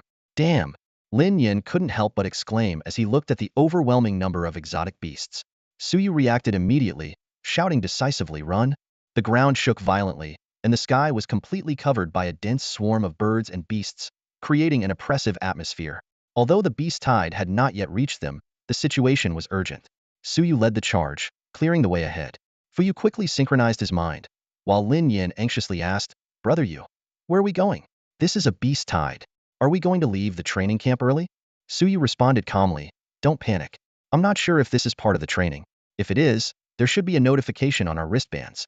If not, the instructors will give us directions within 3 minutes. As they dashed through the forest, everyone kept a close eye on their wristbands. Meanwhile, other teams in the wilderness were also encountering the beast tide, with some even freezing in place. When the lower-tier exotic beasts charged at them, they forgot to even resist. Just as they were about to be overwhelmed, several admissions officers swooped in to rescue the panicked prodigies. The wristbands continuously broadcasted updates about teams withdrawing. Within just 5 minutes, only 14 out of the original 21 teams remained, and the team ranked 9th had disappeared from the leaderboard. Lin Yin took a sharp breath as he looked at his wristband. Everyone's expressions were tense. While fending off ordinary sharp-beaked sparrows with his spear, Suyu said calmly, Stay calm. This is likely part of the training. Conserve your energy. We can handle the regular beasts. Hold on for 5 more minutes, and the training camp should provide further instructions. Just then, Lin Yin excitedly shouted, Got it? The instructor has posted a map. It looks like we need to head to that location. As Suyu led the way, he checked his wristband. The map displayed a red castle and a yellowed, indicating their position. Soon, 13 other green dots, representing the other teams, appeared on the map. Suyu quickly analyzed, Let's move and rendezvous with the nearby team. Lin Yin was puzzled. Shouldn't we head straight to the castle? Suyu explained, The castle might not be safe either. I've noticed that the beast tide's speed seems controlled. Otherwise, we wouldn't be escaping this easily. I suspect the real challenge will be defending the castle, and we can't do it alone. Meanwhile, Gao Shi and his team, who had just finished a night of hunting, also encountered the beast tide. Gao Shi said with lingering fear, Good thing this didn't happen last night, or we wouldn't have had a chance to run. They also decided to merge with the nearest team. In the rear, 4 admissions officers and Wei Ikuan were controlling the exotic beasts while monitoring the teams via their wristbands. Deng Ji remarked, This batch isn't too bad. Last year, half the teams were eliminated as soon as the beast tide hit. At least they know to regroup first. Batten commented coldly, The tide has just begun. Defending the castle is the real test. Feng Wan agreed, right? These kids have been hunting 2nd, 3rd, and 4th-tier exotic beasts in the wilderness, treating them like prey. Only when they face the beast tide will they understand that individual strength is meaningless against it. In the observation room, Zhuge Yun watched as Suyu and the other teams converged, a look of anticipation in his eyes. He was eager to see how this lone tactician would perform in the castle defense. In the wilderness, Suyu was surprised to find that the nearest team was led by Shimen Buoshue. Shimen Buoshue was almost moved to tears upon seeing Suyu. After regrouping, Suyu immediately plotted a route based on the map. Niu Zichang asked in confusion, Why are we taking such a big detour? Suyu pointed to 3 spots on the map and explained, These wind gaps, bushes, and grassy slopes are perfect habitats for wind wolves, which are pack animals. If we run into them, He didn't finish his sentence but started moving, with the others following closely behind. Thus, teams that had planned to avoid each other until the sixth day began to gather ahead of schedule due to the beast tide. A castle standing solitary in the wilderness appeared before everyone's eyes. On its towering walls, crossbows and laser cannons stood side by side, with the dome's electric grid flickering a blue light. The moat surrounding the castle was calm, reflecting this steel fortress built to fend off beast hordes. The words Watchtower City were engraved solemnly on the tightly shut iron gate. Leading 4 squads totaling 20 people, Suyu cautiously approached the castle. As they neared, the heavy iron gate slowly opened. Without hesitation, everyone quickly rushed inside. A man dressed in black stood behind the gate, his gaze fixed on Suyu. Suyu nodded slightly, recognizing him as Hao Jiming. There are already 7 squads in the city, Hao Jiming reported directly. 2 injured, 12 warriors, and 20 with special abilities. He erased a summary of their abilities. He handed over a booklet. Suyu took the booklet, secretly impressed. Hao Jiming, who had planned to hunt Suyu's squad tomorrow, was now handing over all the information without reservation. Though I'm not sure of your exact level, Hao Jiming admitted, I trust the Tactical Alliance's assessment standards. Until the training camp ends, my squad will follow your lead. With Hao Jiming, who ranked 3rd in the preliminary rankings, taking the lead, the other squads quickly pledged their allegiance to Suyu's command as well. Suyu nodded in agreement. The beast horde should still be some time away. Everyone, take this time to recover your energy. Saying this, he began to study the booklet Hao Jiming had given him. When he saw the words, space travel, next to Hao Jiming's name, Suyu paused, thinking, I'll need to take more photos of this guy. He then continued to browse the other abilities. Control of earth elements, life regeneration, sonic attacks, meteor summoning, and even corpse control. Each of the 20 ability users was unique and powerful. As Suyu considered how to combine these abilities, he also kept an eye on his own ability slots. After forming a few rough plans in his mind, he began to inspect the weapons and equipment within the city. This solitary castle in the wilderness had 4 gates named after the mythical creatures, Zhuke, Xuanwu, Qinglong, and Baihu. Inside, inscriptions detailed the origin and mission of Watchtower City. Since the first year of martial arts, beast hordes had been humanity's most formidable crisis, with countless cities falling to these monstrous invasions. In light of this ever-present threat, Watchtower cities were established. Standing alone in desolate lands, they were tasked with holding off the first wave of beast attacks and alerting the major cities. Each Watchtower city typically housed a garrison of 300 soldiers. These defenders, upon entering the city, were prepared to sacrifice themselves on the front lines. Their goal was to use their lives to buy time for their compatriots. Holding the city for just 1 day and 1 night under the beast horde was considered a mission accomplished. The inscriptions following the brief introduction of Watchtower City were accounts of heroic deeds written in blood. Zhang Qin, commander of the Guseling Watchtower City, led 300 soldiers to defend for 3 days and 2 nights, buying precious time for Shieling City to successfully fend off the beast horde. All but the communications officer Cheng Qiaoyi perished heroically. Ouyang Yun, commander of the Jiuqing Watchtower City, led 600 people to hold for 7 days and nights. Reading these heroic tales, Suyu felt a deep sense of respect. At this time, other squads began to arrive. As the elected commander, Suyu issued his first order. Everyone was to come before the inscriptions. As these talented individuals read the words seemingly carved in blood, they were left with one thought. Hold the line. They had to defend this city for at least 1 day and 1 night, or they would dishonor the sacrifices of their predecessors. After the pre-battle briefing, Suyu checked the roster and noticed that Gao Shi and 2 other squads had yet to arrive. He glanced at the map and saw they were only a few kilometers away but had been lingering in one spot. His brow furrowed, sensing they might be in trouble. He handed the roster to Hao Jiming. Here's the initial defense plan. I'll go assist Gao Shi's team. You handle this for now. Hao Jiming immediately passed the roster to Su Yincheng beside him. It's up to you. I'll go with Suyu to fetch Gao Shi's team. Before Suyu could speak, he explained. My ability can take us there quickly. Suyu's eyes lit up. You can take someone with you? Just 1 person, Hao Jiming replied. That's enough. Let's go, Suyu said decisively. Hao Jiming placed a hand on his shoulder, and under everyone's watchful eyes, the 2 vanished into thin air.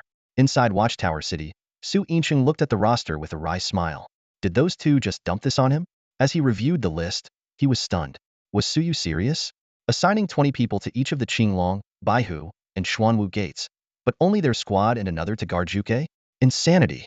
In the wilderness, after several space jumps, Hao Jiming and Suyu neared Gao Shi's squad location. Suyu estimated that each jump covered about a kilometer. This was an incredible skill. More importantly, Hao Jiming seemed to have plenty of mental energy left. Sensing Suyu's thoughts, Hao Jiming explained. Using it in battle is different from using it for travel. Suyu nodded. It has great potential for development, Hao Jiming said no more. Both accelerated towards Gao Shi's direction. Moments later, the top three on the leaderboard met in the wilderness for the first time. However, there was no time for greetings or challenges. For grade 4 wind wolves were besieging Gao Shi's team, and Gao Shi was clearly struggling. Su Yu observed that Gao Shi was doing his best to protect his team, and his mental energy was severely depleted, making the situation dire. Without hesitation, Su Yu brandished his black gold spear, and Hao Jiming wielded his soft sword. They joined the battle, with Hao Jiming aiding Gao Shi while Su Yu charged at two wind wolves, unleashing his full strength. Gao Shi and Hao Jiming were stunned for a moment. What about defending the city? They shouted in unison. If you use all your energy now, what will you do later? Su Yu's sudden burst of energy left not only Gao Shi and Hao Jiming in shock, but also the two ferocious wind wolves, who were stunned by his relentless strikes. In their bloodthirsty eyes, a hint of confusion, almost like that of a puzzled husky, flickered. Hao Jiming squinted, filled with questions.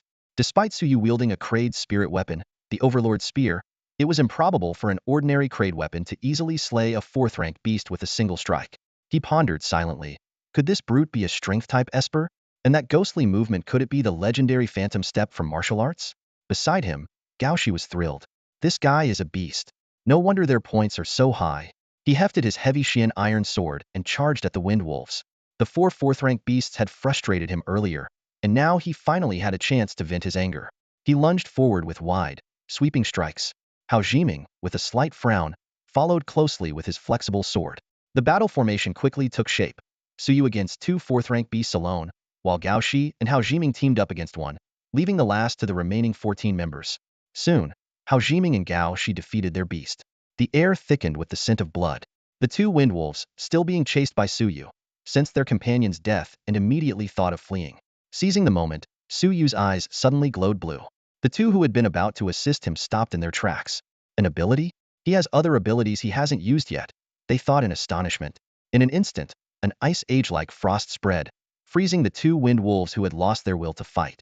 Su Yu swiftly pierced the skull of one, then flashed to anticipate the other's escape route post-defrost. With a thunderous crash, he struck down, crushing the wolf's spine.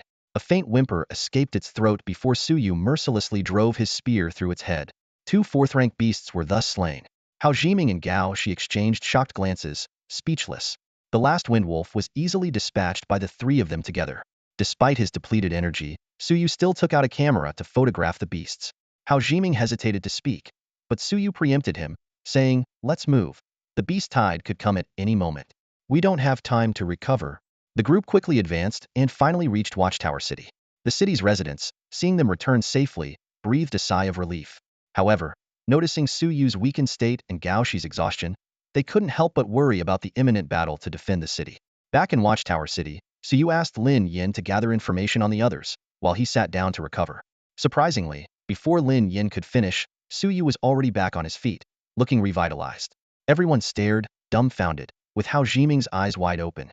Seeing their astonishment, Su Yu smiled sheepishly and explained, "I recover quickly. You could consider it a special ability of mine." The group fell silent. Having just witnessed Su Yu's ice element control, they were even more bewildered. They were all geniuses, but how could the gap be so vast? Hao Jiming silently calculated. Could his team of 5 take down Su Yu? He fell into deep thought. Su Yu's spatial teleportation made him nearly unbeatable in solo combat. Given a chance, he could deliver a fatal blow. But could the other 4 hold Su Yu for a few seconds? And if Su Yu's spear hit them, could they still fight? Though Hao Jiming had a chance to deliver a fatal blow, Su Yu's immense power made any strike potentially lethal. In the end, Hao Jiming abandoned the idea of challenging Su Yu's team and looked forward to the upcoming arena battles. He was eager to see who would come out on top. As everyone began to truly grasp Su Yu's formidable strength, Su Yu seized the moment. He glanced at the group and raised his voice, "Fellow students, you must have seen the stories inscribed on this monument." He pointed to the Watchtower monument in the city, and everyone turned to look. Su Yu continued solemnly, "For the soldiers of Watchtower City, holding the city for a day and a night was their minimum duty. They protected those behind them with their lives. They gave their lives so we could be here today. We may not be the Watchtower army, but we are in Watchtower City now." His voice grew more passionate. At this moment, with the beast tide about to strike, Su Yu stood on the city wall of Watchtower City, his gaze resolutely sweeping over his comrades. He took a deep breath and shouted loudly, "I want to defend this Watchtower City for a whole day and night. To protect this monument from being trampled by the beasts. To uphold the honor of the Watchtower army. Who is with me?" Defend Watchtower City. Su Yu led the shout, his voice echoing across the wall. To everyone's surprise, the first to respond was Hao Jiming. He clenched his fist tightly and followed with a shout, Defend Watchtower City. The 70 students within Watchtower City seemed to be inspired, and they shouted in unison, their voices as powerful as a roaring army. Standing beneath the towering Watchtower monument, each of them couldn't help but envision the brave figures of the Watchtower army who had sacrificed their lives. They wondered if those predecessors had also shouted, Defend Watchtower City, before heroically going to their deaths when facing the beast tide. Although everyone knew in their hearts that the instructor wouldn't actually let them sacrifice their lives in this small wilderness, at this moment, their eyes shone with a determination as if they were truly ready to fight to the last moment to defend the city. Su Yu took a step forward and said loudly, Step forward when you hear your name. Qinglong Gate, Gao Shi. Here. Gao Shi responded loudly. Baihu Gate, Hao Jiming. Here. Hao Jiming stood straight. Shuamu Gate, Su Yincheng. Here. Su Yincheng answered steadily. Qinglong Gate, Wu Linlin. Here. Wu Linlin's clear voice rang out. Su Yu cleverly arranged everyone based on their abilities, making the most logical pairings. Each gate had 20 people, totaling 60 from the 3 gates, and the arrangements were quickly made. Only their squad of 5 and 5 first-rank warriors remained. Zhuke Gate, Su Yu shouted. Then he himself stepped forward. The other 9 followed closely, standing behind him. Seeing the hesitant expressions on Gao Shi and the others' faces, Su Yu's lips curved into a slight smile as he said, Before worrying about us in Zhuke Gate, make sure the beasts don't break through your gates first. As soon as he finished speaking, a series of cold snorts echoed around. Su Yu chuckled inwardly, thinking that young people are indeed easy to provoke. He took out 3 sheets of paper filled with writing from his pocket and handed them to Gao Shi, Hao Jiming, and Su Yincheng. The 3 of them took the papers, quickly scanned them, and showed puzzled expressions. They wondered to themselves, this guy has been in front of us the whole time, so when did he write out the detailed plans for everyone's abilities? Standing atop the city walls, these young prodigies seemed to transcend time, meeting the countless watchmen who had once stood their ground unwaveringly. In the distance, a dark horde approached, towering trees toppled, and a surge of ferocious beasts advanced. On the walls, some operated laser cannons while others wielded large crossbows. The strongest fighters took the initiative to confront the enemy outside the gates. Of the 4 gates, apart from the Vermilion Bird Gate guarded by Su Yu, the other 3 were each led by 2 top-10 rank prodigies, taking turns to fend off the attackers. 10 stood at each gate to block the enemy, while another 10 provided fire support, rotating every hour. Su Yu held the Vermilion Bird Gate steadfastly, while others took turns facing the enemy. Among the 5 classmates he carefully selected, 4 possessed abilities with massive destructive power, and 1 could accelerate healing. These 5 were also martial artists with strong recovery abilities. Su Yu alone replaced 2 top-10 ranked prodigies, making the most rational arrangement for the defense of the entire Watchtower City. In the observation room, Cheng Yong also drafted a defense roster, which was almost identical to Su Yu's. The only difference was that he reduced the number of defenders at the Vermilion Bird Gate to 16, easing the pressure there. Zhuge Yun commented, Your arrangement is reasonable, but it leaves no room for error at any gate. If there's a coordination issue, no one can cover it. If one gate falls, the other 3 will be in vain. Cheng Yong acknowledged this but pointed out that according to Su Yu's plan, the Vermilion Bird Gate had a much higher chance of being breached. Even though Su Yu could recover quickly, he still needed time. If the others couldn't hold on, all efforts would be in vain. Zhuge Yun neither agreed nor disagreed, instead asking Cheng Yong what he would do in Su Yu's position. Cheng Yong replied that he would choose Su Yu's plan because a tactician must trust themselves at critical moments. However, he added that he wouldn't choose to confront the enemy outside the city, believing that relying on the city's defensive weapons was the correct strategy. Zhuge Yun noted that Su Yu's arrangement might be testing the limits of Wei Yikuan and others, knowing it was just a trial. Zhuge Yun was more interested in what decisions Su Yu would make when truly facing a dire situation. Above the small wilderness, several admissions directors were also discussing the situation. Deng Ji suggested inviting a few tactical geniuses in the future, but Feng Wan proposed not inviting tacticians into the observation room anymore. The others agreed. Zhuge Yun thought to himself that the promises he received from these masters this year were solid. As for inviting tactical geniuses to the training camp, he found it unrealistic since not every tactical genius could be as outstanding as Su Yu. Deng Ji expressed doubt about whether the young prodigies could hold out for a day and a night. Batten coldly pointed out that the highest record was only 6 hours, and no cohort in the past 10 years had lasted until nightfall. Qian Yuan, however, had high hopes for Su Yu, Gao Shi, and Hao Jiming. As the suppression of the beast tide was lifted, the beasts charged madly, destroying everything in their path. Weaker beasts were even trampled to death by their stronger counterparts. At each gate, the prodigies prepared for battle. Gao Shi hefted his heavy black iron sword, Hao Jiming brandished his silver-white sword, and Su Yin and Yao Yu readied themselves. Su Yu, holding his mighty spear, shouted, "Defend the Watchtower City to the death." The other three gates echoed, "To the death." In front of Watchtower City, a group of prodigies displayed an unstoppable momentum. In the distance, a dark mass of beasts surged like a plague of locusts, charging towards the city. The roars of various exotic creatures were deafening, and the ground trembled. The sky gradually darkened, and the arrival of the flying beasts felt like the onset of the apocalypse. On the city walls, guards gripping laser cannons and large crossbows were sweating and gulping nervously. When the beasts in the horde finally became distinguishable, the laser cannons atop the four city gates lit up simultaneously. Boom, boom, boom, boom. The laser cannons fired in unison, creating dozens of blood-red explosions within the black mass of beasts. The surge of the beast horde was momentarily halted, but was quickly filled in by the following waves. Wind wolves, earth jackals, bronze foxes, shadow leopards, and silver-toothed elephant-saw creatures Suyu had documented in his bestiary merged one after another. In the sky, shade bats, sharp-beaked sparrows, killer bees, and ghost-faced birds swarmed towards the city. Just as these flying creatures were about to breach the defenses, a blue electric grid suddenly covered the sky above Watchtower City.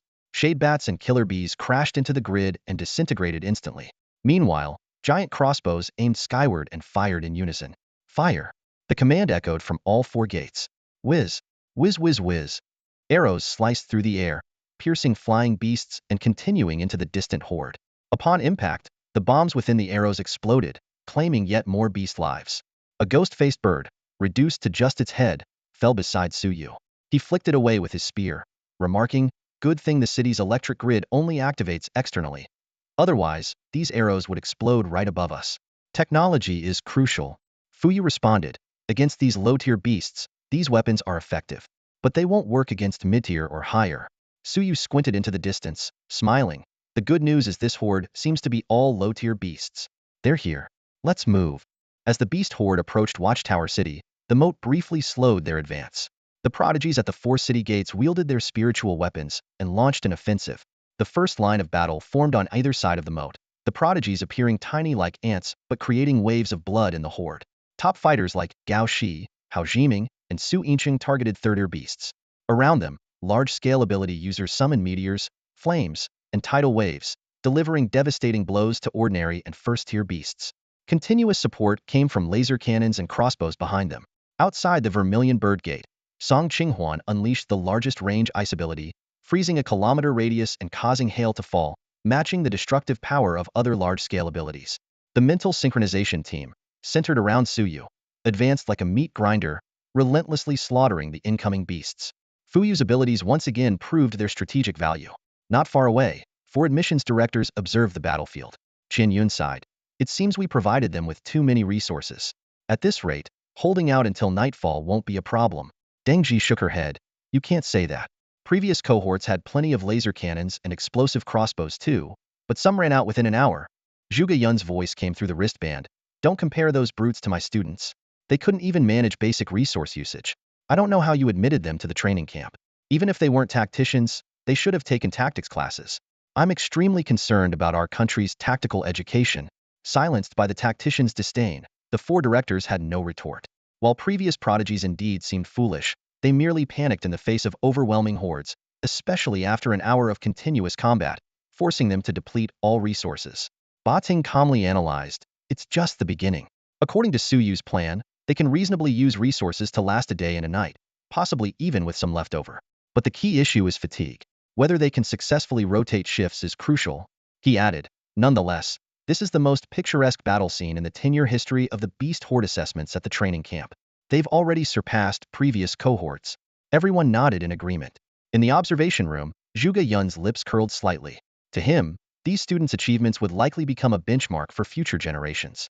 The battle projection in the observation room showed that, with the cooperation of the prodigies and weaponry, the surging horde was held at bay 100 meters from the moat in front of Watchtower City. The data team teachers were stunned. It was a scene they had never witnessed before. Everyone understood that the main reason for this change wasn't that this cohort of prodigies was stronger, but because they had a tactician, Suyu. 55 minutes into the battle against the beast horde, the situation on the wasteland had become increasingly dire. Low-tier beasts swarmed in like a relentless tide, and even without the threat of higher-tier beasts, the elite warriors began to feel overwhelmed. Their clothes were soaked in sweat, their breathing grew labored, and each swing of their weapons became heavier. However, amidst this chaotic battlefield, the five-person squad from the Vermilion Bird sect stood out like a beacon. Suyu, resembling a precise beast-slaying machine, brandished his overlord spear, creating flashes of cold light. His basic strength and speed had surpassed that of ordinary second-tier beasts, making him unstoppable among the horde. His mastery of the martial art, Phantom Step, allowed him to maneuver gracefully through the chaos, moving like a fish in water, untouched by the beasts around him. The other four members of the squad bore injuries and were covered in dirt and blood. In contrast, Suyu's bloodstains all came from the beasts he had slain. Notably, Song Qinghuan had also begun to demonstrate her grasp of the Phantom Step. Although she hadn't mastered it overnight like Suyu, she had learned the advanced technique in just 5 days, showcasing her extraordinary talent.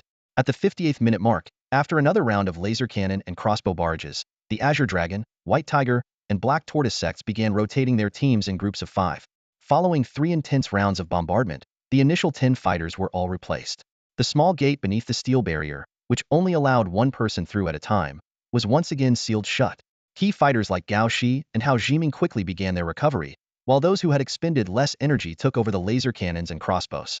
During the rotation, everyone's first question to the communications officer was, "How's the situation with the Vermilion Bird sect?" Upon hearing that Suyu was still fighting and in good condition, the elite warriors couldn't help but curse him in their minds for being a freak, before immediately focusing on their recovery, unwilling to waste a single second. Someone holding an entire defensive line by themselves greatly motivated these proud warriors. Even the normally gentle Gao Shi and Wu Linlin were determined not to let any mistakes happen on their watch. The first rotation was completed smoothly. The admissions officers, who had witnessed previous elite assessments, couldn't help but marvel at the well-coordinated battlefield tactics. Under Suyu's arrangements, the warriors' strengths were maximized, with many combinations achieving more than the sum of their parts. With the support of the lookout tower's advanced weaponry, what seemed like a desperate defense was being managed with remarkable order. Suyu's tireless performance on the battlefield had become a familiar sight to the officers. As the second group of elite warriors took the field, Deng Ji suddenly noticed a detail. Look, not only are the laser cannons and crossbows firing simultaneously, but their abilities are also being released in perfect sync. Did Suyu plan even this? The other instructors focused their attention and indeed saw that the use of large-scale abilities was well coordinated. With top fighters like Gao Shi and Hao Jiming in the first group, this coordination wasn't as apparent. However, now with the second group focusing on abilities, the synchronization was almost down to the second. In the observation room, Zhuge Yun calmly explained, compared to physical exhaustion, mental fatigue is harder to recover from. He has to meticulously plan the use of abilities and mental energy. If he couldn't think of this, he'd be no different from a brute with just raw strength. As he finished speaking, everyone instinctively glanced towards the battlefield outside the Vermilion Bird sect, where the figure of Suyu was fighting fiercely. They all understood. This guy was certainly no brute. None of them had ever said so. Zhuge Yun couldn't hear their silent thoughts and continued. Suyu treats your prized beast horde assessment like a city defense game. The admissions officers remained silent. Zhuge Yun added, I must remind you, not just any tactician can achieve what Suyu has. Don't overestimate lower-tier tacticians, and recognize that Suyu's tactical talent is on par with his martial prowess. He was sincere about the first part, but less certain about the latter. Suyu's tactical genius was already extraordinary, yet his martial talent was even more astonishing. It defied logic. Thinking this, Zhuge Yun glanced at Cheng Yong with a sigh. It's all your fault. Cheng Yong looked up innocently. It's not my fault. Whatever Suyu studies or wherever he goes, I was just his high school teacher for 3 years. At this moment, on the battlefield outside the Vermilion Bird sect, the tip of Suyu's spear was coated in a thick layer of blood. If it wasn't for his recent failure to pierce the neck of a silver fang elephant with a single thrust, the battle-hardened Suyu might not have even noticed. His blood energy surged, causing the dark red overlord spear to tremble slightly, as if responding to its master's killing intent. The bloodstains fell away, revealing the blood-red patterns on the gun that now appeared even more vibrant. Suyu felt an even stronger connection with the Xianwang gun, his blood surging as he executed a flawless spinning back thrust. The gun moved like a dragon, and in an instant, the neck of the silver-tusked giant elephant was blasted open, leaving a gaping wound. Suyu swiftly withdrew his long spear, his eyes scanning the approaching beasts with lightning speed. The massive body of the silver-tusked giant elephant collapsed with a thundering crash, causing the ground to tremble slightly. He leaped onto the fallen elephant, gripping his spear tightly, and couldn't help but feel a surge of gratitude towards his brother Shimen Buoshue. Without this divine weapon, he wouldn't be able to dominate the battlefield so effectively. As this thought flashed through his mind, Suyu realized he had several rewards for his blood and chi that he had yet to claim. The only concern was mental fatigue, but in this seemingly endless battle, the benefits of practicing the 100 tempering method became apparent. The repeated mental strain had surprisingly endowed him with a sense of growing courage and prowess as he faced the fight ahead. Just as he believed that greater rewards awaited after countless trials, Suyu was certain that continued fighting would eventually yield results. His gaze grew more resolute, his movements more fierce. At that moment, a new shift began. Gao Shi and the others stood up and once again coordinated to contact the Vermilion Bird Gate, inquiring about Suyu's status. This time, Lin Yin responded succinctly and powerfully. Vermilion Bird Gate is secure. Captain Suyu is in his element. These words instantly ignited the spirits of those inquiring. Their eyes collectively turned towards the battlefield outside the city, burning with determination. A single thought surged through their minds. This is outrageous. Absolutely outrageous. Who isn't a genius here? How could we let you hog all the glory? As the prodigies prepared to showcase their skills, Suyu's voice suddenly echoed through their wrist communicators. Don't get careless. The battle has just begun. Conserve your strength. Hearing this, Gao Shi, Hao Jiming, and the others couldn't help but have question marks appear in their minds. They silently wondered. Isn't this guy fighting on the front lines? How does he have the time to command the battle? Suyu moved like a phantom among the beasts, his Ba Wang spear relentlessly reaping lives. Copper foxes and wind wolves lunged at him with their agile movements, but he always managed to evade them by a hair's breadth. On the battlefield, Suyu single-handedly held off nearly all the third-tier beasts. The other 4 members of the team joined forces to deal with the first and second-tier beasts as well as the ordinary ones. As elites among elites, they navigated the horde effortlessly. After Suyu skewered 2 wind wolves with his spear, he quickly turned off his wristband communicator and charged towards 2 silver-tusked elephants. The third shift was the time when these prodigies were most likely to become complacent. The ease of the first 2 hours could easily lead them to think, the beast tide is no big deal. Once this thought took root, they would start neglecting their consumption of blood energy and mental strength. Although they had an hour of rest after each round, it was far from enough for this prolonged battle. Eventually, this accumulated fatigue would be the final straw that broke them. Suyu understood that complacency and underestimation were hidden dangers. For this makeshift team, all he could do was constantly remind them during the fight.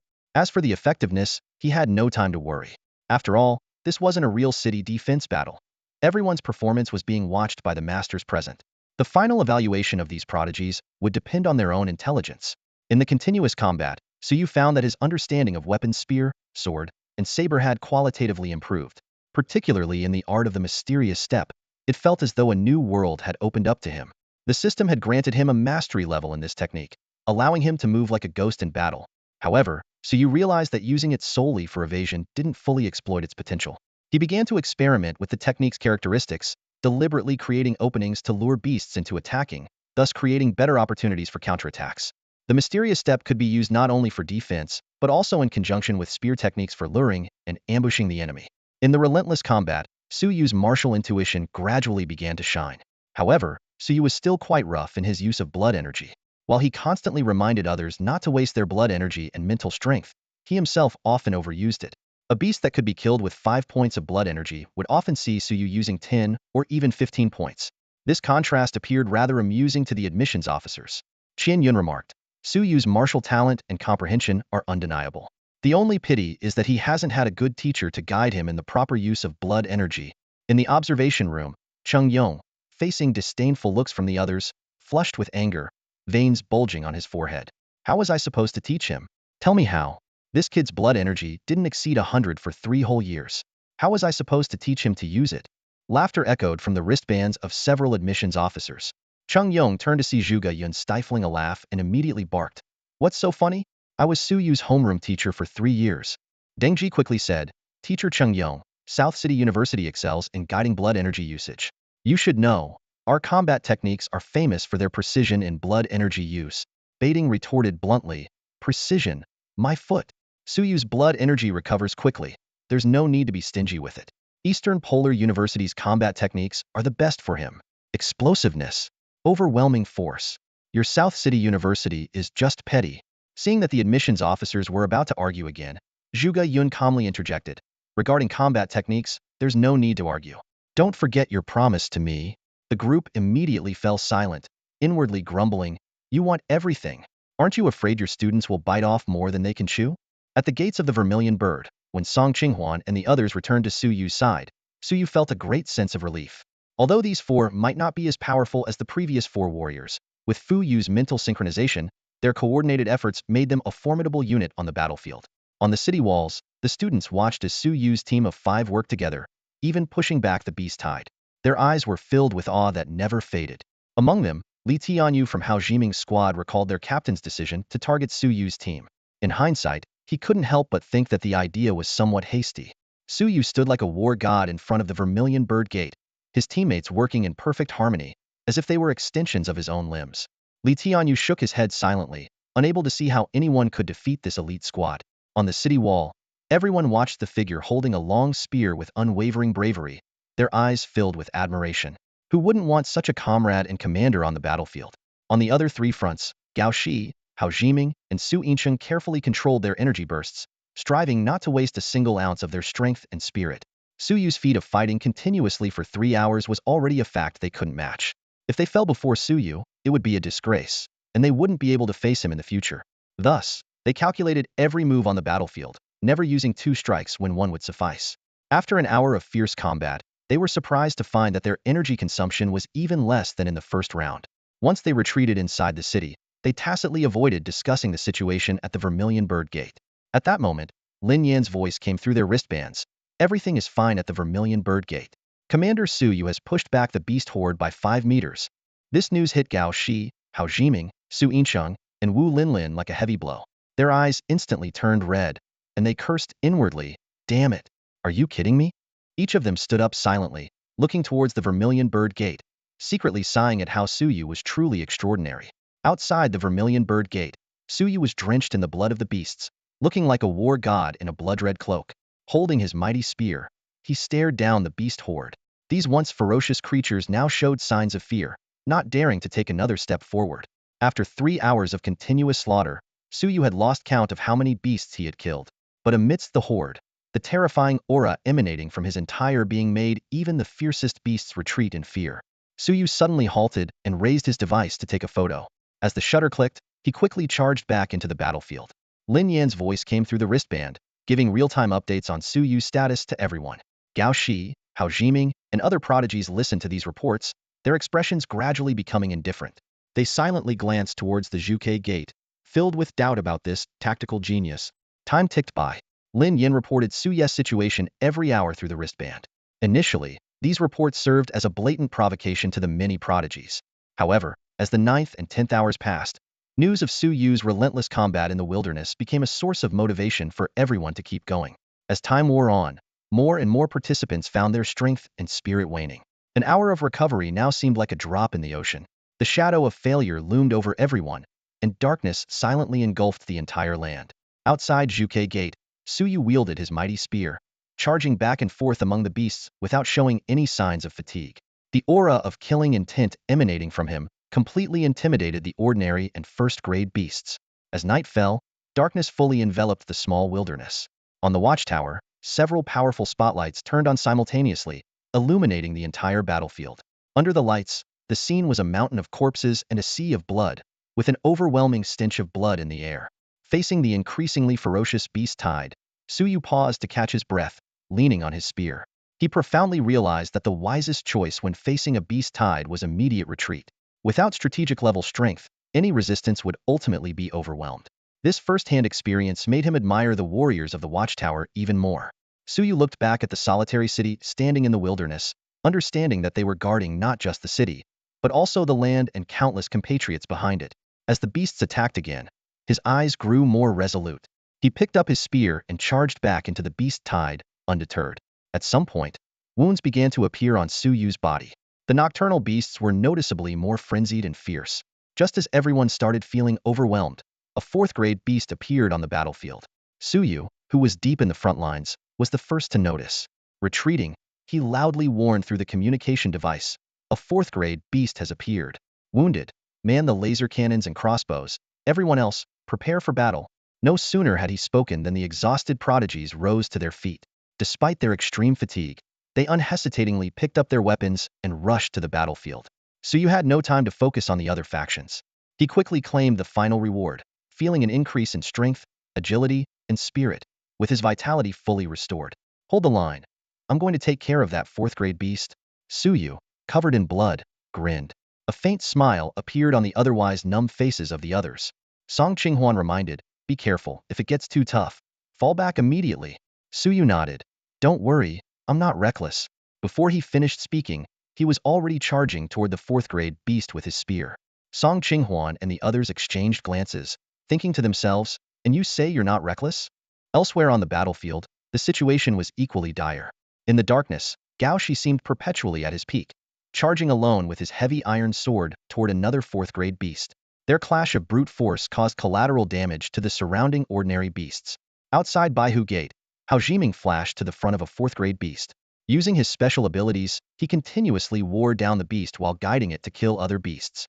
In front of Xuanwu Gate, Su Yincheng and his girlfriend Yao Yu fought side by side. Yao Yu's mighty hammer caused cracks in the ground with each strike, which spread to the fourth-grade beast's feet, slowing it down.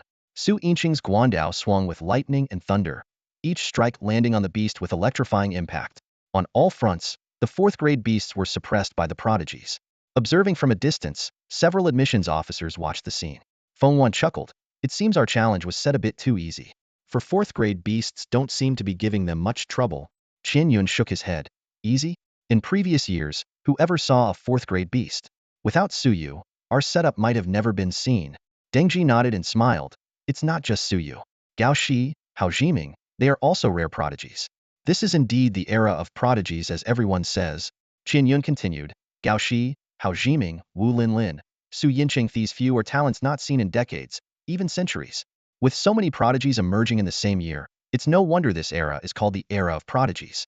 The path of martial arts has been explored by predecessors, and resources for cultivation have greatly improved. In a sense, the era of prodigies was an inevitable phenomenon. Everyone hopes these prodigies will grow quickly and lead humanity to a new era. Inside and outside the training camp, there is constant chatter and speculation. Who will become the leader of this age of exceptional talents? Gao Shi, Hao Jiming, or the rising star, Wu Linlin? Under the dome, the eyes of several master-level experts are fixed on Suyu. At this moment, outside the Vermilion Bird Gate, Suyu faces a fourth-rank beast once again. This time, he does not choose the quick and overwhelming tactic of explosive energy. Instead, he engages in a grueling battle that lasts for over 10 hours. During this lengthy fight, Suyu's control over his energy and blood has progressed from a beginner's level to that of an average prodigy. Although he still cannot match Hao Jiming's precision, the combat skills he displays leave the 4 admissions directors in awe. Even more surprising, they notice that Suyu seems to be improving continuously during the battle. On the battlefield, Suyu moves with agility and unpredictability, using feints, dodges, and advances to make the 4th-rank barbarian bear appear clumsy. Every strike and roar of the bear seems to be under his control. His spear techniques are impeccable, demonstrating the 6 arts of thrusting, parrying, pressing, covering, lifting, and piercing, as if he were filming an instructional video. Dengji watches intently, exclaiming, Suyu's battle footage could be used as a university spear technique tutorial, but Baiting has a different opinion. The spear techniques, yes, but his fighting style, no. His mastery of the elusive footwork is beyond what a university student could learn. At that moment, other reports of 4th-rank beast kills start coming in through the wristbands, with a time difference of less than 5 minutes. After dozens of consecutive thrusts, Suyu finally defeats the 4th-rank barbarian bear as well. While the others are waiting for his response, a 5th-rank beast suddenly appears. Suyu's low voice comes through the wristband immediately. A 3-headed demon dog walked gracefully among the beast horde, and no other creatures dared to approach within 100 meters. Suyu quickly took a photo of the giant bear and, while retreating, ordered through his wristband, laser cannons, crossbows for cover. Everyone fall back to Watchtower City. He repeated the command several times, and the wilderness erupted with the roar of laser fire and crossbow bolts. The personnel outside the city swiftly retreated, and the firepower temporarily held back the beast tide. Inside the city, everyone gathered. Suyu calmly analyzed. The 5-star demon dog is likely the instigator of the beast tide. If we kill it, we can pass the assessment. Everyone tightened their grip on their weapons.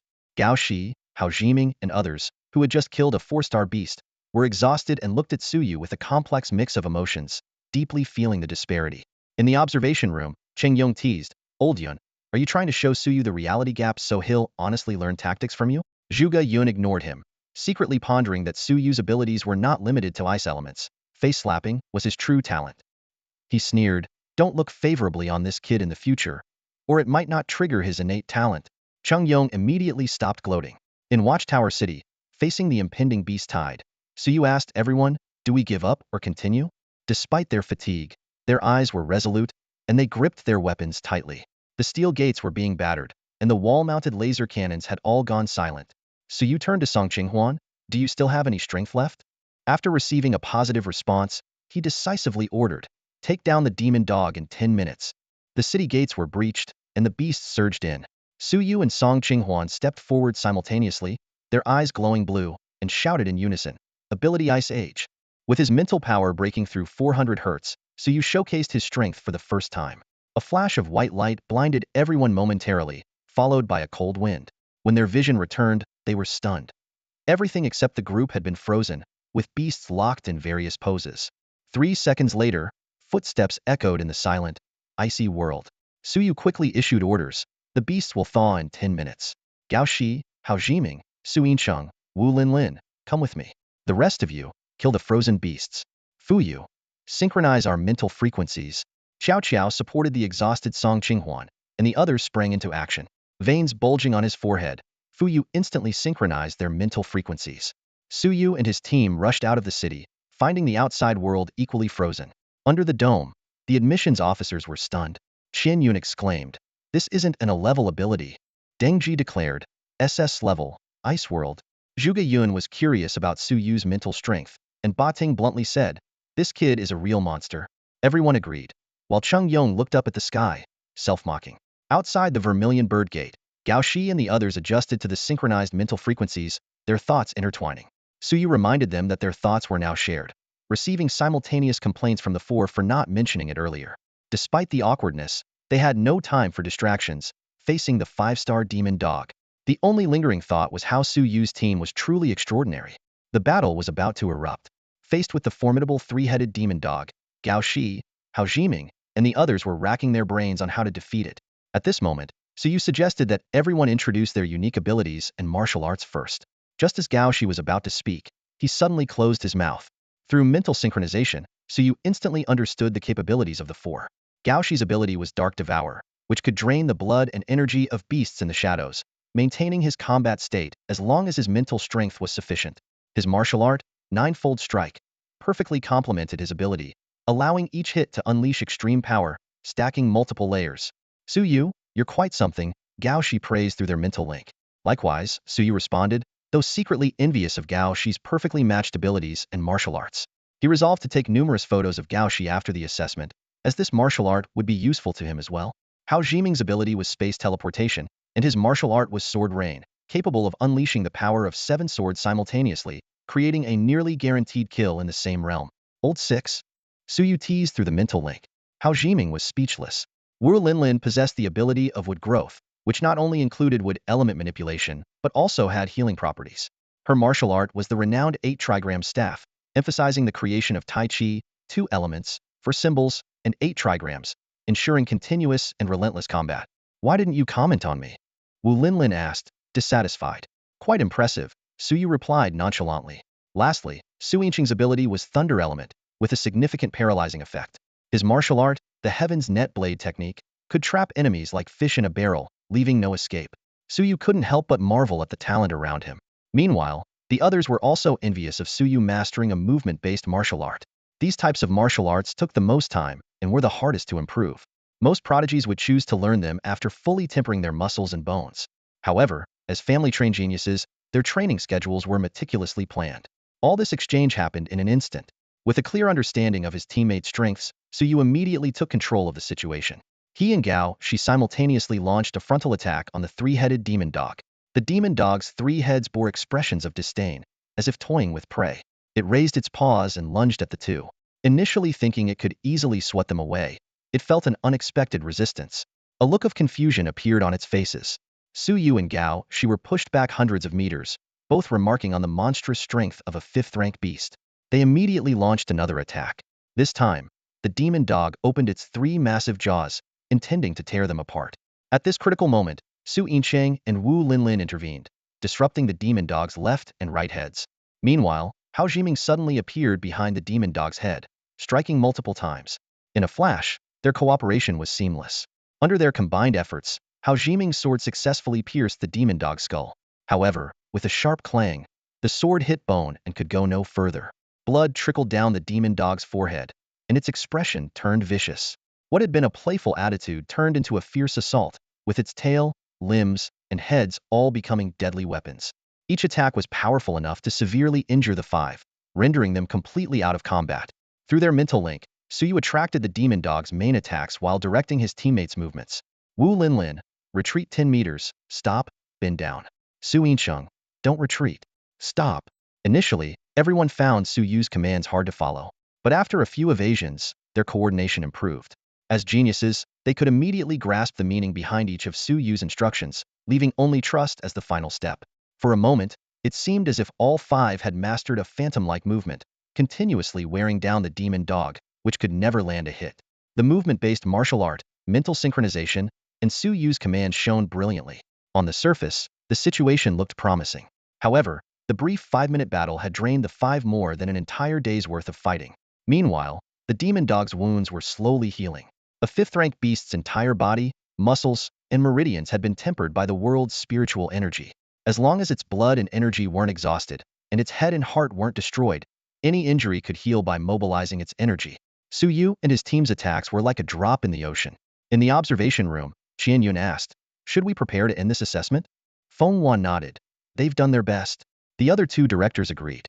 The Beast Tide and the fifth-rank beast were designed to let these prodigies experience failure and understand that cross-realm kills of beasts were insignificant in the early stages. Su Yu had already surprised them by leading this group. It was time to end this Beast Tide assessment. They decided to stop the assessment once Su Yu's 10-minute ice time ended, to avoid uncontrollable casualties. However, in the observation room, Zhuge Yun smiled slightly, waiting for the admissions directors to be proven wrong. He remembered that Su Yu and his team still had a trump card. He shook his head, thinking this kid was quite cunning. Outside the Zhuge gate, the ice sculptures began to show signs of melting. Wu Linlin was almost hit by the demon dog's tail but was saved by Hao Jiming's quick teleportation. The demon dog was returning to its playful state, like a cat toying with a mouse. After saving Wu Linlin, Hao Jiming disappeared from the battlefield. Two more people joined the mental link. In the observation room, Cheng Yong asked, "Does that count as cheating? How could it be cheating? Did the rules say it wasn't allowed?" Zhuge Yun replied without hesitation. On the battlefield, the frozen beast gradually awakens. For admissions officers and instructor Wei Ikuan stand ready to suppress the imminent beast tide. Outside the Vermilion Bird Gate, Hao Jiming is nowhere to be seen, leaving Su Yu to lead the others in continuing to fend off the demonic three-headed dog. Initially, their strategy of attrition managed to enrage the giant beast. However, as time went on, the demonic three-headed dog resumed its stance of toying with its prey. It seemed indifferent to Wu Linlin and Su Yinchen's attacks, as if merely swatting away mosquitoes. In contrast, it was more eager to engage in a brute force contest with Su Yu and Gao Shi, determined to prove its strength. With 10 minutes left on the countdown, everyone was showing signs of exhaustion, except for the still formidable demonic three-headed dog. Just as the Ice Age effect was about to wear off, Hao Jiming suddenly appeared, accompanied by Shimen Buoshue, who held a jade disc. The two of them appeared directly on the beast's back, but the giant creature remained oblivious, still charging at Su Yu and Gao Shi. High above, several masters who were preparing to intervene paused when they saw Shimen Buoshue. Qian Yun and Baiting whispered to each other, discussing the necessity of using the blood sacrifice. At that moment, Shimen Buoshue unhesitatingly struck the demonic three-headed dog with the jade disc. The disc instantly embedded itself into the beast, causing it to suddenly collapse. This artifact, known as blood sacrifice, could instantly drain the life force of a 6th-grade beast, rendering it powerless. As the demonic three-headed dog fell, Gao Shi unleashed an incredible burst of energy. He roared and executed the 6th level of the 9-fold overlap, swinging his heavy black iron sword at the beast's head. Simultaneously, Hao Jiming appeared above the left head, delivering his ultimate move, 7 Swords of Rain. Su Yu, not to be outdone, aimed his black gold spear at the central head, attacking with all his might. At this critical moment, the Ice Age effect completely dissipated. The trio's attacks landed on the demonic three-headed dog's head simultaneously, leaving it defenseless. Meanwhile, Lin Yin burst out from the Vermilion Bird Gate, unleashing the might of a 6th-grade golden lion beast with an earth-shattering roar. Under the combined assault, the heads of the demonic three-headed dog exploded, halting the beast tide in its tracks. Lin Yin roared again, and a golden lion's phantom appeared outside the Vermilion Bird Gate. The leaderless beast horde fell into chaos, some bewildered and others fleeing, none daring to approach the imposing golden lion. With the battle over, Su Yu, Gao Shi, Hao Jiming, Lin Yin, and Shimin Buoxue collapsed to the ground, sharing triumphant smiles. They looked at the dispersing beast tide in disbelief, filled with an unprecedented sense of accomplishment. This feeling was not just about their improved strength, but also a sense of legacy and hope for the future. High above, the masters watched the young warriors with eyes full of hope. Deng Ji remarked that these kids had created an unrepeatable miracle. Qian Yun agreed, joking that such a feat would be unbelievable even to the alien races. Wei Yikuan asked what the next steps should be, given that the original plan did not account for them actually repelling the beast tide. At that moment, Zhuge Yun's voice came through the wristbands, teasing that this castrated version of the beast tide was still too weak. Deng Ji proposed that all participants be granted a spot in the next round of the tournament and rewarded with 1,000 academic credits each. The others quickly agreed, and after Wei Yikuan nodded in approval, he vanished. Outside the Vermilion Bird Gate, everyone was exhausted except for Su Yu, who remained energetic. Under the envious gazes of the others, he took out his camera to photograph the corpse of the demonic three-headed dog, commemorating his first time slaying a 5th-grade beast. A system notification sounded. Congratulations, host, for gaining agility 1000. Congratulations, host, for gaining strength 1000. Congratulations, host, for gaining spirit 50. Congratulations, host, for acquiring strength ability fragment. Hellfire 33. The second class ability, Hellfire, was now in Su Yu's possession. As he felt the intertwining powers of Ice Age and Hellfire within him, a true blend of ice and fire formed inside. He couldn't help but wonder who the unlucky first victim of this terrifying combination attack would be. With his new ability, Su Yu's strength and agility attributes soared once again. Comparing himself in secret, he realized his base stats now rivaled those of specialized ability users. A bold idea flashed in his mind.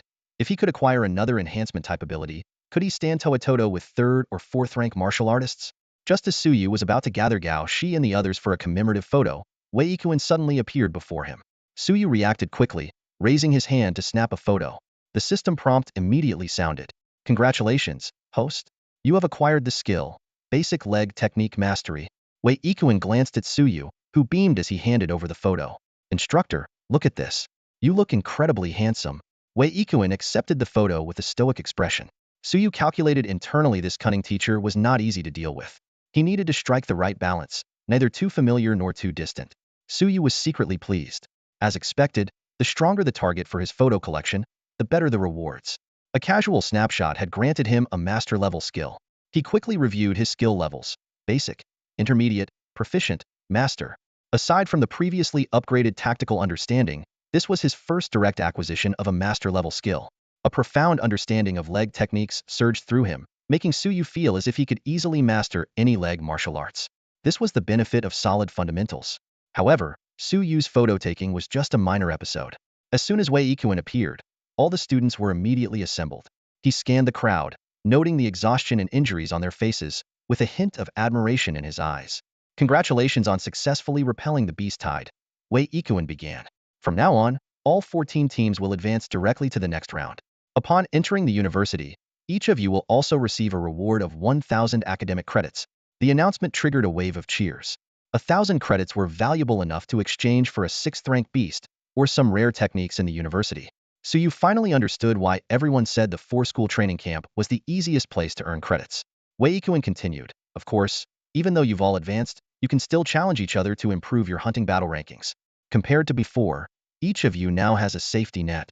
With a playful tone, he added, this time, the reward for the first place in the group hunt is an 8th-rank blood crystal and 4 7th-rank blood crystals.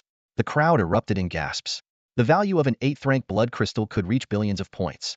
Gao Shi, Hao Jiming, and the others remained calm, clearly realizing Wei Yikuan was encouraging them to challenge Su Yu's team. At that moment, Su Yu's team score was already astronomically high. Everyone's gaze naturally turned to Su Yu's team. Fu Yu supported Lin Yan, Qiao Qiao supported Song Qinghuan, and all 4 of them were nearly out of combat capacity. Su Yu, however, wore a sunny smile, seemingly eager for someone to challenge them. Seeing this, everyone silently withdrew their gazes. One after another, voices of surrender echoed.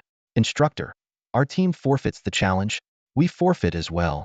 Our team gives up the initiative to challenge. Wei Yikuan said nothing more, only casting a glance at Gao Shi and Hao Jiming. Gao Shi pretended to look at the sky, while Hao Jiming straightforwardly said, we can't win, so we forfeit. At that moment, Su Yu suddenly asked, Instructor, as the first-place team, are we allowed to harvest points from other teams? This question left everyone, including Wei Yiquan, stunned.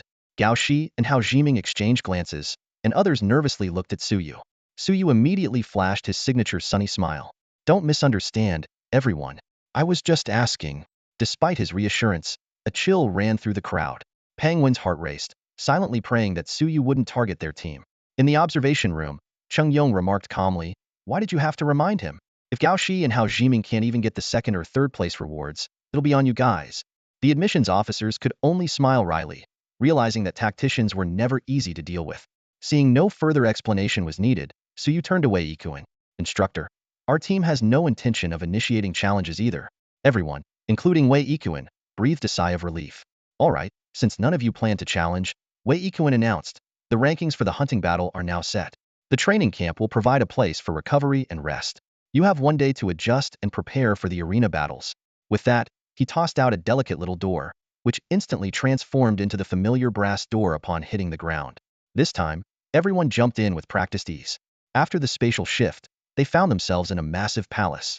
At the center was a bubbling pool, surrounded by meditation cushions. Wei Yiquan appeared last and explained, this is the immortal pool hall. You can choose a cushion, sit down, and start recovering your vitality and mental strength. The Xianqi Hall stood majestically in a corner of Wuqing, emanating a mysterious glow. This structure wasn't built by humans. At its center lies a spring pool originating from the Nine Kings pool of a different race. Wei Yiquan stood in front of the hall, introducing the unique building's history and benefits to the crowd. Training near the pool can not only rapidly restore your vitality and mental strength, but also heal hidden injuries and deficiencies, Wei Yiquan said with a hint of pride in his voice. There are only 5 Xianqi halls in the entire human race. Although ours in Wuqing is the smallest, being able to enter it is already a great reward for you elites. As Wei Yiquan departed, everyone tacitly chose their meditation mats according to their rankings. Su Yu's team, being the first, naturally took the closest spot to the Xianqi. Following them were Gao Shi's team and Hao Jiming's team. Although Su Yu's vitality was abundant, his mental strength had been just as drained as everyone else's. If his mental strength were likened to 100 threads, he was now hanging by the last one. Without the enhancement of the 100 forge technique, he might have already collapsed on the ground like Song Qinghuan. Sitting cross-legged on the mat, Su Yu closed his eyes and began to practice his breathing technique. Instantly, his previously sluggish vitality was quickly invigorated. His tense mind relaxed, and the feeling of being weighed down by a stone gradually dissipated. The passive recovery alone was astonishingly fast, leading Su Yu to wonder. If he practiced the God Awakening technique, would he fully recover in just half an hour? Time quietly passed, and the tired expressions on the faces of the elites in Xianqi Hall gradually faded, replaced by a refreshed look. Meanwhile, the Tianyuan City Genius Training Camp was also experiencing a significant moment. Today marked the 6th day of Su Yu and Song Qinghuan's participation in the 4-school training camp. Kai had successfully tempered his first bone and decided to challenge a 3rd-grade exotic beast. This news garnered high attention from the camp's instructors. A large group set out into the wilderness, searching for traces of the 3rd-grade exotic beast. Not only the instructors but even the principals of several colleges in Tianyuan City were present, showing the importance they placed on this event. The principals gathered in small groups, conversing in low voices. The principal of Tianyuan No. 1 High School said expectantly, last year, Zhang Ling ranked 6th, and this year we have Caillou. It seems Tianyuan City is poised to become a leading city in the northwest region. The other principals nodded in agreement, envisioning the future development of Tianyuan City. However, the principal of Tianya No. 4 High School suddenly asked, Old Tang, how are those two from No. 8 High? Tomorrow is the 7th day, and I heard there's a ring match. Will we finally see the other 2 geniuses from Tianyuan City? Tang Yaodong, the principal of No. 8 High School, maintained a calm expression. He wasn't sure about Su Yu and Song Qinghuan's exact situation either. He simply smiled and replied, Old Wu, you might not be aware. Even the last place reward in the 4-school training camp is a rare mid-grade blood crystal. Those 2 kids are likely to break through as warriors in Wuqing before returning. You probably won't see them anytime soon. Just as Tang Yaodong finished speaking, he added, I'm thinking of organizing a special lecture for them in the Genius Training Camp once they return. After all, it's the first time our Tianyuan City has ever participated in the 4 schools training camp, and their experiences are truly extraordinary. The principal of the No. 8 High School immediately received unanimous support from the other principals. The principal of Tianyuan No. 4 High School, realizing the significance of Su Yu and Song Qinghuan's participation regardless of their final rankings, chose to remain silent, acknowledging that they had already set a new record for Tianyuan City. Meanwhile, on another battlefield, Caillou was engaged in a fierce battle with a 3rd-grade mutant beast, the giant-toothed rabbit. They exchanged blows relentlessly. Inside the immortal pool hall, after a night of cultivation, Su Yu's vitality and mental strength had fully recovered to their peak state. While the other prodigies were still in the recovery process, Su Yu, not wanting to waste the rare cultivation environment, began practicing the 100 refinements technique. With prior experience and no worries about depleting his mental strength, Su Yu's cultivation speed surpassed his previous efforts. However, the accompanying pain also increased exponentially. Through continuous self-torture, Su Yu completed one round of the 100 refinements technique in just 3 hours. Just as he was about to start a second round, a system notification suddenly echoed in his mind. Congratulations to the host for recovering from hidden injuries. Your cultivation talent level has been upgraded. Su Yu was stunned. Recalling his father's words, could it be true? Without hesitation, he pulled up his personal panel to check. Name, Su Yu. Talent, C. Abilities, SS level Ice Age, SS level Incomplete Luck Favor, S level Hellfire. Martial Arts, proficient in Misty Step. Titles, low-level Tactician, Ordinary Encyclopedia Collector. Skills, Master of Tactical Understanding, Master of Basic Leg Techniques, Proficient in Gun Techniques, Proficient in Sword Techniques, Proficient in Combat, Intermediate in Dagger Techniques, Intermediate in Bicycle Riding. High-dimensional Physical Attributes, 300. High-dimensional Vitality and Mental Attributes, 458 He. Low-dimensional Strength Attributes, 4111. Low-dimensional Agility Attributes, 5180. Encyclopedia Collection, 1561000. Looking at the data on his panel, Su Yu suddenly understood the meaning of 3 days apart, and you must look at a person anew. In such a short time, he had made tremendous progress. The data for Su Yu has drastically changed compared to 6 days ago. His 4 teammates also began to exhibit fluctuations in their energy levels, drawing the attention of many in the immortal pool hall. Initially, there was confusion in the eyes of the onlookers at this stage. Most people's energy levels had reached their limit, except for a few who had already become warriors. Seeing someone still improving was quite rare. However, once they recognized Su Yu's team, their confusion quickly turned into admiration. The team's advantage in the Little Wilderness, their outstanding performance during the Beast Tide, all these had made people overlook the fact that their energy levels were originally below 200. It dawned on everyone that these individuals, who played crucial roles during the Beast Tide, were actually ranked at the bottom before the training camp started. All eyes were once again on Su Yu. It was he who had led his 4 teammates to an incredible turnaround and accomplished something that seemed impossible. After her energy level increased, Song Qinghuan smiled and nodded at Su Yu. She had also become a warrior with an energy level of 200. Lin Yin and Xiao Qiao had reached the same level, and although Xiao Qiao didn't have the chance to go further, her smile was the brightest among the 4. Fu Yu's energy level improvement was the most significant. After breaking the 180 barrier, he saw hope in becoming a warrior with an energy level of 200.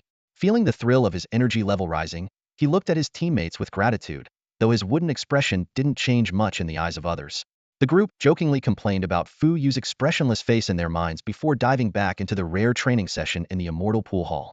Meanwhile, in the wilderness of Tianyuan City, a group of teenagers watched as Kai Yu successfully killed a grade 3 beast, the sawtooth rabbit. Blood splattered everywhere, and the air was filled with a metallic scent. The students from the Genius Training Camp clapped and cheered excitedly. Holy crap! Kai Yu really took on a grade 3 beast by himself. I heard Senior Zhongling barely had this strength before the college entrance exam last year, and Kai Yu's already done it. Doesn't that make him stronger than Senior Zhong?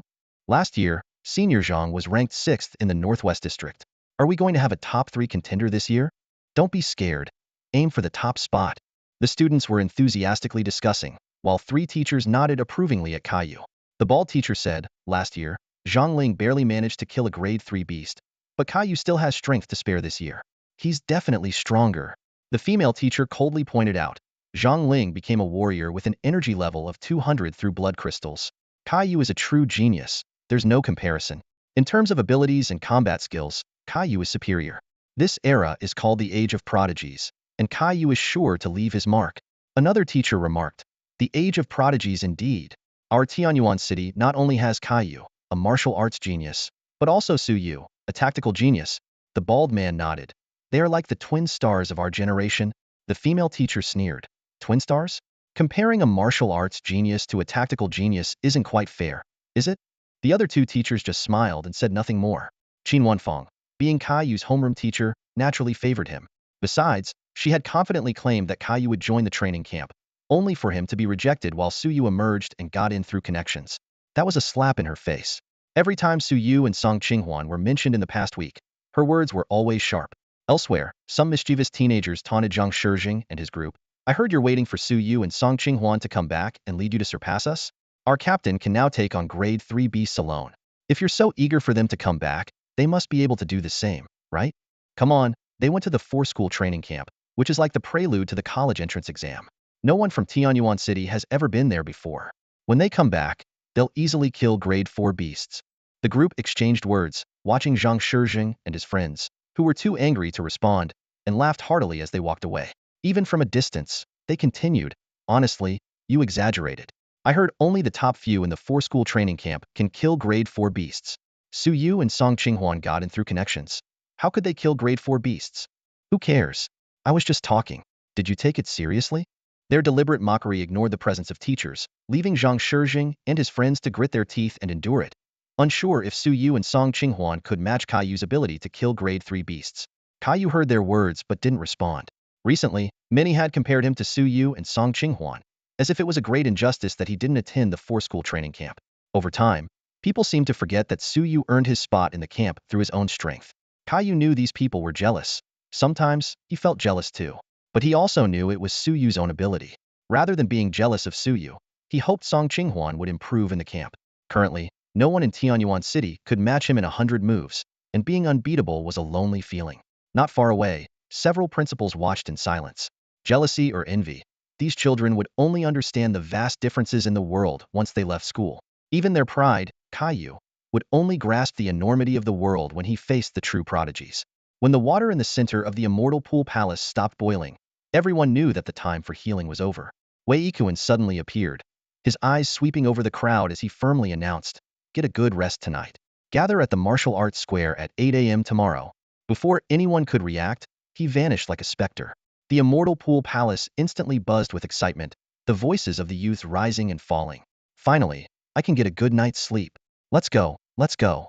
I haven't played games for days, my hands are itching. I heard there's a great barbecue place in Wuching. Anyone up for it? Some linked arms, planning a barbecue outing, while others blushed as they exchanged contact information with the opposite sex. The teenagers, around 17 or 18, finally looked like they were enjoying their youth again. Su Yu was feeling nostalgic about youth when he noticed a girl with a high ponytail staring at him. Startled, he asked, "Do you need something?" The girl continued to gaze at him intently, as if trying to discern what made him special. Su Yu was puzzled and instinctively touched his face. "Hello, Su Yu. I'm Hime. Thank you for leading us against the beast tide." With that, she turned and left, leaving Su Yu in a daze. Not far away, for girls were chattering and watching. Among them, Wu Linlin looked particularly gossip-hungry. Song Qinghuan's voice sounded in Su Yu's ear. "Do you like her? Want me to get her contact info for you? She seems interested." Su Yu almost nodded instinctively but then widened his eyes and said seriously, "Qinghuan, that's not the right mindset. Romantic entanglements hinder us from roaming the martial world freely. The most important thing now is to improve ourselves and do well in tomorrow's arena battle and the upcoming college entrance exams. Do you understand?" "Yes, you're right." Song Qinghuan nodded earnestly. Lin Yin, standing nearby, was bewildered. "Qinghuan, weren't you jealous? Shouldn't you be giving you a hard time? How can you be convinced so easily? How will you keep such an outstanding man like you?" Xiao Qiao bounced over. "Captain, Qinghuan, let's all exchange contacts." Song Qinghuan immediately started tapping on her wristband. "Done," Xiao Qiao happily announced after adding Su Yu and Song Qinghuan. "I'll create a group." The group chat Martial Arts 218 Strongest Team was successfully created.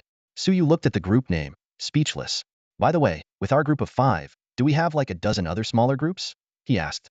The two girls rolled their eyes simultaneously. Turning his head, Su Yu saw Gao Shi still standing nearby. "Gao Shi, do you need something?"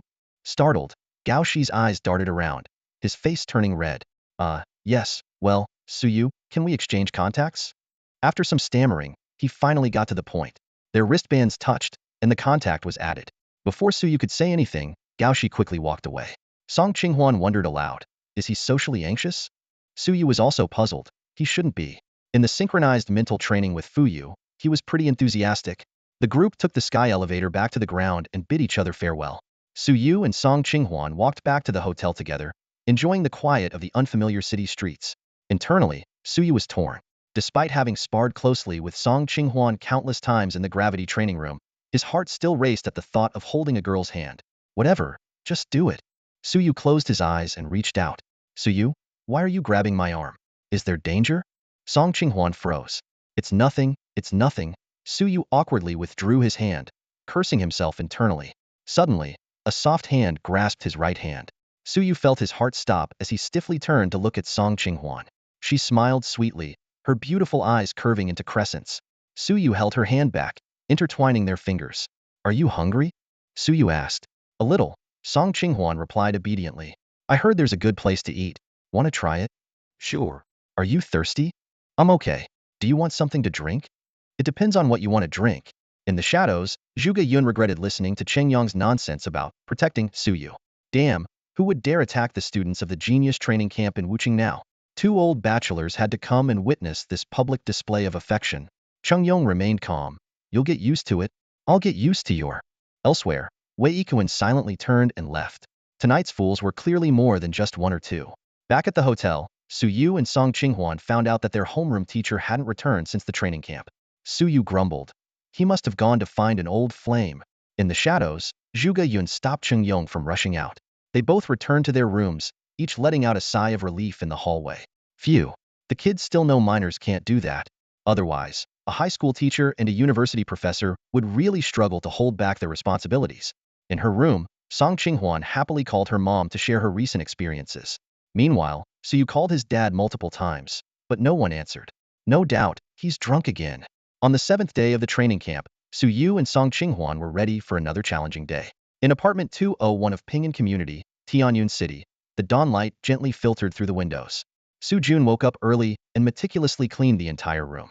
After finishing, he retrieved an old diary from the depths of a cabinet, carefully pulling out a photo tucked inside. It was from this diary that Suyu learned his dad had to get his mom's permission just to play a game back in the day. He also saw his mom's face for the first time here. That day, he tasted Su Jun's signature dish bamboo shoots stir-fried with pork. The whole community echoed with his cries of agony. It was the only time Su Jun had ever hit him. Sunlight streamed through the old windows, and Su Jun sat in a corner, one hand holding his phone, the other clutching the yellowed photo. Last night, when Suyu called, he neither drank nor slept but still didn't answer. His son had grown successful, and he feared he might cry on the phone, losing face. Early that morning, he mumbled to the missed call and the photo, Xiaoman. Our son is way more impressive than his old man. Do you know about the 4 schools training camp? He's the only one from Tianyun City who got in. He called yesterday, but I didn't dare to pick up. Do you think he's disappointed? Never mind. The kid's got a strong mind. When he gets back, I'll cook a feast to celebrate. Oh, and he has a beautiful girlfriend now. When I first found out, I thought he was like a frog wanting to eat swan meat. Turns out our boy is a swan too, and they make a perfect match. Just like us back in the day. Meanwhile, on the martial arts plaza in Wuching, 70 students were already in position. Some were nervously sweating, others appeared relaxed, and a few wore happy smiles. Suyu and Song Qinghwan were casually holding hands, much to the astonishment of the other 3 members of Su Ye's team. Many girls were heartbroken, while the boys were grinding their teeth in envy. After the beast-tied battle, Suyu had become the Prince Charming in many girls' hearts. Everyone knew Suyu and Song Qinghwan were a couple, but their open display of affection was still a bit much. At 17 or 18, why did he get to be a tactical genius, a martial arts prodigy, and have such an outstanding girlfriend? It was hard for others not to feel envious. Song Qinghwan blushed slightly, but Suyu remained calm. To him, if Su Yincheng and Yao Yu could kiss in public, what harm was there in holding hands? There wasn't any law against it. On the other side of the plaza, Su Yincheng, snuggling with Yao Yu, saw this and nodded approvingly. As expected from my Su family.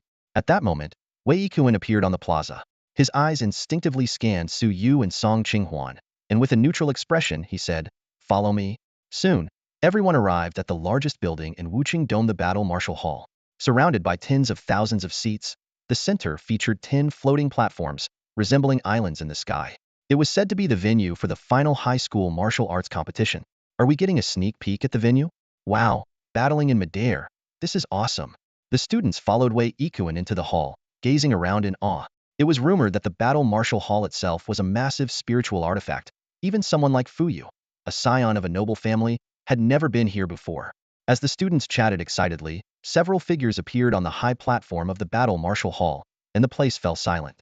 A tall, lanky middle-aged man smiled warmly and said, "Hello, students. I'm Wang Chuandao, but you can call me Teacher Wang." Everyone showed respect and admiration. Wang Chuandao, one of the 9 grandmasters of Huagua, was the Minister of Education. Since the beginning of the martial arts era, he had overseen Huagua's education affairs. The martial arts university system, breathing techniques, body refining methods, and bone tempering techniques all were promoted by him. This martial arts legend deserved to be called teacher by everyone. Hello, teacher, the students shouted in unison. Next were the presidents of the 4 universities. Chu Yiqing from Nanjing University, Ping Wanwan from Pingyun University, Fan Sanluo from Juba University, and Qi Tianwu from Dongji University. All were 8th grade venerable figures with numerous legendary achievements on the desolate battlefield. The students greeted them with another round of hello, teacher. Behind them were the admissions directors and data teams of the 4 schools, the audience for this tournament. 2 additional spectators had already found their seats to avoid any conflicts of interest. Seeing these legendary figures, the young talents were instantly fired up, eager to showcase their full potential. Even Su Yu's eyes burned with excitement, thinking, I wonder if I can get a photo with them afterward. I can take the picture myself? Lin Yin curiously asked. Su Yu, why does it seem like taking pictures is your true passion? You always want to snap a few shots wherever you go. Su Yu shook his head mysteriously. You don't get it. It's a quirk only geniuses have. On the high platform, Wang Chuandao heard Su Yu's muttering and chuckled. This Su Yu is an interesting kid. If he wins first place, we can take a photo with him. The presidents beside him nodded with smiles, their eyes full of anticipation. This young man was the biggest surprise of this 4 schools training camp. With the participants ready and the audience in place, the tournament was about to begin. Wei Kuan gave a brief introduction. The rules for the tournament are simple. There are 10 platforms here. The 5 on the left are the upper platforms, and the 5 on the right are the lower platforms. If you can stay on a platform until the end, you'll be in the top 10 of this individual competition. The final rankings will be determined by drawing lots between the upper and lower platforms. Got it? Yes, everyone responded in unison. Wei Kuan announced, the tournament officially begins. The 10 floating platforms slowly descended. The 70 talents were eager but hesitant to be the first to step forward. Su Yu, holding Song Qinghuan's hand, was about to wait for his team members to go first. At that moment, Song Qinghuan gently tugged his sleeve, and he looked up to find everyone staring at him. In the audience, Wang Chuandao smiled faintly. If I don't speak first in spring, which insect dares to make a sound? On the high platform, though Wang Chuandao's voice wasn't loud, it was clear and reached the ears of the 4 principals. They were slightly taken aback and thought to themselves, the old minister's evaluation and expectations of this young man might be a bit too high. Wang Chuandao then smiled and asked, what do you think the future holds for a strategist who can earn the respect and admiration of his peers? The 4 principals all turned their gaze toward the arena. Below the stage, Su Yu had yet to step up, while the other geniuses were already waiting. Whether it was Gao Shi or Hao Jiming, these prodigies who were used to being the best from a young age were all waiting for Su Yu to be the first to take the stage. This was not only a recognition of his strength, but also a genuine admiration. After all, during the Beast Tide battle, without Su Yu, they wouldn't have lasted until nightfall, let alone repelled the Beast Tide. Everyone's eyes were on Su Yu, but he felt a slight twinge of melancholy. He realized that his strength and mindset did not seem to be fully aligned. Reflecting inwardly, he thought, I'm already this strong, so what am I waiting for? I should be the first to step up, and anyone who disagrees can challenge me. I must not make this mistake again. In a swift move, Su Yu leaped lightly onto the number 1 stage. Standing there, his usual smile was replaced by a serious expression. He glanced around at the other prodigies, his dark golden overlord spear drawing a sharp arc in the air, exuding an air of provocation. However, Su Yu's provocative attitude did not incite any discontent among the other prodigies.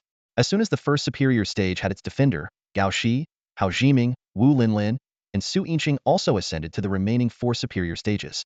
Su Yu noticed Hao Jiming standing with his eyes closed and his sword in his arms, as if waiting for someone to challenge him. Su Yu nodded inwardly. These seemingly trivial details had once again broadened his understanding. At this moment, everyone in the training camp had accepted Su Yu's status as an unparalleled prodigy, even faintly viewing him as the top contender. However, they would never have guessed that this so-called unparalleled prodigy, the presumed number 1, was participating in a stage battle for the first time in his life, or rather, in his 2 lifetimes. Last night, Su Yu was so excited that he couldn't sleep. He got up in the middle of the night to practice a cycle of the 100 refinements method before finally falling asleep. Now, with a curious mind, he was eagerly absorbing all kinds of seemingly useless knowledge. Below the stage, Song Qinghuan couldn't help but smile as she watched Su Yu. To others, Su Yu looked fierce and domineering, holding his spear with one hand. But only she knew that on their way here this morning, he had been asking about the rules, precautions, and preparations for the stage battle.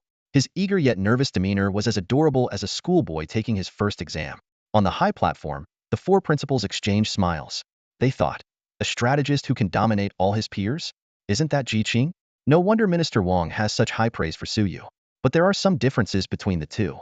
Ji-Qing, back in the day, earned the respect of his peers purely because he was cunning, tricking everyone. In the end, no one dared to disobey him.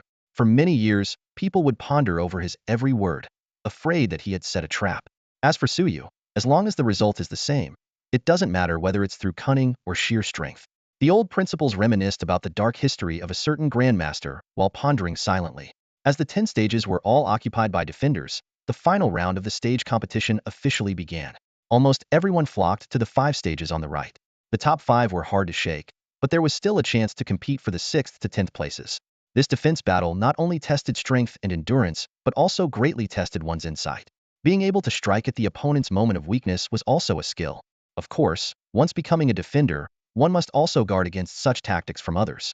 From the competition format, this stage battle was completely unfair. But then, there was no fairness on the battlefield. It seemed that the top 5 wouldn't have a chance to make a move until the knockout rounds. At this moment, an unexpected situation occurred in the center of the battle hall. 4 people lined up in front of the number 1 stage, immediately drawing everyone's attention. Even the 2 about to fight on stage 9 stopped and turned to look. Fuyu, Lin Yin, Xiao Qiao, and Song Qinghuan Suyu's entire team all chose to challenge their captain. This scene left everyone puzzled. What's going on? Aren't they just throwing the match? As everyone was wondering, someone suddenly realized, oh, they are throwing the match. Think about it. Their chi and blood were all below 200 before, making them the weakest individually. For them, the result would be the same no matter who they challenged, right? This explanation was immediately accepted by everyone. That makes sense. They've already won the team competition, so challenging their captain as a formality is quite reasonable. Tisk, it's a pity. I wanted to spar with that lucky ability girl. Come on, you just want to spar? Everyone could understand the choice of Suyu's team members. After the initial surprise, their attention returned to the ongoing stage battles. However, the 4 members of Song Qinghuan's team, who were thought to be throwing the match, were actually determined to show their captain their strength. Although they currently didn't have the ability to compete for the top 10, challenging Suyu was not just a formality. Last night, in a small chat group of 4, Song Qinghuan had passionately motivated everyone. Since we're going to lose anyway, why not challenge the strongest? Even if we lose, at least we'll know how big the gap is between us. Without understanding the gap, how can we have a chance to catch up to him? To surpass him? She successfully united everyone. At this moment, on the stage, Suyu saw the burning fighting spirit in the eyes of the 4 and narrowed his eyes, his expression becoming exceptionally serious. Fuyu was the first to jump onto the stage, challenging, Captain, let me see how strong your mental power really is. As soon as he finished speaking, the veins on either side of his eyes bulged. Suyu's mind went blank for a moment, and when he regained clarity, an arrow was already flying towards him. Suyu's lips curved slightly, and without even releasing his chi and blood, he effortlessly swept the arrow aside with his spear. Below the stage, Lin Yin shivered slightly and whispered to Song Qinghuan, Sis, why do I feel like we're asking for trouble? Lin Yan's casual call of sister-in-law made Song Qinghuan's cheeks flush slightly. Her gaze fell on Suyu on the stage, and a smile tugged at the corners of her lips. Don't worry, Suyu knows what he's doing. On the stage, Suyu advanced towards Fuyu like a fierce tiger, swinging his overlord spear and sending his opponent flying dozens of meters. Amidst the rising dust, Fuyu scrambled to his feet, drawing his bowstring with a solemn expression. Suyu laughed lightly, putting away his spear to face the incoming psychic interference. Swish, swish, swish. 6 sharp arrows cut through the air, aiming to block Suyu's retreat. However, with a light tap of his toes, Suyu retreated like a phantom, intercepting all the arrows with lightning-fast reflexes. He casually tossed the arrows aside, mocking, not fast enough, not strong enough. Is this all you've got? Fuyu looked defeated, feeling utterly outclassed in every aspect. His prized psychic abilities couldn't even phase Suyu, let alone the gap in strength, speed, and combat skills. Outside the ring, Gao Shi and Hao Jiming watched with boredom, a hint of disappointment in their eyes. The audience also turned their attention away, finding the one-sided battle lacking in value. Just as Fuyu was about to concede, Suyu spoke calmly, giving up already? Before the words even settled, Fuyu unleashed another volley of arrows. Suyu effortlessly kicked away the incoming arrows while advising, is this all you can do with your psychic abilities? Think about it. If you could control your psychic power, what could you achieve? Fuyu hesitated for a moment, his bowstring quivering. Seizing the opportunity, Suyu swiftly closed the distance and landed a powerful kick, sending Fuyu flying. Struggling to stabilize himself, Fuyu's mind raced with Suyu's words. Perception, interference, enhancement, materialization, can you do these? Suyu's attacks came like a storm, leaving Fuyu barely able to defend himself. If all else fails, Imagine your psychic power as energy and let it explode. On the high platform, the spectators were stunned. Fu Yu's psychic resonance was already top-notch. Yet Su Yu suggested he could materialize or even detonate it. The admissions officers exchanged shocked glances. On the stage, Su Yu's words continued to barrage Fu Yu. Guess what? If your psychic power is strong enough, could you foresee the future? Or could you imbue objects with your psychic energy, making everything serve your will? Veins popped on Fu Yu's forehead, and seeing this, Su Yu quickly kicked him into the air. Let's keep it simple. Can you control objects? How about psychic suggestions? Why fixate on interfering with others' minds? You could ride their mental waves to create the images you want them to see. Must it always be a direct clash? If I'm prepared, how could you possibly succeed? Here's a tip. When shooting arrows, can't you try to control their trajectory? On the high platform, Fengwan asked curiously, is what Su Yu said actually possible, or is it just his imagination? As soon as the words were out, Fu Yu forcefully drew his bow in midair and shot 3 arrows. Just as Su Yu was about to kick them away, the arrows bizarrely changed their paths. The admissions officers widened their eyes, and the previously bored Gao Shi and others suddenly stood up. Su Yu was about to dodge when the arrows simultaneously exploded with a bang. The spectators were all left in shock. Patting his head to clear the dizziness, Su Yu laughed. Oh, you've learned to adapt. With a thud, Fu Yu crashed to the ground, too exhausted to stand. Despite his fatigue, he managed a bright smile as Su Yu approached. Lin Yan helped the dust-covered Fu Yu off the stage. Though he looked disheveled, everyone remembered his name after this fight. His abilities in psychic interference, psychic suggestion, and the final technique of controlling and exploding arrows left many wondering. If they faced him, could they win? Most shook their heads in contemplation. Su Yu's easy victory was entirely due to his extraordinarily powerful psychic abilities. Recalling the battle against the Beast Tide, where he and Song Qinghuan jointly froze Lookout City, still seemed unbelievable. For ordinary people like them, whose psychic abilities were generally inferior to Fu Yu's, facing him would likely result in an unknown defeat. Gao Shi, Hao Jiming, and others gave Fu Yu a deep look. Just moments ago, they thought the fight between Fu Yu and Su Yu was one-sided and uninteresting. Now, they realized they had another formidable opponent to contend with. Although Fu Yu wasn't at that level yet, who could say what the future held? In the upcoming college entrance exams, besides the insanely powerful Su Yu, they would also need to be on high alert against Fu Yu. This battle undoubtedly added more suspense to the exams. On the high platform, the admissions officers exchanged meaningful glances, clearly having gained a new understanding of the fight's outcome. President Qi Tianwu of Dongji University flashed a knowing smile as his gaze swept across the other university presidents present. It seems this year's exceptional talents are not limited to Gao Shi and his group. Fu Yu from the Fu family is also a dark horse. The other presidents nodded in agreement, their eyes gleaming with curiosity. They couldn't help but wonder if Fu Yu could truly achieve the astonishing feats that Su Yu had mentioned. At that moment, a crowd suddenly gathered around Arena 1, buzzing with excitement. The young contestants who had already been defeated squeezed to the front, eager to witness the upcoming match. As the crowd grew larger, Lin Yan's excitement also soared. He couldn't wait to jump onto the stage. Before he could even steady himself, Su Yu launched a swift kick towards him. Lin Yan barely managed to dodge the attack, his body swaying dangerously. Someone in the audience immediately exclaimed, Lin Yan knows the phantom step too? From the high platform, Qian Yun, with his sharp eyes, quickly discerned the truth. He's only mimicking the form of the phantom step without grasping its essence. It seems he's been imitating his team captain these days. After successfully dodging several attacks, a faint smile appeared on Lin Yan's lips. However, in the next moment, Su Yu's kicks became so unpredictable that Lin Yan couldn't anticipate where the next strike would land. With a loud bang, Su Yu's kick landed squarely on Lin Yan's chest. Lin Yan cried out in pain, trying to evade while shouting, Su Yu, how do you still have moves I haven't seen before? As he shouted, Lin Yan attempted to dodge and counterattack with his dual blades. But compared to his imitation of the phantom step, Su Yu's authentic martial arts made it impossible for Lin Yan to even touch him. After taking several more solid hits, Lin Yan couldn't help but shout, Su Yu, are we starting now? Su Yu looked at him playfully and asked, starting what? Starting to be serious? As he spoke, he revealed his Ba Wang spear. Terrified, Lin Yan quickly retreated several meters, hastily explaining, no, that's not what I meant. Then what did you mean?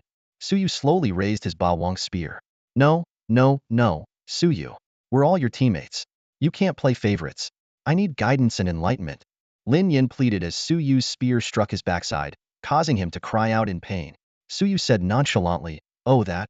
Well, I don't have much to guide you on. With that, he raised his spear again. Lin Yan's face was filled with terror as he quickly shouted, no, Suyu, please. Lin Yin swiftly raised his dual blades to meet Suyu's overlord spear. With a resounding clang, Lin Yin was forced back several hundred steps. He knew that if Suyu hadn't held back, that strike would have sent him flying off the stage, coughing up blood. Without hesitation, Lin Yin activated the traits of the giant-toothed rabbit beast. His legs suddenly became thick and powerful, and with a mighty push off the ground, he charged at Suyu with a speed far surpassing his previous attempts. The students below the stage gasped in amazement. Holy crap, Lin Yan's got some skills. I can't keep up with that speed, one exclaimed. Those who had been mocking him earlier were now filled with awe. In the blink of an eye, Lin Yin was in front of Suyu, his dual blades slicing down. At that critical moment, his aura shifted to that of a berserk bear.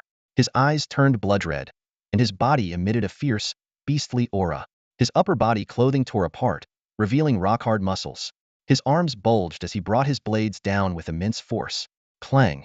Suyu raised his overlord spear horizontally, absorbing the powerful blow without budging an inch. Someone in the audience couldn't help but comment, "What kind of monstrous strength is that?" The surrounding crowd nodded in agreement. On the stage, Lin Yin resembled a raging bear, his dual blades striking relentlessly. Yet, beneath the ferocity, his attacks were laced with cunning tactics. Sometimes his blades moved like crescent moons, other times like forks, aiming to trap Suyu's spear and close in on him. Facing a dual-blade user for the first time, Suyu cautiously controlled his strength, exchanging dozens of moves with Lin Yin. Gradually, as he became accustomed to the rhythm of the battle, Suyu intentionally exposed a flaw, allowing Lin Yan's blades to clamp down on the spear tip. Seeing the opportunity, Lin Yin seized it, attempting to disarm Suyu. A slight smile appeared on Suyu's lips as he suddenly increased his force, numbing Lin Yan's arms. Following up, Suyu's spear tip aimed directly at Lin Yan's forehead. Lin Yin tried to use his elusive footwork to evade, but no matter how he dodged, the spear tip remained locked on his forehead. As Suyu pressed Lin Yin to keep moving, he began to critique. Enhancing yourself with beast traits is one approach. But if that's all you aim to do, you're wasting your abilities. From the high platform, Deng Ji observed with a complex expression. It looks like he's helping him improve his elusive footwork. Wang Chuandao chuckled. This kid has a knack for teaching. Sweating profusely, Lin Yin dodged and asked, "Then how should I use my abilities?" Suyu suddenly started targeting his feet. "Did you hear what I just told Fuyu?" "I heard," Lin Yin replied, forced to jump as Suyu's spear swept towards his legs. Despite his agile flip, he soon found himself smacked on the butt by Suyu's spear, falling face first to the ground. Lying there, Lin Yin felt a chill and quickly got up. Suyu's spear followed, stabbing the spot where his butt had been. Seeing Suyu's disappointed expression, Lin Yin broke out in a cold sweat. "If you heard, then use it," Suyu urged. "How? I can't mimic others' abilities," Lin Yin said while dodging and looking for a counterattack. "Is your ability to mimic?" Suyu asked, exasperated. "Isn't it?" Lin Yin responded instinctively. Suyu immediately intensified his attacks, and Lin Yin, unable to dodge, took several hits. "Did I tell you to mimic? Can't your ability itself achieve those effects?" "My ability itself can?" Lin Yin was stunned. With a loud thud, Suyu kicked him flying. "You guess if it can? For you can control objects and cause mental explosions. You can start simple, try mental interference." Still scrambling to dodge, Lin Yan's veins bulged on his forehead and neck. "It's useless." From the audience, Fu Yu's weak voice came. "Even when I use it on the captain, it's useless. How could it work for you?" Lin Yan was taken aback, and everyone else was stunned as well. "Is that possible? Holy crap, is that for real? Damn. Suddenly I feel their team winning first place makes perfect sense." As Suyu's spear came at him again, Lin Yin shouted, "Stop, I surrender." He leaped off the stage like a diver. Upon landing, Lin Yin ignored the strange looks from others and immediately approached Fuyu. "Hey Fu, how about we exchange some insights?" Suyu retracted his spear and turned his attention to the remaining two female team members. The audience was in an uproar, many students still finding it hard to believe that Lin Yan's ability could rival Fu Yu's. Even Gao Shi and Hao Jiming were skeptical. On the high platform, a data team member hesitated. "How should we record this?" Batten replied seriously, "Record it exactly as Suyu said. He's not joking." The master-level experts present all sensed the mental fluctuations. When Lin Yin was kicked away by Suyu, he had indeed attempted mental interference, though with minimal effect. After 2 rounds, the expectations of those on the high platform were significantly raised. Even the principals couldn't help but sit up straighter. Suyu is intriguing. His team members are quite interesting too. They're all talented, the principals murmured among themselves. On the stage, Xiao Qiao was the third to step up. Before starting, she covered her butt. "Captain, Can you not hit my butt? It's embarrassing. In the audience, Song Qinghuan raised an eyebrow slightly. Beside her, Fu Yu and Lin Yan looked down in silence. Su Yu was momentarily stunned, then said seriously, I don't have such a fetish. Really? Xiao Xiao asked with wide eyes, skeptical. Hitting the butt is less likely to cause injury, Su Yu explained, exasperated. Never mind, let me tell you directly. Just remember, a regular warrior getting lucky only affects those around her. But if a 7th rank master, an 8th rank quasi-master, or even a 9th rank grandmaster possesses the trait of luck, the impact extends far beyond her immediate surroundings. As Su Yu finished speaking, Xiao Qiao was still mulling over his words. On the high platform, the expert's pupils contracted sharply. In the ensuing silence, Fan Senluo slowly spoke. Su Yu is hinting at us. South City University's principal, Chu Yiqing, chuckled. It seems this whole display was deliberately staged for us. These kids have a bright future ahead. Wang Chuandao concluded with a smile. So you understands abilities better than we do? Captain, does this mean that if I work hard to improve my abilities, my powers will naturally take effect? Xiao Qiao asked eagerly, her big eyes sparkling with anticipation. Her twin ponytails swayed gently with her movements, making her look full of energy. Su Yu nodded slightly. Yes, that's correct. Upon receiving the affirmation, Xiao Qiao immediately got serious. Then watch out, Captain. No sooner had she spoken than her energy surged, and her long whip lashed out towards Su Yu like a snake striking its prey. Xiao Qiao knew that against a powerful captain, her best option was to go all out. She didn't want to be easily defeated like Lin Yan and Fu Yu. She was determined to give it her all. Her whip danced in the air, creating a web that seemed to enclose Su Yu from all directions. Su Yu employed his elusive footwork, trying to navigate through the gaps in the whip's trajectory. However, to his surprise, Xiao Qiao seemed to anticipate his moves, forcing him to a halt multiple times. Faced with the incoming whip, he had no choice but to block with his powerful spear. The audience below the platform was stunned. Someone exclaimed, is their team full of prodigies? Did Xiao Qiao just figure out Su Yu's elusive steps? That's incredible. She seems much stronger than the two guys who went before her. Another person chimed in. Someone else scoffed. Well duh. Fu Yu and Lin Yan looked like toys in front of Su Yu. Look at Xiao Qiao. She almost hurt him several times. Nearby, Lin Yan and Fu Yu looked up at the sky, feeling a bitter sense of defeat. On the high platform, Principal Ping Wanwen of Pingyang University chuckled. Is this the unique nature of luck-based powers? This girl's attacks seem random, yet she somehow manages to block Su Yu's elusive steps. Principal Chu Yiqing of Nanqing University narrowed his eyes thoughtfully. Ordinary warriors influence those around them. But what about masters? Can they influence the battlefield, or even all of humanity? Su Yu's words were likely meant for us old folks. He continued. He even staged a demonstration by guiding Fu Yu and Lin Yan, making a martial arts legend admit that he understands powers better than we do. With all this set up, when he says Xiao Qiao's luck-based power is SS level and can influence the entire battlefield, he's trying to make us believe it. Although the principals weren't entirely convinced, the names of Xiao Qiao and Su Yu were firmly etched in their minds. Su Yu's plan seemed to be taking shape. In the audience, Zhuge Yun shook his head with a smile. This kid's got guts, setting up these big shots the first time they meet. He's not afraid of the consequences, Cheng Yong added quietly. Whether he gets into trouble, I don't know. But if these big shots recommend him to Grandmaster Ji or decide to take him as a disciple themselves, do you think you'll still have a chance? Zhuge Yun's face changed, and he quickly shouted, Principals, you can't do that. On the platform, so you felt it was time to wrap things up. He used his spear to grab Xiao Qiao's whip. With his overwhelming strength, the whip was instantly pulled from her hands. As he closed in, she covered her backside and shouted, Captain, I surrender. Su Yu, seeing the twin-tailed girl protectively covering her behind, felt exasperated. Then get off the platform yourself. On the high platform, Ping Wanwen laughed heartily. Look at him. He's putting on a show just for us. The more I see this kid, the more he reminds me of old Ji, except he's much stronger. The principals looked at the other prodigies with newfound sympathy. Chu Yiqing asked, by the way, old Fan, why does Zhuge Yun look at us so bitterly? Fan Senlu stroked his beard. He's probably worried we'll send Su Yu to old Ji. By seniority, old Ji would be this kid's grandmaster. In the martial arts hall, Xiao Qiao voluntarily conceded and jumped off the platform. All eyes immediately turned to Song Qinghuan. Oh, here comes the real show, a couples duel. I love watching these kinds of matches. Do you think Su Yu will go easy on Song Qinghuan? Well, that depends on whether he's a real man. Exactly. Time to see who wears the pants in their relationship. The crowd buzzed with excitement and speculation. On the platform, Su Yu was speechless. He thought to himself, what relationship hierarchy? You guys weren't around when I was pinning Qinghuan down in the gravity training room. Song Qinghuan mischievously took a few steps forward. Just when everyone was eagerly waiting for her to step onto the platform, she suddenly stopped and smiled at Suyu. Suyu, see you later. With that, she turned and walked towards platform number 8. The audience erupted in surprise. Huh? No couples duel? So Song Qinghuan wants to compete for the top 10? Does she have the strength? Are you dumb? She helped Suyu freeze the entire Watchtower city before. But that was teamwork, and this is a onion-own match. It's not just about powers, it's about combat skills too. True, it might be tough for her. What a pity. No drama to watch. The crowd expressed their disappointment. Nearby, Fu Yu and Lin Yin exchanged glances. Lin Yin sighed.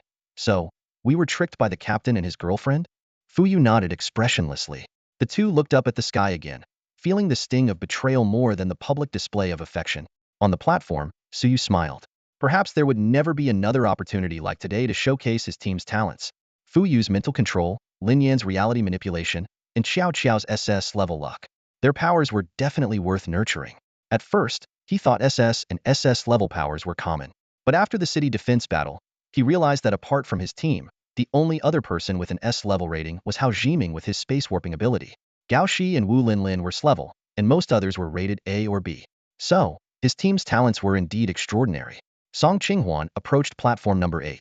Calming her excitement over her successful plan, she looked at her opponent with a serious gaze.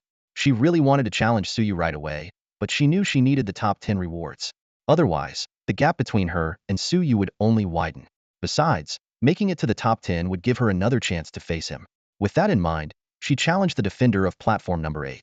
Song Qinghuan stepped onto platform 8, instantly drawing everyone's attention. The current defender, Du Yin, possessed a grade toxic mist ability. The potency of his mist was inversely proportional to its range. The smaller the area, the more lethal it became, and vice versa.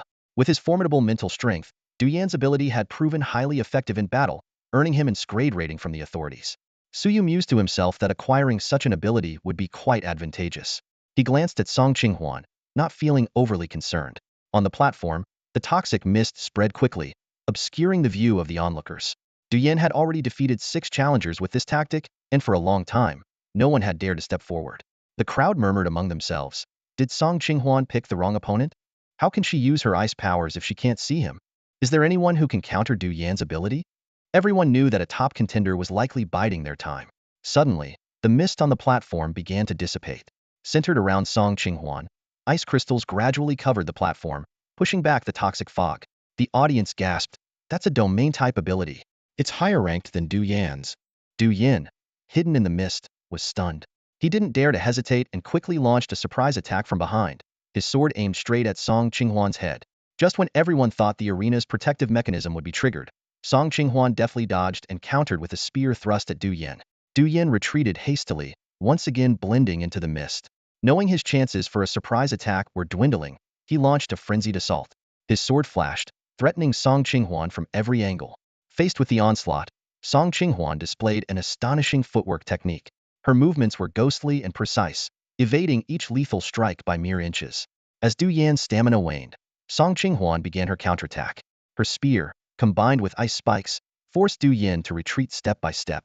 Seizing a moment when Du Yin lost his balance, Song Qinghuan thrust her spear towards his heart. Just as the critical moment arrived, the platform's lights flashed, and Du Yin was teleported below, signaling his defeat. Song Qinghuan apologized to Du Yin and then scanned the crowd below, as if inviting a new challenger. However, her display of strength made everyone hesitant. Someone whispered, "This couple really has top 10 potential."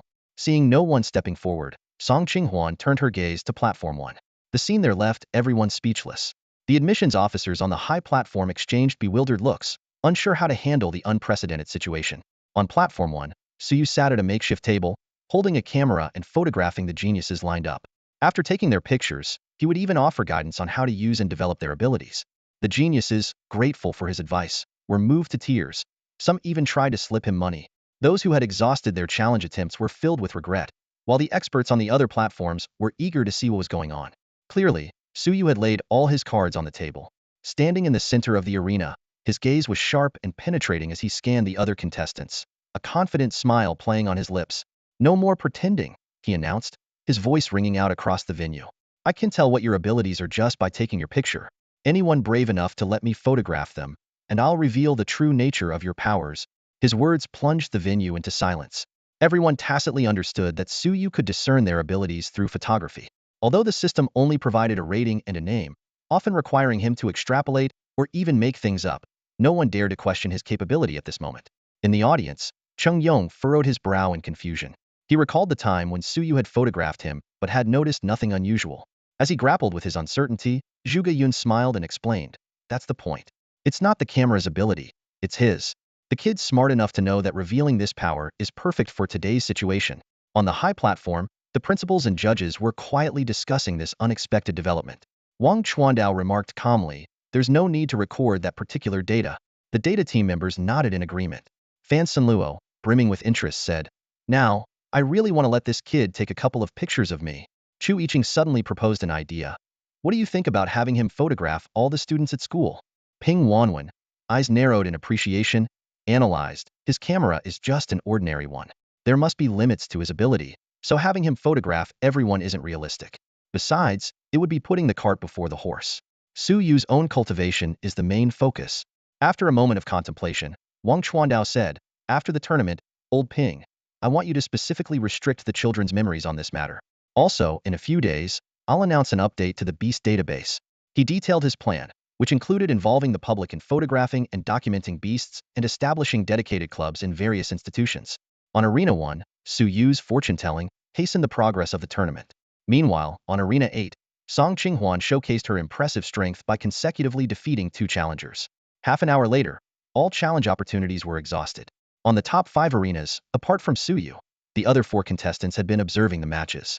After fierce battles on the lower 5 arenas, Song Qinghuan, Yang Wanxian, Yao Yu, Yuan Hengjing, and Bu Shiming emerged victorious and advanced.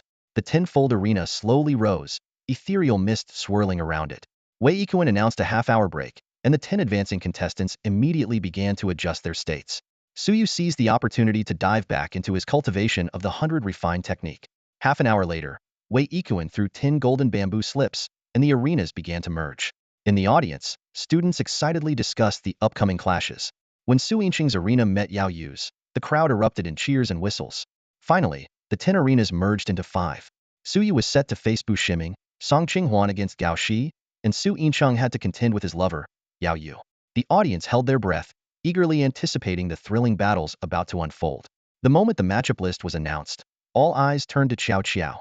The reason was simple. Su Yu's opponent, Bu Shiming, possessed the ability to control water elements. In terms of abilities, Su Yu, who mastered the ice ceiling lookout city, was a perfect counter to Bu Shiming. Su Yu's earlier words still echoed in everyone's ears, and now Qiao Qiao's luck ability was clearly showing its effects. Although Song Qinghuan was up against Gao Shi, everyone understood. To them, the outcome was the same regardless of which top 5 opponent Song Qinghuan faced. Gao Shi might even be the best match for her. With these thoughts in mind, everyone was eager to get to know Qiao Qiao. On the arena, Su Yu held his Overlord spear, eyes blazing with battle intent. He had long awaited the top 10 competition. The matches with Lin Yan and Fu Yu were mere child's play. Now was the real contest, with opponents being the top 10 powerhouses. Having fought only fierce beasts before, he had been itching to spar with these prodigies. At the other end of the arena, Bu Shiming looked bitter. He knew that participating in the top 10 competition was more about the experience, but facing the strongest competitor right off the bat left him feeling utterly unprepared. He hesitated to use his abilities, fearing that a flood would just get frozen by Su Yu, backfiring on him. As the arena slowly merged, Bu Shiming felt every second drag on, silently cursing the agonizingly slow pace. The atmosphere varied across the other arenas. Gao Shi, who was up against Song Qinghuan, knew her mastery of the phantom step and did not dare to be careless. He gripped his heavy black iron sword tightly, ready to strike as soon as the arena merged. Song Qinghuan was equally serious, fully prepared to give her all against the top-ranked opponent. In the couple showdown between Su Yinchen and Yao Yu shouted, "Yinchen, don't hold back." Su Yinchen nodded repeatedly in agreement. The match between Wu Linlin and Yang Wanxian was a sisterly duel, with Yang Wanxian specifically training with an iron ruler to counter Wu Linlin's long staff. On the last arena, Hao Jiming faced Yuan Hengjing, who, like Bu Shiming, felt helpless against space warping abilities. As the arenas fully merged, the battles were about to erupt. Bu Shiming barely assumed a defensive stance when Su Yu darted in front of him like lightning. Stunned by the terrifying speed, Bu Shiming was at a loss, while Su Yu found the victory coming too swiftly. Boom! With a thunderous crash, the cheer captain, from Lin Yan was cut short as Bu Ming was sent flying by Su Yu's sweeping spear. Before he hit the ground, a shimmering light transported him outside the arena. The audience fell silent, and Wei Yikuan immediately appeared beside Bu Ming to heal him. Bu Ming was bleeding from his orifices and unconscious, a sight that made everyone gasp. On the arena, Su Yu froze. He had pulled back his strength when sweeping, intending to use a thrust instead. Worried, he looked down at the stage, where Wei Yikuan reassured him while healing Bu Ming. Don't worry, it's all external injuries. The battle martial hall protected his internal organs. He'll be fine. The audience sighed in relief, but remained silent. The entire process took just a second. Su Yu's approach, the spear strike, Bu Ming's flight and bleeding. The visual impact was overwhelming. Lin Yan, who was about to cheer, swallowed the word cheer back, patting his own but in relief, thankful that the captain hadn't used full strength in their usual practice. Hearing that Bu Ming was okay, Su Yu also relaxed. Reflecting on his first official arena match, he murmured, "That was quick and unexpected. Turns out Lin Yan and Fu Yu aren't that bad." This comment reached the audience, prompting Fu Yu and Lin Yan to shout indignantly, "Captain, what do you mean by that?" Su Yu and Bu Ming's battle affected the other 4 arena matches. Su Yu's display of speed and power was so terrifying that Bu Ming had no chance to use his abilities or martial skills, being utterly crushed. Stimulated by this, Hao Jiming, who had intended to avoid using his abilities, instantly changed his mind. He teleported above Yuan Hongjing, launching a barrage of sword strikes.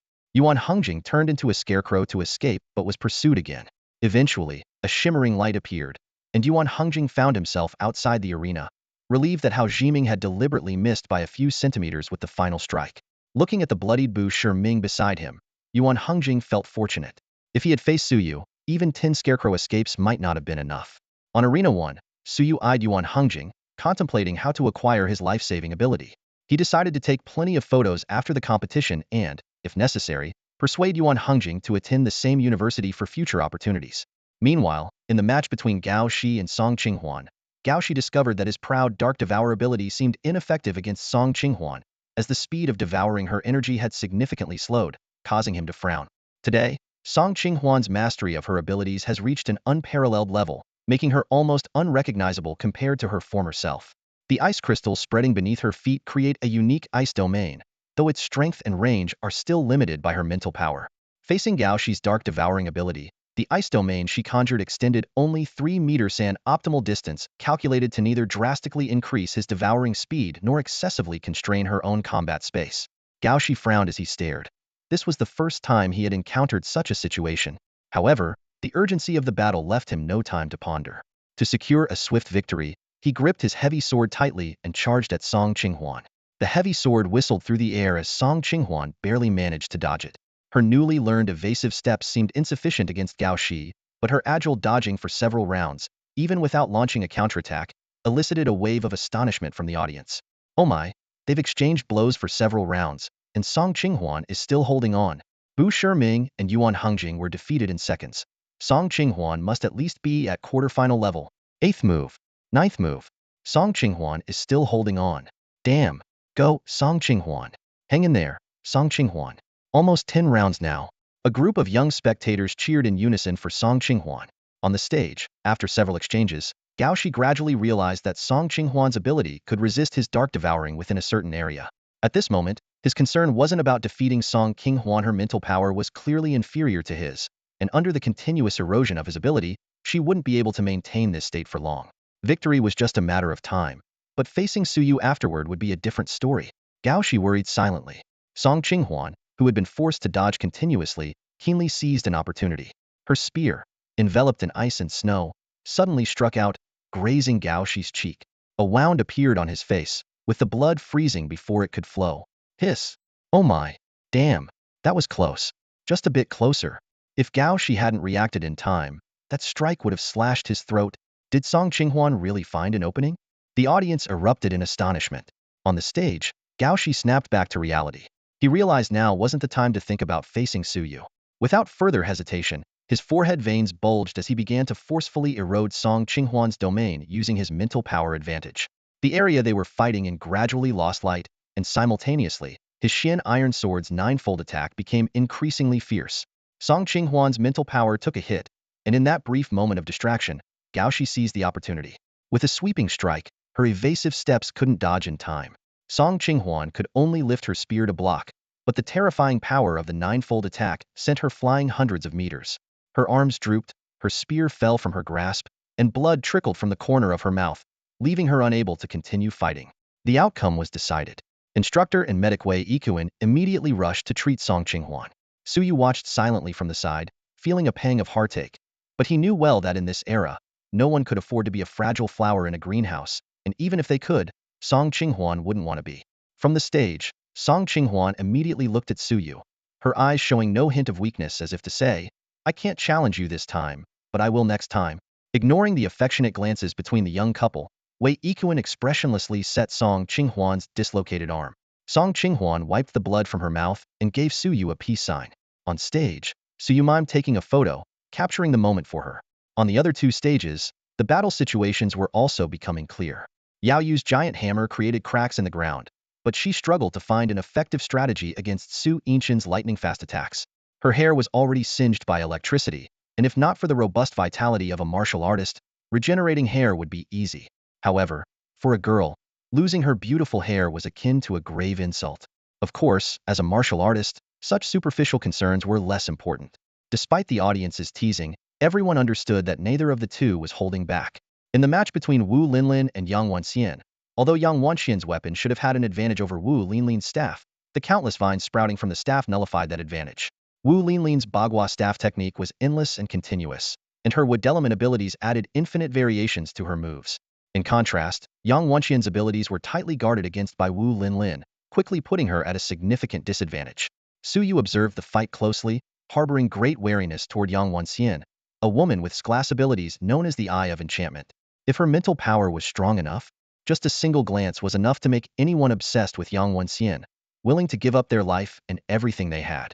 Wu Linlin was well aware of this particular ability of hers, thus always guarded against those enchanting eyes. If it weren't for the system having already analyzed her powers, Suyu might have fallen victim without even realizing it. However, what surprised Suyu wasn't just Yang Wanxian's power. Besides her captivating eyes, she could also render her presence almost undetectable. Unless you paid close attention, few would notice that she was a woman of perfect beauty and figure. Among the much-discussed genius beauties, Yang Wanxian's name was seldom mentioned. Because of this, Suyu considered Yang Wanxian undoubtedly one of the top 5 in the training camp. Moreover, he pondered a crucial question. If given the chance to acquire the ability of those enchanting eyes, should he choose it? Time flew by, and the top 5 were finally revealed. Unsurprisingly, all 5 from the upper-tier arena advanced to the finals. One of them was destined to get a bye in the last 5/4 round. After a half-hour break, Wei Yikuan took out 5 jade slips, allowing the contestants to draw their lots. In the audience, all eyes were on Xiao Qiao. She, who had been casually watching the show, suddenly realized everyone around her was looking at her with anticipation. She couldn't help but close her eyes and silently pray, "Let it be the captain who gets the bye. Let it be the captain." On the stage, Gao Shi and the others turned their gaze to Suyu. "Suyu, you go first," Gao Shi said. "If you draw the bye, we can directly choose our opponents." Suyu couldn't help but laugh, thinking, heaven knows, Xiao Qiao's ability isn't that absurd. If she could get whatever she wished for, wouldn't that be even more powerful than Lin Yan's reality-bending fantasies? He walked up to Wei Yikuan, closed his eyes, and randomly drew a jade slip from the bamboo tube. The moment the slip was pulled out, Wei Yikuan's expression changed instantly. When Suyu opened his eyes, the slip bore the characters "bye." The other 4 displayed expressions of, as expected. Suyu looked over at the audience and found Xiao Qiao, thinking to himself, "Great, now you really can't explain this away." In the audience, Xiao Qiao saw Suyu get a bye in the draw, and she was momentarily stunned. She had just closed her eyes to pray, mainly because she felt the hopeful gazes around her. Now she understood that it wasn't her words that had any power, but merely a stroke of luck that had favored her. However, faced with the crowd rushing towards her, she opened her mouth but couldn't find the words to explain, feeling a bit nervous inside. On the high platform, the admissions directors exchanged glances. Dengji furrowed her brows in confusion, recalling the previous events and guessing it might just be a coincidence. Or perhaps Suyu was particularly lucky today. Qian Yun chuckled wryly, thinking that this year's tournament was indeed quite different from previous years. On the stage, the draw results were set. Suyu got a bye, Hao Jiming was to face Gao Shi, and Wu Linlin was paired with Su Yincheng. The early matchup between Hao Jiming and Gao Shi immediately sparked heated discussions among the audience. Interestingly, the previously scattered prodigies now gathered around Suyu's team, especially near Xiao Qiao's seat, which became highly sought after. Youngsters eagerly crowded, some even willing to share a chair. This scene made Xiao Xiao reminisce about the days when she had just awakened her abilities. Back then, her luck was extraordinary. Winning lottery tickets, finding money on the street, discovering blood crystals in the wilderness. In martial arts class, her opponents inexplicably lost their fighting spirit, and in strategy class, she always found the safest route. Her extreme luck attracted everyone's attention, and the principal even brought in a perception ability user to test her, confirming the presence of supernatural waves around her. Overnight, Xiao Xiao became the most sought-after person in the school and even the city. Everyone wanted to befriend her, and the city's top prodigy even transferred schools just to be her deskmate. At first, she often helped people by praying and wishing for their good fortune, hoping their dreams would come true. However, as time passed, when people realized her prayers and wishes had no real effect, their enthusiasm waned. Worse, her new deskmate and best friend blamed Xiao Xiao for her own misfortune during a training mishap, claiming that Xiao Xiao's luck was stolen from those around her.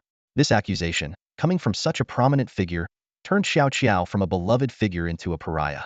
Xiao Xiao knew this wasn't true but began to doubt if her ability was genuinely luck.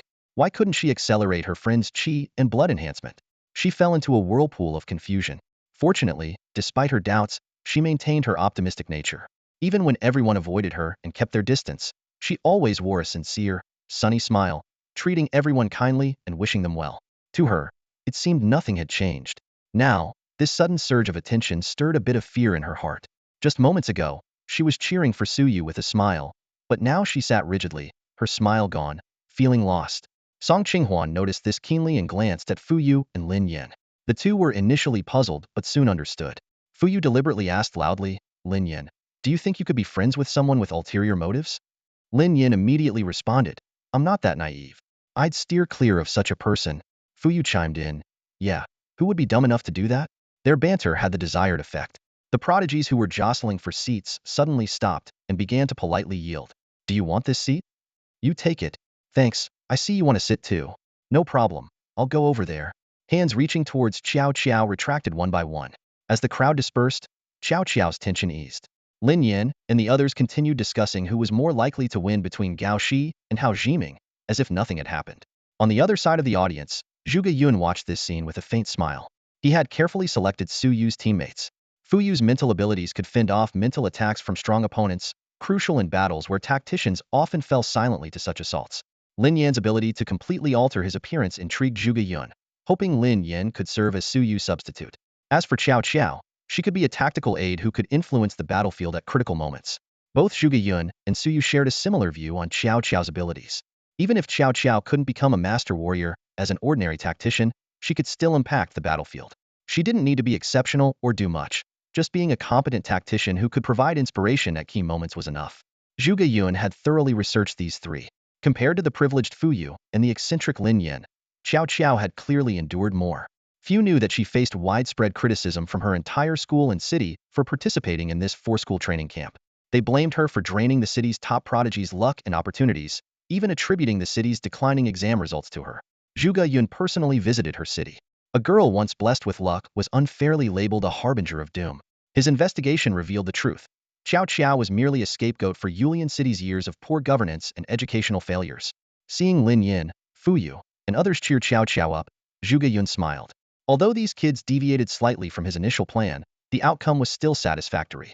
If it weren't for Su Yu's sudden emergence, the duel between Gao Shi and Hao Jiming could easily be considered a preview of the finals. On the stage, the two unanimously recognized top-tier contenders were preparing for an epic showdown, with all eyes in the audience fixed on them. As the one who had a bye, Su Yu had the best seat to watch but found it challenging to take it all in. His was his first time witnessing these geniuses in action, and he didn't want to miss a single moment. The battle was about to start. Gao Shi wasted no time unleashing his powers, instantly shrouding the entire stage in pitch-black darkness. Hao Jiming closed his eyes, focusing on sensing his opponent's movements. Although Gao Shi's abilities were slowly draining his energy, the pace wasn't fast enough to cause panic for Hao Jiming. The audience gasped, "We can't see anything. Can anyone see?" Wei Ikuin waved his hand, casting a spell that enveloped the stage in a blue light shield. At the same time, a giant screen appeared above the arena, clearly displaying every move within the stage. The light shield also blocked external noise, ensuring the contestants wouldn't be disturbed. In the darkness, both geniuses were extremely cautious. Even with the visual advantage, Gao Shi didn't dare to make a reckless move, knowing that a single mistake could result in a barrage of attacks from Hao Jiming. The stage was eerily silent, and the audience clenched their fists in tension. Meanwhile, Su Yu's attention was completely drawn to the fierce battle on the adjacent stage. Wu Linlin had changed her tactics and immediately unleashed a powerful move. Countless giant trees sprang up from the stage, rushing towards Su Yincheng at an incredible speed, forcing him to leap into the air. Seizing the opportunity, Wu Linlin closed in, her staff creating sonic booms as countless thorny vines simultaneously swept towards Su Yincheng. Su Yincheng was at a disadvantage, but didn't dare to let his guard down. His eyes flashed with lightning, and the terrifying voltage scorched the vines. Barely managing to fend off Wu Linlin's sweeping attack, he quickly gathered lightning for a counterattack, simultaneously using the Skynet Saber technique. The saber light, entwined with lightning, enveloped Wu Linlin. Wu Linlin blocked the saber with her staff, and the vines formed a shield to deflect most of the electric strikes. Despite this, after the exchange, she was shrouded in smoke, her outer garments completely destroyed, leaving only a wooden inner armor. Her exposed arms were covered in charred spots. Su Yincheng wasn't in much better shape. His clothes were tattered from the strikes, and blood trickled from the corner of his mouth. The intense battle scenes sparked heated discussions among the audience.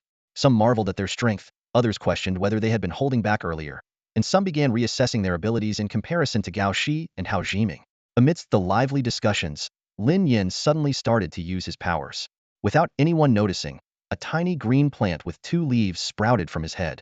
The principals on the high platform immediately noticed this phenomenon, their faces showing shock. However, before they could voice their admiration, Lin Yin slid off his chair in a strange posture, collapsing to the ground with his eyes rolled back. This sudden scene startled Song Qinghuan and Xiao Qiao, who were nearby. Witnessing the whole process, Fu Yu remained unfazed, a slight smile on his lips. No worries, he just exhausted his mental energy. He'll be fine after some rest. Hearing this, Song Qinghuan and Xiao Qiao breathed a sigh of relief. Xiao Qiao, concerned, asked if they should help Lin Yin up, to which Fu Yu calmly replied, "No need. He's too weak to stand right now, and if we lift him, he'll just fall again. He's fine as he is." He swore he wasn't envious of anyone else's powers. His own abilities were just fine. In the arena, the battle between Wu Linlin and Su Yincheng had reached a fever pitch. At the start, they clashed fiercely, their large-scale attacks sweeping across the stage like thunder. However, such a fierce onslaught didn't last long. It was clear that after a round of explosive abilities, both their mental reserves were nearly depleted. Wu Linlin adopted an aggressive strategy, forcing Su Yincheng to expend a considerable amount of mental energy along with her. As the residual effects of their abilities faded, the fight transitioned into a test of endurance. They exchanged blows, attacking and defending in turn, locked in a stalemate. Outside the ring, Su Yu observed their martial techniques intently. Whether it was Wu Linlin's agile and versatile staff techniques or Su Yincheng's steady and powerful guandao moves, he found plenty of inspiration.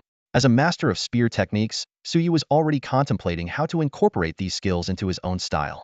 He was so focused that he even forgot these two might be his opponents in the final match.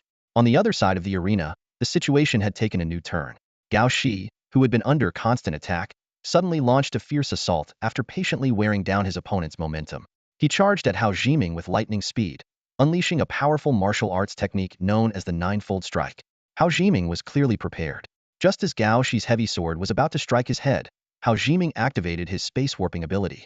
The gust of wind from the heavy sword blew through his hair, but didn't harm him at all. Gao Shi's attack missed, and due to the inertia, he found it hard to recover his stance. In that critical moment, Hao Jiming teleported to Gao Shi's left side and unleashed a flurry of sharp sword strikes. In the audience, many people began to marvel at the invincibility of space warping abilities in unknown duels. However, their words were cut short as the situation on the stage reversed once again. Despite appearing unable to recover, Gao Shi managed to forcibly alter the trajectory of his heavy sword in a split second, sweeping it precisely towards Hao Jiming. This moment of clash was so fast it was almost impossible to follow. Clang! A loud crash echoed as the heavy sword collided with the long sword. Hao Jiming was sent flying several meters like a kite with a broken string, spitting out a mouthful of blood. Although Gao Shi successfully counterattacked, he also sustained multiple injuries, with blood seeping from his wounds. The fierce duel between the two prodigies raged on. After being sent flying, Hao Jiming wasted no time, using spatial shift to instantly appear above Gao Shi, unleashing a torrent of sword strikes. The audience could barely keep up, unable to track Hao Jiming's movements. However, Gao Shi seemed to anticipate his attack, deftly rolling away to avoid the deadly blow. Seeing his attack miss, Hao Jiming immediately struck again. Just as Gao Shi landed from his roll, Hao Jiming flashed to his location, launching a series of rapid thrusts. His speed was breathtaking, far exceeding the limits of ordinary reflexes. Just as the audience thought this strike would be unavoidable, Gao Shi suddenly leapt up, unleashing power beyond his current level. The two clashed again, trading blows. Hao Jiming spat blood as he was struck, while Gao Shi also bore several wounds. As Hao Jiming's life force was continuously drained, his face grew paler than Gao Shi's. He knew full well that continuing to trade injuries like this would lead to his defeat. The audience gasped at the intense shifts in the battle. Someone curiously asked, why can Gao Shi always react precisely to Hao Jiming's spatial shifts? Song Qinghuan explained, because the darkness is Gao Shi's domain. Within his domain, he can sense Hao Jiming wherever he appears. She recalled her own experiences mastering the ice domain in the domain battles with Gao Shi. Hearing this, the crowd grew even more curious. Someone asked, Qinghuan, can Suyu do the same? I remember your abilities also showing a similar domain effect. Song Qinghuan nodded slightly. There's no reason to hide it. He probably can. Wow, so spatial shifting isn't invincible after all, someone exclaimed. Why can't my abilities create such a domain? So jealous. Then it seems Gao Shi is bound to win, right? He's continuously draining Hao Jiming's life force, and spatial shifting isn't affecting him. Isn't he unbeatable? Many prodigies in the audience nodded in agreement. However, Suyu, who was also watching the battle, shook his head slightly. Not necessarily. On the stage, Hao Jiming realized that his spatial shift ambushes were completely ineffective. His opponent would seize the opportunity to trade injuries, accelerating his life force depletion. A previously foolproof tactic had finally met its match. As Gao Shi attacked again with his heavy sword, Hao Jiming used spatial shift to create distance. At that moment, Gao Shi frowned slightly, while a faint smile appeared on Hao Jiming's face. He thought to himself, winning might not be that hard after all. Gao Shi wanted to shout, if you're a man, stop running away. He believed that if it were Suyu, he would find a way to provoke Hao Jiming into a direct confrontation. Many taunting words came to mind, but he couldn't bring himself to say them. After a long pause, he finally yelled, stop running if you have the guts. On the sidelines, Suyu couldn't help but laugh. Gao Shi really was socially awkward. Hao Jiming calmly responded to Gao Shi's taunt. There's no way I'm going head-to-head with you today. As soon as he finished speaking, Gao Shi charged again, sword swinging. Hao Jiming immediately used spatial shift, appearing at the opposite end of the stage, maintaining maximum distance from his opponent. Despite growing paler from life force depletion, Hao Jiming knew that Gao Shi's mental energy was likely being drained even more severely. The prodigies in the audience, who had been expecting an intense battle, were dumbfounded. This is too shameless. If he can't win, he just runs, waiting for his opponent's mental energy to deplete. It's completely unreasonable. Earlier we said Hao Jiming had met his match, but now it seems we underestimated how annoying his ability can be. Doesn't spatial shifting consume mental energy too? Not sure, but it seems even Suyu would have a hard time against him. This guy just refuses to fight, waiting for you to make a mistake. He's like a stage bully. Song Qinghuan's brows furrowed slightly. Facing such an almost unbeatable ability on stage, she also worried about the challenges Suyu might face in the future. In the best viewing spot, Suyu remained relaxed. Seeing Gao Shi's flushed face, he knew the poor guy was racking his brain to provoke Hao Jiming but couldn't bring himself to say the words. If he were on stage, he guaranteed he'd make Hao Jiming feel worse than losing, even if he won. Of course, unlike Gao Shi, dealing with Hao Jiming wouldn't require such passivity. Though he had a strategy in mind, Suyu couldn't help but envy Hao Jiming's ability. He imagined combining spatial shift with his scarecrow puppet technique, making him nearly invincible in both escaping and faking death scenarios. From the high platform, Ping Wanwen commented with a smile, Gao Shi still needs to temper his temperament. This won't do on the battlefield in the future. Lao Ping's concerns sparked a discussion about Gao Shi's combat style. Chu Yiqing calmly expressed understanding, suggesting that a real life-and-death battle would bring out a different side of Gao Shi. Ping Wanwen suddenly understood and smiled, reminiscing about Chu Yiqing's former shyness. Qi Tianwu immediately chimed in, emphasizing the importance of a rogue friend, hinting at Suyu. The principals exchanged knowing glances at Suyu, as if he were the very rogue capable of changing others' personalities. In the arena, Gao Shi's mental strength finally waned, and the darkness enveloping the area began to dissipate. Despite this, Hao Jiming remained vigilant, pacing the edge of the arena. Gao Shi, feeling frustrated, complained that his opponent wouldn't face him directly. Before he could finish his sentence, Hao Jiming had already executed several spatial shifts, effortlessly neutralizing Gao Shi's final attempt to devour his vitality. In the end, Hao Jiming's longsword pressed against Gao Shi's chest, sending him out of the arena. Meanwhile, on another platform, Wu Linlin secured a hard-fought victory through technical prowess. In contrast to Gao Shi's frustration, Su Yinqing fought until the last drop of blood. Thus, the final spot in the top four was decided. Wei Yikuan granted the two contestants an hour to recover. After the break, the showdown between Gao Shi and Su Yinqing officially commenced. Gao Shi immediately covered the entire arena in darkness, ignoring Su Yinqing's lightning attacks and wielding his heavy black iron sword in a fierce onslaught. Su Yinqing was utterly overwhelmed by the relentless barrage and was eventually hurled out of the arena, his head buzzing. In the 5-4 match, Su Yinqing experienced the most brutal defeat, enduring both hard and soft attacks. With the conclusion of this fast-paced battle, the list of the top 4 in the training camp was officially confirmed. Su Yu, Hao Jiming, Wu Linlin, and Gao Shi emerged as the standouts of this year's joint training session among the 4 schools. The semifinals have begun. Since Gao Shi and Hao Jiming already faced each other in the previous round, Su Yu's opponent would have to be one of them. These 3 are recognized as the top-tier contestants, and any match between 2 of them is bound to be the highlight of the day. The moment for the draw arrived. Gao Shi and Hao Jiming stood apart, waiting. Su Yu and Wu Linlin stepped onto the stage to draw lots. "You go ahead." Su Yu gestured to Wu Linlin.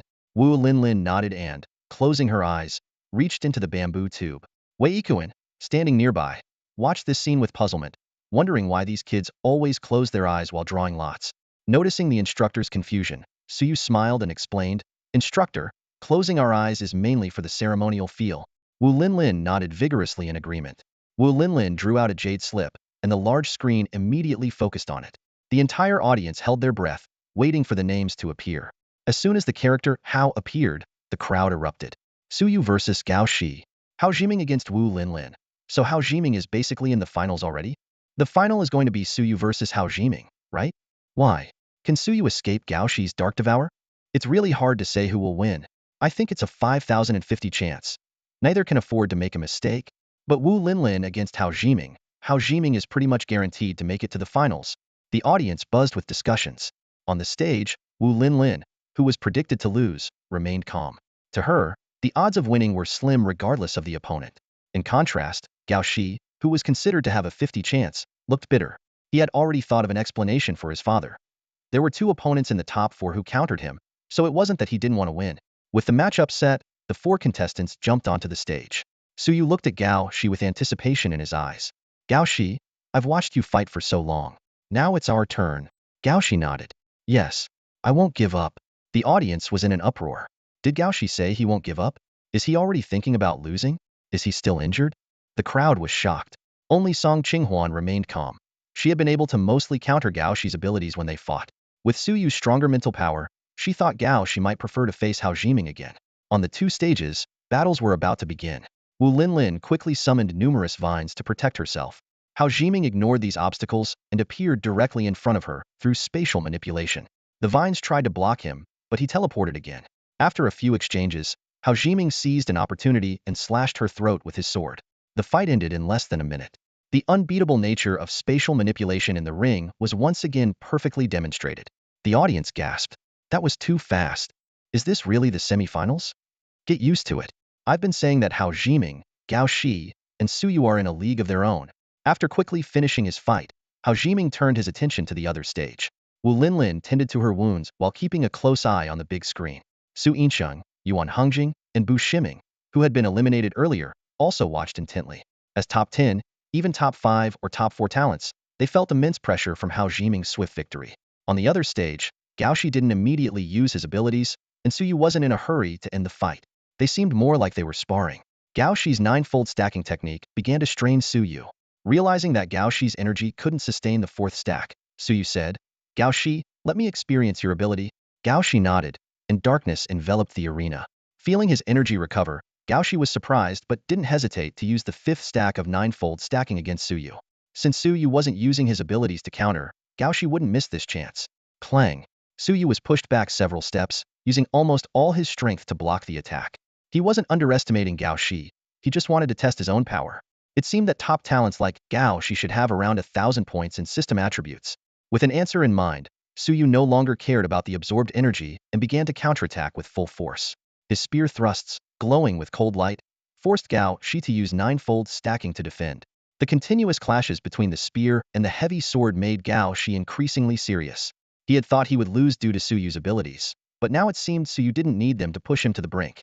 With no other choice, Gao Shi shrank the darkness to just their fighting area. Su Yu could easily leap out, but he didn't. Gao Shi had cooperated with Su Yu to test his strength, so Su Yu would stay and fight Heaton. Gao Shi roared, "Su Yu, This is my strongest attack. Be careful. The heavy sword swung down with 6 shadows, aiming directly at Suyu. As his energy was rapidly absorbed, Suyu instantly regained his peak state. He met the attack head-on, his spear clashing with the heavy sword, and then thrust towards Gao Shi's neck. Gao Shi withdrew his ability, a small red dot appearing on his neck. Suyu also retracted his spear. They saluted each other, and Gao Shi jumped off the stage. The audience was dead silent. Su Yinsheng, who had been defeated by Gao Shi, stared in disbelief. Wu Linlin was also stunned, seeing traces of her family's 8 trigram staff technique in Suyu's final spear move. Everyone else was left speechless. Suyu's victory was even more shocking than Hao Jiming's quick win. In the silence, someone murmured, "Suyu hasn't even used his abilities yet, has he?" As the words sank in, everyone felt a chill. Were there 3 top-tier contestants? Or just 2? Or perhaps only 1? That's all for today. Thank you so much for watching. I hope you guys enjoyed. If you wish to have another part of this recap, please give us at least 1,000 likes. Please don't forget to comment and subscribe to our channel for more content like this. Until next time.